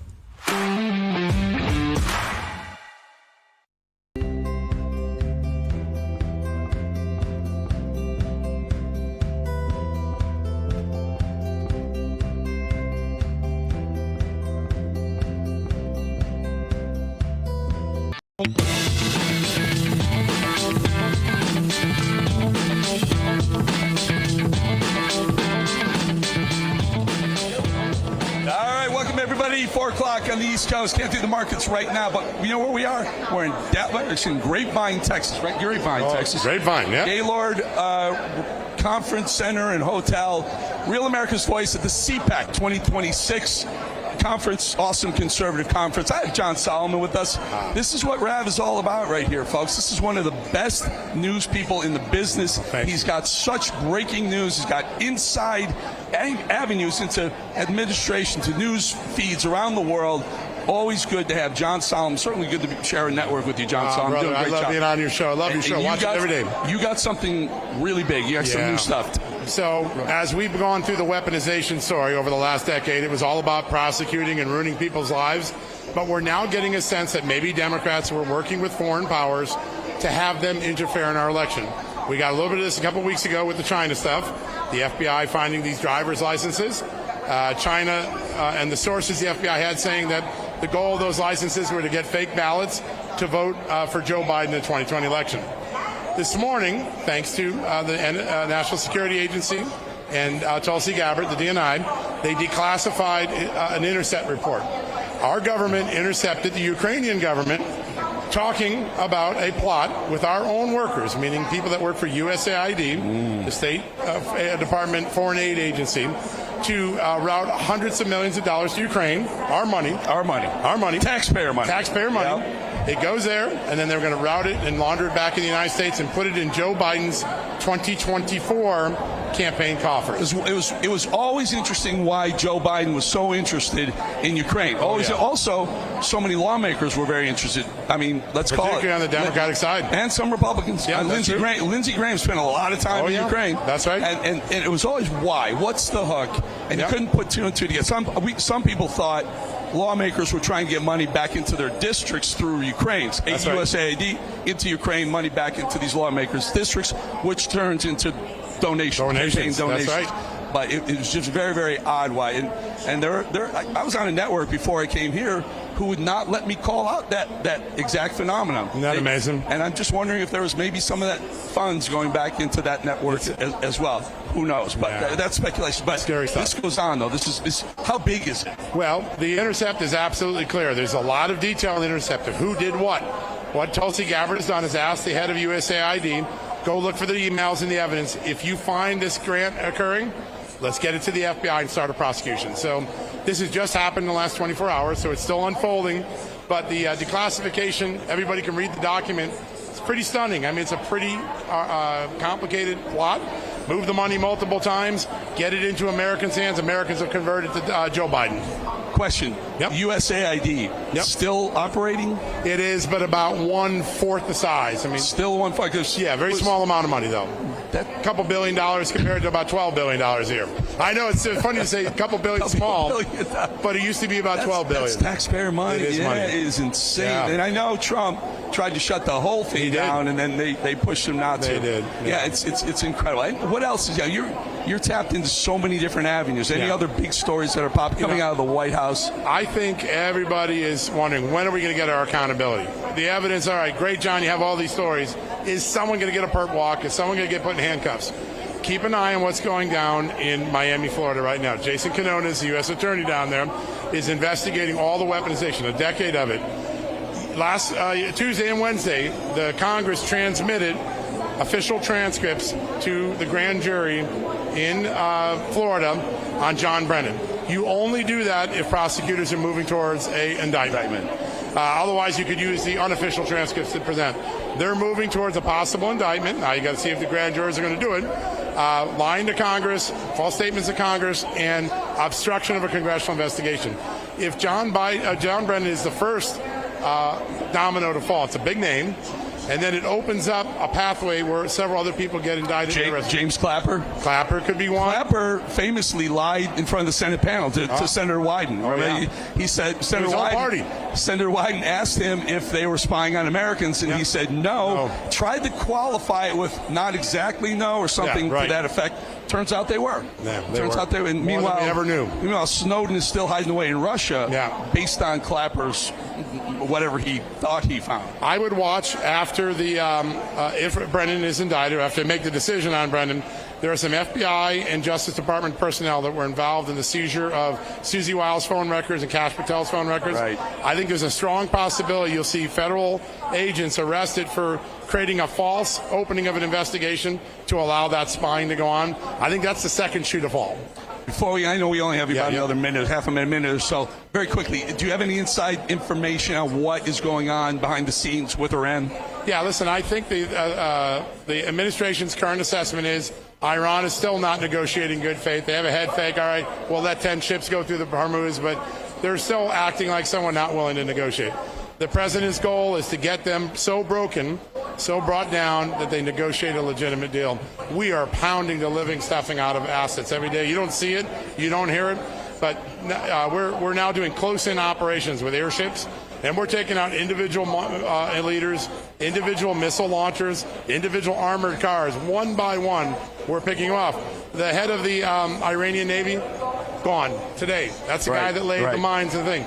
Everybody who's harassing the United States is getting killed one by one. So will the IRGC evolve as the de facto leadership going forward? I think they are the leadership now. Now, but will Trump allow that going forward? I don't think so. Those are guys. It's not mullahs no more, right? It won't be. They'll be gone. They'll be gone. I think someone in the civilian government that reported to the mullahs emerges temporarily, and then an election occurs, and then we'll see who the next popular leader of the country is. But the IRGC might be the real leader, even though the.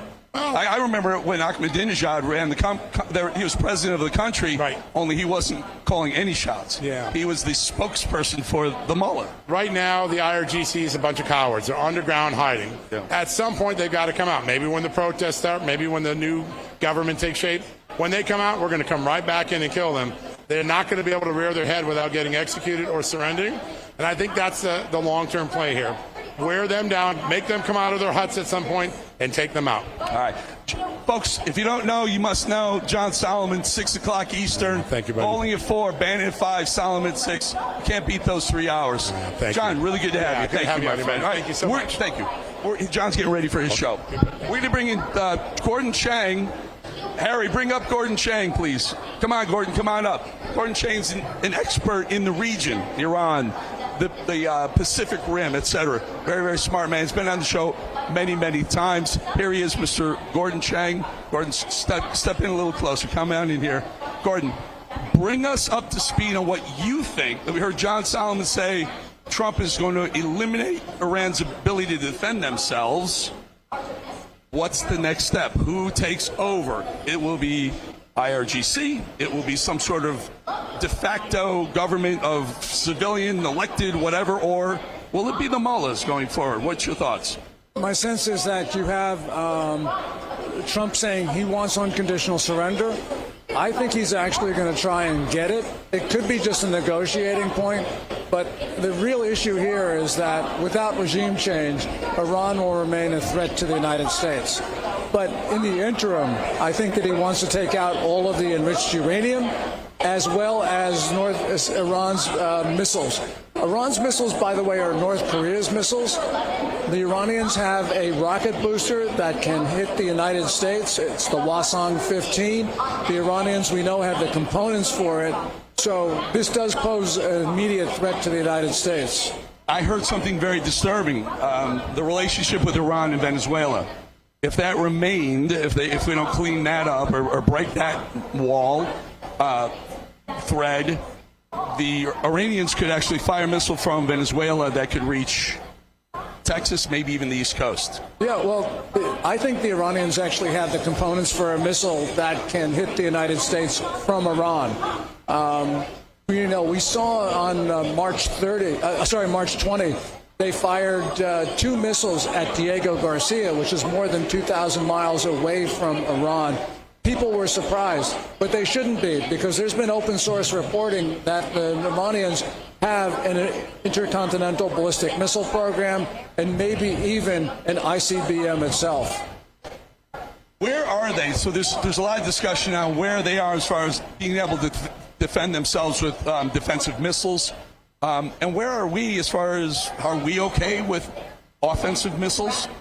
Well, we can't be okay with Iran having offensive missiles, because we also know that they've got other things such as a lot of enriched uranium, and they very well may have a completed bomb itself. So we have to completely take all of that stuff out of Iran. But, this is not going to be easy for the President of the United States. This was an unpopular thing for him to do. And I think this was a profiles and courage moment for President Trump.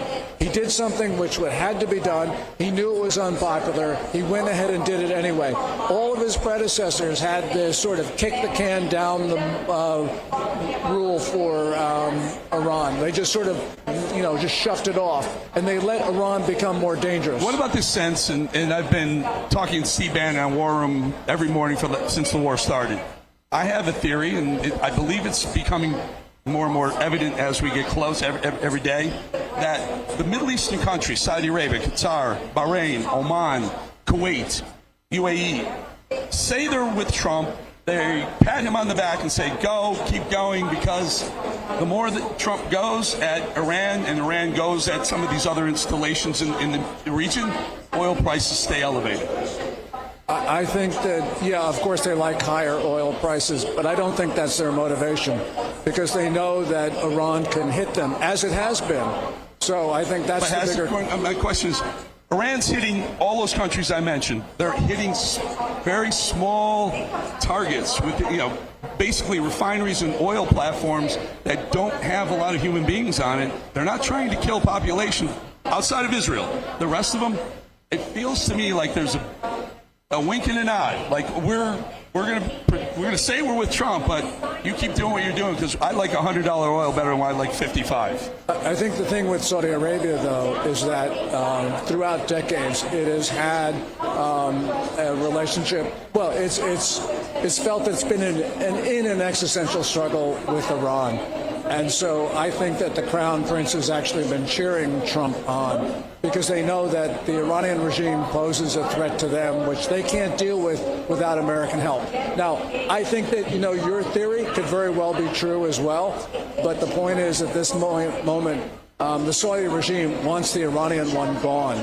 The only thing Israel said, we're on board, they've been bombing, and then all of a sudden, Bibi Netanyahu last week said, maybe the oil should flow through Israel on its way to Europe, which is a very, very, I would call it poorly timed message. Gordon Chang, love having you on, my friend. Good to see you, friend. Thank you so much. Thank you. All right, folks. I guess we're going to be right. Oh, here we go. All right. By the way, of course, we want to thank our great friends at Patriot Mobile for being a proud sponsor of Real America's Voice right here at Cpac. Defend faith, family, and freedom. Switch today. Get your 1 month free with promo code Cpac, C-P-A-C. All righty. Want to take a look at that? You can feel it right now. There's pressure building all around us. Men are being told, slow down, soften up, buttercup, lower your standards. And a lot of them are buying it, but some aren't.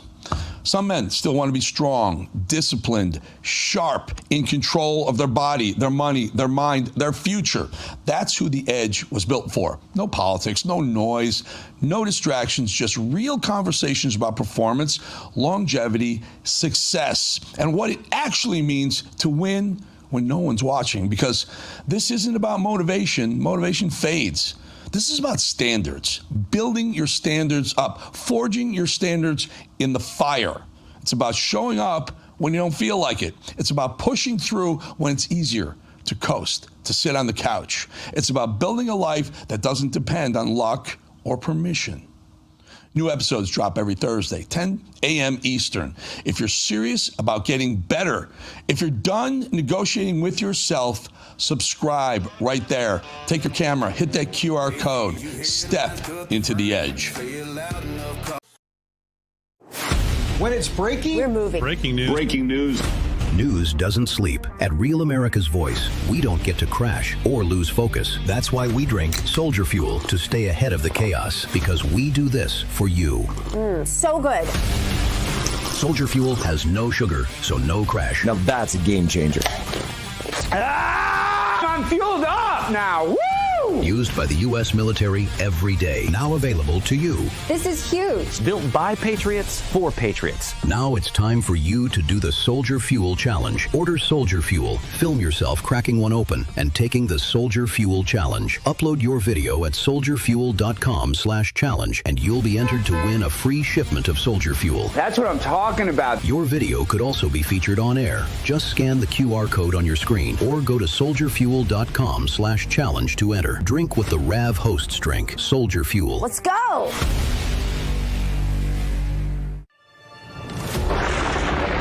Through every storm, every moment of uncertainty, Everybody needs to pray for Charlie Kirk right now. Rav has stood strong. We're not going to tolerate this stuff anymore. Turn that anger into motivation to save this nation. When we move together, there is power. The cries of this widow will echo like a battle cry. This is more than news. It's a movement. This revolution of people taking their countries back. A turning point. A chance to be part of something greater than yourself. Scan the QR code and stand with RAV. The story isn't over, and neither is your part in it. Step in. Be counted. Be heard. Together, we are RAV. We will achieve American greatness. And we are just getting started. Hello, this is Hockey Nut from Weyerhaeuser, Wisconsin. Just saying, tune in to Real America's Voice for the truth.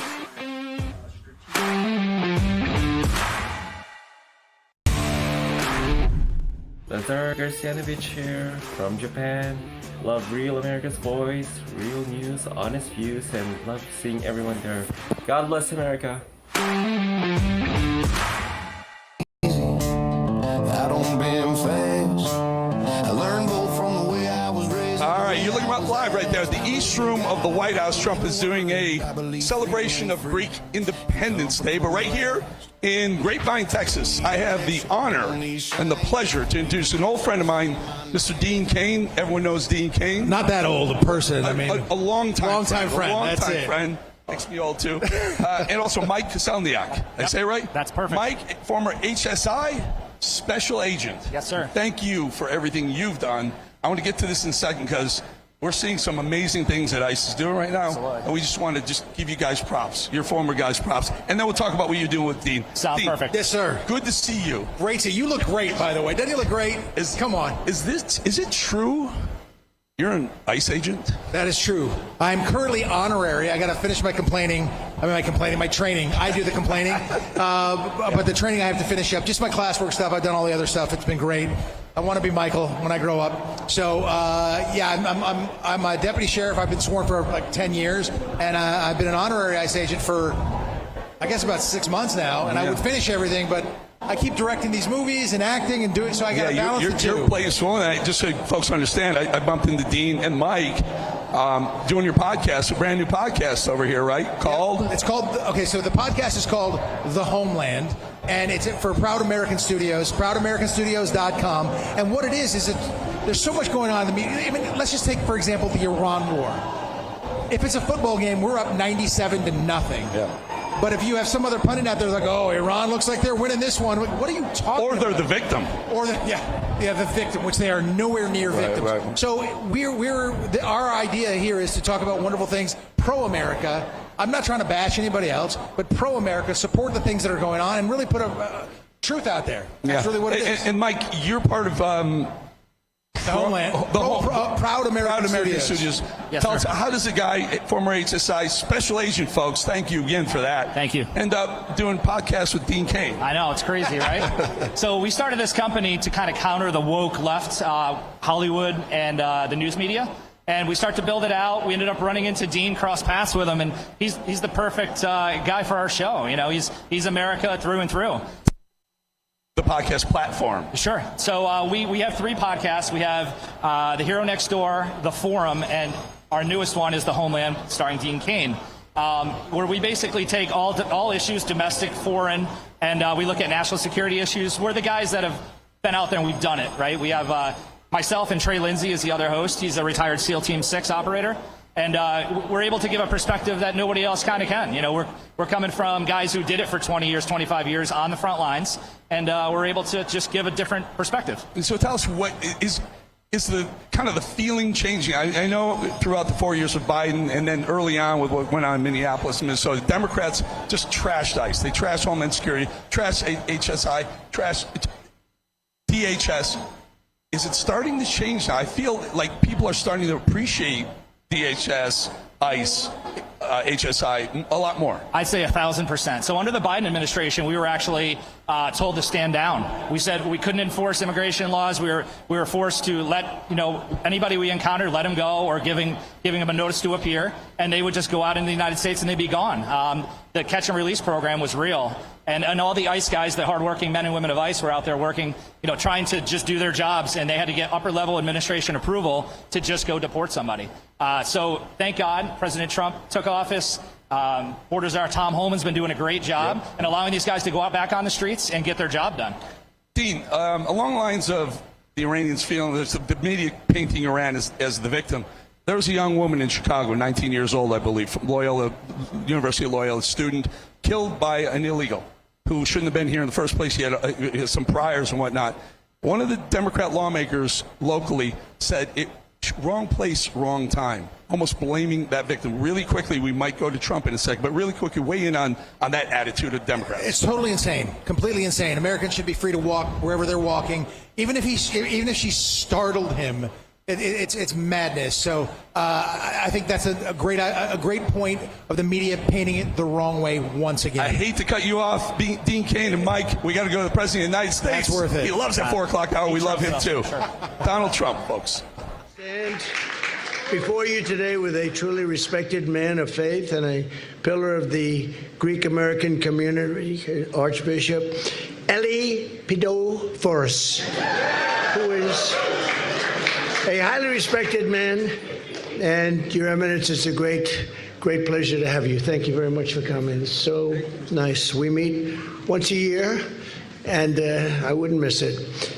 And to all of the Greek American patriots here this afternoon, let me begin by wishing you a very happy Greek Independence Day. Big deal. We're pleased to be joined by many of the proud, hardworking Greek Americans serving in the Trump administration. I want as many as I can get. We have the Director of Office of Science and Technology Policy, Michael Kratsios. Where's Michael? Thank you, Michael. Great job. Doing a good job. Our Deputy Secretary of State, Mike Rigas. Thank you, Mike. Along with the Greek Americans on the White House staff, including Director of the White House Visitor Office, and she does a great job, Alexandra Valetsis. Where are you, Alexandra? Thank you. Hello. You're in the corner. And Senior Associate Staff Secretary, Venetia Resinata. That's right. With great parents, too. And you did a good job with your daughter. She's been incredible. We can't forget our Greek-American members of Congress, representatives, Gus Bilirakis. Hi, Gus. Great guy. Mike Haridopoulos. These are seriously Greek people. Just Nicole Maliatakis. And Jimmy Patronis. Thanks as well to a great friend of mine and a man who did a fantastic job as Chief of Staff in the last administration, Reince Priebus, right? Did a great job. And the chairman of Greeks for Trump, Christos Marafatsos. I'm glad that's over with. The rest is easy. No, they're great people. They've been with me, many from the beginning, right from the beginning. When America declared our independence 250 years ago, our founding fathers drew profound inspiration from the example of ancient Greece. And when the modern Greeks declared their own independence from a foreign empire a generation later, in 1821, a long time, they in turn looked to a place called America. Nice place. Ever since, the United States and the Hellenic Republic have stood side by side as two proud and thriving nations upholding the Western traditions born in Greece more than 2,000 years ago. Tremendous culture. In recognition of this cherished bond, we are pleased to welcome the Greek ambassador to the United States, Mr. Antonis Alexandridis. What names? As well as the ambassador from Cyprus, Evangelos Sava. I like that name. And someone we know very well, the U.S. ambassador to the Hellenic Republic, a person I know very, very well. She's an inspiration to a lot of people, especially if you happen to be Greek. Kimberly. Now, Kimberly Guilfoyle has been my friend for a long time. I love calling her Kimberly. That's my little pet name, right? But you are the greatest, and I heard they love you over there. I hope you come back here in 12 years or whatever the term is. Come on up here, Kim. Stay alongside of us. The debt that America and all of Western, and by the way, where is my friend who's the most powerful man in all of politics? Where is John? He owns ABC. Where is he? John, where are you? Come on up here, John. Get up here. He loves publicity, this guy. Come on up here, John. He's got more things. He owns food stores, networks. Come on up. You want to bring your wife up? You can. She's really the boss. We know that. Come on up, John. Boy, oh boy, they didn't have his name marked down. I would have been in big trouble. I think it is marked down a little further back. I'm not putting him in the back, right, John? We've known each other too long. A long time.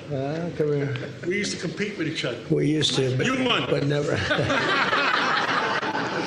The debt that America and all of Western civilization owes to the Greeks is ancient and eternal.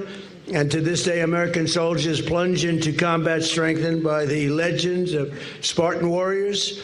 American students still learn from the immortal wisdom of Socrates, the father of philosophy, who truly is, and Aristotle, the inventor of science. That's very good. It's good genetics you people have, right? And under the Trump administration, we're reaffirming a sacred Greek principle that goes all the way back to a rocky hillside in the heart of ancient Athens, that only citizens can vote in our elections. See, they do it right.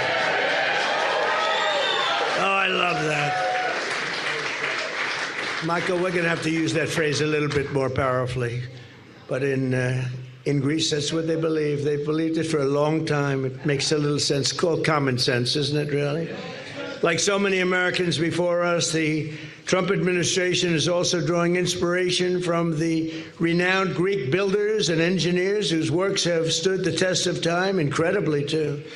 Instead of ugly boxes of brutal concrete, we're bringing back marble columns and restoring classical architecture to our nation's capital to make America beautiful again. We're doing something outside that the Greeks would be very proud of. We're building one of the most beautiful ballrooms anywhere in the world, and we have beautiful columns, and we have beautiful sculpture, and we have beautiful...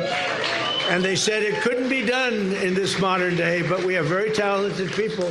I call it latent talent. We have some really incredible talents, and they've been wanting a ballroom for 150 years. This is their ballroom. It's a very small room. This will serve for cocktails now, and we'll be able to do it right. But, you know, we used to, when a dignitary came, like His Eminence, they'd have a tent on the lawn, and when it rained, you were in deep trouble because the water would gather under the tent, and it was not pretty when you would see the president of a major country or prime minister or somebody of great religious faith where you had thousands of people, and the water was over their shoes. It didn't play well for the women. It was not a good situation. So we're taking, and by the way, see that beautiful gold curtain? Behind that is a knockout panel. And when we do knock out that panel, it'll be opened in about a year and a half, maybe less. I build on time, on budget. I build actually faster than time and under budget, unlike the Federal Reserve. And right there is going to be the entrance. It'll be a beautiful, magnificent tunnel to the building, and it's going to be something that they've wanted for, other presidents have wanted this for literally 150 years. We never had it in the White House. As all of you are aware, I spent my life as a builder in New York, and from my earliest days in that city, I have known and loved this incredible Greek American community and Greek architecture. I love Greek architecture. I actually like the community more than the architecture. I think that I can say, but I do love the architecture, but I love that community. From Astoria, I know more about Astoria than you want to know. In Queens, to the famous Greek diners that are staples of every neighborhood. There's nobody has diners like the Greeks. Nobody does it like, I don't know what it is. But New York would not be the same without the grit and the spirit of Greeks. 25 years ago, on September 11th, 2001, the Greek community lost a storied institution in the 9/11 attacks, the St. Nicholas Greek Orthodox Church, which all of you remember, I do.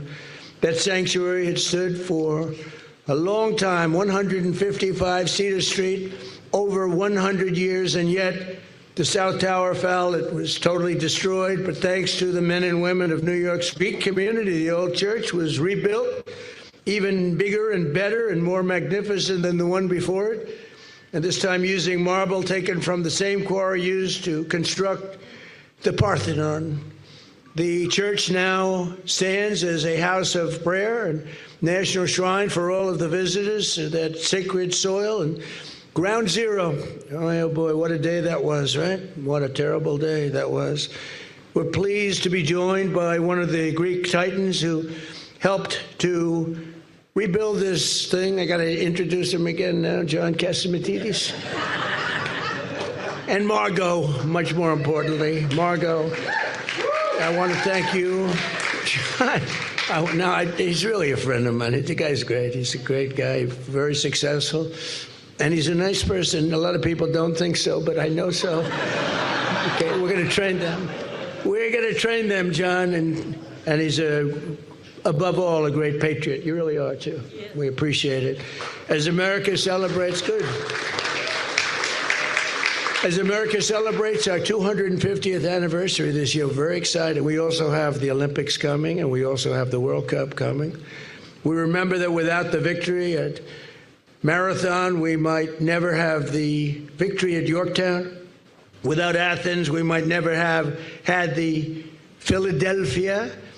Today, we remember our ancient heritage. We honor the origins of our republic. We celebrate our cherished friendship with the Greeks, and we salute our Greek-American patriots who are helping to make America great again. So, it's an honor to be again with the Archbishop, and I'd like to ask him to say a few extremely short words. Because I am so late, you have no idea. But that's okay. Archbishop, we don't need a long speech. Thank you.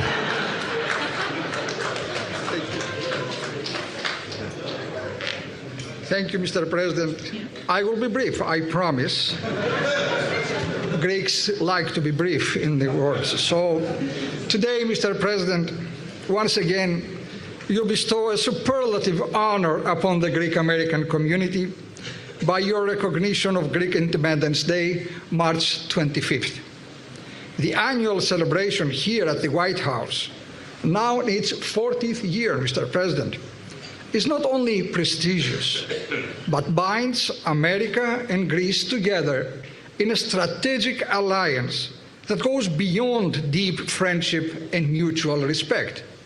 It deepens in the critical sectors of defense, energy, and shipping, especially in this most significant year of 2026, when America observes its 250th anniversary, as you said, of the Declaration of Independence, and Greece commemorates its 205th year since its own assertion of liberty and justice for all.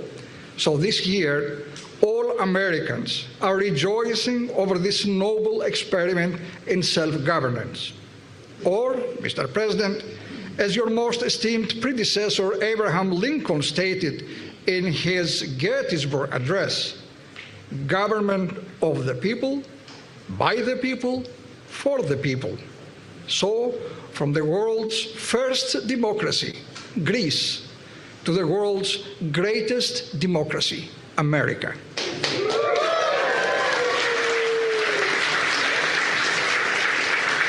Moreover, Mr. President, you have personally been the global champion for the cause of freedom of religion, the first freedom enshrined in the First Amendment of our nation's Bill of Rights, and for this we are ever grateful to you.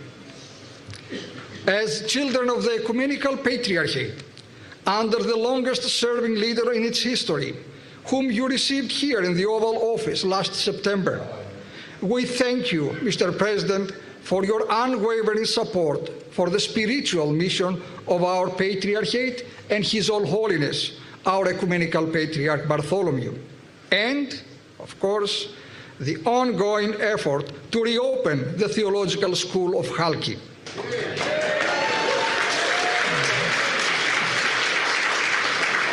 And of course, thank you for discussing this issue with President Erdogan last October. And he treated you well, right? Very well. And he respected what you requested. Thank you. Thank you. Mr. President, we are very grateful to you for your support of Greece and your support to the cause of justice in Cyprus. You recognize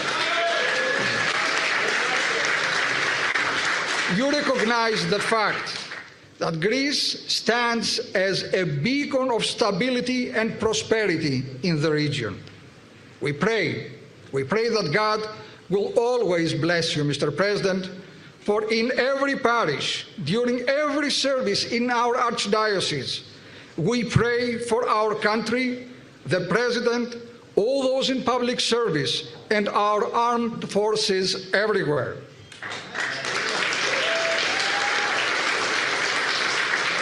May you, the First Lady, your family, your administration, and our nation's armed forces enjoy the best health, long life, grace, and strength. Finally, you see, I'm brief. Finally, everybody is wondering, Mr. President, what am I going to offer to you this year after the cross that I offered you last year? And here I go, what I can offer to you this year. Allow me to close with a special prayer we offer the Orthodox Christians during this season every Sunday before Easter. We pray for you, Mr. President, for you are the leader of the superpower of the world.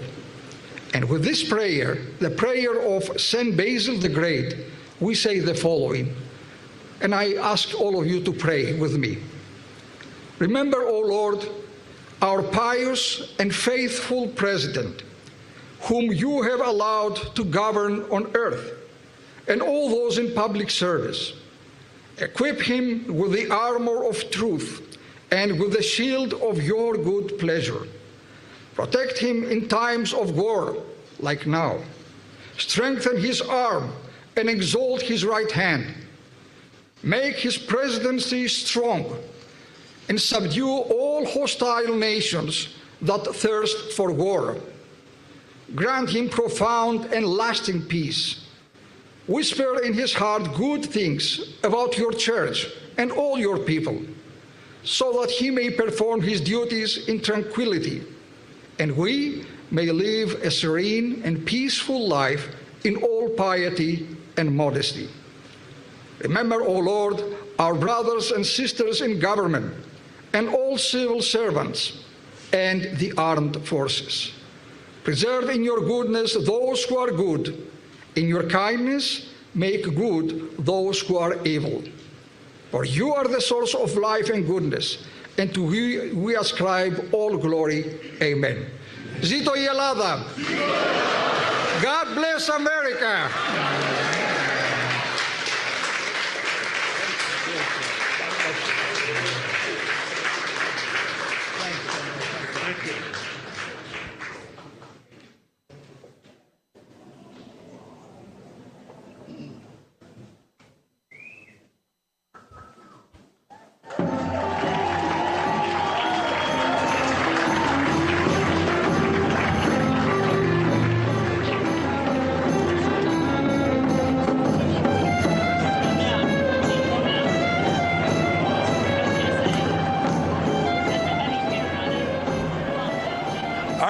You're listening to President Trump in the East Room of the White House. Beautiful room, by the way. That shows a high level of respect for the Greek people to have that event in the East Room. Gorgeous, gorgeous room. You saw Kimberly Guilfoyle, U.S. Ambassador to Greece in the background, and Trump celebrating Greek Independence Day. I would like to bring in a guy you probably saw via Zoom all the time on the show and other shows, Mr. Philip Patrick with the amazing, our good friends at Berkshire.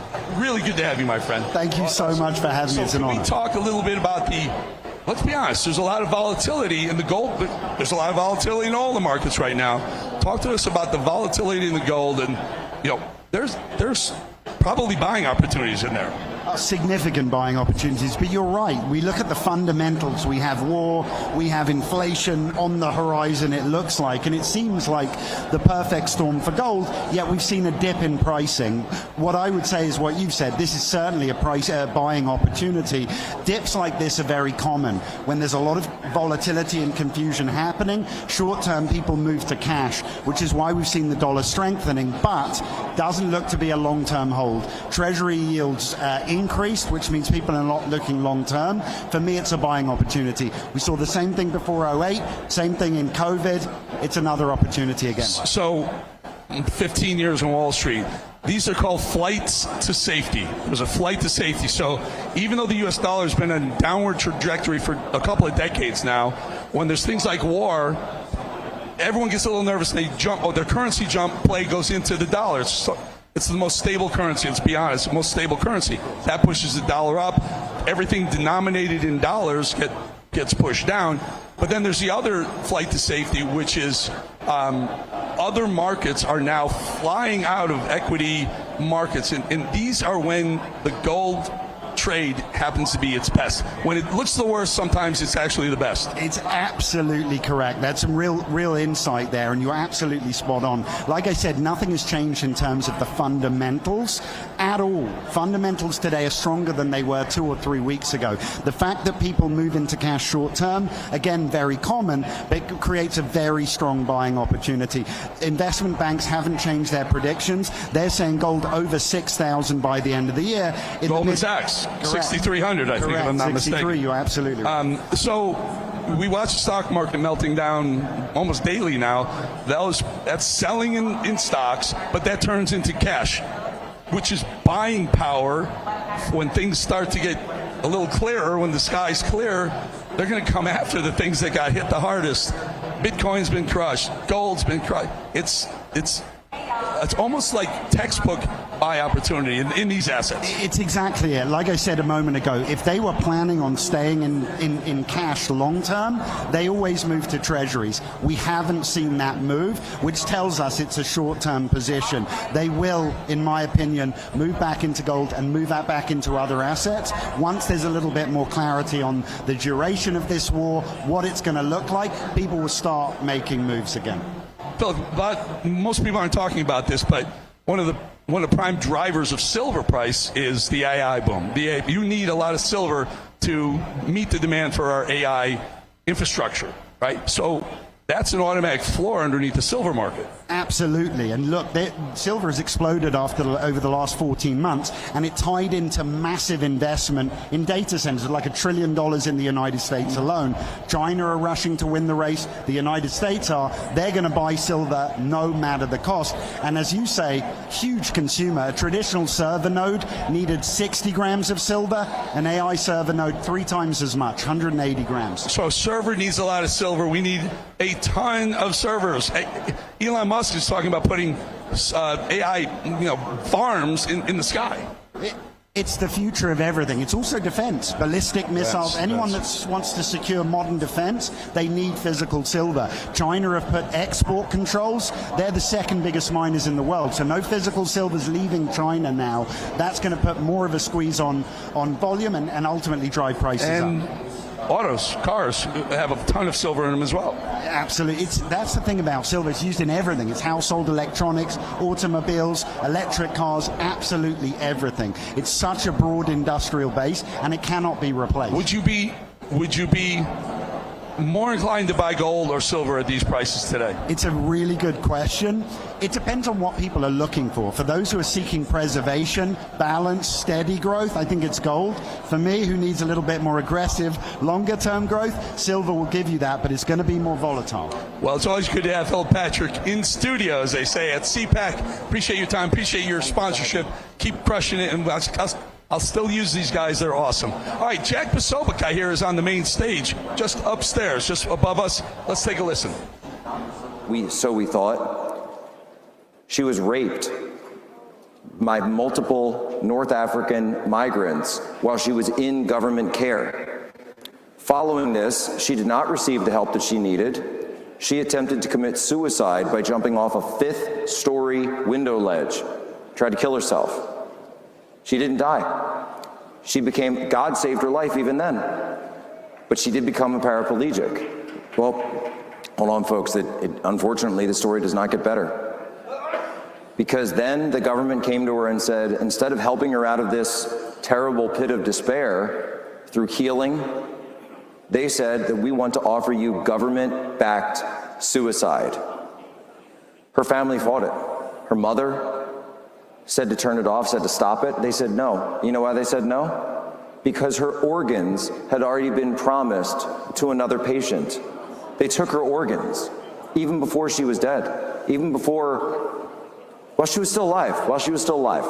And her father tried to file a lawsuit with the government, and they still said no.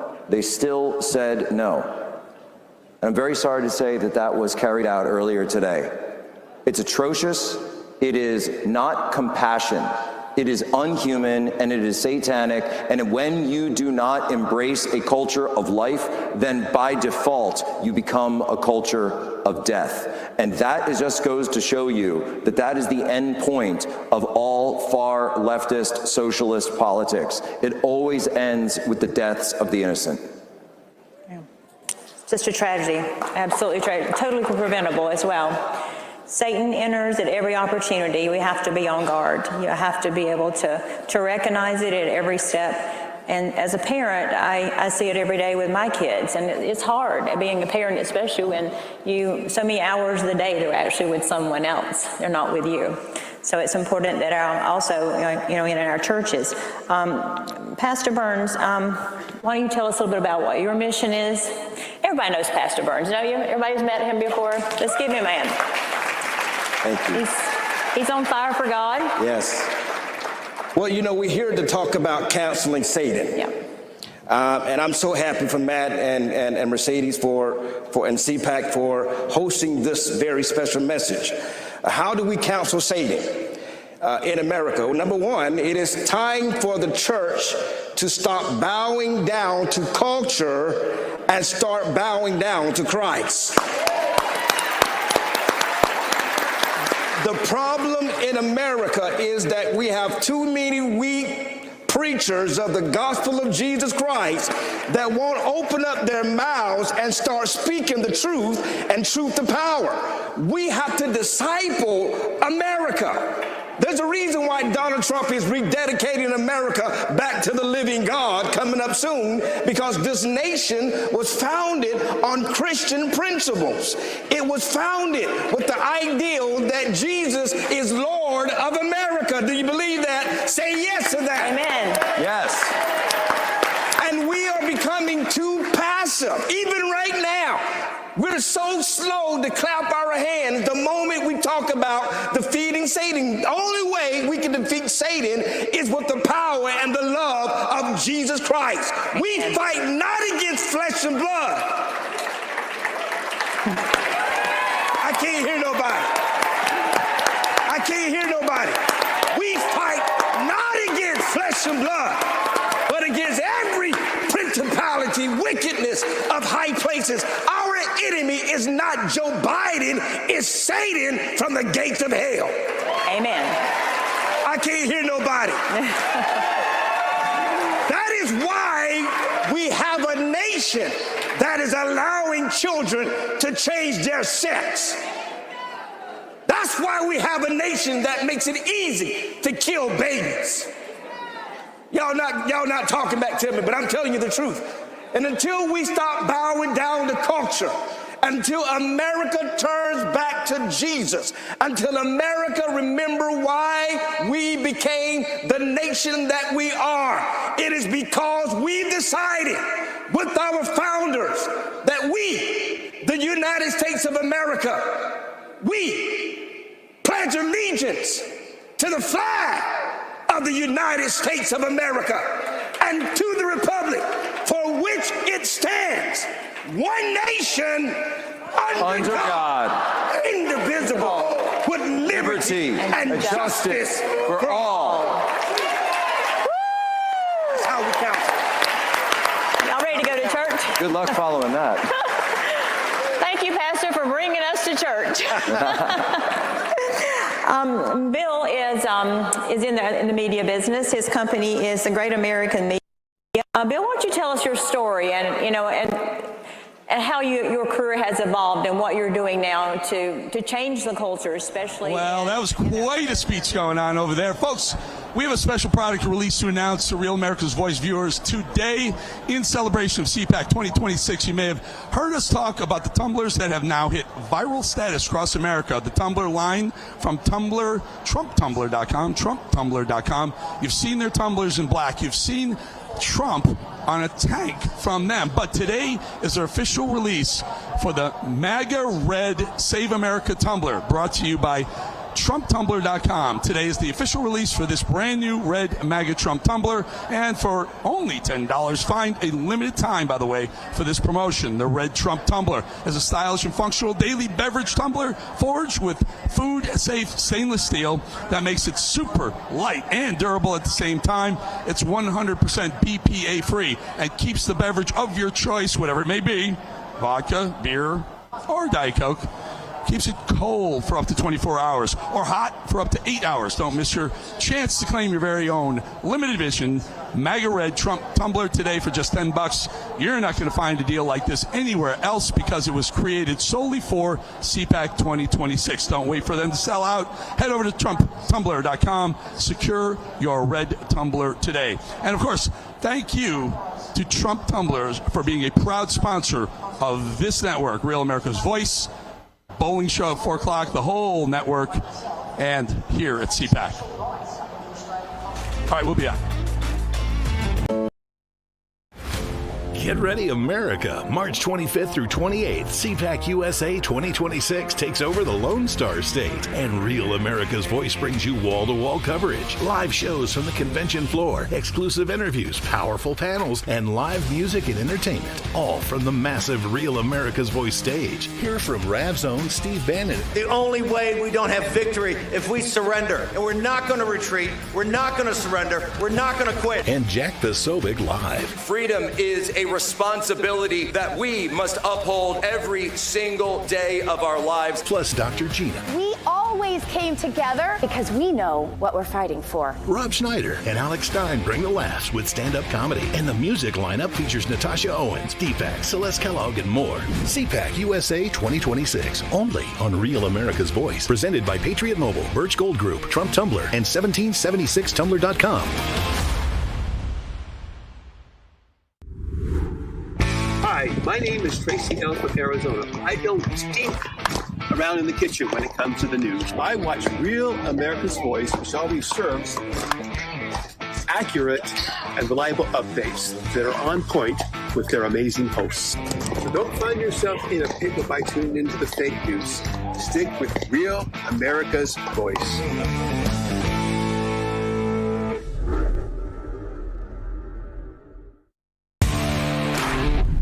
This is Diane from Rhode Island. Why do I love Real America's Voice? Because they deliver us facts from hosts who love America and love God. What's not to like?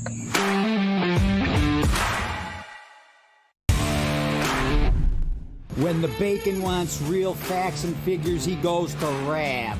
Real America's Voice, baby. That's where you get the real scoop and not the poop.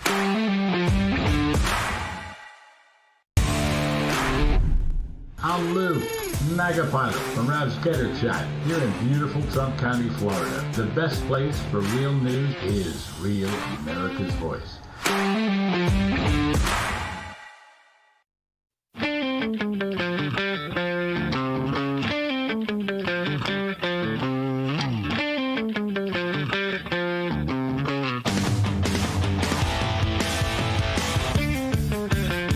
Guns and a line in the sand. Folks, we're back, final block. We're bringing it on home, and I have some very special guests. I want you to meet a very good friend of mine, Angela McArdle. She's the chairwoman of the Mrs. Caucus, also former chairwoman of the Libertarian Party. Is that about right? That's correct. And now you're just crushing it. We love the Libertarian. You know, I've been a long-time Libertarian since I don't know, since I was this high. Tell us about the Libertarian Party and the Mrs. Caucus. Well, the Libertarian Party is the third largest political party in the country, frequently a thorn in the side of the GOP, and I have been working to build bridges and make it so that politics doesn't have to be a zero-sum game. That's what I'm very passionate about. I'm working really hard right now to get some pardons across the finish line for some libertarian Bitcoiners and sort of restore that coalition passion and unity that we all had going into 2024. You and I have had many conversations about what the Libertarian Party is, what it could be, the potential for the party, and I think it could be way elevated because frankly, a lot of things line up with the conservatives, kind of like a more moderate conservative voice that I think America is really looking for, wants, and has a thirst for. Yes, I am trying to remove the conservative who smoke weed sort of bad stigma around the Libertarian Party and make it a home for people who are more socially conservative as well. Yeah, that's great. That's great, Angela. And tell us, you brought with us Lauren Rodriguez. Tell us about Lauren and her husband's story.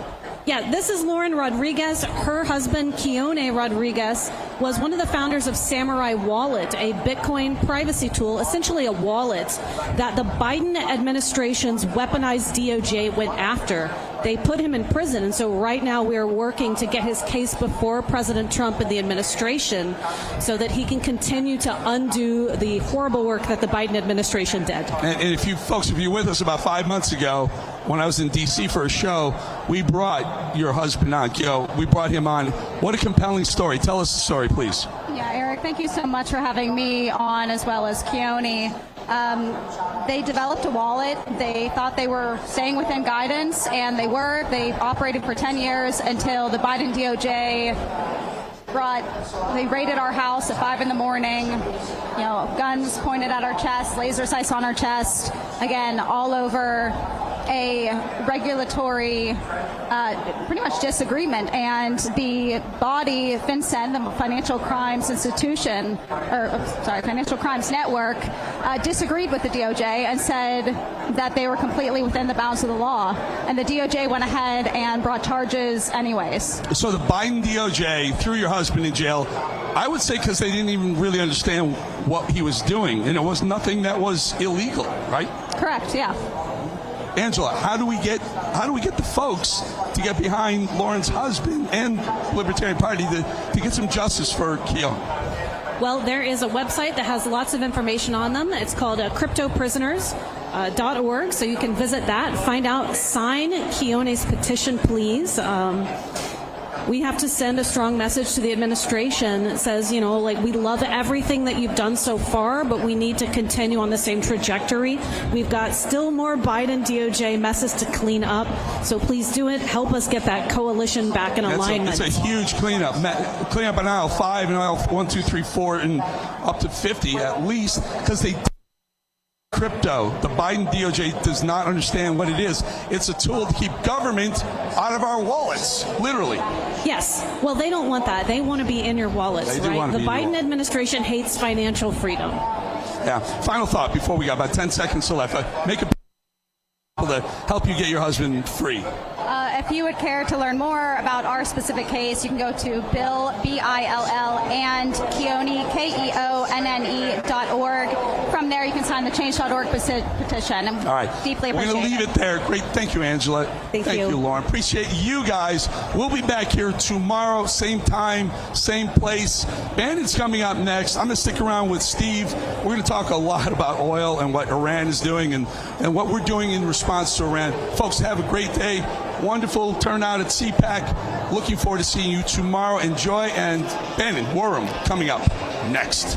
They feed you headlines, cut the frame, say it loud enough, call it fact, change the words, dodge. I can report to you today that we have, along with your foreign policy team, presented a 15-point action list that forms the framework for a peace deal. This has been circulated through the Pakistani government, acting as the mediator.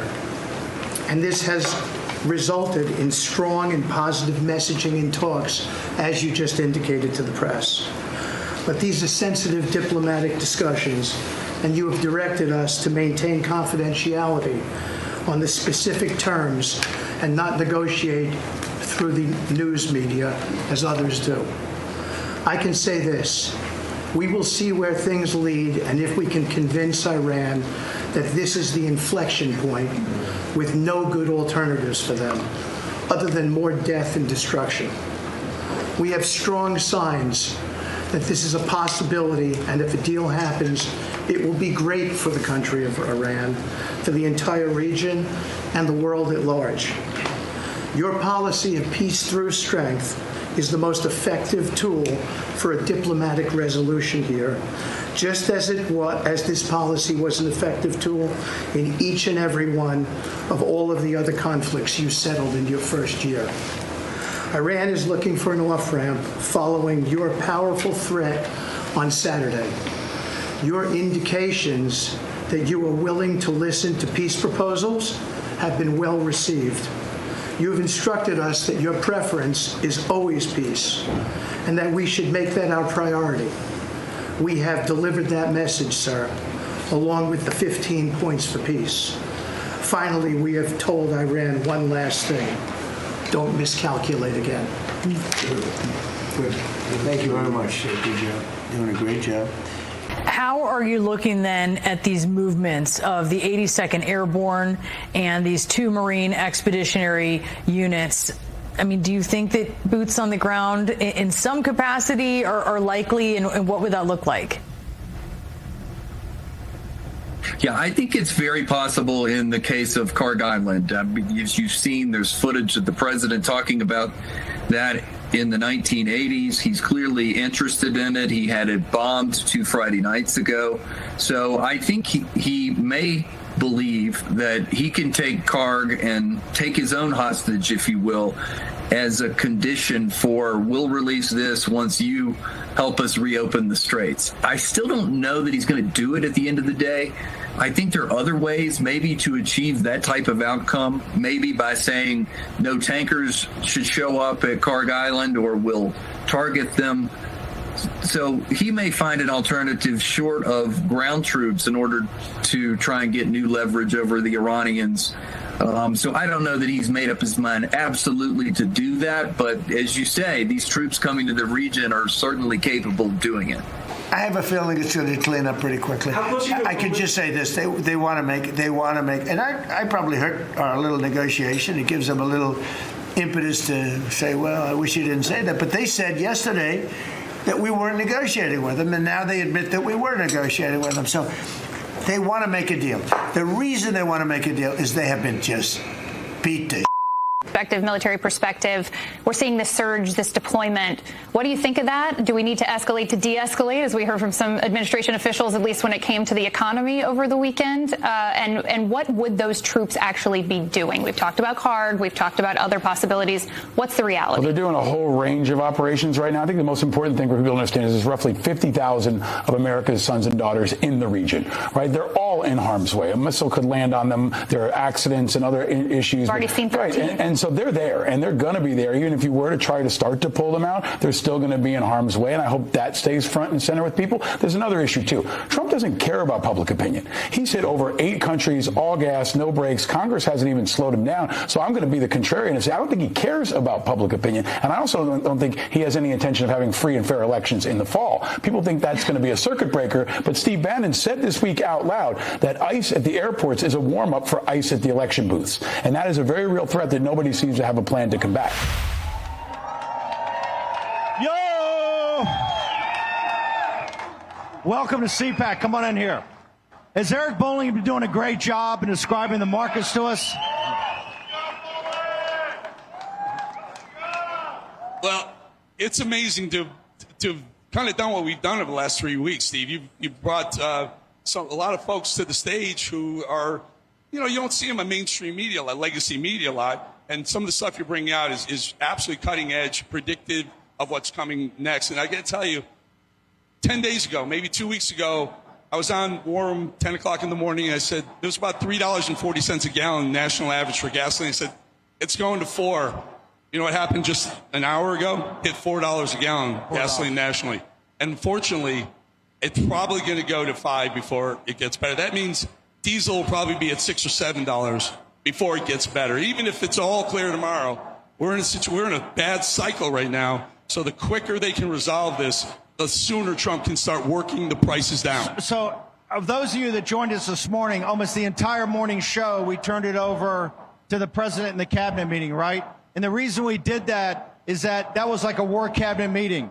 President Trump starts off, JD said a few things. He went to Marco. He went to the Witkoff about the negotiating strategy, back to Pete Hegseth about what the war policy is, and then Scott Bessent before he took questions, right? So that's the entire war cabinet. One, what is your takeaway? And as importantly, what is the market's takeaway? How did the market react to that? Because I think you had some hints of escalation and then some hints of we're trying to find a way out of here. So the market has been whipsawed, so to speak. So they hear Trump saying we're winning. And all of a sudden that means oil prices should go down. They start to go down. Then you hear the IRGC saying, we don't know what Trump's talking about. We're still strong. We're not giving up. It goes back up. And so this morning, early morning, I texted Steve, oil was up $4 a barrel, and Trump did the cabinet meeting. It started to retreat and then turned right around. While he was probably still talking in the cabinet meeting, it ended up going $5 a barrel higher, gasoline prices higher, and the stock market just tanked all day. So the traders out there, and I'm not talking about speculators, I'm talking about Chevron. I met with some folks with one of the biggest LNG transporters on the planet. Today, I'm meeting with one of the biggest refiners on the planet. Tomorrow, I'm telling you something, folks, they're very concerned about a spike in oil, West Texas Intermediate up to 120. That would put Brent 130, 140, and those are the benchmarks for global oil. Okay, let's do a little poll here. This is all hardcore MAGA leadership, grassroots leadership, right? Okay. That's the good news. Now comes the hard news. You got to make some choices. Who among you would advise President Trump we have to finish what we started? How many would say right now, get an off ramp and let's get out of here by Saturday? I'd say 60-40 in favor of finishing. 65-35 for finish. Now, for those who want to finish what we started, what exactly does that look like? This is the question for President Trump. We understand that the United States, if we get in here, you got to have victory, right? What is the definition of that victory? Do you support just the people that said finish what we started, okay? Do you support getting regime change? And if we have to get regime change, combat troops, not on Karg Island, but combat troops in Tehran that removes the regime and replaces it with some government that's more amenable to the Iranian people and to the United States.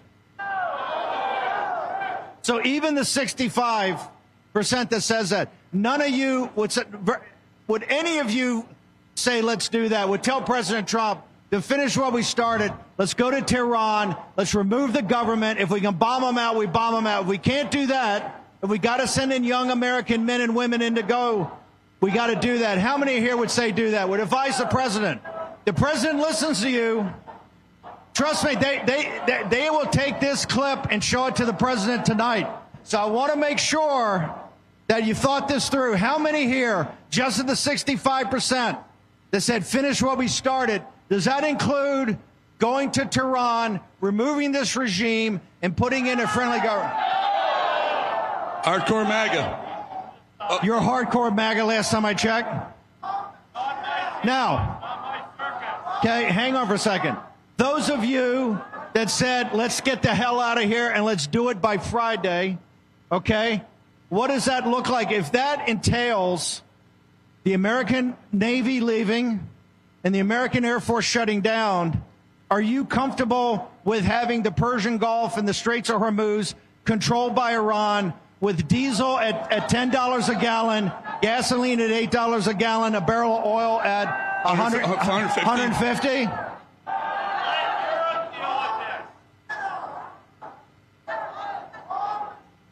I don't think, when you guys think about it, I don't think there's that much difference between the 65% of MAGA says finish what they started in the 35% of MAGA right now that says we want to get the hell out. Is everybody in agreement that President Trump needs to think this through, because the impact of this will last decades and decades and decades? Can I throw one little caveat into this? Are we realizing, are we thinking about midterm elections? Because if we choose one of the options where oil prices and gas goes up, are we not worried about a blue wave in midterms? I love my brother here.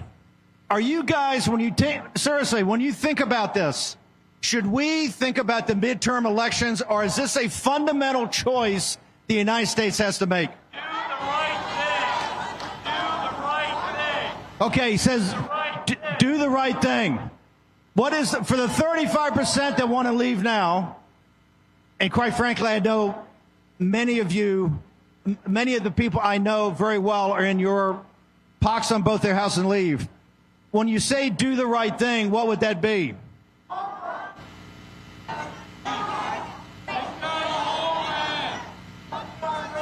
Come back to America and take care of here, right? Take care of America. Let me give you the good news about this war and how it was started. At the end of this, the electorate base of the MAGA movement will be more populist and more nationalistic, right? We don't want any foreign entanglements. America first, American citizens first. The Middle East is a sideshow, right? And we should come home, correct? Now, Eric Bolling's going to tell you that's just wishful thinking. If you do that, oil's at $200 a barrel. But why do we care? We have Venezuela, the Gulf of America. We have Guyana, right? We have Guyana. Well, Steve, you and I developed a plan, an idea that I sent it to Pete Hegseth and Susie Wiles. It's in their hands. I believe right now, as we speak right now, the way the rhetoric's going back and forth between Trump and the IRGC, that there will be some form of IRGC running Iran. IRGC or Mullah, I believe we're going to get what we want. We're going to get some concessions. It just doesn't seem like we have the appetite for a 5 or 10 year war with Iran, which it could take to completely eliminate the threat, turn over the country into a more democratic country. Could take 5 years. Do we have boots on the ground? Do we have the appetite for it? If we don't, the deal is to make a deal, an international legal deal with them Is there anybody in this audience, even the hardest core hawk, that would back what Eric just said? A major military engagement like Iraq, boots on the ground, long-term commitment. I forgot the best part of this. First, we bombed the living daylights out of them, including not just the free Strait of Hormuz. We bombed their infrastructure. We bombed their highways. We're gonna bomb their media. We might even bomb. Wait, hold on. Just listen. You get them to their knees where they come and say, all right, enough. We'll do your deal. What's the deal that you want to do? You lock it in international legal law and you own their oil. We take their oil. And Venezuela. And we give them some money for it, but going forward, we will never, ever be beholden to an Arab sheik for oil ever again. Ever again. I got one. How many are for, if American boys and girls go to Karg Island, should the Arab armies be with us? Shouldn't UAE and Saudi Arabia and Qatar, shouldn't all those billionaires' kids in those Emirates, shouldn't they be the first wave at Karg Island? Or should it be the 82nd Airborne? What in the hell are we doing? Where are the Arabs? You know where the Arabs are? Short break. They're enjoying $100 oil.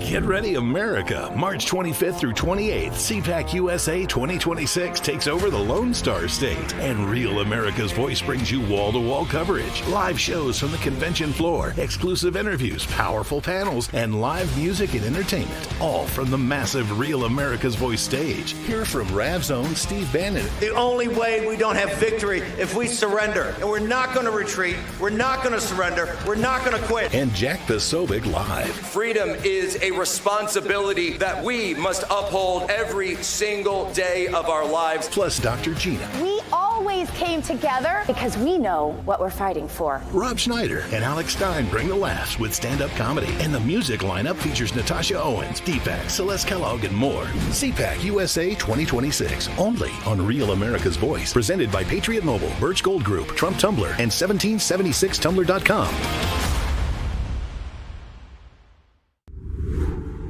Hi, my name is Tracy L. from Arizona. I don't stink around in the kitchen when it comes to the news. I watch Real America's Voice, which always serves accurate and reliable updates that are on point with their amazing hosts.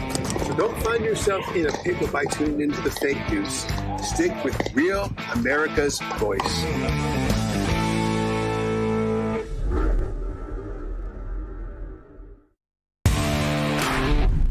This is Diane from Rhode Island. Why do I love Real America's Voice? Because they deliver us facts from hosts who love America and love God. What's not to like?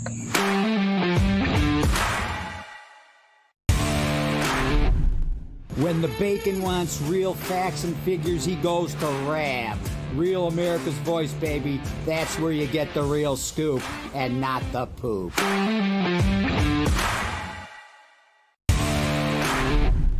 I'm Lou, Mega Pilot from Rob's Getter Shot, here in beautiful Trump County, Florida. The best place for real news is Real America's Voice.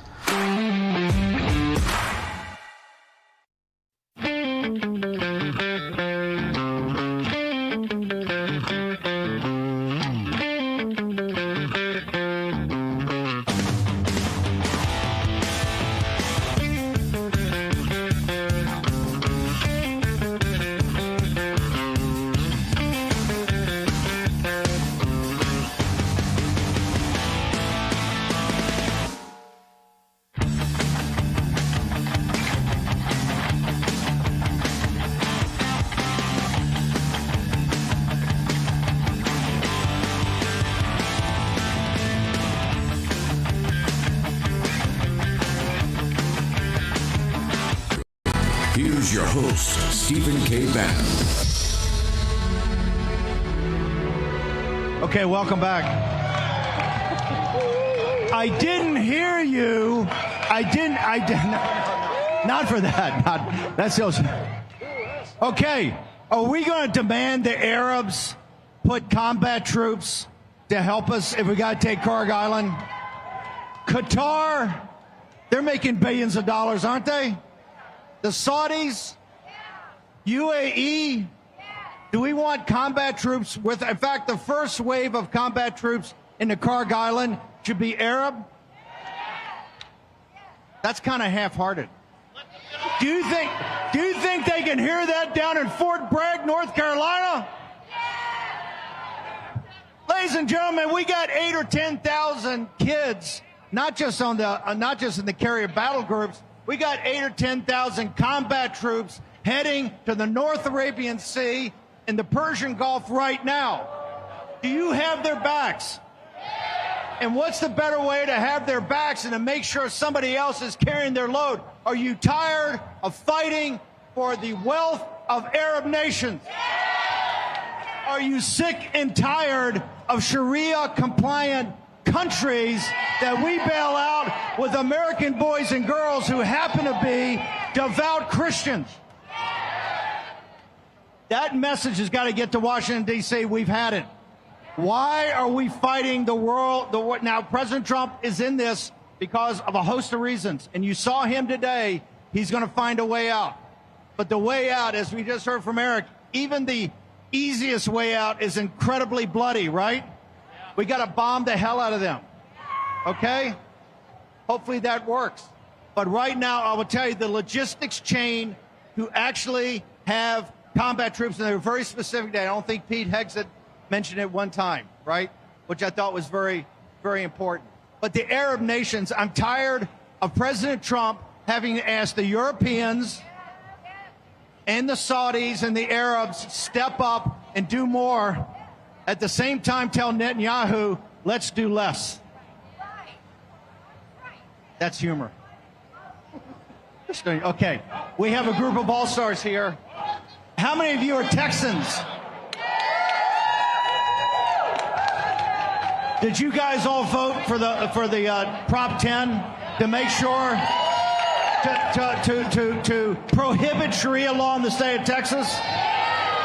This man right here is one of the leading experts from London of how London fell. And we asked him, he came over in November, and Peter McElvenney, you know what he told us? Because we said, hey, compare Dallas, the Dallas Metroplex, to where London was at the same time.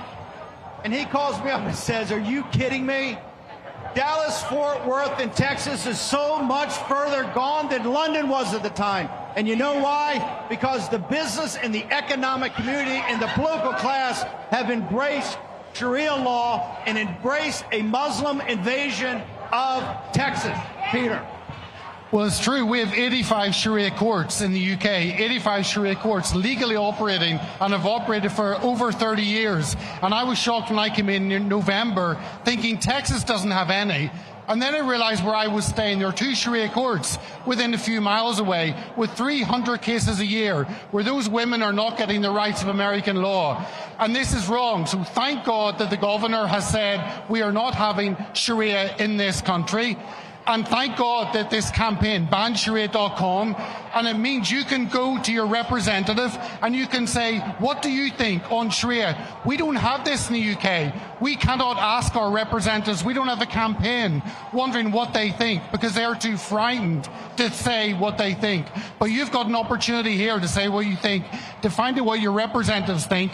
I think I saw Joe Gabia had, there you go, protect the Constitution, ban Sharia law. Isn't that a beautiful sign? Right. That's what we need. Oh. By the way, why did they choose Texas? New York City's already fallen, right? The financial capital of the world. You know why they chose Texas? Texas is the jewel in the crown of the United States of America. If they can take over Texas, they can take over the whole country. They've already taken over New York City. They're Cowtown and Mondami. They're doing prayer rugs in the fire department where they got a sacred plaque up there with 323 firemen that gave their life on 9/11. They got a damn prayer rug right in front of it all over. And the elites in New York City are kowtowing to them.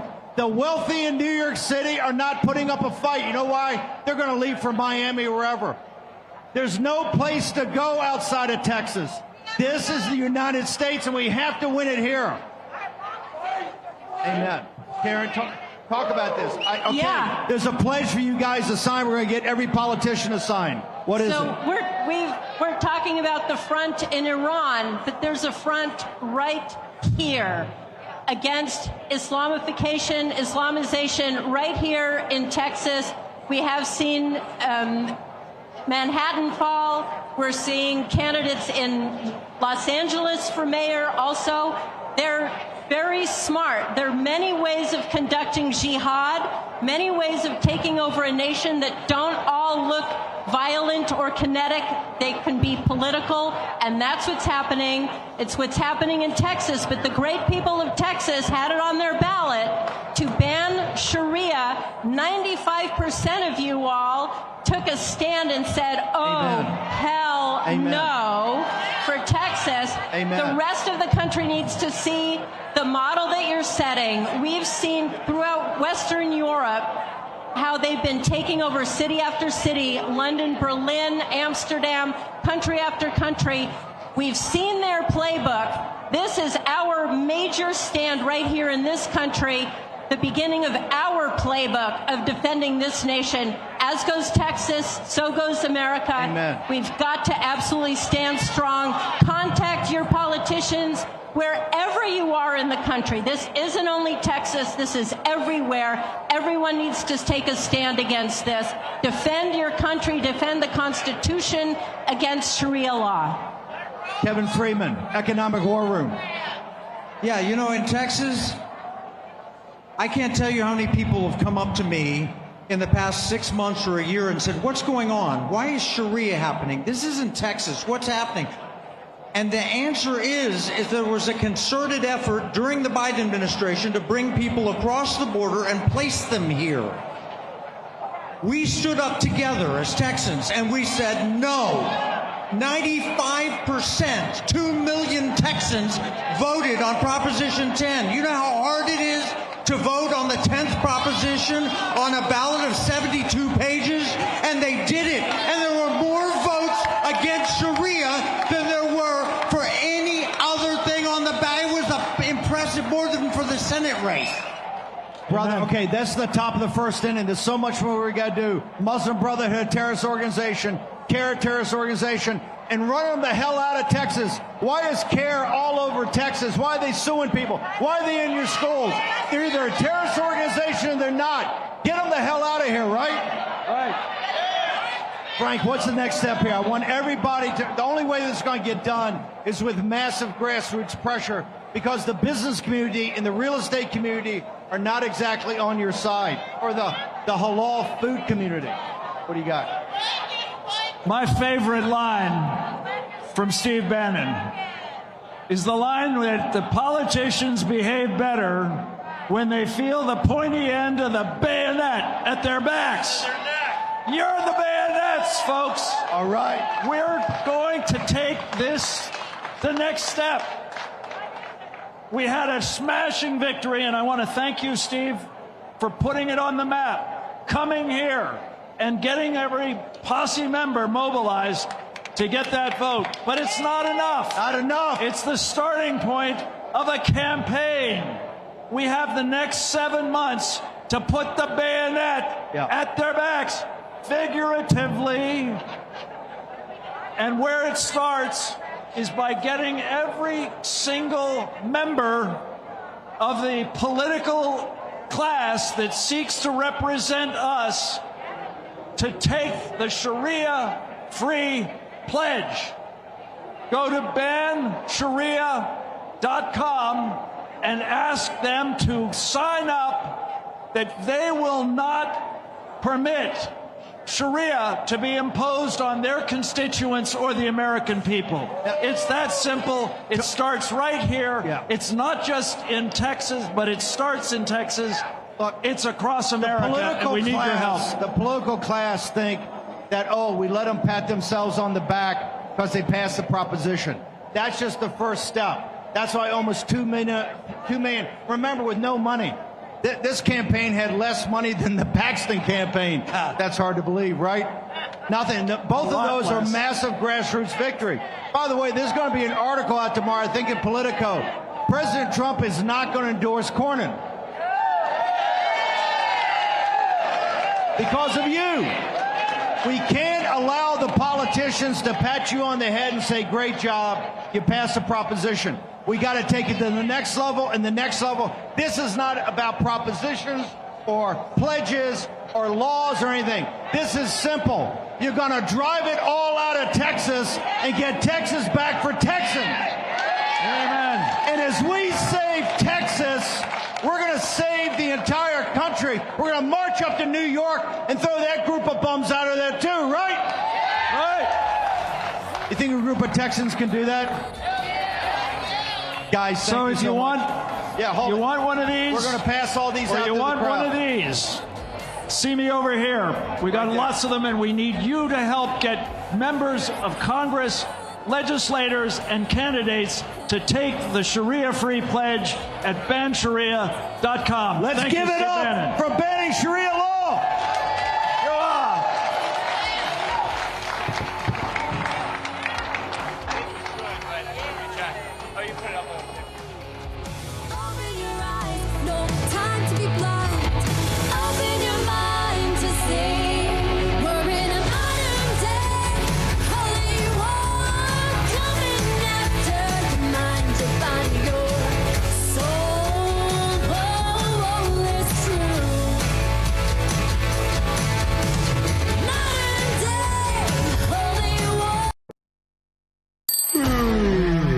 Doesn't slow down because you're tired. and weakness gets exposed. That's why the best take Go Pills. Born for military performance, built for high-pressure days when your brain has to move faster than the chaos. This is neurotransmitter support, helping your mind fire clean signals so you can process data fast, decide fast, and stay locked in when it matters. Packed with clinically supported ingredients designed to boost cognitive performance so you stay sharp under pressure. The most badass military in the world uses this kind of energy every day. Now you can too. From training to eliminate America's enemies to smoke-checking terrorists, Go Pills keep the mission fueled. Real world tested by high-level tactical communities. Now available to you. Greenlight the beast inside. Pop a Go Pill. Scan the QR code or go to buygopills.com and receive 15% off your entire order. When it's breaking, we're moving. Breaking news. Breaking news. News doesn't sleep. At Real America's Voice, we don't get to crash or lose focus. That's why we drink Soldier Fuel to stay ahead of the chaos, because we do this for you. So good. Soldier Fuel has no sugar, so no crash. Now that's a game changer. Here we go, all of us. Wow, that's good. I'm fueled up now. Used by the U.S. military every day. Now available to you. This is huge. Built by Patriots for Patriots. Now it's time for you to do the Soldier Fuel Challenge. Order Soldier Fuel, film yourself cracking one open, and taking the Soldier Fuel Challenge. Upload your video at soldierfuel.com/challenge, and you'll be entered to win a free shipment of Soldier Fuel. That's what I'm talking about. Your video could also be featured on air. Just scan the QR code on your screen or go to soldierfuel.com/challenge to enter. Drink with the Rav Hosts drink, Soldier Fuel. Let's go. It's Mama Love in northern Minnesota. You know, a collective voice is much louder than a single voice. Thanks, Rav, for giving us a place to chat and connect. See y'all in chat.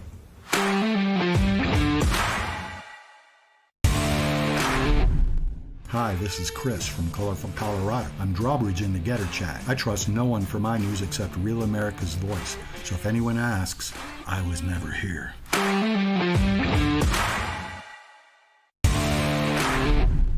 Howdy, Rav fams. This is Warbringer here. Love you all. Rav is the only place to get the truth, and this is the only way we're going to be able to restore our republic. Love you all. See you in the chat.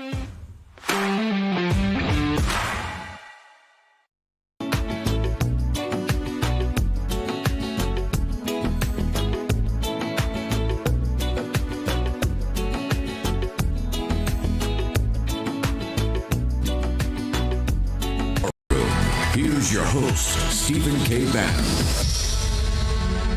The war is not in Tehran.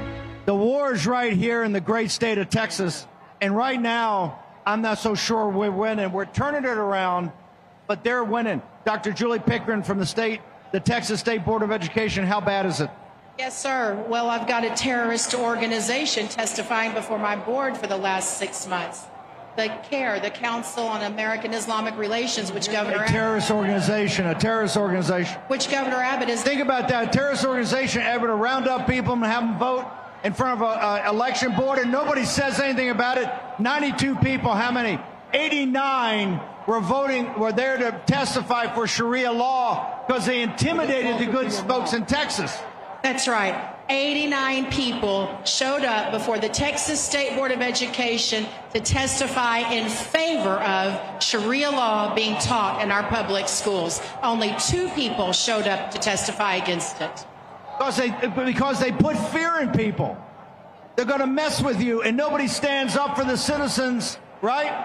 This is why you got to stand up for yourself. You have to show the political class that you're not going to take it anymore. And one of the ways is backing people like Dr. Julie Pickering. That's right. The power is always with we the people, but sometimes we the people forget that.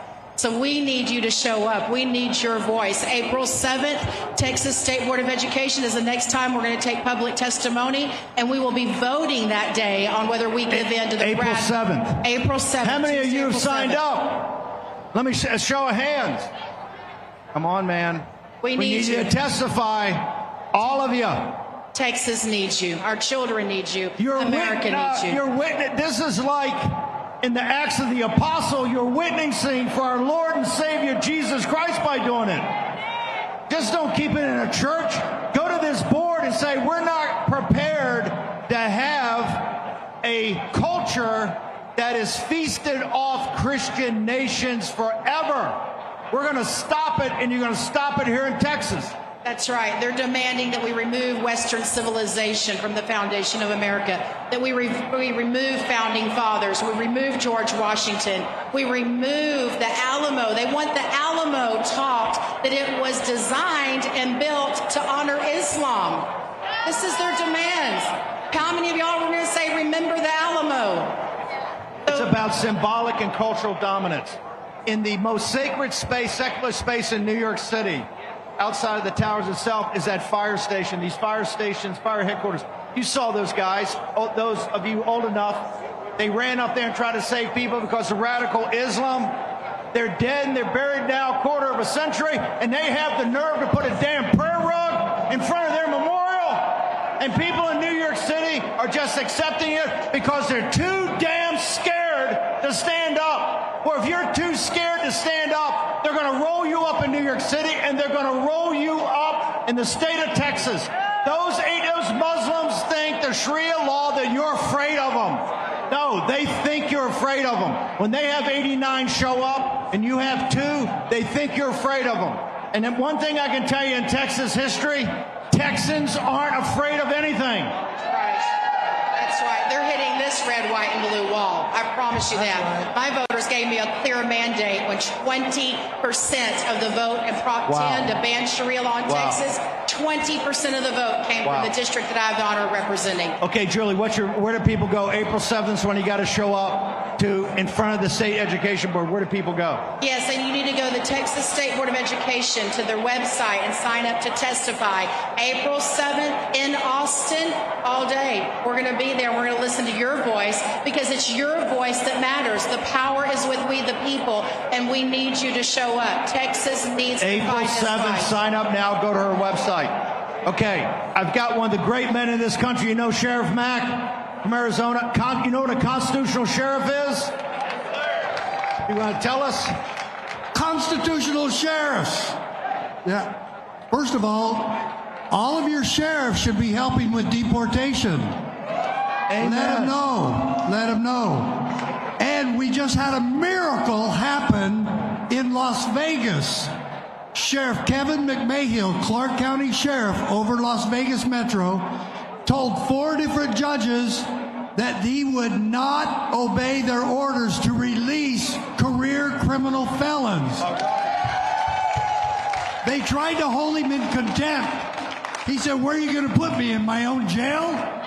And so it's going to the Nevada Supreme Court and maybe onto the U.S. Supreme Court. But he is setting a great example what constitutional sheriffs are supposed to be doing. Stand up to the judges. Hell yeah! The judges are ruining our justice system. And who's standing against them? Constitutional sheriffs. We need to do that nationwide. Right, Mike? Okay, hold it. We got to bounce. What's your website? Because I'm about to make a major announcement here. What's your website? Folks, my website for Constitutional Sheriffs and Peace Officers Association, CSPOA.org.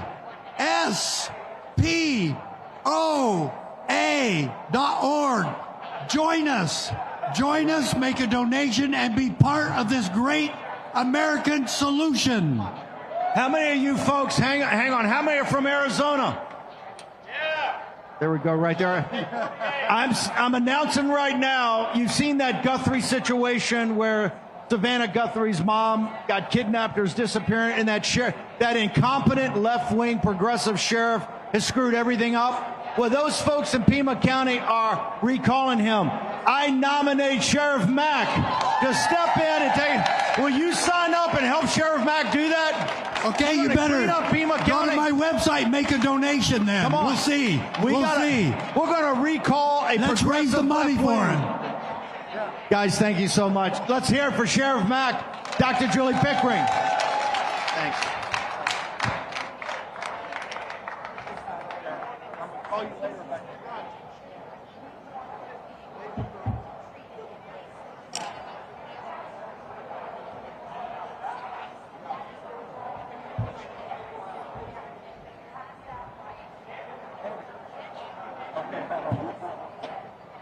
Hey, you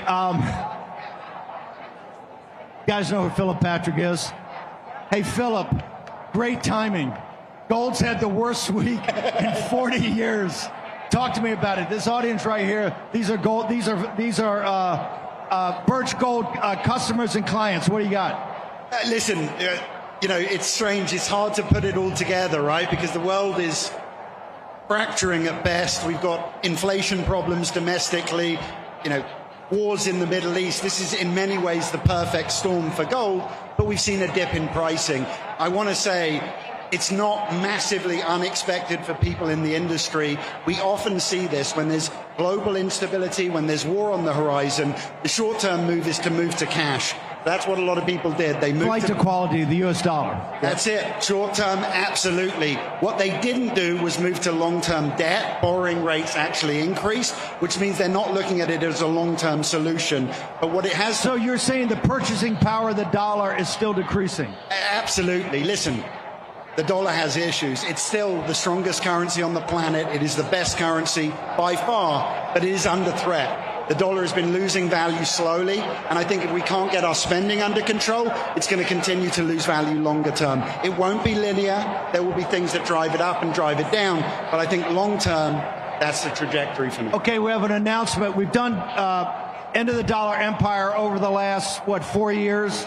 You guys have gone online and gotten the free version. Now you can get the patrons of this. It's taught at the University of Arkansas now in the finance department. Why? Because we make it accessible. All the hard concepts are there. We didn't dumb this down at all.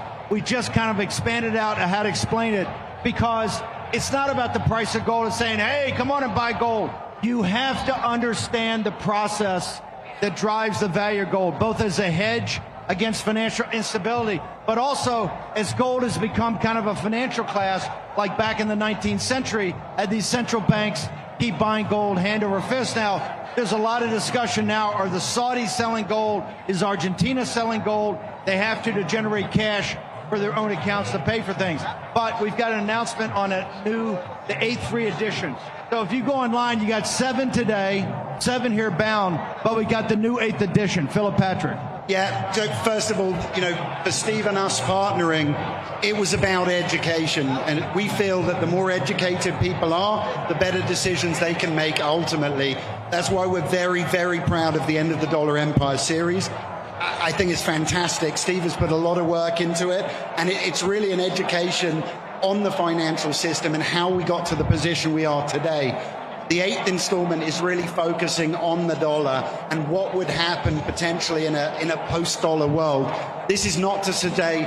This is something on the horizon today, tomorrow, or even the short-term future. But the world is certainly fracturing. We know what the BRICS are doing. We know it's happening now in Europe as well. And I think it's just a case of us understanding what's happening and what we can do as individuals to protect ourselves. So for us, that's... Look, the reason we try to be ahead of the curve on things, we got Joe Allen over here in 2020 to talk about artificial intelligence. Now everybody's talking about it, right? Because we knew at that time, you could see the trends of what was happening. This would be a major decision for the American people. And you are the decision makers. You have to be as informed as possible. Every gold, all these gold companies approach to sell gold. I said, no, I want to find somebody that's going to take the time and effort and put staff on it to actually allow people to start to understand capital markets, particularly a commodity like gold. And Philip Patrick and the team, and we're very proud of the work. One thing I will tell you, if you go online, you get the 8th free edition of the 7, they're totally free and no obligation. You're not obligated to do anything and buy anything. In fact, I would tell people, get online, talk to these guys, get more information, get the receipts, think about it, and then when you make a decision, you make a decision you can live with. And some people did it back when it was 1100 or 1200. Some did it later. Some have not done it. That's fine, because there's going to be a lot of turbulence in capital markets over the next couple of years. I couldn't agree more with that. And for me, read it, get the education. Whether you buy gold or not is secondary. The education will serve you well no matter what you do. One thing I can tell you, what we do at the show, everybody says, oh, you got to dumb things down. If it's MAGA and they're working class, you got to dumb it down.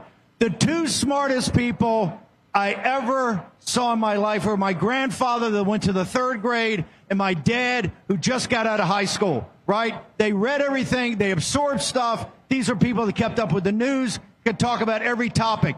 That's the War Room Posse. Our objective is to present information to you, and quite frankly, that's what we're doing on the war in Iran. It'd be very simple for us to come out. When the country moves to make a decision here, the country has to move with a decision it can live with. And that's why we're trying to present you as much information on that from people like Kurt Mills on one side and Trita Parsi on one side, and people like Rabbi Walecki and Frank Gaffney and Captain Fennell on the other. It's just like Birch Gold. What I'm so proud, all this information, the receipts, and they will inundate you. If you go to their website, they'll inundate you with information. But do it today. Meet these guys and start to think it through what financial stability can mean when you think about gold along with everything else. Thank you. See, I couldn't agree with that more. He was very clear with us to make it technical so people really understand it. So there was no dumbing down at any point. Okay. Even in the worst week that gold has had in 43 years, is it? As long as we've been fighting in Iran. Let's give it up for Philip Patrick and the team at Birch Gold. Thank you, Steve. Thank you. Bring it on and now we'll fight to the end. Just watch and see. It's all started, everything's begun, and you are over.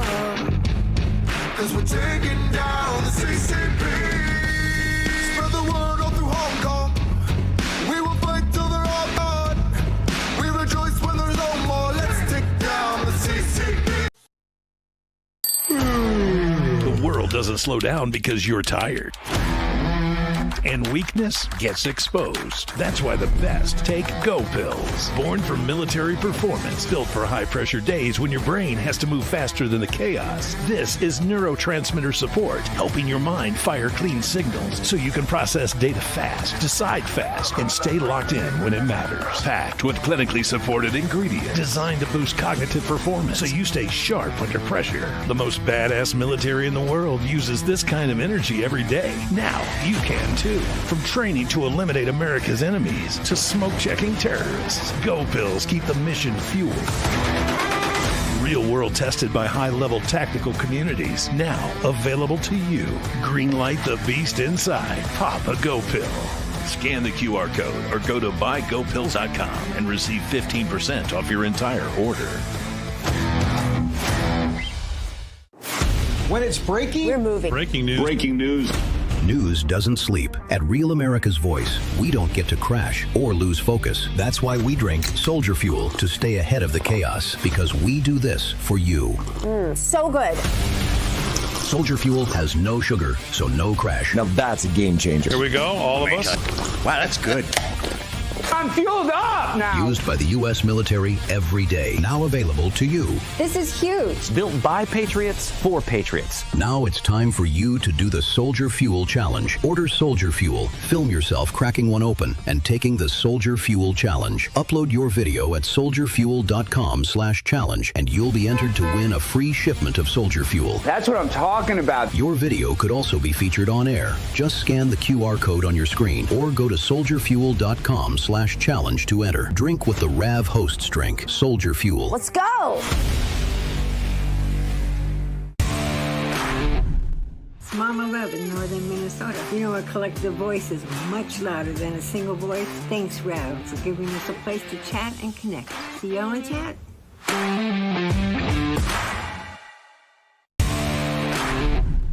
Hi, this is Chris from Colorful Colorado. I'm drawbridge in the Getter Chat. I trust no one for my news except Real America's Voice. So if anyone asks, I was never here.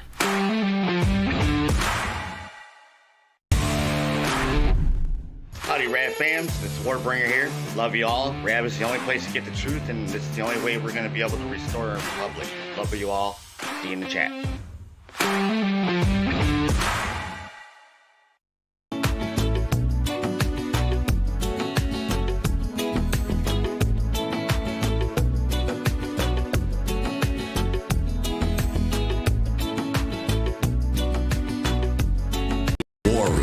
Here's your host, Stephen K. Bannon. Can we give it up for John Solomon? John Solomon follows right here. If we didn't have Solomon, I'm not so sure we'd be taking down the deep state. So, John, thank you so much for doing that. It's been a blast. I love you. No. It starts our day. John texts me late at night when something's breaking and said, I think we got a hot one tomorrow. It always does. Yeah, that call out late at night. Late at night. Late at night, brother. Mike Lindell. How many people out there have a MyPillow product? Look at that. Wait, who doesn't have one? Where are you? You need promo code War Room. Where are you? There you are. Promo code War Room. That's good. Okay, have you heard that Mike's running for governor of Minnesota? Yeah. What's the first action you're going to take in Minnesota, Mike, as governor? Ban Sharia law. Mike, the Minnesota media is treating you pretty rough up there. I know that comes as a surprise to everybody. No, here's what they're doing. You guys, you know I got the word out for 5 years, not because of Fox News and Newsmax wouldn't even have me on, but the mainstream media, they would attack me every day. That's how I got the word out. Well, Minnesota media, they're onto it. They don't even talk about me. You wouldn't even think I existed. You wouldn't think I'm running for governor there. You're going, what? Wait, I pick up the Star and Tribune, the worst newspaper in the country.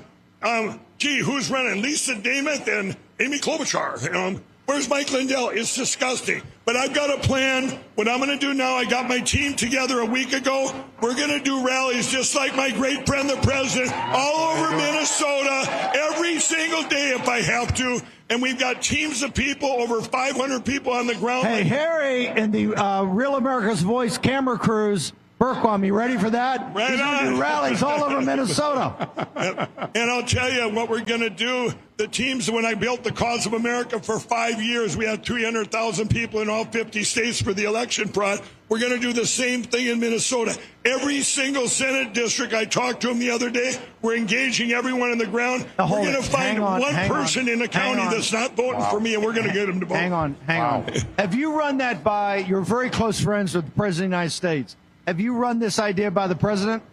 Because trust me, he's going to be looking on the TV at Rev, and he's going to be doing a head count. He's quite proud of the fact that he has the biggest rallies in the history of the country. That's right.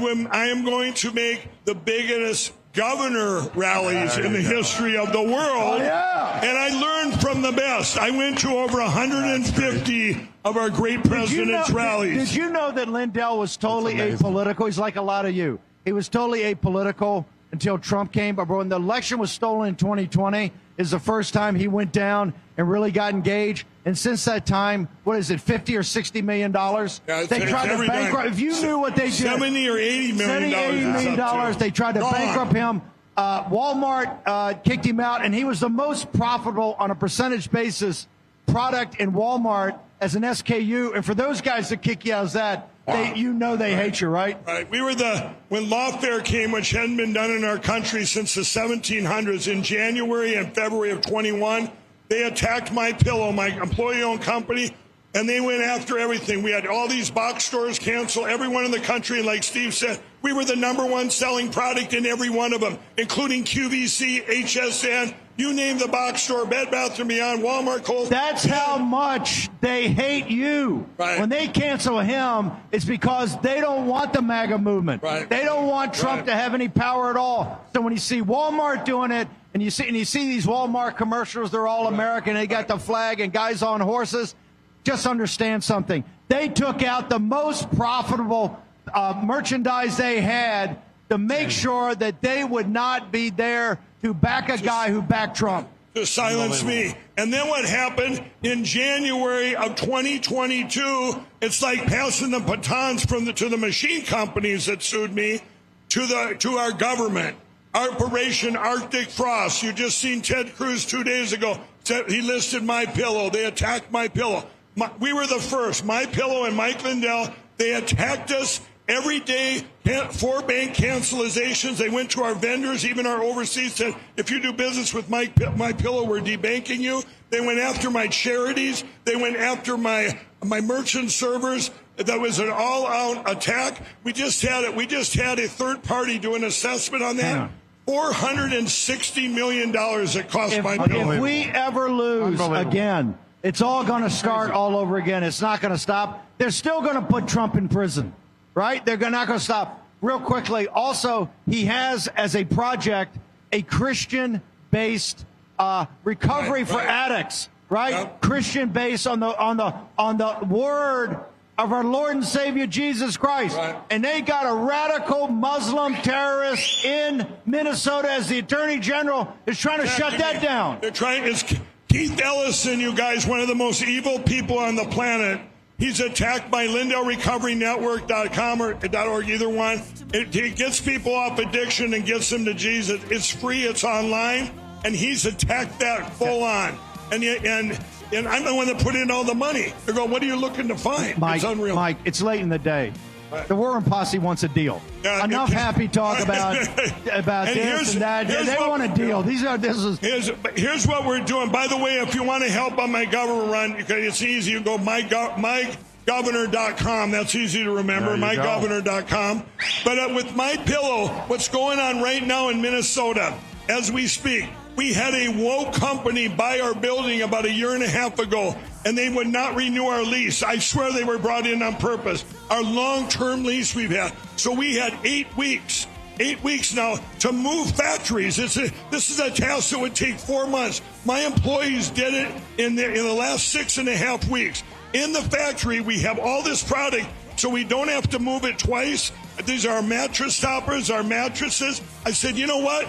And all the products that we're closing out 80% off, I said, let's get that War Room Posse get them with free shipping right to their front door. Free shipping. What's the promo 80% code? discount. Hit the bid. Promo code War Room. Promo code War Room. You guys will help our company.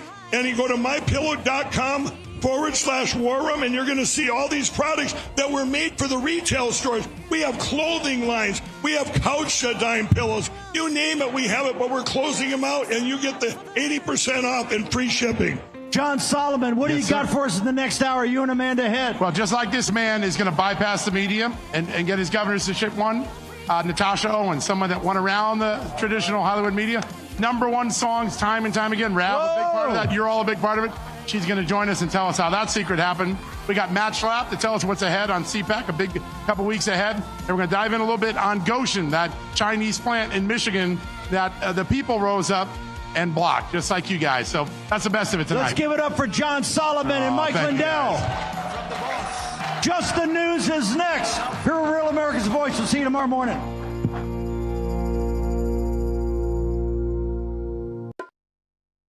The world doesn't slow down because you're tired. And weakness gets exposed. That's why the best take Go Pills. Born for military performance, built for high-pressure days when your brain has to move faster than the chaos. This is neurotransmitter support, helping your mind fire clean signals so you can process data fast, decide fast, and stay locked in when it matters. Packed with clinically supported ingredients designed to boost cognitive performance so you stay sharp under pressure. The most badass military in the world uses this kind of energy every day. Now you can too. From training to eliminate America's enemies to smoke-checking terrorists, Go Pills keep the mission fueled. Real world tested by high-level tactical communities. Now available to you. Greenlight the beast inside. Pop a Go Pill. Scan the QR code or go to buygopills.com and receive 15% off your entire order. Through every storm, every moment of uncertainty, Everybody needs to pray for Charlie Kirk right now. Rav has stood strong. We're not going to tolerate this stuff anymore. Turn that anger into motivation to save this nation. When we move together, there is power. The cries of this widow will echo like a battle cry. This is more than news. It's a movement. This revolution of people taking their countries back. A turning point. A chance to be part of something greater than yourself. Scan the QR code and stand with Rav. The story isn't over, and neither is your part in it. Step in. Be counted. Be heard. Together, we are Rav. We will achieve American greatness. And we are just getting started. It's happening now, America. Cpac USA 2026 is underway in the Lone Star State, and Real America's Voice is bringing you wall-to-wall coverage. Live shows from the convention floor, exclusive interviews, powerful panels, music, entertainment, and more. Featuring Dr. Gina Loudon, Jack Vasovic, plus Steve Bannon and others. Presented by Birch Gold Group and Patriot Mobile. Cpac USA 2026 starts right now.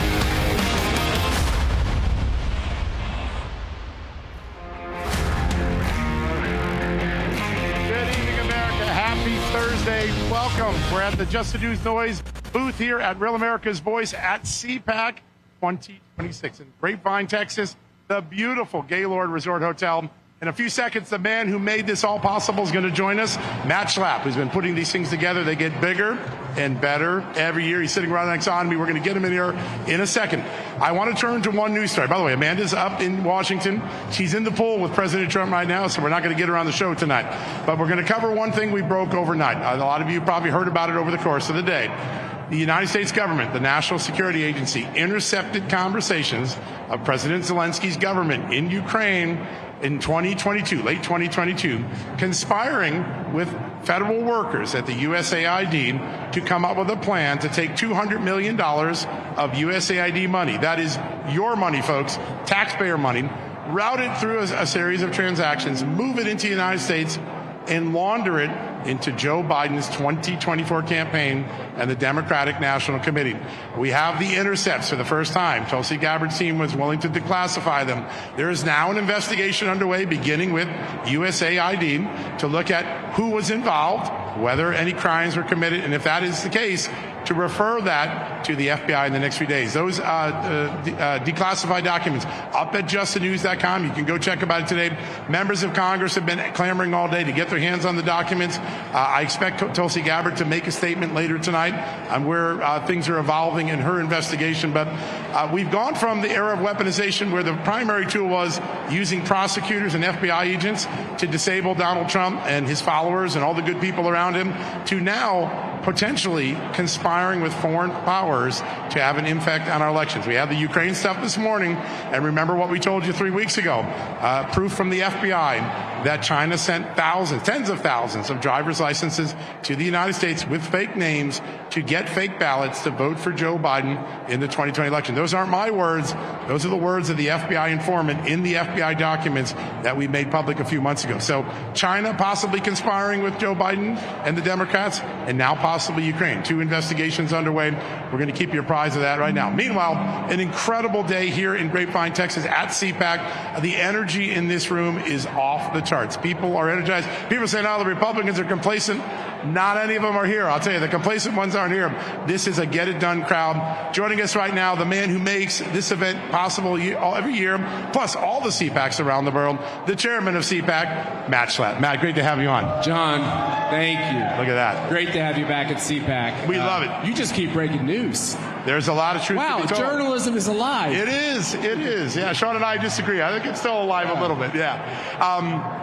We've been here about 24, 36 hours now. Lots of energy, lots of ideas. I keep hearing get it done. People don't want to talk about things. They want to get action. That's the whole theme of this conference, right? Yeah, action over words. I mean, we've all sat back and seen how people in the conservative movement maybe sometimes make it about themselves instead of about what we all have to get done together. You know, there's a lot of people speaking on the stage who maybe aren't my favorite conservative, right? But they're a part of this. And that's what a coalition's all about. It doesn't mean you agree with them on every issue or you like them at every moment. It means that they're an important voice in stitching this thing together. No doubt. And I think we got a little overconfident when Donald Trump won that we could start doing pot shots at each other. If we do that, we're not going to win. You're giving the enemy the playbook. That's what you're doing. There's a lot of frustration that the Save America Act hasn't gotten through. It looks like the Senate might bail for a couple of weeks. It seems like the plan right now might be to get that into the omnibus bill, slip it under, and get it through.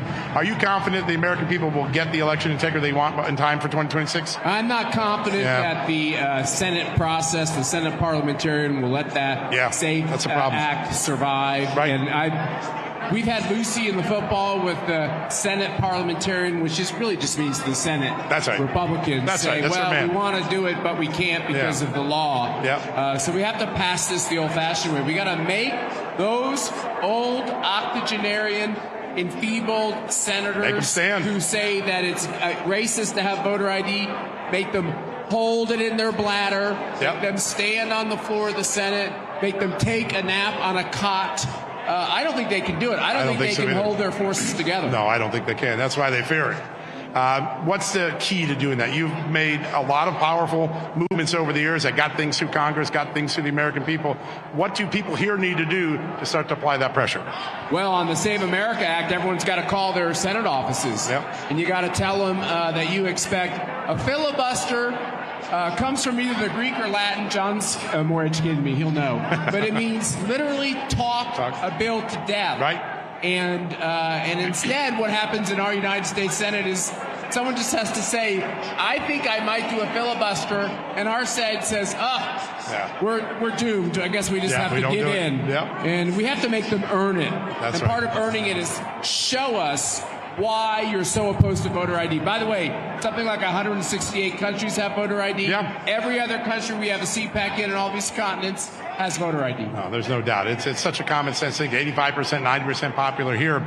I think the conservative movement's going to get 2 giant wins in the Supreme Court. It feels like the Missouri and Louisiana cases are going to go the way of a true constitutional government. That means Democrats can't run ballots in 3, 4, 7, 10, 21 days after the election in Washington. And gerrymandered districts, racially gerrymandered districts disappear.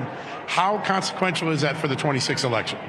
It's a big deal because Democrats were always the ones that initially did gerrymandering because they didn't want blacks to vote. Right. They didn't want blacks to be in Congress. Right. All the early elected blacks in Congress and the Senate were Republicans. And now you have Democrats using race again to try to rig it, right? I think the more egregious one is the idea that you can vote after Election Day. So just practically figure out what this means. What this means is they get to figure out the votes they need to steal to make up the difference on election night. This happens over and over and over again. No doubt. In Europe, they have almost 30 elections all throughout Europe. They know who won their election by about 10 p.m. Yeah, it's over. And by the way, they're not all conservative countries, but there's no disagreement that it's racist to have a voter ID, and there's no disagreement that you could have paper ballots and count them by the time the dishes are done from dinner. Yeah, there's no doubt. It's simple. They just don't want to do it because that's the ambiguity gives them that chance to win. I want to turn to the agenda. What does the Republican Party need to do to get more of the Trump agenda done before November? What's your highest priority things? I mean, we lose the November election. Yeah, we're done. You know, this thing is going to get stopped. That's so right. This is critical. The second thing is we have to keep ultimate pressure on the Senate. Now, look, Mike Johnson, I just want to say, has the toughest job there is. You ain't kidding. I think he's got essentially a one-vote majority. Margin. And he's gotten everything done that we care about. And so I think we have to help Mike Johnson keep that one-seat majority, doing the right thing. And then we just have to keep the pressure on the Senate. It's what we've always had to do. The Senate has always been weak. That's right. The Senate always stinks. It does. And the bottom line is, if you have a primary and you have a chance to send a more conservative person to the Senate, how about you do it? How about Texas does that? Yeah, exactly. Perfect. Exactly. All right, let me ask about Cpac. It has grown beyond anyone's wildest imagination. Multiple countries. People look to this conference for inspiration in a place where maybe conservatives are pinned down in their country, and then they get a Cpac going, and all of a sudden conservative comes up. Where's your next expansion going to be? Where are you going to go next? Germany and the UK. Now, some people say that that's a waste of time because Western Europe is lost. Maybe this is the last gasp, but America had a last gasp. We did. Donald Trump came around and changed history. There's a chance this could happen in those countries as well. You know, Europe isn't dead. It's just that its heartbeat has moved to the Central and Eastern Europe. Poland is making great strides. Hungary has made great strides. I think Romania is ready to bust our way. We had a big victory in the Czech Republic. There's some other countries in Eastern Europe. So I would say don't give up on Europe. Matter of fact, we're running an ad throughout Cpac that shows all these election victories we've had in Central America, and South America, and in Europe. We're actually winning more than we're losing. No, conservatism is reviving all around the globe, and Donald Trump was really that flashpoint, I think, where it began. All right, the election, I think there's a little bit of what we would call Trump hangover. People know they got the job done in 24. It's not uncommon to be complacent in the 25 off-term elections, special elections, but getting people out to vote in the fall. How important is it, and what are some of the tools that maybe we need to turn the volume up on in the next few months? Well, the coalition that elected Trump needs to be held together. Yep. So that meant it was some atypical people. We did really well with Hispanics. We did really well with black men. Right. We had this new Maha coalition. Right. We had non-extremist Muslims in states like Michigan who said, you know what, I like Trump. He's pro-family. He's pro-life. And we don't like the regime in Iran, but we're still proud of our heritage, our Arab heritage. So we stitched this all together.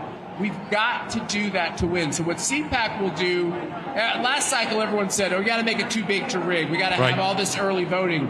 I saw everybody going, I would say we almost overfunded early voting. Yeah. Everyone went out and told their donors, hey, give us money, we'll get the early voting done. Cpac did something different.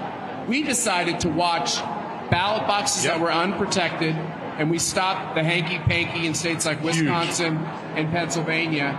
We did Hispanic outreach because of my wonderful bride, who has a passion for that. Yep. We did some Muslim and Arab outreach, and we'll be looking to do those kind of offbeat things. Yeah. We can't all do the same strategy. No, that's right. Let the Trump campaign apparatus do what it needs to do. Let the RNC do what it needs to do. Conservatives like at Cpac will also do what they need to do. Oh, yeah. Well, you got an energized crowd here.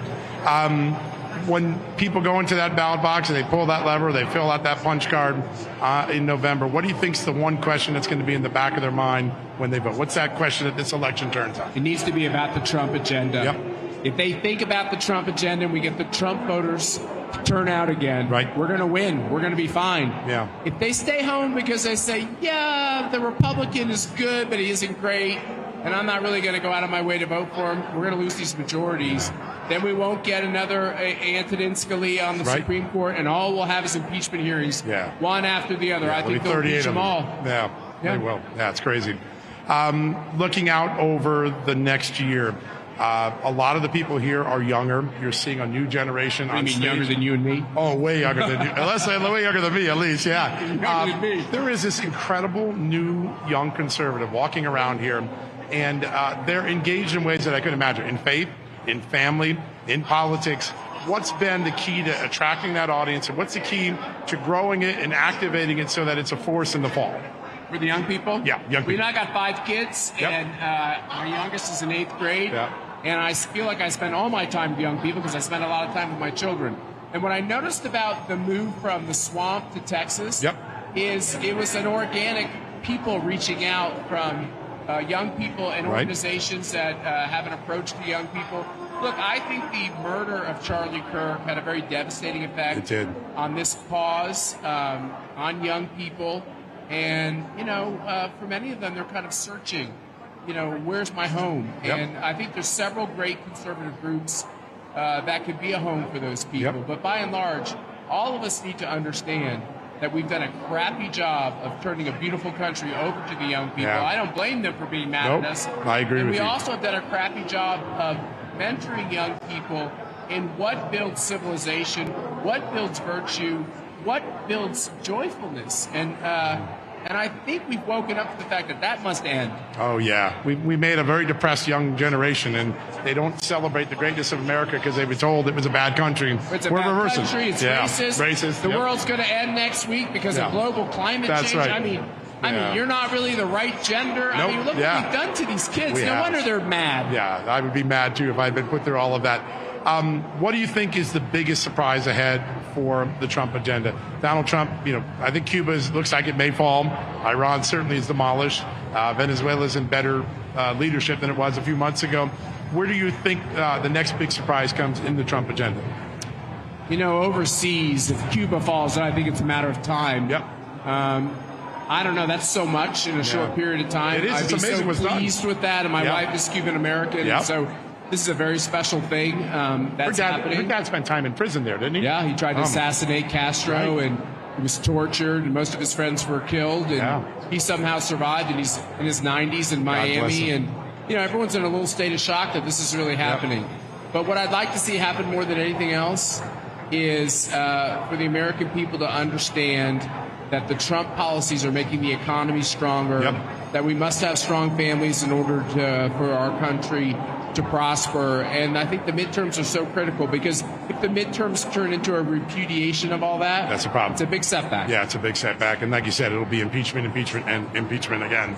Matt, for all you do to make this possible, not only here, but all across the world, it's such an honor to have you on the show. Thank you for what you do for conservative. I watched you a long time. Thanks. You're one heck of a mover shaker. Cpac. We love it. Wouldn't be the same without you. Wow, that means a lot to me. Thanks for really doing journalism. I love it. It's my therapy.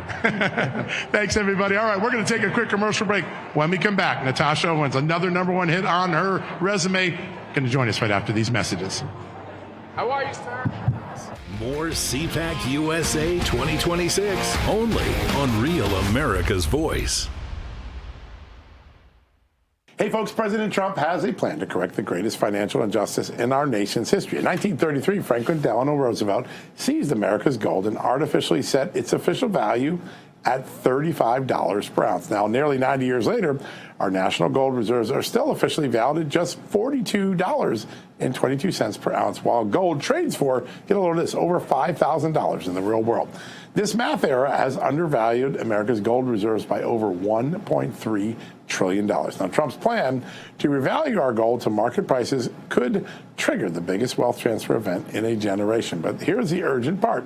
Central banks worldwide have been quietly stockpiling over 1,000 tons of gold per year since 2023. They know it's coming. Wall Street analysts are predicting gold could rise as high as $10,000 an ounce to even $24,000 per ounce when the great gold reset happens. If you want to protect your retirement from currency devaluation and position for the great gold reset, here's your opportunity. Call 855-GOLD-340 or visit johnlikesgold.com to speak with precious metal specialists right now.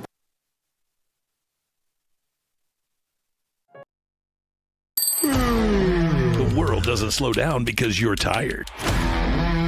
And weakness gets exposed. That's why the best take Go Pills. Born for military performance, built for high-pressure days when your brain has to move faster than the chaos. This is neurotransmitter support, helping your mind fire clean signals so you can process data fast, decide fast, and stay locked in when it matters. Packed with clinically supported ingredients designed to boost cognitive performance so you stay sharp under pressure. The most badass military in the world uses this kind of energy every day. Now you can too. From training to eliminate America's enemies to smoke-checking terrorists, Go Pills keep the mission fueled. Real world tested by high-level tactical communities. Now available to you. Greenlight the beast inside. Pop a Go Pill. Scan the QR code or go to buygopills.com and receive 15% off your entire order. When it's breaking, we're moving. Breaking news. Breaking news. News doesn't sleep. At Real America's Voice, we don't get to crash or lose focus. That's why we drink Soldier Fuel to stay ahead of the chaos, because we do this for you. So good. Soldier Fuel has no sugar, so no crash. Now that's a game changer. Here we go, all of us. Wow, that's good. I'm fueled up now. Used by the U.S. military every day. Now available to you. This is huge. Built by Patriots for Patriots. Now it's time for you to do the Soldier Fuel Challenge. Order Soldier Fuel, film yourself cracking one open, and taking the Soldier Fuel Challenge. Upload your video at soldierfuel.com/challenge, and you'll be entered to win a free shipment of Soldier Fuel. That's what I'm talking about. Your video could also be featured on air. Just scan the QR code on your screen or go to soldierfuel.com/challenge to enter. Drink with the Rav Hosts drink, Soldier Fuel. Let's go. It's Mama Love in northern Minnesota. You know, a collective voice is much louder than a single voice. Thanks, Rav, for giving us a place to chat and connect. See y'all in chat.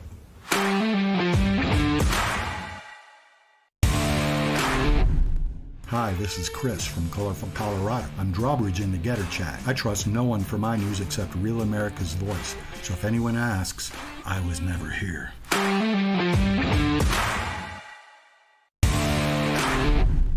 Howdy, Howdy, Rap fams. This is Warbringer here. Love you all. Rap is the only place to get the truth, and this is the only way we're going to be able to restore our republic. Love you all. See you in the chat.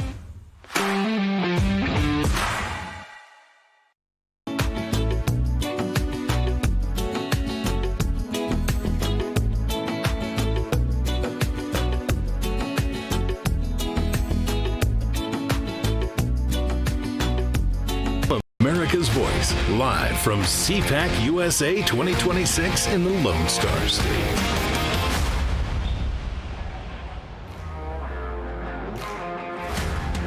All right, folks, welcome back. I'm here at Cpac. My next guest needs no introduction. Her music has filled halls with extraordinary inspiration, with celebration of America. But most importantly, when I think of Natasha Owens, I think of this thing, stand your ground. So many people in the cultural space yielded the ground to the left for a long time. They were told it's a way to save your career. It's a way to go along and get along. And all we did was let the culture slide. Natasha never did that, and she has proven time and again she can take her music to number one.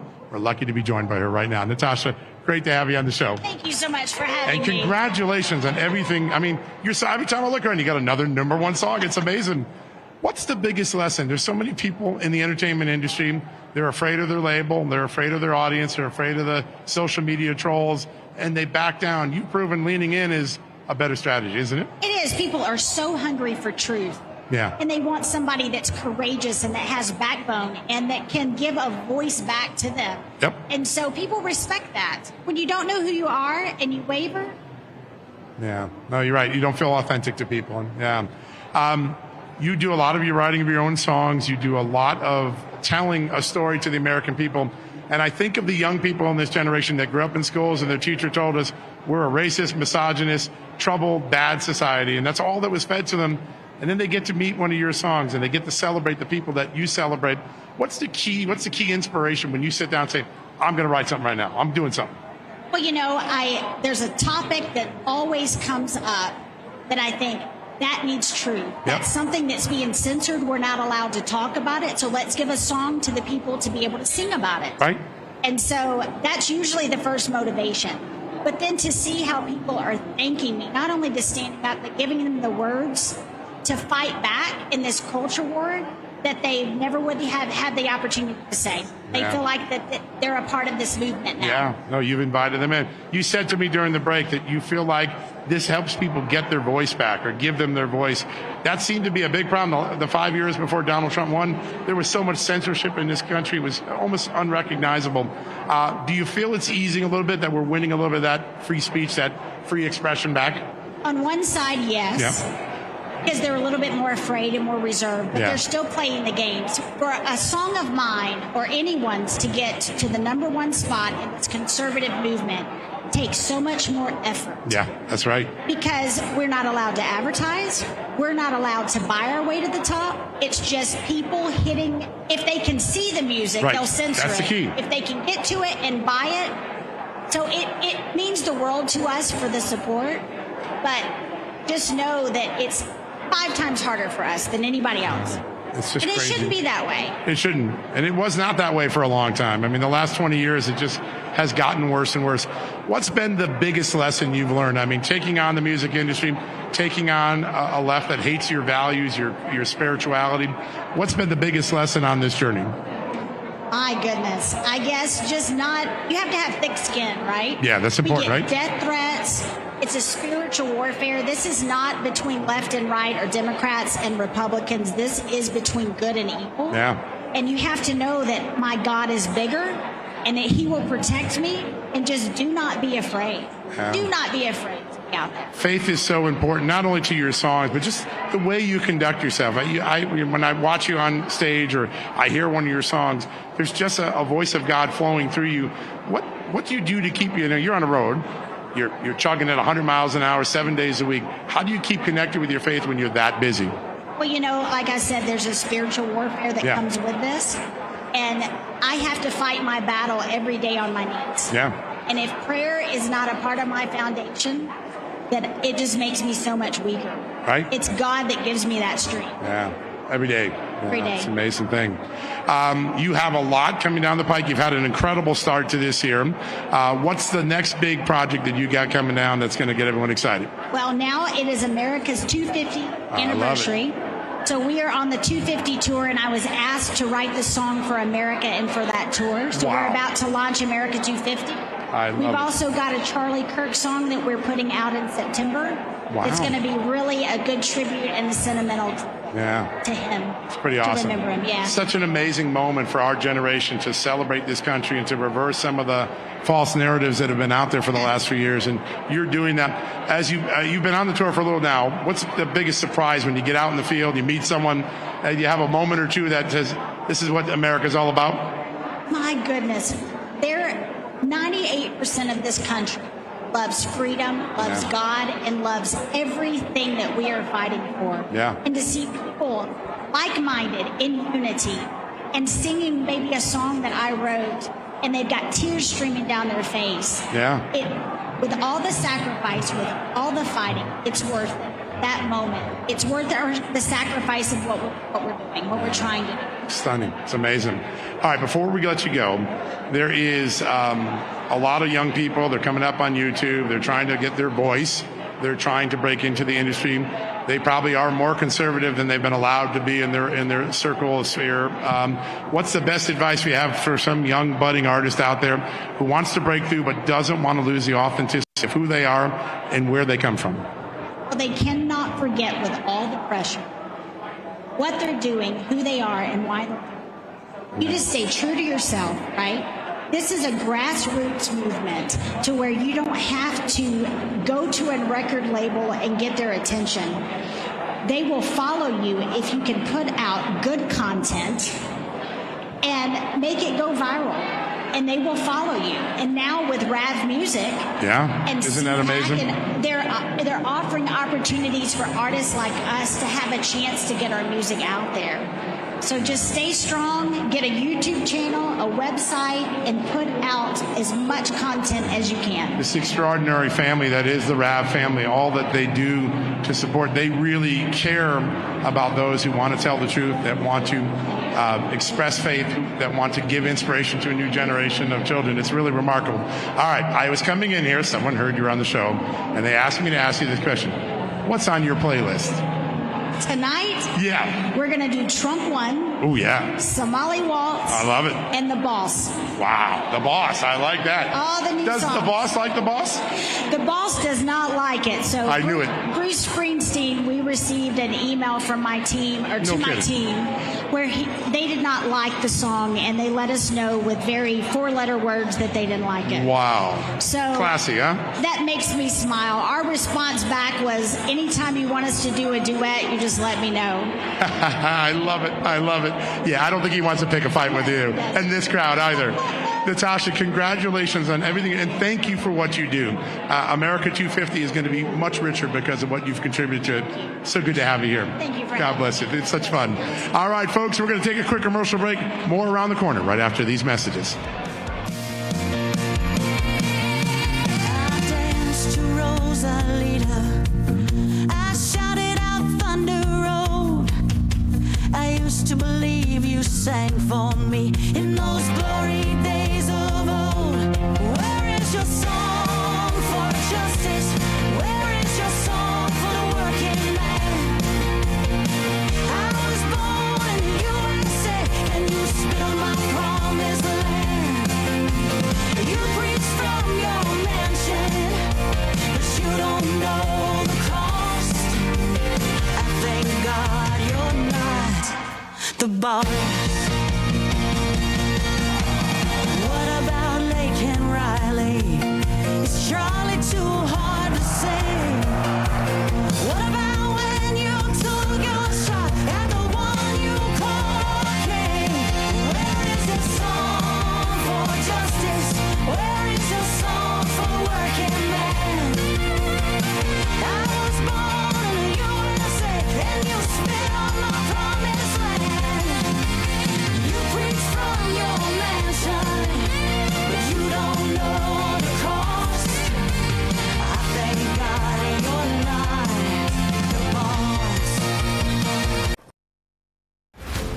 Get ready, America. March 25th through 28th. Cpac USA 2026 takes over the Lone Star State. And Real America's Voice brings you wall-to-wall coverage. Live shows from the convention floor, exclusive interviews, powerful panels, live music, entertainment, and more. All from the RAV stage. Hear from RAV's own Steve Bannon. The only way we don't have victory if we surrender. And we're not going to retreat. We're not going to surrender. We're not going to quit. Eric Bowling. Real leadership listens without lecturing. It respects people enough to talk to them, not down to them. And Jack Posobiec live. Freedom is a responsibility that we must uphold every single day of our lives. Plus Dr. G, others. We always came together because we know what we're fighting for. Cpac USA 2026, only on Real America's Voice. Presented by Patriot Mobile, Birch Gold Group, Trump Tumblr, and 1776tumblr.com.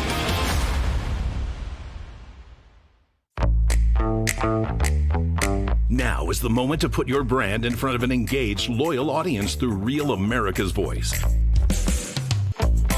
When you advertise on Real America's Voice, you're not just running an ad, you're partnering with trusted voices like Steve Bannon, Charlie Kirk, and other influential hosts. Backed by millions of monthly listeners. What's happening? Because of the Real Voice, man. I watch it all the time. Real America's Voice rocks.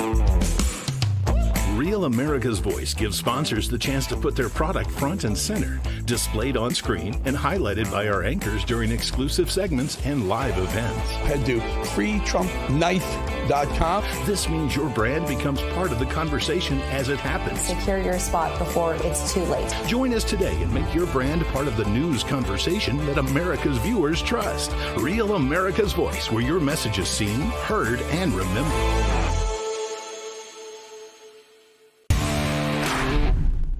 Hi, my name's Paul Foyer. I'm 404 in the Getter Chat. I love rap for all the Getter, all the War Room Posse, and all of you guys. Love y'all. Bye.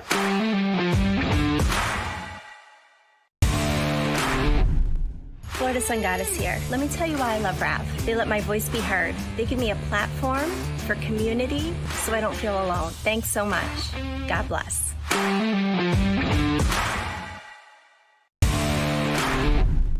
Mama Love in northern Minnesota. You know, a collective voice is much louder than a single voice. Thanks, Rav, for giving us a place to chat and connect. See y'all in chat.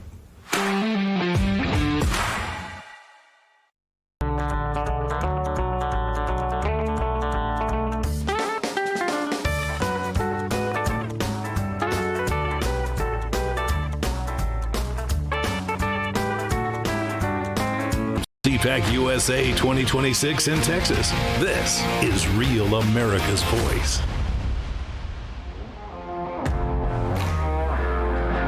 All right, folks, welcome back. I've got some great news. Amanda Head is back in the house. She just finished up her pool duty at the White House, covering the president, was in the Oval Office with the president a couple times today. Amanda, good to have you on the show. Wish you were here at Cpac. We miss you. I sure do. Well, you know, if I have to miss Cpac, there she is. If I have to, can you hear me? Yeah, we got you. Go ahead. Okay. I was just saying, if I have to miss Cpac, it might as well be for something like being at the White House and talking to the president. But it's good to be back. It's good to be here.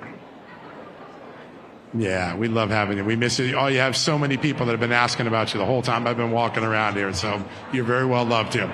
All right, another man who's loved here because he demands accountability, he demands truth, he demands a constitutional republic just the way we were supposed to be. He is the founder of the Article 3 Project, a great friend, one of the smartest legal minds I've ever met in my long career as a journalist. He is the one and only Mike Davis. Mike, good to have you here, brother. Look at that. They love you. They love you. A truth teller. All right. I know a lot of people around here are like, we're tired of hearing that there are going to be indictments. We want indictments. We want handcuffs. We want some bad people to go to prison so we have some deterrence. I've been very impressed watching Jason Cano and his staff down in Miami. It seems like they've got a team, killer team down there. The fact that Congress was asked to transmit official transcripts this week of John Brennan, probably a sign that they're moving close to an indictment there, right? Yeah, I mean, you know Jason Redding Quinones. Yeah. He's the U.S. attorney down in the Southern District of Florida and Miami. We have a court's filing showing that he opened up a special grand jury in Fort Pierce, Florida. That's where the Mar-a-Lago raid happens. There has been nearly a decade of weaponization by Obama and Biden and the people who work for them against President Trump, his top aides, his allies, his supporters. And I think we're going to start seeing some crucial accountability. And I would say to John Brennan, it looks like there's some pretty damning evidence that you may have perjured yourself before Congress and obstructed a congressional investigation. Yeah, those are heavy charges, too. That's something you're going to face some serious penalty for that, right? Yes. Yeah, it's amazing. Yeah. And Mike, it wasn't just weaponization within the intelligence community. Of course, it was lawfare. It was within our legal system. And one of the things that President Trump spoke at length about today, and you're one of the people that I thought of when he was talking about this because you are so savage for the Constitution. President Trump talked about justices and judges in this country and how much they have wrecked the Constitution in many ways. And I wanted to get your thoughts specifically on that. Yeah, I mean, we have the Biden administration, the Obama administration, politicizing and weaponizing intel agencies and law enforcement to take out political enemies. This is much bigger than Watergate, much more scandalous than Watergate, and it's there has to be accountability for this. Because if there's not accountability, the next time Democrats are in office, it's going to get much worse. They're going to triple down. They'll have no fear. They'll have no fear at all. The size of the surveillance state now. We were always taught that the FBI only investigates if they have a real predicate. But now we realize most of the predicates didn't exist. They had things called assessments. Hundreds of people around Trump who were always innocent, never charged, got surveilled, their phone records taken, Susie Wiles, Kash Patel. Are you shocked by the size of the surveillance state on this? Well, I mean, I should be shocked because it's appalling. It's Republican-ing what these Democrats have done to our law enforcement and intel agencies. This is what you do in the Soviet Union. That's right. This is what you do in Red China, and it's unacceptable that this is happening in America. We have the campaign manager for President Trump, Susie Wiles. Her phone calls with her attorney were being tapped, and they were hiding this. They were covering this up. They not only did they go after Trump, his top aides, his allies. It seems like Senate Republicans are starting to care about this for the first time in 8 years when they found out that they were also. We got 14 members of Congress minimum, maybe more, at least 14 now. If heads must roll. Yeah. People must be held accountable for this. People must go to prison. Yeah, that's very important. Mike, I'm concerned that heads will roll, but not in the direction of justice. There are a number of Democrats who have flat out said that if President Trump does not have someone following him up in the America First movement or just a Republican, that they will absolutely seek retribution. Has there been anything done in the law community to prevent against what we once saw to make sure that it doesn't happen again when Trump leaves office? Well, I would say this, Amanda, if you put people in prison, they can't prosecute you. So I think it's really important that over the next 3 years that the Trump Justice Department holds accountable these lawfare Democrats for the most serious crimes imaginable, which is turning our federal government, our intel agencies and law enforcement into weapons against political enemies. It's unacceptable, and they must be held accountable. Yeah, you got that exactly right, Mike. Before we let you go, there's been a troubling turn in the weaponization data. So about 4 months ago, Kash Patel released some documents showing that China looked like they were sending some driver's licenses into the country to file fake registrations to vote for Joe Biden in 2020. Then we learned that China hacked many voter registration databases, maybe ahead of those licenses coming in, suggesting those are connected. That's foreign interference, and if they're sending to the United States, it must have been Democrats that were going to catch that data. Then today, we have an NSA intercept that's been declassified by Tulsi Gabbard that reveals that Ukraine was talking with USAID workers, our workers, federal workers in Ukraine, to concoct a $200 million grant and then distribute that money in a way that would eventually get back to Joe Biden's campaign. Weaponization, going after, sidelining, prosecuting, debilitating someone's reputation, may be paired with some foreign collaboration. Yeah, when we have Ukraine funding Democrat campaigns in China, providing Democrat votes. This is some very troubling news that we're finding from Tulsi Gabbard and DNI. They talked about the Russian interference in the 2016 campaign, which was non-existent. That's it was right. made up. This is real interference by the Democrats. Yeah, I think that's the thing. I think this thing is going to start to pivot. You have a lot of confidence in Jason Quinones, don't you? Jason Redding Quinones is a good friend of mine. I recommended him to President Trump because he's bold and fearless. He comes from a family of Cuban refugees. He knows very personally what politicized and weaponized governments against political enemies, how that turns out, like what happened in Cuba. So he's going to deliver justice. Yeah, I think that's right. I think you made news at the top of this that everybody wants to hear. Accountability is just a short while away. The first round of it coming pretty soon, probably with John Brennan. Mike, it's always an honor to have you on the show. I love the work you do, and you're always gracious with your time. Thanks for being with us, buddy. Thank you, John and Amanda. Thank you very much. Only Mike Davis could get Amanda to get back on the show. How about that? That's how much sway he's got. All right, we're going to take a quick commercial break. When we come back, one of the greatest experts on China. He's been sounding the alarm long before it was fashionable. Gordon Chang here next, right after these messages. Real America's Voice coverage of Cpac USA 2026 continues right after this.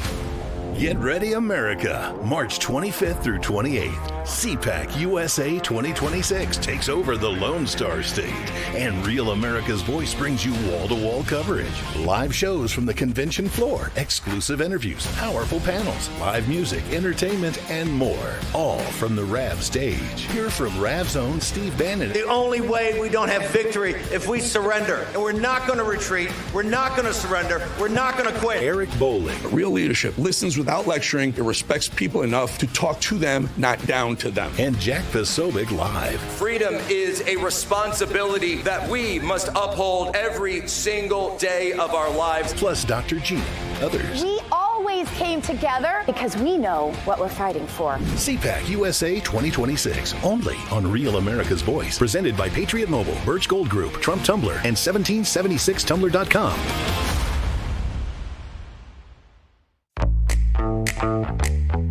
Now is the moment to put your brand in front of an engaged, loyal audience through Real America's Voice. When you advertise on Real America's Voice, you're not just running an ad, you're partnering with trusted voices like Steve Bannon, Charlie Kirk, and other influential hosts. Backed by millions of monthly listeners. What's happening? Because of the Real Voice, man. I watch it all the time. Real America's Voice rocks. Real America's Voice gives sponsors the chance to put their product front and center, displayed on screen and highlighted by our anchors during exclusive segments and live events. Head to freetrumpknife.com. This means your brand becomes part of the conversation as it happens. Secure your spot before it's too late. Join us today and make your brand part of the news conversation that America's viewers trust. Real America's Voice, where your message is seen, heard, and remembered.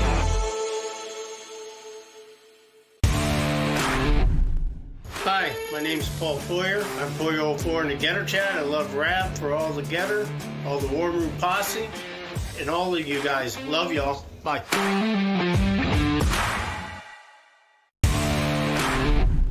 Florida Sun Goddess here. Let me tell you why I love rap. They let my voice be heard. They give me a platform for community so I don't feel alone. Thanks so much. God bless.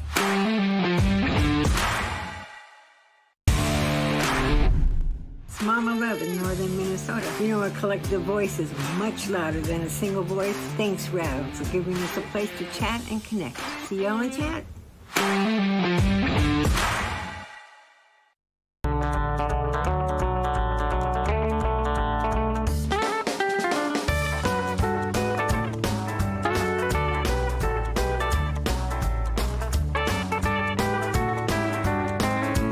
America's Voice, live from Cpac USA 2026 in the Lone Star State.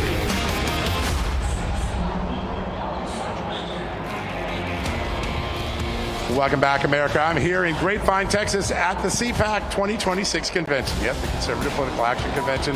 The crowd has been amazing. It's been gathered around the Real America's Voice studio all day. Lots of great folks here, lots of great conversations. In the everyday media, there are two topics that don't get enough coverage, particularly given the current risk to the world. One of those is China, and we're very lucky to be joined by one of the country's premier experts on China, Gordon Chang. And then Nigeria. There is a persecution of Christians going on of epic proportions in a country that used to once be incredibly friendly to Christians. Today, there is a holy war going on, and many people are being killed just because of who they believe in. Joining me is Frank Utu, right? And Kyle Apps. And you do an amazing work with a group called Equipping the Persecuted. We're going to turn to that in a second. Let me get started with China, because we've had a lot of news recently with China, starting with the summit got moved to May. President Trump's going to have an interesting conversation with President Xi. Today, there was evidence that a Chinese national was involved in an attack on a military base in Florida. We know that China was having conversations about hypersonic missiles. Does the president go right at China and say, hey, you're trying to harm our boys, our women? He should.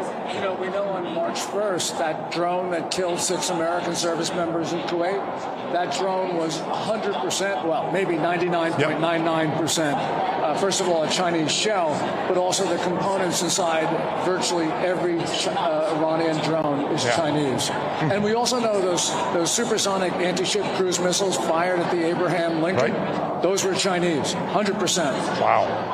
They're literally part of the war. They're fighting us. Well, they're an enemy combatant, John. And, you know, it was not appropriate for President Trump to go there in the middle of a war. Right. If the war is not done by May 14th, the announced date for the summit, then he's got to push it again. Yeah, it makes sense. That makes a lot of sense. Amanda? Can you guys hear me? We can. Okay, good. All right, Gordon, I wanted to ask you about the FCC announcement this week about foreign manufactured routers. Obviously, the concern is, I think China is probably the #1 concern when it comes to any type of malware or something infecting our grid, infecting our technological system. Is it a smart move? Is it too cautious? What do you think? John, could you? I didn't quite catch so that. what Amanda said is the FCC this week moved to ban some of the Chinese technology. The routers. Yeah.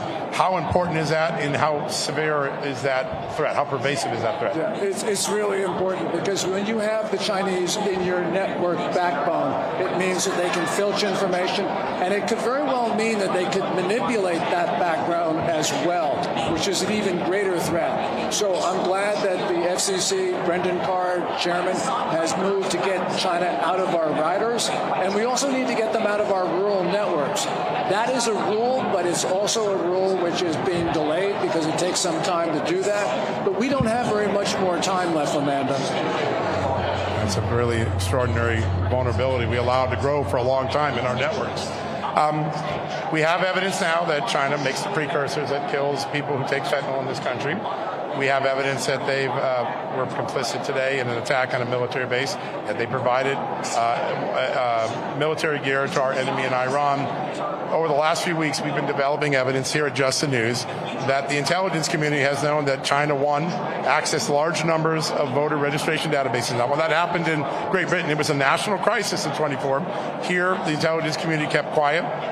How significant is that of an escalation of Chinese behavior if they're starting to hack our voter databases, put themselves in a position to influence or change an election outcome?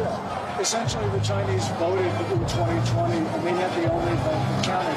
But it's not only just being in our networks. We know that China, and this is New York Times reporting. Yeah, that's right. 2020 was involved in sending out text messages that were intended to disrupt the Trump campaign, and they had a very active social media campaign through the main platforms. Twitter, now X, Facebook, and so it's really important to get them out of that, because otherwise we just might as well have Xi Jinping pick the next president. That's right. Yeah, he'll get elected Chinese style. Yeah, that's amazing. Right. Yeah, Amanda? Gordon, yeah, absolutely. Thank you, John.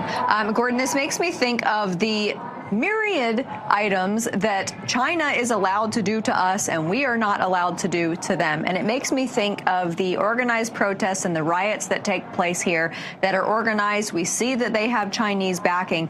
Would that ever fly in China? Would we be able to do that? And what should we do in response?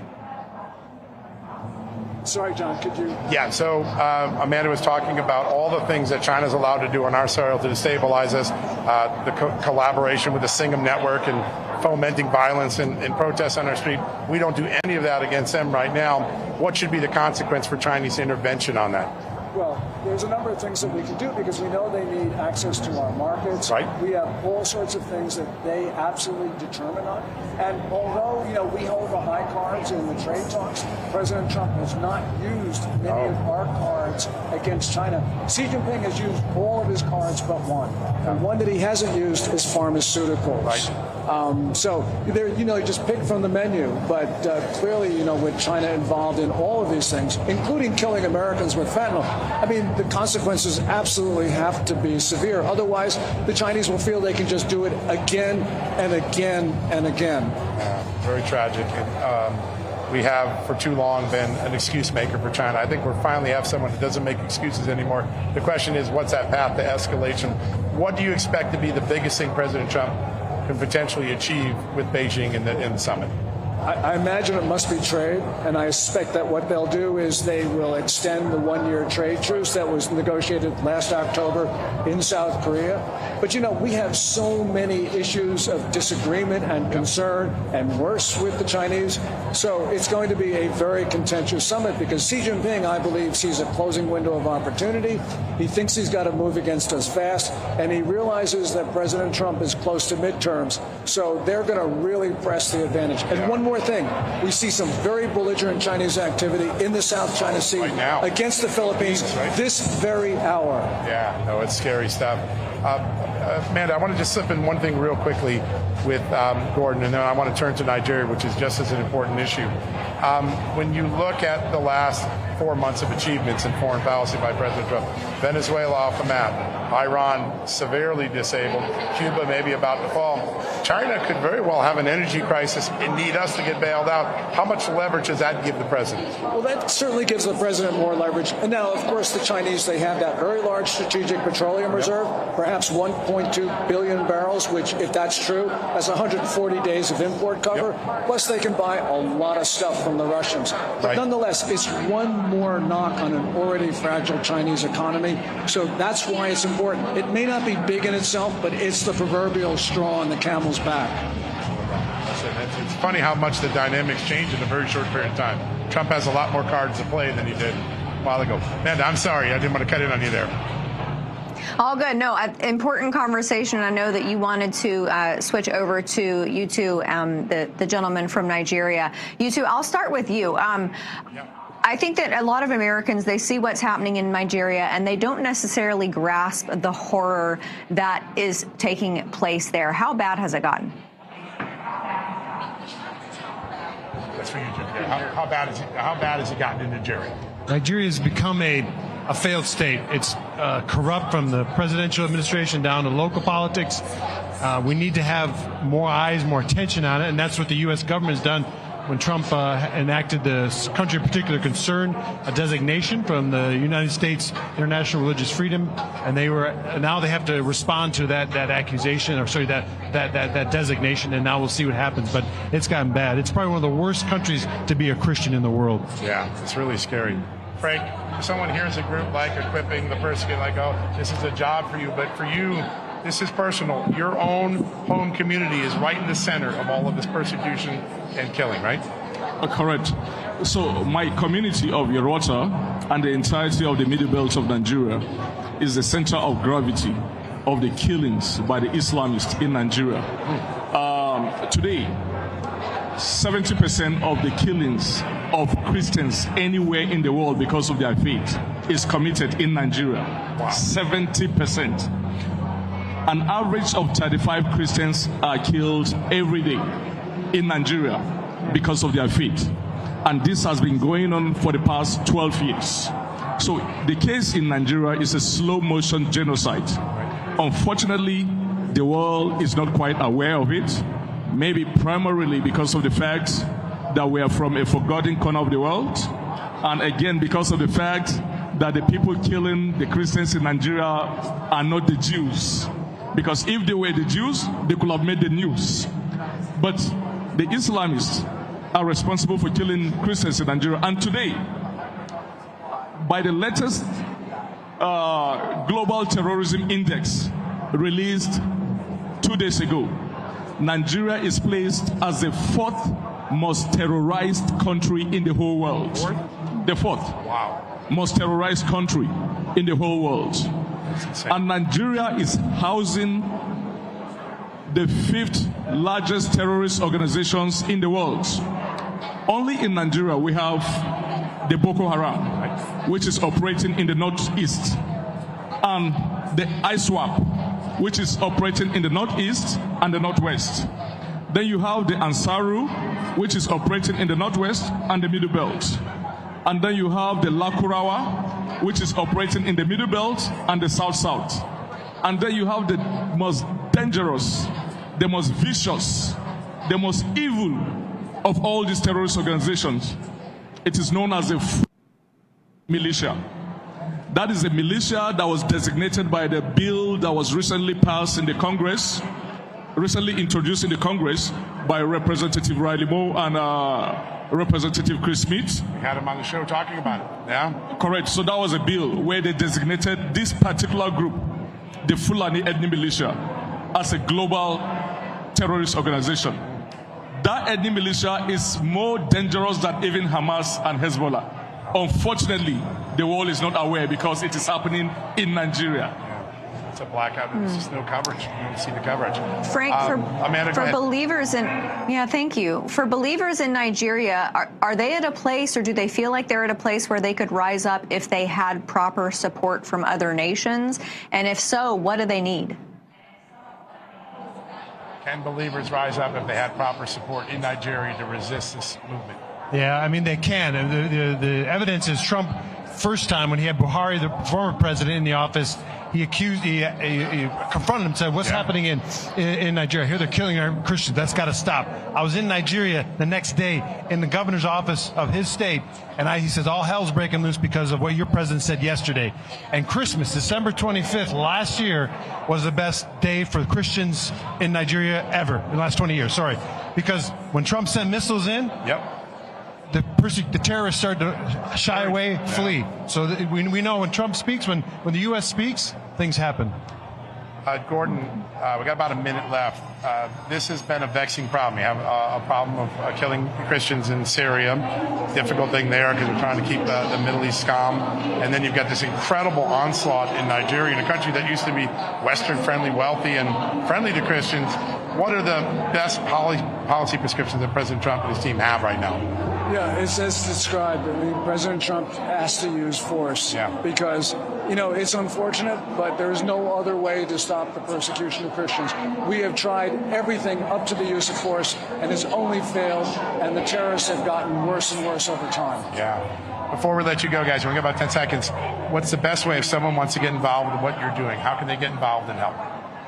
All right, so equipping the persecuted has been standing as a gap, has been standing in the gap for Nigerian persecuted Christians. Because at all times there's no intervention from government, there's no intervention from any agency. So equipping the persecuted has always been the first to respond. So, of course, the best is to go to our site, equippingthepersecuted.org, and you can see where you can make your modest contribution. Whatever you give goes to the Christians who are persecuted in my community in Nigeria. Guys, we're going to go, folks. Go check out the site. We'll be back here at Cpac tomorrow. God bless. Get ready, America. March 25th through 28th. Cpac USA 2026 takes over the Lone Star State. And Real America's Voice brings you wall-to-wall coverage. Live shows from the convention floor, exclusive interviews, powerful panels, live music, entertainment, and more. All from the RAV stage. Hear from RAV's own Steve Bannon. The only way we don't have victory if we surrender. And we're not going to retreat. We're not going to surrender. We're not going to quit. Eric Bowling. Real leadership listens without lecturing. It respects people enough to talk to them, not down down to them. And Jack Posobiec live. Freedom is a responsibility that we must uphold every single day of our lives. Plus Dr. Gina, others. We always came together because we know what we're fighting for. Cpac USA 2026, only on Real America's Voice. Presented by Patriot Mobile, Birch Gold Group, Trump Tumblr, and 1776tumblr.com.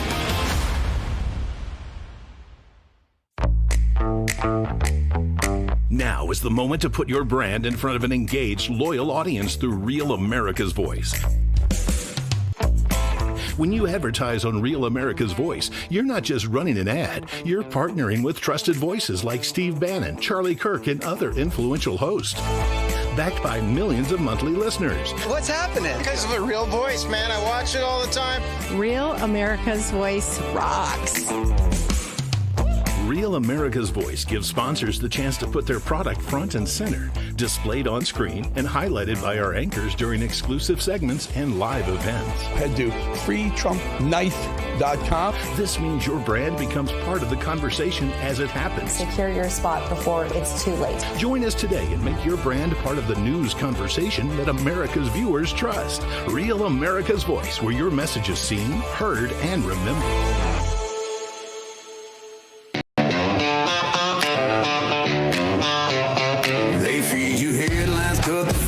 Say it loud enough, call it fact. Change the words, dodge the blame. Sell the lie, then double back. From Real America's Music, the label that brought you Anthem of the Free, The Boss, and Somali Wall, comes a brand new anthem built for a distrustful age. Truth Bomb by the Truth Bombers.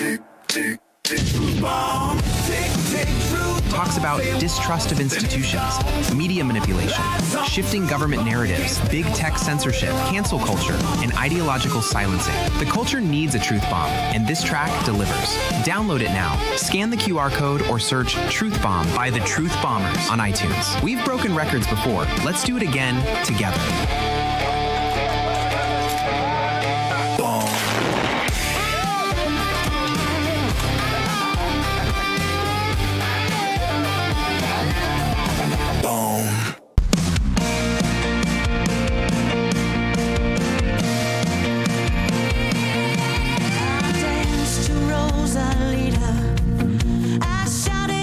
From powerhouse vocalist Natasha Owens, known for standout singles like Trump One and Somali Waltz, comes her brand new release, The Boss, released on Real America's Music. This is the direct response to Bruce Springsteen's recent release, The Streets of Minneapolis. While Springsteen once branded himself as a voice of the working class, The Boss gives a voice to everyday Americans and reminds listeners who truly shapes the future. The Real America's Voice audience has the power to move charts and shake the industry. Download it right now. Scan the QR code or search The Boss on iTunes. Push it up the charts. Make them notice.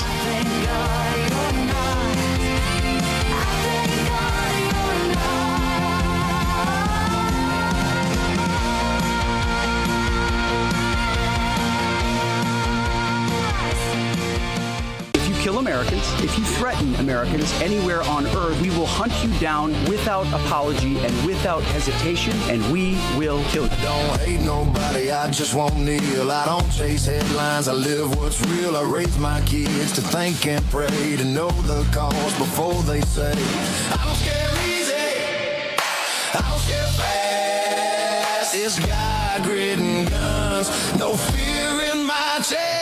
Because of you, Real America's Music just released the brand new single, God, Grit, and Guns, and it's already climbing the charts. Now let's take it a step further. Go download the song right now, and you'll automatically be entered to win a special prize. If God, Grit, and Guns hits #1 on Billboard, one random downloader will receive the plaque, a real piece of music history. So what are you waiting for? Scan the QR code or search God, Grit, and Guns on iTunes and download it today. Let's run it up the charts. God, grit, and guns.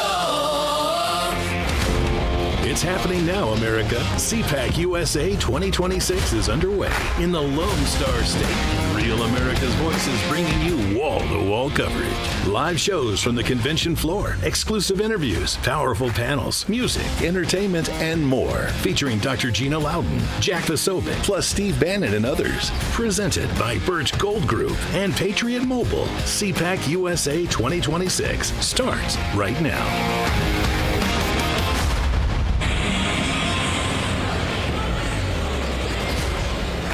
right, Cpac 2026, how are we feeling?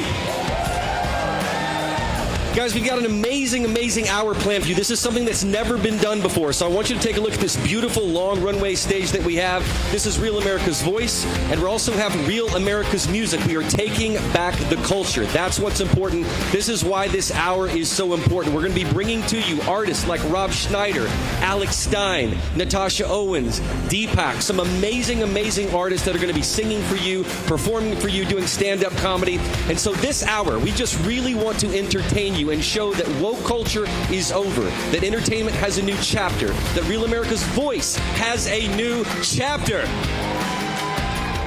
So before we do that, let's just get a big chant of USA, USA, USA, USA. So folks, thank you all for coming, and for those that are in this exhibit hall, please come close to our stage. You're not going to want to miss what we're going to do over the next hour. So please come close, get excited, bring your friends, bring your girlfriend, bring your boyfriend. No trans, please. Just bring everyone that you want to. Our first performer that we're going to have for you, you know him from Rav late at night, after hours with Alex Stein. He's a native Texas boy. Give it up for a native Texas boy, Alex Stein. You've seen his viral videos. You've seen him go into city halls. You've seen all the great things that he's done. You've seen him put on some amazing headgear, obviously. So let's take a look real quick at a promo video for the great Alex Stein. Welcome. Introduce yourself. Go ahead. My name's Alex Stein. I'm considered one of the sexiest men in conservative politics.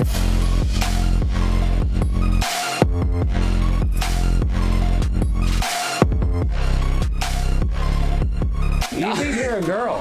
Yeah. And you think you're a debater, dude. Yeah, and you're not a girl. I'm going to see you later on. You're all right, a boy. bye. You can't have a baby. You're a boy. All of my child's friends who are trans. You have a bunch of trans kids. You like trans kids? I raised one. You raised a trans kid? And, you know, I actually like transgenders in the military, too, because, first of all, transgenders are some of the meanest people on planet Earth, so they make a good soldier, don't you think? And then, you know, second of all, transgenders love to do mass shootings. So, you know, that's perfect for a military veteran. Come on, you guys are being paid to protest. Are you getting any money? Where'd you get this, on Craigslist? A lot of people say you look like Tucker Carlson. I hear he's your biological stepfather. But you're a handsome guy and a funny guy. And you said a few things, but you're doing a wonderful job. I have to say that.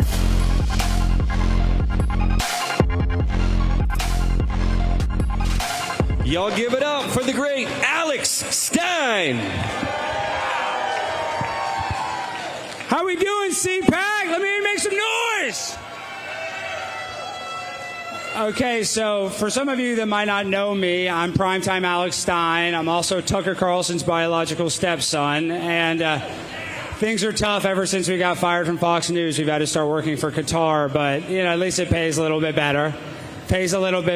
But, you know, because I'm a conservative, a lot of people think I'm anti-LGBTQ. That's impossible because I'm a Dallas Cowboys fan. So obviously, yes. Obviously, I have a lot of gay pride. I got 17 extra weeks a year of being gay. I love it. No, but, you know, who here loves Donald Trump? I love Donald Trump. I love it, but, you know, some of the stuff that he's doing is kind of, you know, some of it I disagree with. Like, first of all, I want amnesty for all big booty Latinas. Who agrees with that? If you're a 9, you are fine. If you're an 8, we don't need to have an immigration debate. If you're a 7, oh, thank heaven you barely made it in. And, you know, I love Donald Trump, but, you know, I'm upset because Donald Trump is trying to outlaw transgenders in women's sports. Do you guys like that?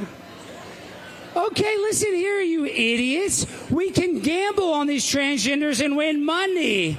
I won so much money with Leah Thomas's propeller in that pool, I turned draft kings into draft queens, bitches.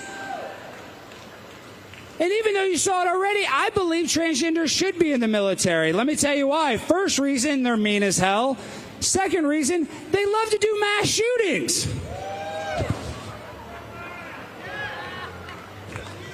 And the third reason is we could copy a play from Iran's playbook because transgenders, they have an increased likelihood of committing suicide. So what we could do is we put them in a suicide vest And then when they blow themselves up in the front line, they die a hero. Who likes that? Who likes that?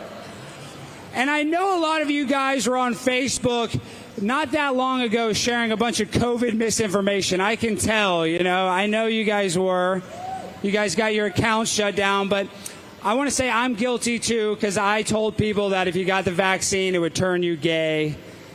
That's not true. If you got vaccinated, you're already gay to start with. That's how it works. And I'm happy nobody here has a mask on. Yes, give yourselves a round of applause. Because everybody knows if a pair of Levi's can't stop a fart, then a mask can't stop a deadly virus. You know what I mean? Where are my big booty Latinas at? Are my big booty Latinas? Are you Latina? Well, I just want to say I love them. I love Mexicans the most. Mexicans are so creative. Like, if you ever see a Mexican driving in their car, they'll add anything to their car. Big wheels, big stereo. The only thing they won't add is proper license and registration. Why is that? Have you guys ever been hit by a Mexican? No insurance, no nothing. Don't call the police. Well, I only have a few more minutes here. I just want to say, guys, thank you so much for supporting Real America's Voice. So give yourselves a round of applause. And I'm an equal opportunity offender. I love my black brothers and sisters, and I love it because even though transgenders do a lot of school shootings, a black person will never do it. Probably because they don't go to school very much, but that's neither... they like to skip. That's not, I mean, come on, we love it. Don't be like that, all right? But this last joke you're really going to hate. All right, so the reason why I'm so screwed up mentally is when I was a young kid, my parents got divorced, and they fought for custody of our family dog more than they fought for custody of me. Yeah, it's true. I was a bad kid. You can tell. So every weekend, the dog would come with me to my mom's or my dad's house. So I was basically raised by a dog, right? And it taught me something. You might not know this, that dogs have races. Did you know this? Yes, like Chihuahua is obviously Mexican. Yo quiero Taco Bell, right? Golden Retrievers are obviously white people because they behave the best. That's just... And Pit Bulls are obviously black because Pit Bulls are 13% of the dog population, but they commit 60% of the dog assaults. Luckily, there's only 3 black people here, so I'll be safe. Well, guys, we got Rob Schneider coming up. We got some great musicians. I'm Primetime 99. I need all of y'all. Please watch my show on Real America's Voice. That's 11 p.m. Eastern, Monday through Friday. I'm Primetime 99. I'm the pimp on a blimp. Give yourselves a round of applause. I love you guys.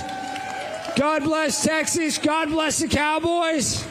And God bless Donald Trump. I love you guys. Look at you. Thank you. Y'all give it up for Alex Stein.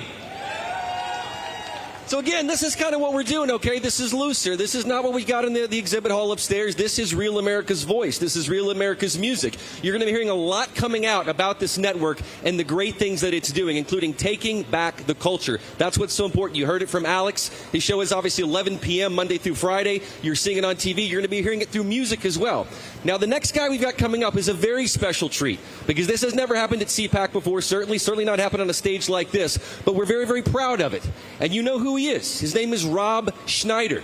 He's a comedian, cast member of Saturday Night Live, Deuce Bigalow, Male Gigolo, The Waterboy, just umpteen film after film, talent after talent, but he's also using his voice to amplify freedom of speech, health freedom, everything you can think of. And so with that, let's take a quick look at a hype video of the great Rob Schneider. Even a 3-year-old can tell you what a woman is.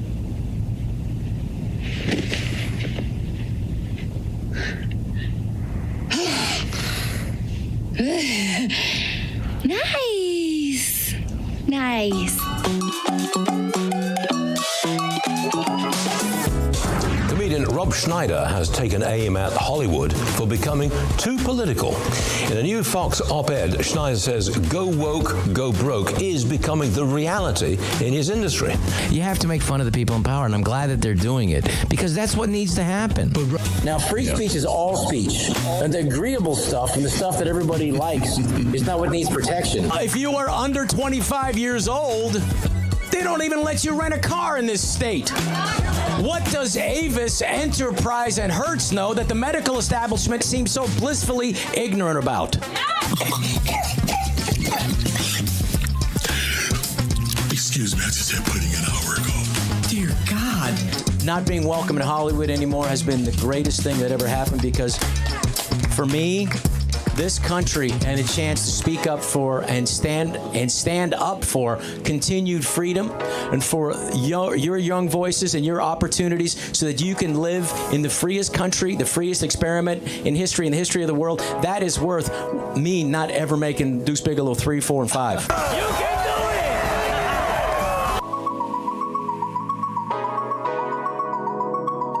it! All right, y'all, come closer, come closer. You're not going to want to miss this. Welcome, the great Rob Schneider. Thank you very much. Thank you so much. Oh, so they got a new woman on The View. Have you heard? Jimmy Kimmel is going to join the cast. How are you? Thank you so much for being out here. I appreciate it. Well, I'll tell you, something happened where I was able to get lunch. I just got off the plane from Europe. And we went out to a place here in town in Dallas. And the waiter was a little nervous. And I said to him, and he's a Mexican guy. And I said, "Are you okay?" And he said, "Mr. Schneider, I'm just a little nervous because I am not here legally. And I'm afraid that ICE is going to take me back to Mexico." And I felt like, wow, that's awful. Because these are the people that we want in this country. People are working really hard. Then he completely screwed up my lunch and was like, "Get this guy out of here. You can't screw up lunch. That's the most important meal of the day." My favorite, my favorite comedy now is Instagram. Mexican guys crying. Have you seen that? It's pretty funny. "Please, El Presidente Trump, don't take my mother-in-law back to Mexico. She's not here legally, please. Her name is Maria Reyes Gonzalez. She lives at 311 Nelson Avenue. She's 4'11", 293 pounds. She's there right now. I'll help you pack her shit." So anyway, I will say, I do not believe that Somalia is sending us their best. We're not getting the engineers, the doctors, the lawyers. If they have any in Somalia, we're not getting any. We seem to be getting the not very good ones. Pirates, I know. And who wants their babies babysat by Somalian people? I mean, didn't anybody see Captain Phillips with Tom Hanks? They're pirates. A lot, not saying all, most. Not saying all. But that just goes to show you what an incredible country that we live in. That people can come over here. They don't even have to be legal.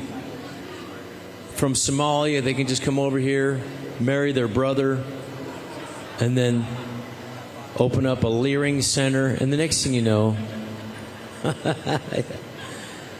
no, it's incredible. How rich is this country where Somalians could be stealing billions of dollars from us and we don't even notice? How incredible is that? Can you imagine you can have $100,000 in your pocket and it just goes missing? And you go, "Oh, I don't know, I got another $100,000 over here." This is going to sound terrible, maybe a little racist. So I won't say it because you guys are all filming this. But let me see. I had some points. I just got back from Hungary, where the Hungarian Donald Trump, Viktor Orban, is there. He's a great guy, and it's an amazing free country, and it doesn't have the what the rest of Western Europe has. They've managed to keep that country free, and I hope it can maintains that way. So, and I did that, and I wrote some notes down. What else here? Oh, the Chinese Bible that the government of China puts in. the famous biblical quote of Jesus when he goes, they're about to stone this woman. And Jesus says, those who have committed no sin cast the first stone. And so they all drop their stones. In the Chinese communist version, after Jesus says, "Ye who has not sinned, cast the first stone," after that, in the Chinese version, Jesus kills her himself. It's incredible. So, is that Nick Shirley over there? Nick! That is. Is that him? It's not? Oh, it's Alex Stein. Okay. I can't see without my glasses. But yeah, so that's pretty remarkable. What else I wanted to tell you? Oh, Bill Gates, it came out that Jeffrey Epstein said in those papers that he's a very good source, by the way. I think a very believable source, Jeffrey Epstein. That Bill Gates apparently got STDs from Russian hookers too. Yeah, the guy yells it over there. And then he tried to get Jeffrey Epstein to get him some antibiotics so he could sneak them into his wife. Now that's terrible, but at least he had a plan. A lot of guys don't even have a plan. A lot of guys will go, I don't know how you got it. You know, maybe at Pilates. They never clean those things down over there, you know. Those yoga pants, viruses can go right up your hoo-hoo. You never know. So, but women are too smart for that kind of stuff, guys. Women will never fall for that. No matter how, you know, how clever you are. Honey, I just made you a new smoothie. Are you trying to sneak antibiotics into me because you got STDs from Russian hookers? That's how smart they are. So let me think of what else I can say. It's kind of distracting up here. Oh, yeah. Not that. I don't want to get in trouble. All right. What's to get in trouble? No. I can do it. You can do it. Thank you. Well, are we going to have... is Andrew Doyle here? And we're gonna have a little talk. And we're gonna ask some questions for people. Have a little discussion. Do you guys want to do that now? Is Andrew here? Are we gonna do that, or are we gonna do that after? We'll do it after. So what's gonna happen now? Oh, you got music next. You can do it. I already did it. You did it. Hi. Anyway, so let me see if I have something that I wanted to tell you that was important. Oh, I'm going to come back up here with a couple of guys, and we'll go over some of the stuff that's happening in the country and what we need to work on as a next. So who's going to come up and do some? Who is it? Who am I introducing next? John Mellis? What's that? All right, I'm going to sing for you. So who's... I will. You guys come up here. We're going to have music, and then I'm going to come back up. And that's what the rumor I just heard. And then, so you guys stick around for a little bit, and I'll come back up, and we'll do some more. All right? Thank you so much. John Mellis is coming up now. Hey, good to see you. No, we're doing Natasha Owens. What? Natasha Owens. Okay, we'll do the discussion after. Okay. Y'all give it up for Rob Schneider. Natasha Owens. Just a little bit. Natasha Owens. Natasha Owens. Natasha, great to see you. Great to be here. Thank you for carving out some time on this Independence Day.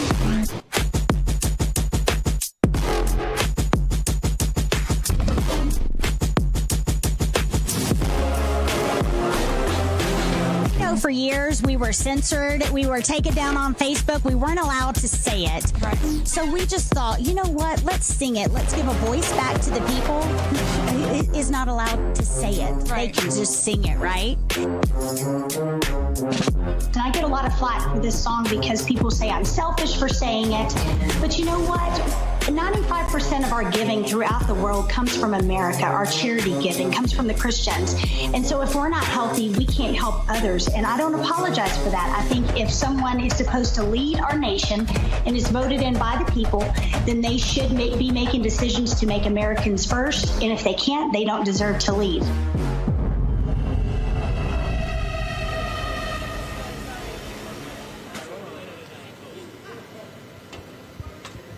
All right, y'all give a big welcome, a Texas welcome to Natasha Owens. How y'all doing? We're going to take you back to 2023 with my first political song called Trump Won. Anybody ever heard it? Okay, y'all going to sing it with me.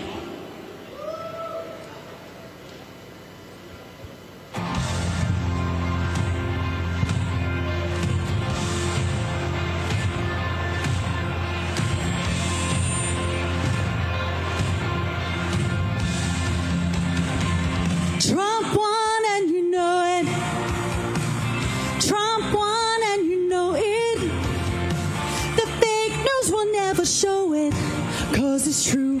Trump won and you know it. We've got dead people voting, drop boxes and Dominion. And facts are facts, it's not just my opinion.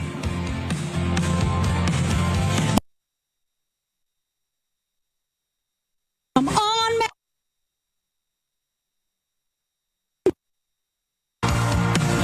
Trump won and the fake news will never show it, 'cause it's true. Trump won and you know it. While Biden's hiding in the basement, babbling away on Zoom. Patriots for stadiums, icicles in an empty room. Twitter and the FBI one day won't deny. Trump won and you know it. Trump won and you know it. The fake news will never show it, 'cause it's true. Trump won and you know it.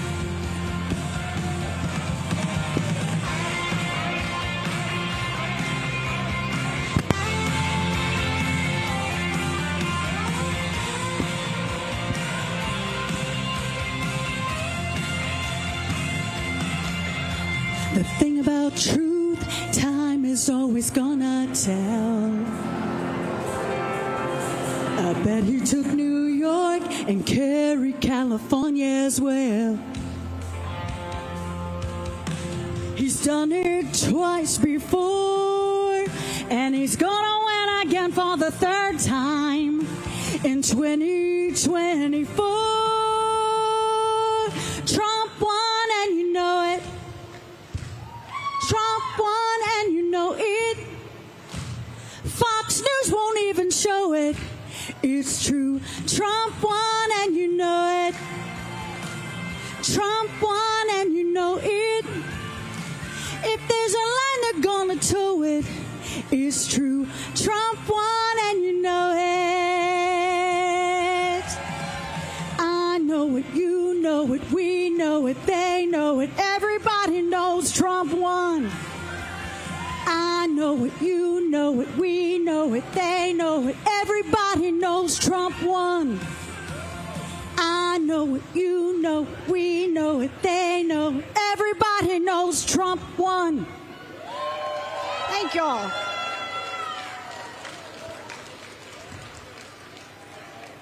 So have you guys heard of this Minnesota fraud?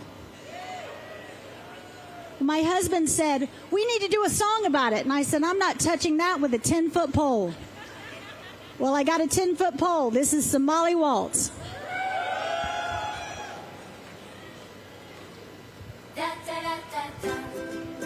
Da-da-da-da-da. Da-da-da-da-da.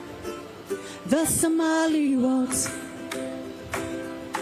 In Mogadishu, Minnesota, you might have heard there's quite a load of money missing. New millionaires All the kids are leering in fake daycares. The Somali waltz, the Somali waltz. It's the same old song, the Somali waltz. It's sad but true, they're screwing you, dancing to the Somali waltz. Play your cards right, you could be governor. And if you need a green card, marry your brother with liberal judges on the take. There's no fear of justice while they shimmy and they shake the Somali waltz. The Somali waltz, it's the same old song. The Somali waltz, it's sad but true. They're screwing you, dancing to the Somali waltz. Da da da da da da da da da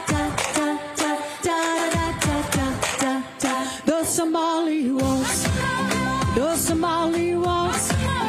It's the same old song, and it's going strong. It's sad but true. They're screwing you, dancing to the Somali waltz. And coming soon to a state near you, same name new to the Somali waltz.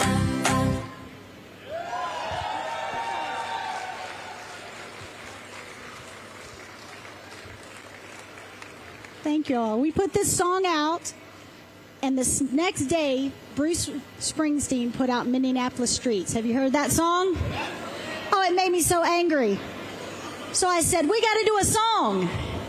6 days later, we've written it, recorded it, have it out, and a music video. And within 6 hours, we knocked Bruce Springsteen out of #1 on the rock charts. I was #1, he was #2 for about 12 hours, then he just dropped off. Then his management sent a cussed out email to us, and I said, you're welcome. This is the boss.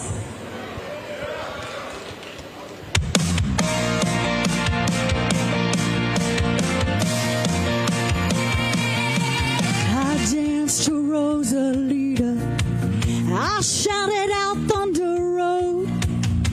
I used to believe you sang for me in those glory days of old. Where is your song for justice? Where is your working man? I was born in the USA and you spit on my promised land. You preach from your mansion, but you don't know the cost. I thank God you're not the boss. What about Lake and Riley?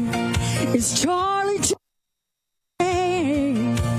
What about when you took your shot at the one you call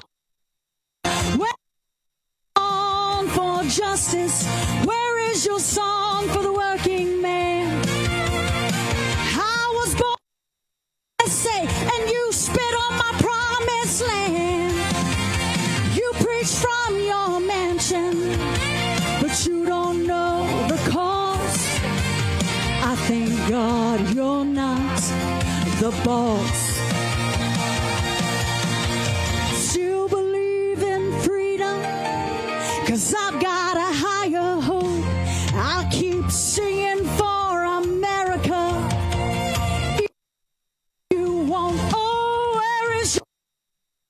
Of compassion, where is your song for the hurting man? I was born in the USA and now I used to be a loyal fan. Oh, you preach from your mansion, but you human touch. I thank God you're not. I thank God you're not the boss.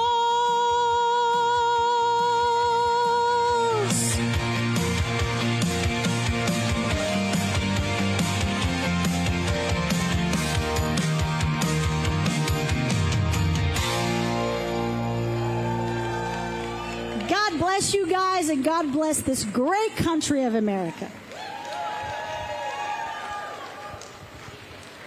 Y'all give it up again for Natasha Owens. Now, do you like what you're hearing? I mean, isn't this great? This is something completely different that you've never heard before in terms of taking the culture back, making entertainment great again, making art great again. And if you like what you hear, I'm trying to see where he is. Where did he go? He's sneaky. Okay, I'll get back to him when he comes back around. But I do want to introduce our next musical artist. His name is Cpac. Cpac is a genre-defying artist, speaker, and sonic visionary, igniting an international movement through truth, courage, and sound. Blending the fire of Imagine Dragons, the spirit of Bob Marley, and the soul of Michael Jackson, Cpac creates powerful anthems that unify, inspire, and awaken.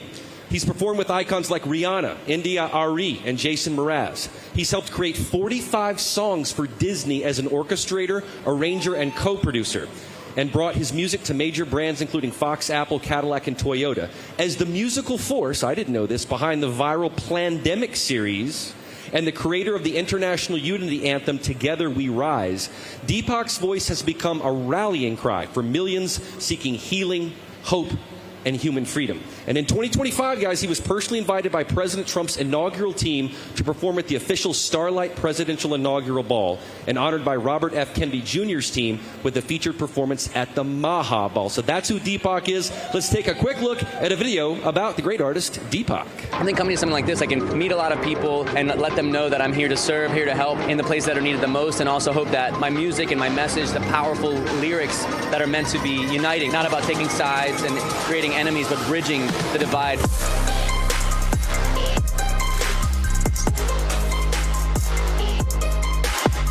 I'm writing songs more about, uniting the world, like unity, because I'm just kind of pains me to see so much divinity, so much division in the world, and I want to help write songs that can help bring people together and bridge the gap between left and right, up and down.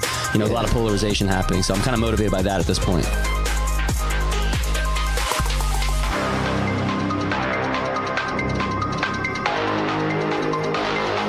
Well, if we don't like something, we should be able to talk about it and vote with our dollars and not have the government controlling prices, government controlling income, government controlling any of that.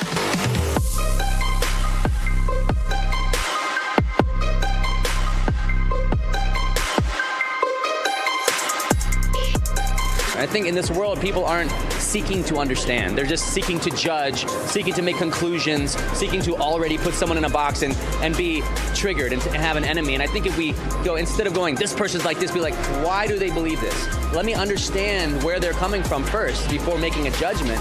And that takes work.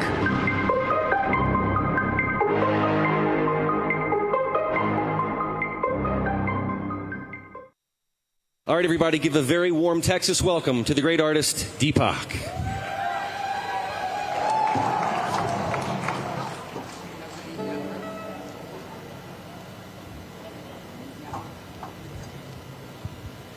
What's up, Dallas? How y'all feeling out there? Make some noise. It's good to be here with you guys. I'm going to sing you a few songs. This first one's about freedom. Let's kick it.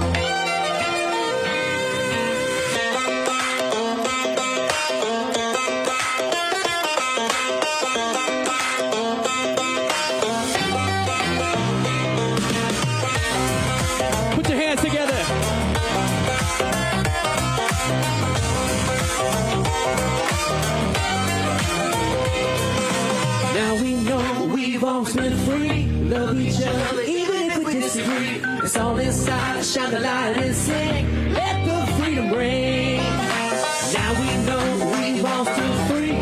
Love each other, even if we disagree. It's all inside. Shine the light and sing. Let the freedom ring.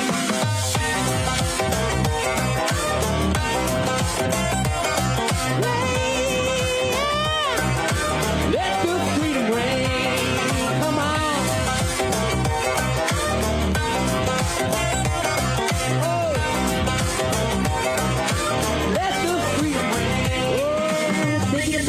the welfare stack and divide it. So my brothers and sisters be keeping on fighting. Oh, what we gonna do to beat it? Get up out of this mess. If only we remember who we are. Sing it again now, now we know we've always been free. Love each other even if we disagree. It's all inside, shine the light and sing. Let the freedom ring. Now we know we've always been free. Love each other even if we disagree. It's all inside, shine the light and sing. Let the freedom ring.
Thank you all.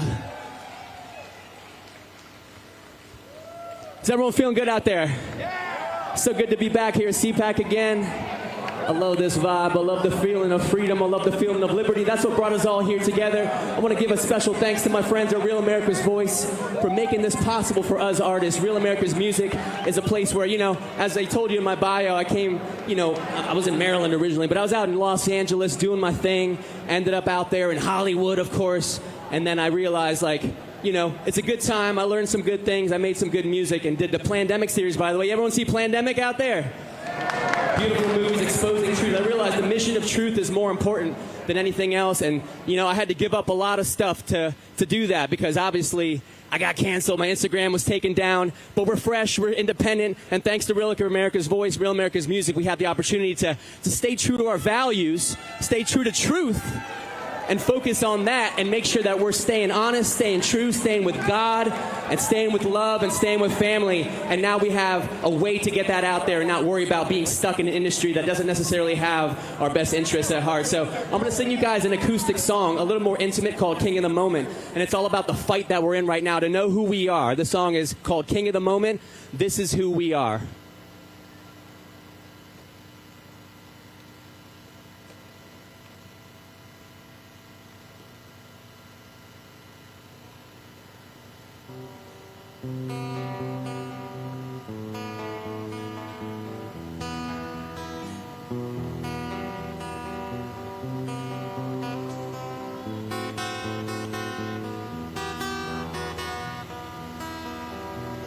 Who are we gonna believe in now?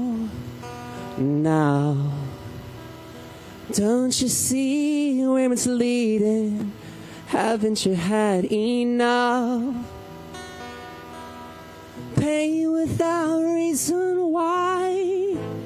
Love sold us treason cries. Yeah, we can all see you bleeding for freedom. Don't wanna see another battlefield for a chosen son, another bed of ashes for the missing ones who came to God's corner with a loaded gun. Was it for nothing? And now it's up to you to tame my wild heart and a holy blend. And now you hear it sinking to your bones.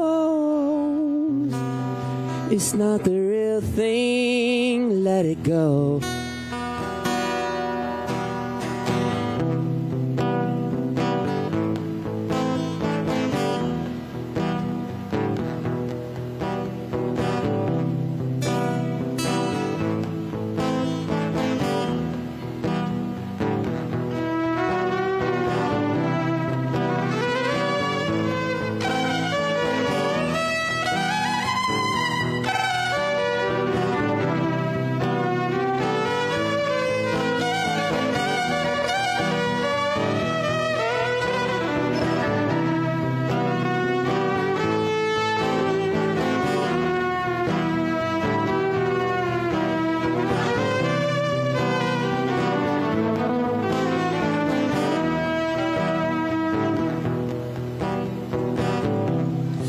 We can't always stand for nothing, no, and go sailing into the sun.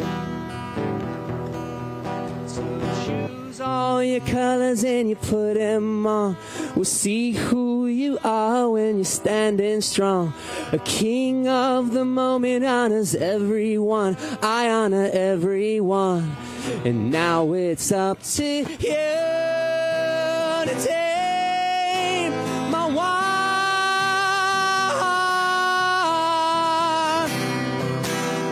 in a holy bend. And now you hear it sinking to your bone. It's not the real thing, let it go. It's not the real thing, let it go. It's not the real thing, let it go. It's not the real thing, let it go. When you find it, don't deny it, 'cause it's always been your story. Turn and face it, can you make it? Take a chance now, this is who we are. When you find it, don't deny it, 'cause it's always been your story. Turn and face it, can you make it? Take a chance now, this is who we are.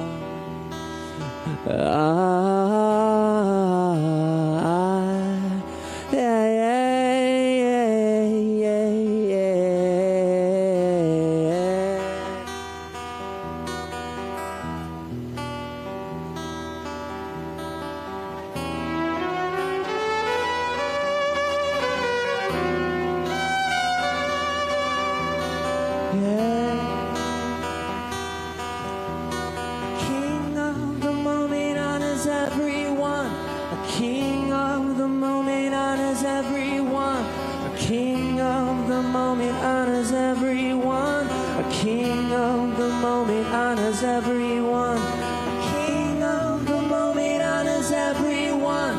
A king of the moment honors everyone. A king of the moment honors everyone. A king of the moment honors everyone. A king of the moment honors everyone. A king of the moment honors everyone. A king of the moment honors everyone. A king of the moment honors everyone. A king of the moment honors everyone. A king of the moment honors everyone. A king of the moment honors everyone. A king of the moment honors everyone.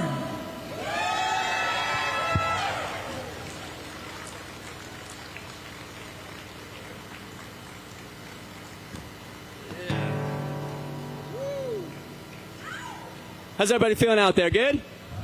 Make some noise once again for Real America's Voice, Real America's Music, for freedom, and for yourselves. And make some noise for God out there. Everyone say a prayer for God. Thank you, God, for guiding us to truth, to guiding us to each other.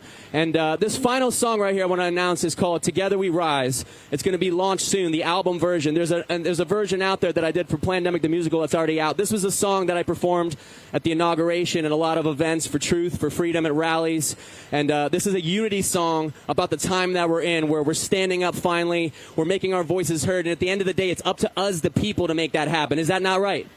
It's up to us, the people. It's the only way for it to happen, because this country was designed based on sovereignty, on voluntarism, and on coming together and self-governing. And that's what the original founders wanted. And now we have the power to do that again, to rise up. The more that we get the independent news out there, independent media, free from the duopoly, free from systems that are designed to brainwash us, to talking heads, and to get free of that and get into our own independent voices, our truth, our power, that's the way we're going to rise back up and take our country back from those that may not want the best for us. So this song is for that. It's for you guys, and let's get it going, guys.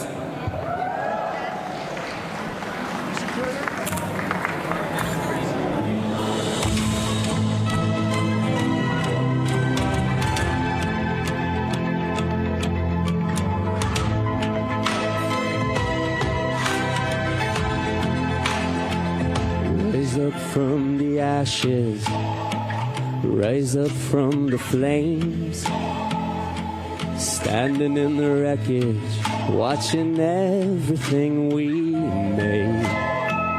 Come out from the shadow, come out in plain sight. Nothing to lose, it's time to move into the light. Together, united, deny it or fight it, no more hiding anymore. Our story, rewrite it or lose it, we can't keep quiet anymore. Together we will rise, together we will rise, together we will rise. Can't wait any longer, it's our time, yeah, 'cause it's our time. Together we will rise.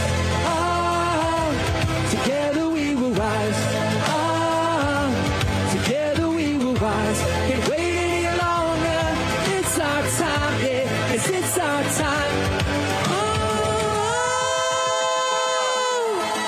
Make some noise, y'all out there. While the children in the silence, watching what we're becoming. While we're shouting at reflections, crying out in the street. It's time to rip the veil that covers everything. The talking heads that wanna make us blind. And when we strike back, shoot love into the skies. Together, united, deny it or fight it, no more hiding anymore. Our story, rewrite it or lose it, we can't keep quiet anymore. 'Cause together we will rise, together we will rise, together we will rise. Can't wait any longer, it's our time, yeah, 'cause it's our time. Together we will rise, together we will rise, together we will rise. Can't wait any longer, it's our time, yeah, 'cause it's our time.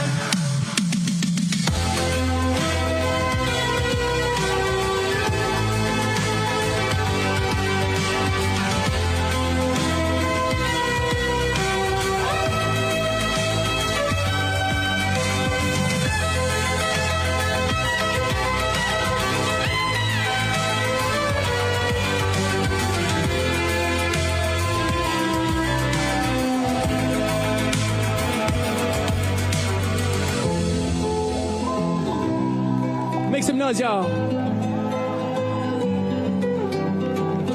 The prophecies were never written, they were carried in the flame. And now the world begins to wake, and the truth is coming alive, and we feel it in the silence. And now we're ready to ignite.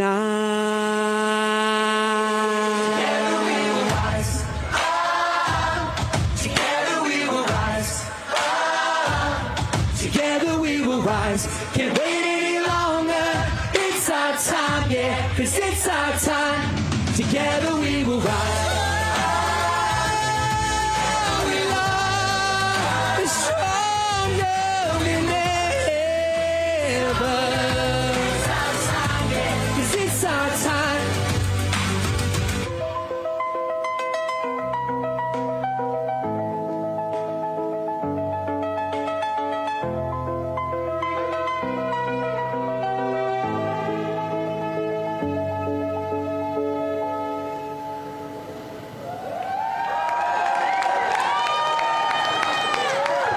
Thank you all so much. Once again, my name is Cpac. Stick around. We're about to do a little discussion about art and music and the future of culture. Thank you so much.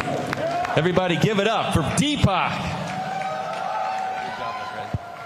Now, y'all stick around because all the artists that perform tonight are going to come back. We're going to have a little discussion, a little panel discussion about what art means to them and how they're taking the fight back to win the culture war. We will be right back. Don't go anywhere.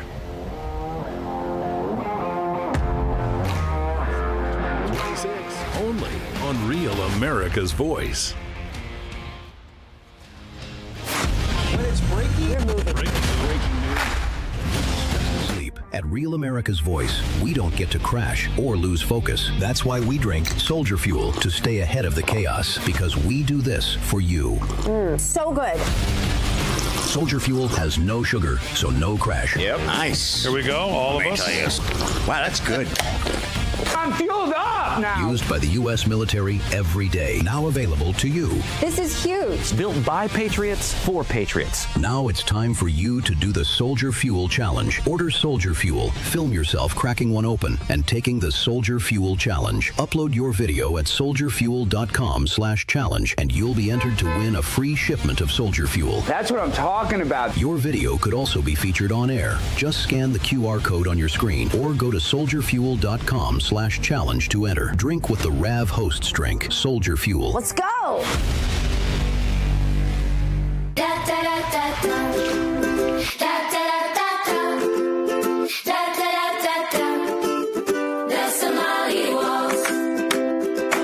Minnesota's headlines are getting wild. Tim Walz and Ilhan Omar are being accused of massive fraud, and it's so bad, all you can do is laugh at this point. So from Real America's Music, the label that brought you the #1 hit, Anthem of the Free, comes a brand new song from singer-songwriter Natasha Owens, The Somali Waltz. Let's make the music industry mad and run this to #1. Scan the QR code or search The Somali Waltz on iTunes and buy it right now. The Somali Waltz, available everywhere.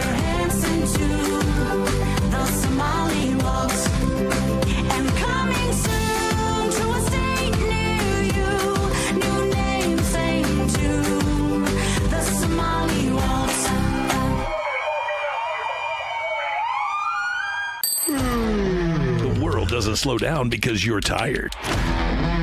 And weakness gets exposed. That's why the best take Go Pills. Born for military performance, built for high-pressure days when your brain has to move faster than the chaos. This is neurotransmitter support, helping your mind fire clean signals so you can process data fast, decide fast, and stay locked in when it matters. Packed with clinically supported ingredients designed to boost cognitive performance so you stay sharp under pressure. The most badass military in the world uses this kind of energy every day. Now you can too. From training to eliminate America's enemies to smoke-checking terrorists, Go Pills keep the mission fueled. Real world tested by high-level tactical communities. Now available to you. Greenlight the beast inside. Pop a Go Pill. Scan the QR code or go to buygopills.com and receive 15% off your entire order. You're watching Real America's Voice, live from Cpac USA 2026 in the Lone Star State. Sure. My buddy, it's from Estonia. LG, I'll get you the name later. Good. All right, welcome back to Cpac 2026. We had an amazing just hour of music and performance with Rob Schneider, Cpac, and Natasha Owens. We also are joined by Andrew Doyle from the UK, who's going to give us some comments on. And Rob, why don't you introduce Andrew? This is Andrew Doyle, everybody. He's originally from England. He now lives here in the great country of America. He's an expert. But we're going to... I escaped. He did. On a raft. Yeah, he's a journalist, he's a comedian, he's a professor, he's an expert in Shakespeare studies. He's done a wonderful course for Jordan Peterson Academy. And when I saw him, he also is a humorist, and he had this very hilarious character called Titania McGrath. And it was the most woke, insane character you could imagine. And it was hilarious. And so basically he would say, pretend to be this woman, this blonde-haired, bespectacled woman, saying outrageous stuff, and people would get outraged by it because they thought it was real. And then the best part is some of it came true. Can you tell us about that? Oh, yeah, well, it was on Twitter. So I was trying to embody this white activist, you know, the kind who sort of patronizes minorities. Like, what were some of the tweets? Oh, well, she put a tweet out about that scene in Mary Poppins where she has chimney soot on her face, and she said, this is blackface, and it should be cancelled. And then the New York Times wrote an article saying exactly the same thing about 4 weeks later. So it kept predicting what was going to happen. It was utterly bizarre. But some of the woke stuff was hilarious. What were some of, like, the... well, she started you saying... would say something crazy, and then it would get people upset. Well, she said, for instance, we need to stop recording boys or girls as boys or girls on their birth certificate. We should wait till they're 18 and they can decide what they are. And but then the medical journals started saying we should do that. That's a good idea. And they're actually now saying that for real. And I just said it as a joke. And then 2 years later, they were saying it for real. So there's loads of that. I mean, I made a big long list. There's about 20 of them. That really he predicted the future. Yeah, might have to talk a little closer because we're... And so anyway, then I saw that there's only really one conservative news channel, and it's called GB News in the UK. And I said his monologues are so great. If you get a chance to go on YouTube and see Andrew Doyle on GB News. And I said, how many writers do you have? And Andrew said, I don't have any. I write them all myself. And I said, what? And I said, well, you got to come over here. So that's what we're looking forward to, having Andrew do a show here in the States for America's Voice. That's what we want to do. So we're going to do that. And what would that show be? Sorry? What would that show be? Your own show? Tell them now? Yeah, tell them. Okay, so the idea is I used to host a show in the UK where I tried to bring people from both sides of the political divide together to argue, but in good faith. Because I think there's a dearth of that. So I thought what would be quite good is to go to university campuses and have an open debate and have students from the left, from the right, panelists from the left and the right, and have a kind of open town hall Barney, you know, a proper kind of old school argument where we're not just dismissing each other or shouting insults, we're actually trying to sound out the arguments. And I think that's really important. And a lot of people don't want to argue because their positions are so absurd. Well, I want to put those people in the spotlight and say, defend your positions, right? So the idea was that we're going to get to hear, you know, you watch Bill Maher and it's just the experts talking or a talk show. I want to hear what the people in the audience have to say. And I want to have the people with their prepared statements to have to get questioned and to be able to be, to have their beliefs or their points explained, and they're going to have to defend them. And that's something you don't really see, I think. And that's so I was supposed to go with Charlie Kirk to the University of Berkeley, but unfortunately he was murdered by a leftist, but I still went, and they had a riot there, and I took Andrew, so I said, if I'm going to die, I'll take somebody with me that I love. And so we went. And then we'll join in this. So anyway, so we went to Berkeley. Could you tell everybody what that was like for you? Well, it was you might have to talk a little closer, sorry. Oh, sorry. I mean, there was an authentic riot going on outside. To stop comedians from talking. A riot. And they were setting off smoke bombs, and they had a car deliberately backfired to try and simulate the sound of gunfire, and they were crashing through barriers, and one guy got beaten up for wearing a T-shirt that said freedom on it, which I thought was misjudged. not him wearing the T-shirt, people beating him up for it. And then, and these were the people saying they were progressive and saying they were on the right side of history. And I thought, well, we're just having a talk. We were just sitting on a stage, and Rob was just... Rob did a fantastic thing, by the way, I should mention this. There was a guy in the audience who came up to ask a very hostile question, and he said, "I'm Antifa." And he started in on Rob, and Rob went to the edge of the stage and said, "Shake my hand." And the guy was so shocked, he sort of just did it. And it was really powerful. And I thought it was a really great moment, because ultimately, even with those people who are so full of hate, I mean, he was full of hatred, but it disarmed him, because Rob reminded him, we're all human beings, right? And we can have a talk. Yeah, and that's very important, is that we're not going to be able to out-cancel the cancel culture. They're better at it than us.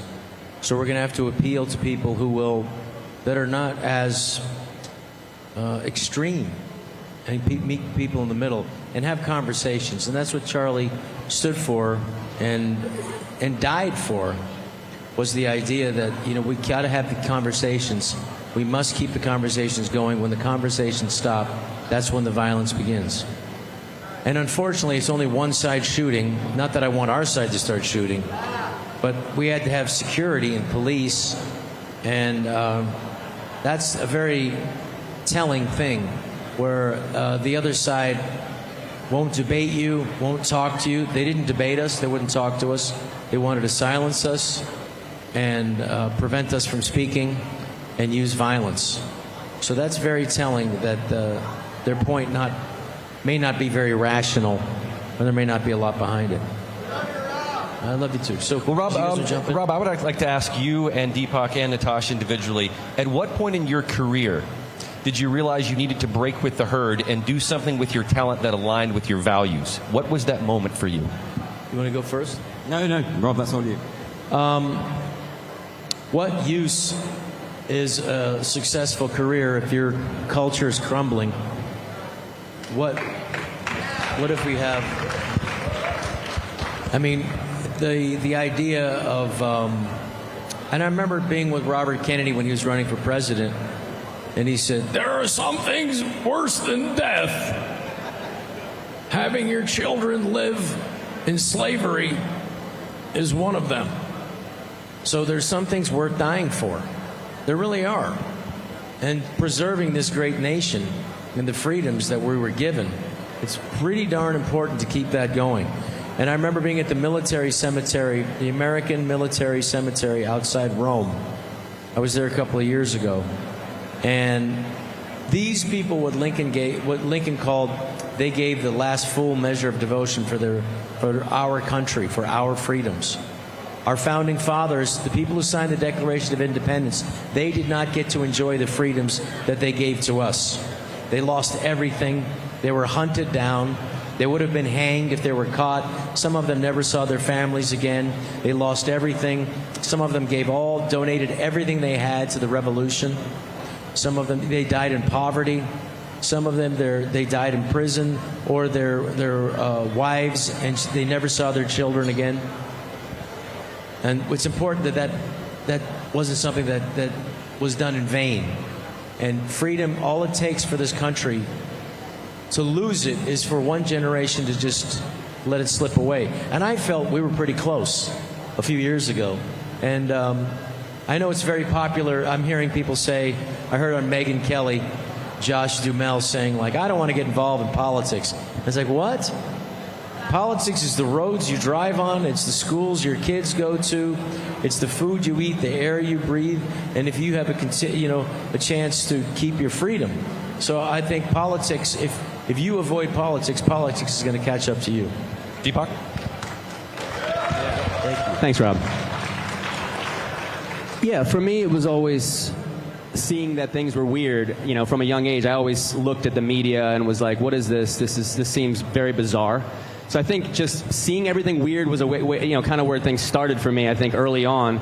And then just questioning everything. Like when I went to school for pre-med and pre-law, but I had this background where I knew that my body could heal itself. I already kind of understood that just from personal experience. I was told don't stare at the sun, don't go out in the cold, and all this and that. And now everyone's sun gazing, walking barefoot, and doing ice baths. And 20 years later, that's where we're at as a society. We're in the alternative health world. We're seeing more positive results from things that are more natural, that are not caught up in the Western matrix of interfering with the design that God had that for us to be perfect human healing beings. So I think I'm coming from the health angle, but also the economics and politics angle. I was an old school Ron Paul guy. I was really into freedom. I studied a lot of the founding fathers documents, the Federalist Papers, Alexander Hamilton, and all that led me to just understanding self-governance, sovereignty, the philosophies that we're here literally to govern ourselves together. And that's why it's together that we get to do that as united independence. We're all independent people united together by the independence that brings us together. And so that was sort of like what came forward. Now, in terms of like my life and career that we're getting to that with that question,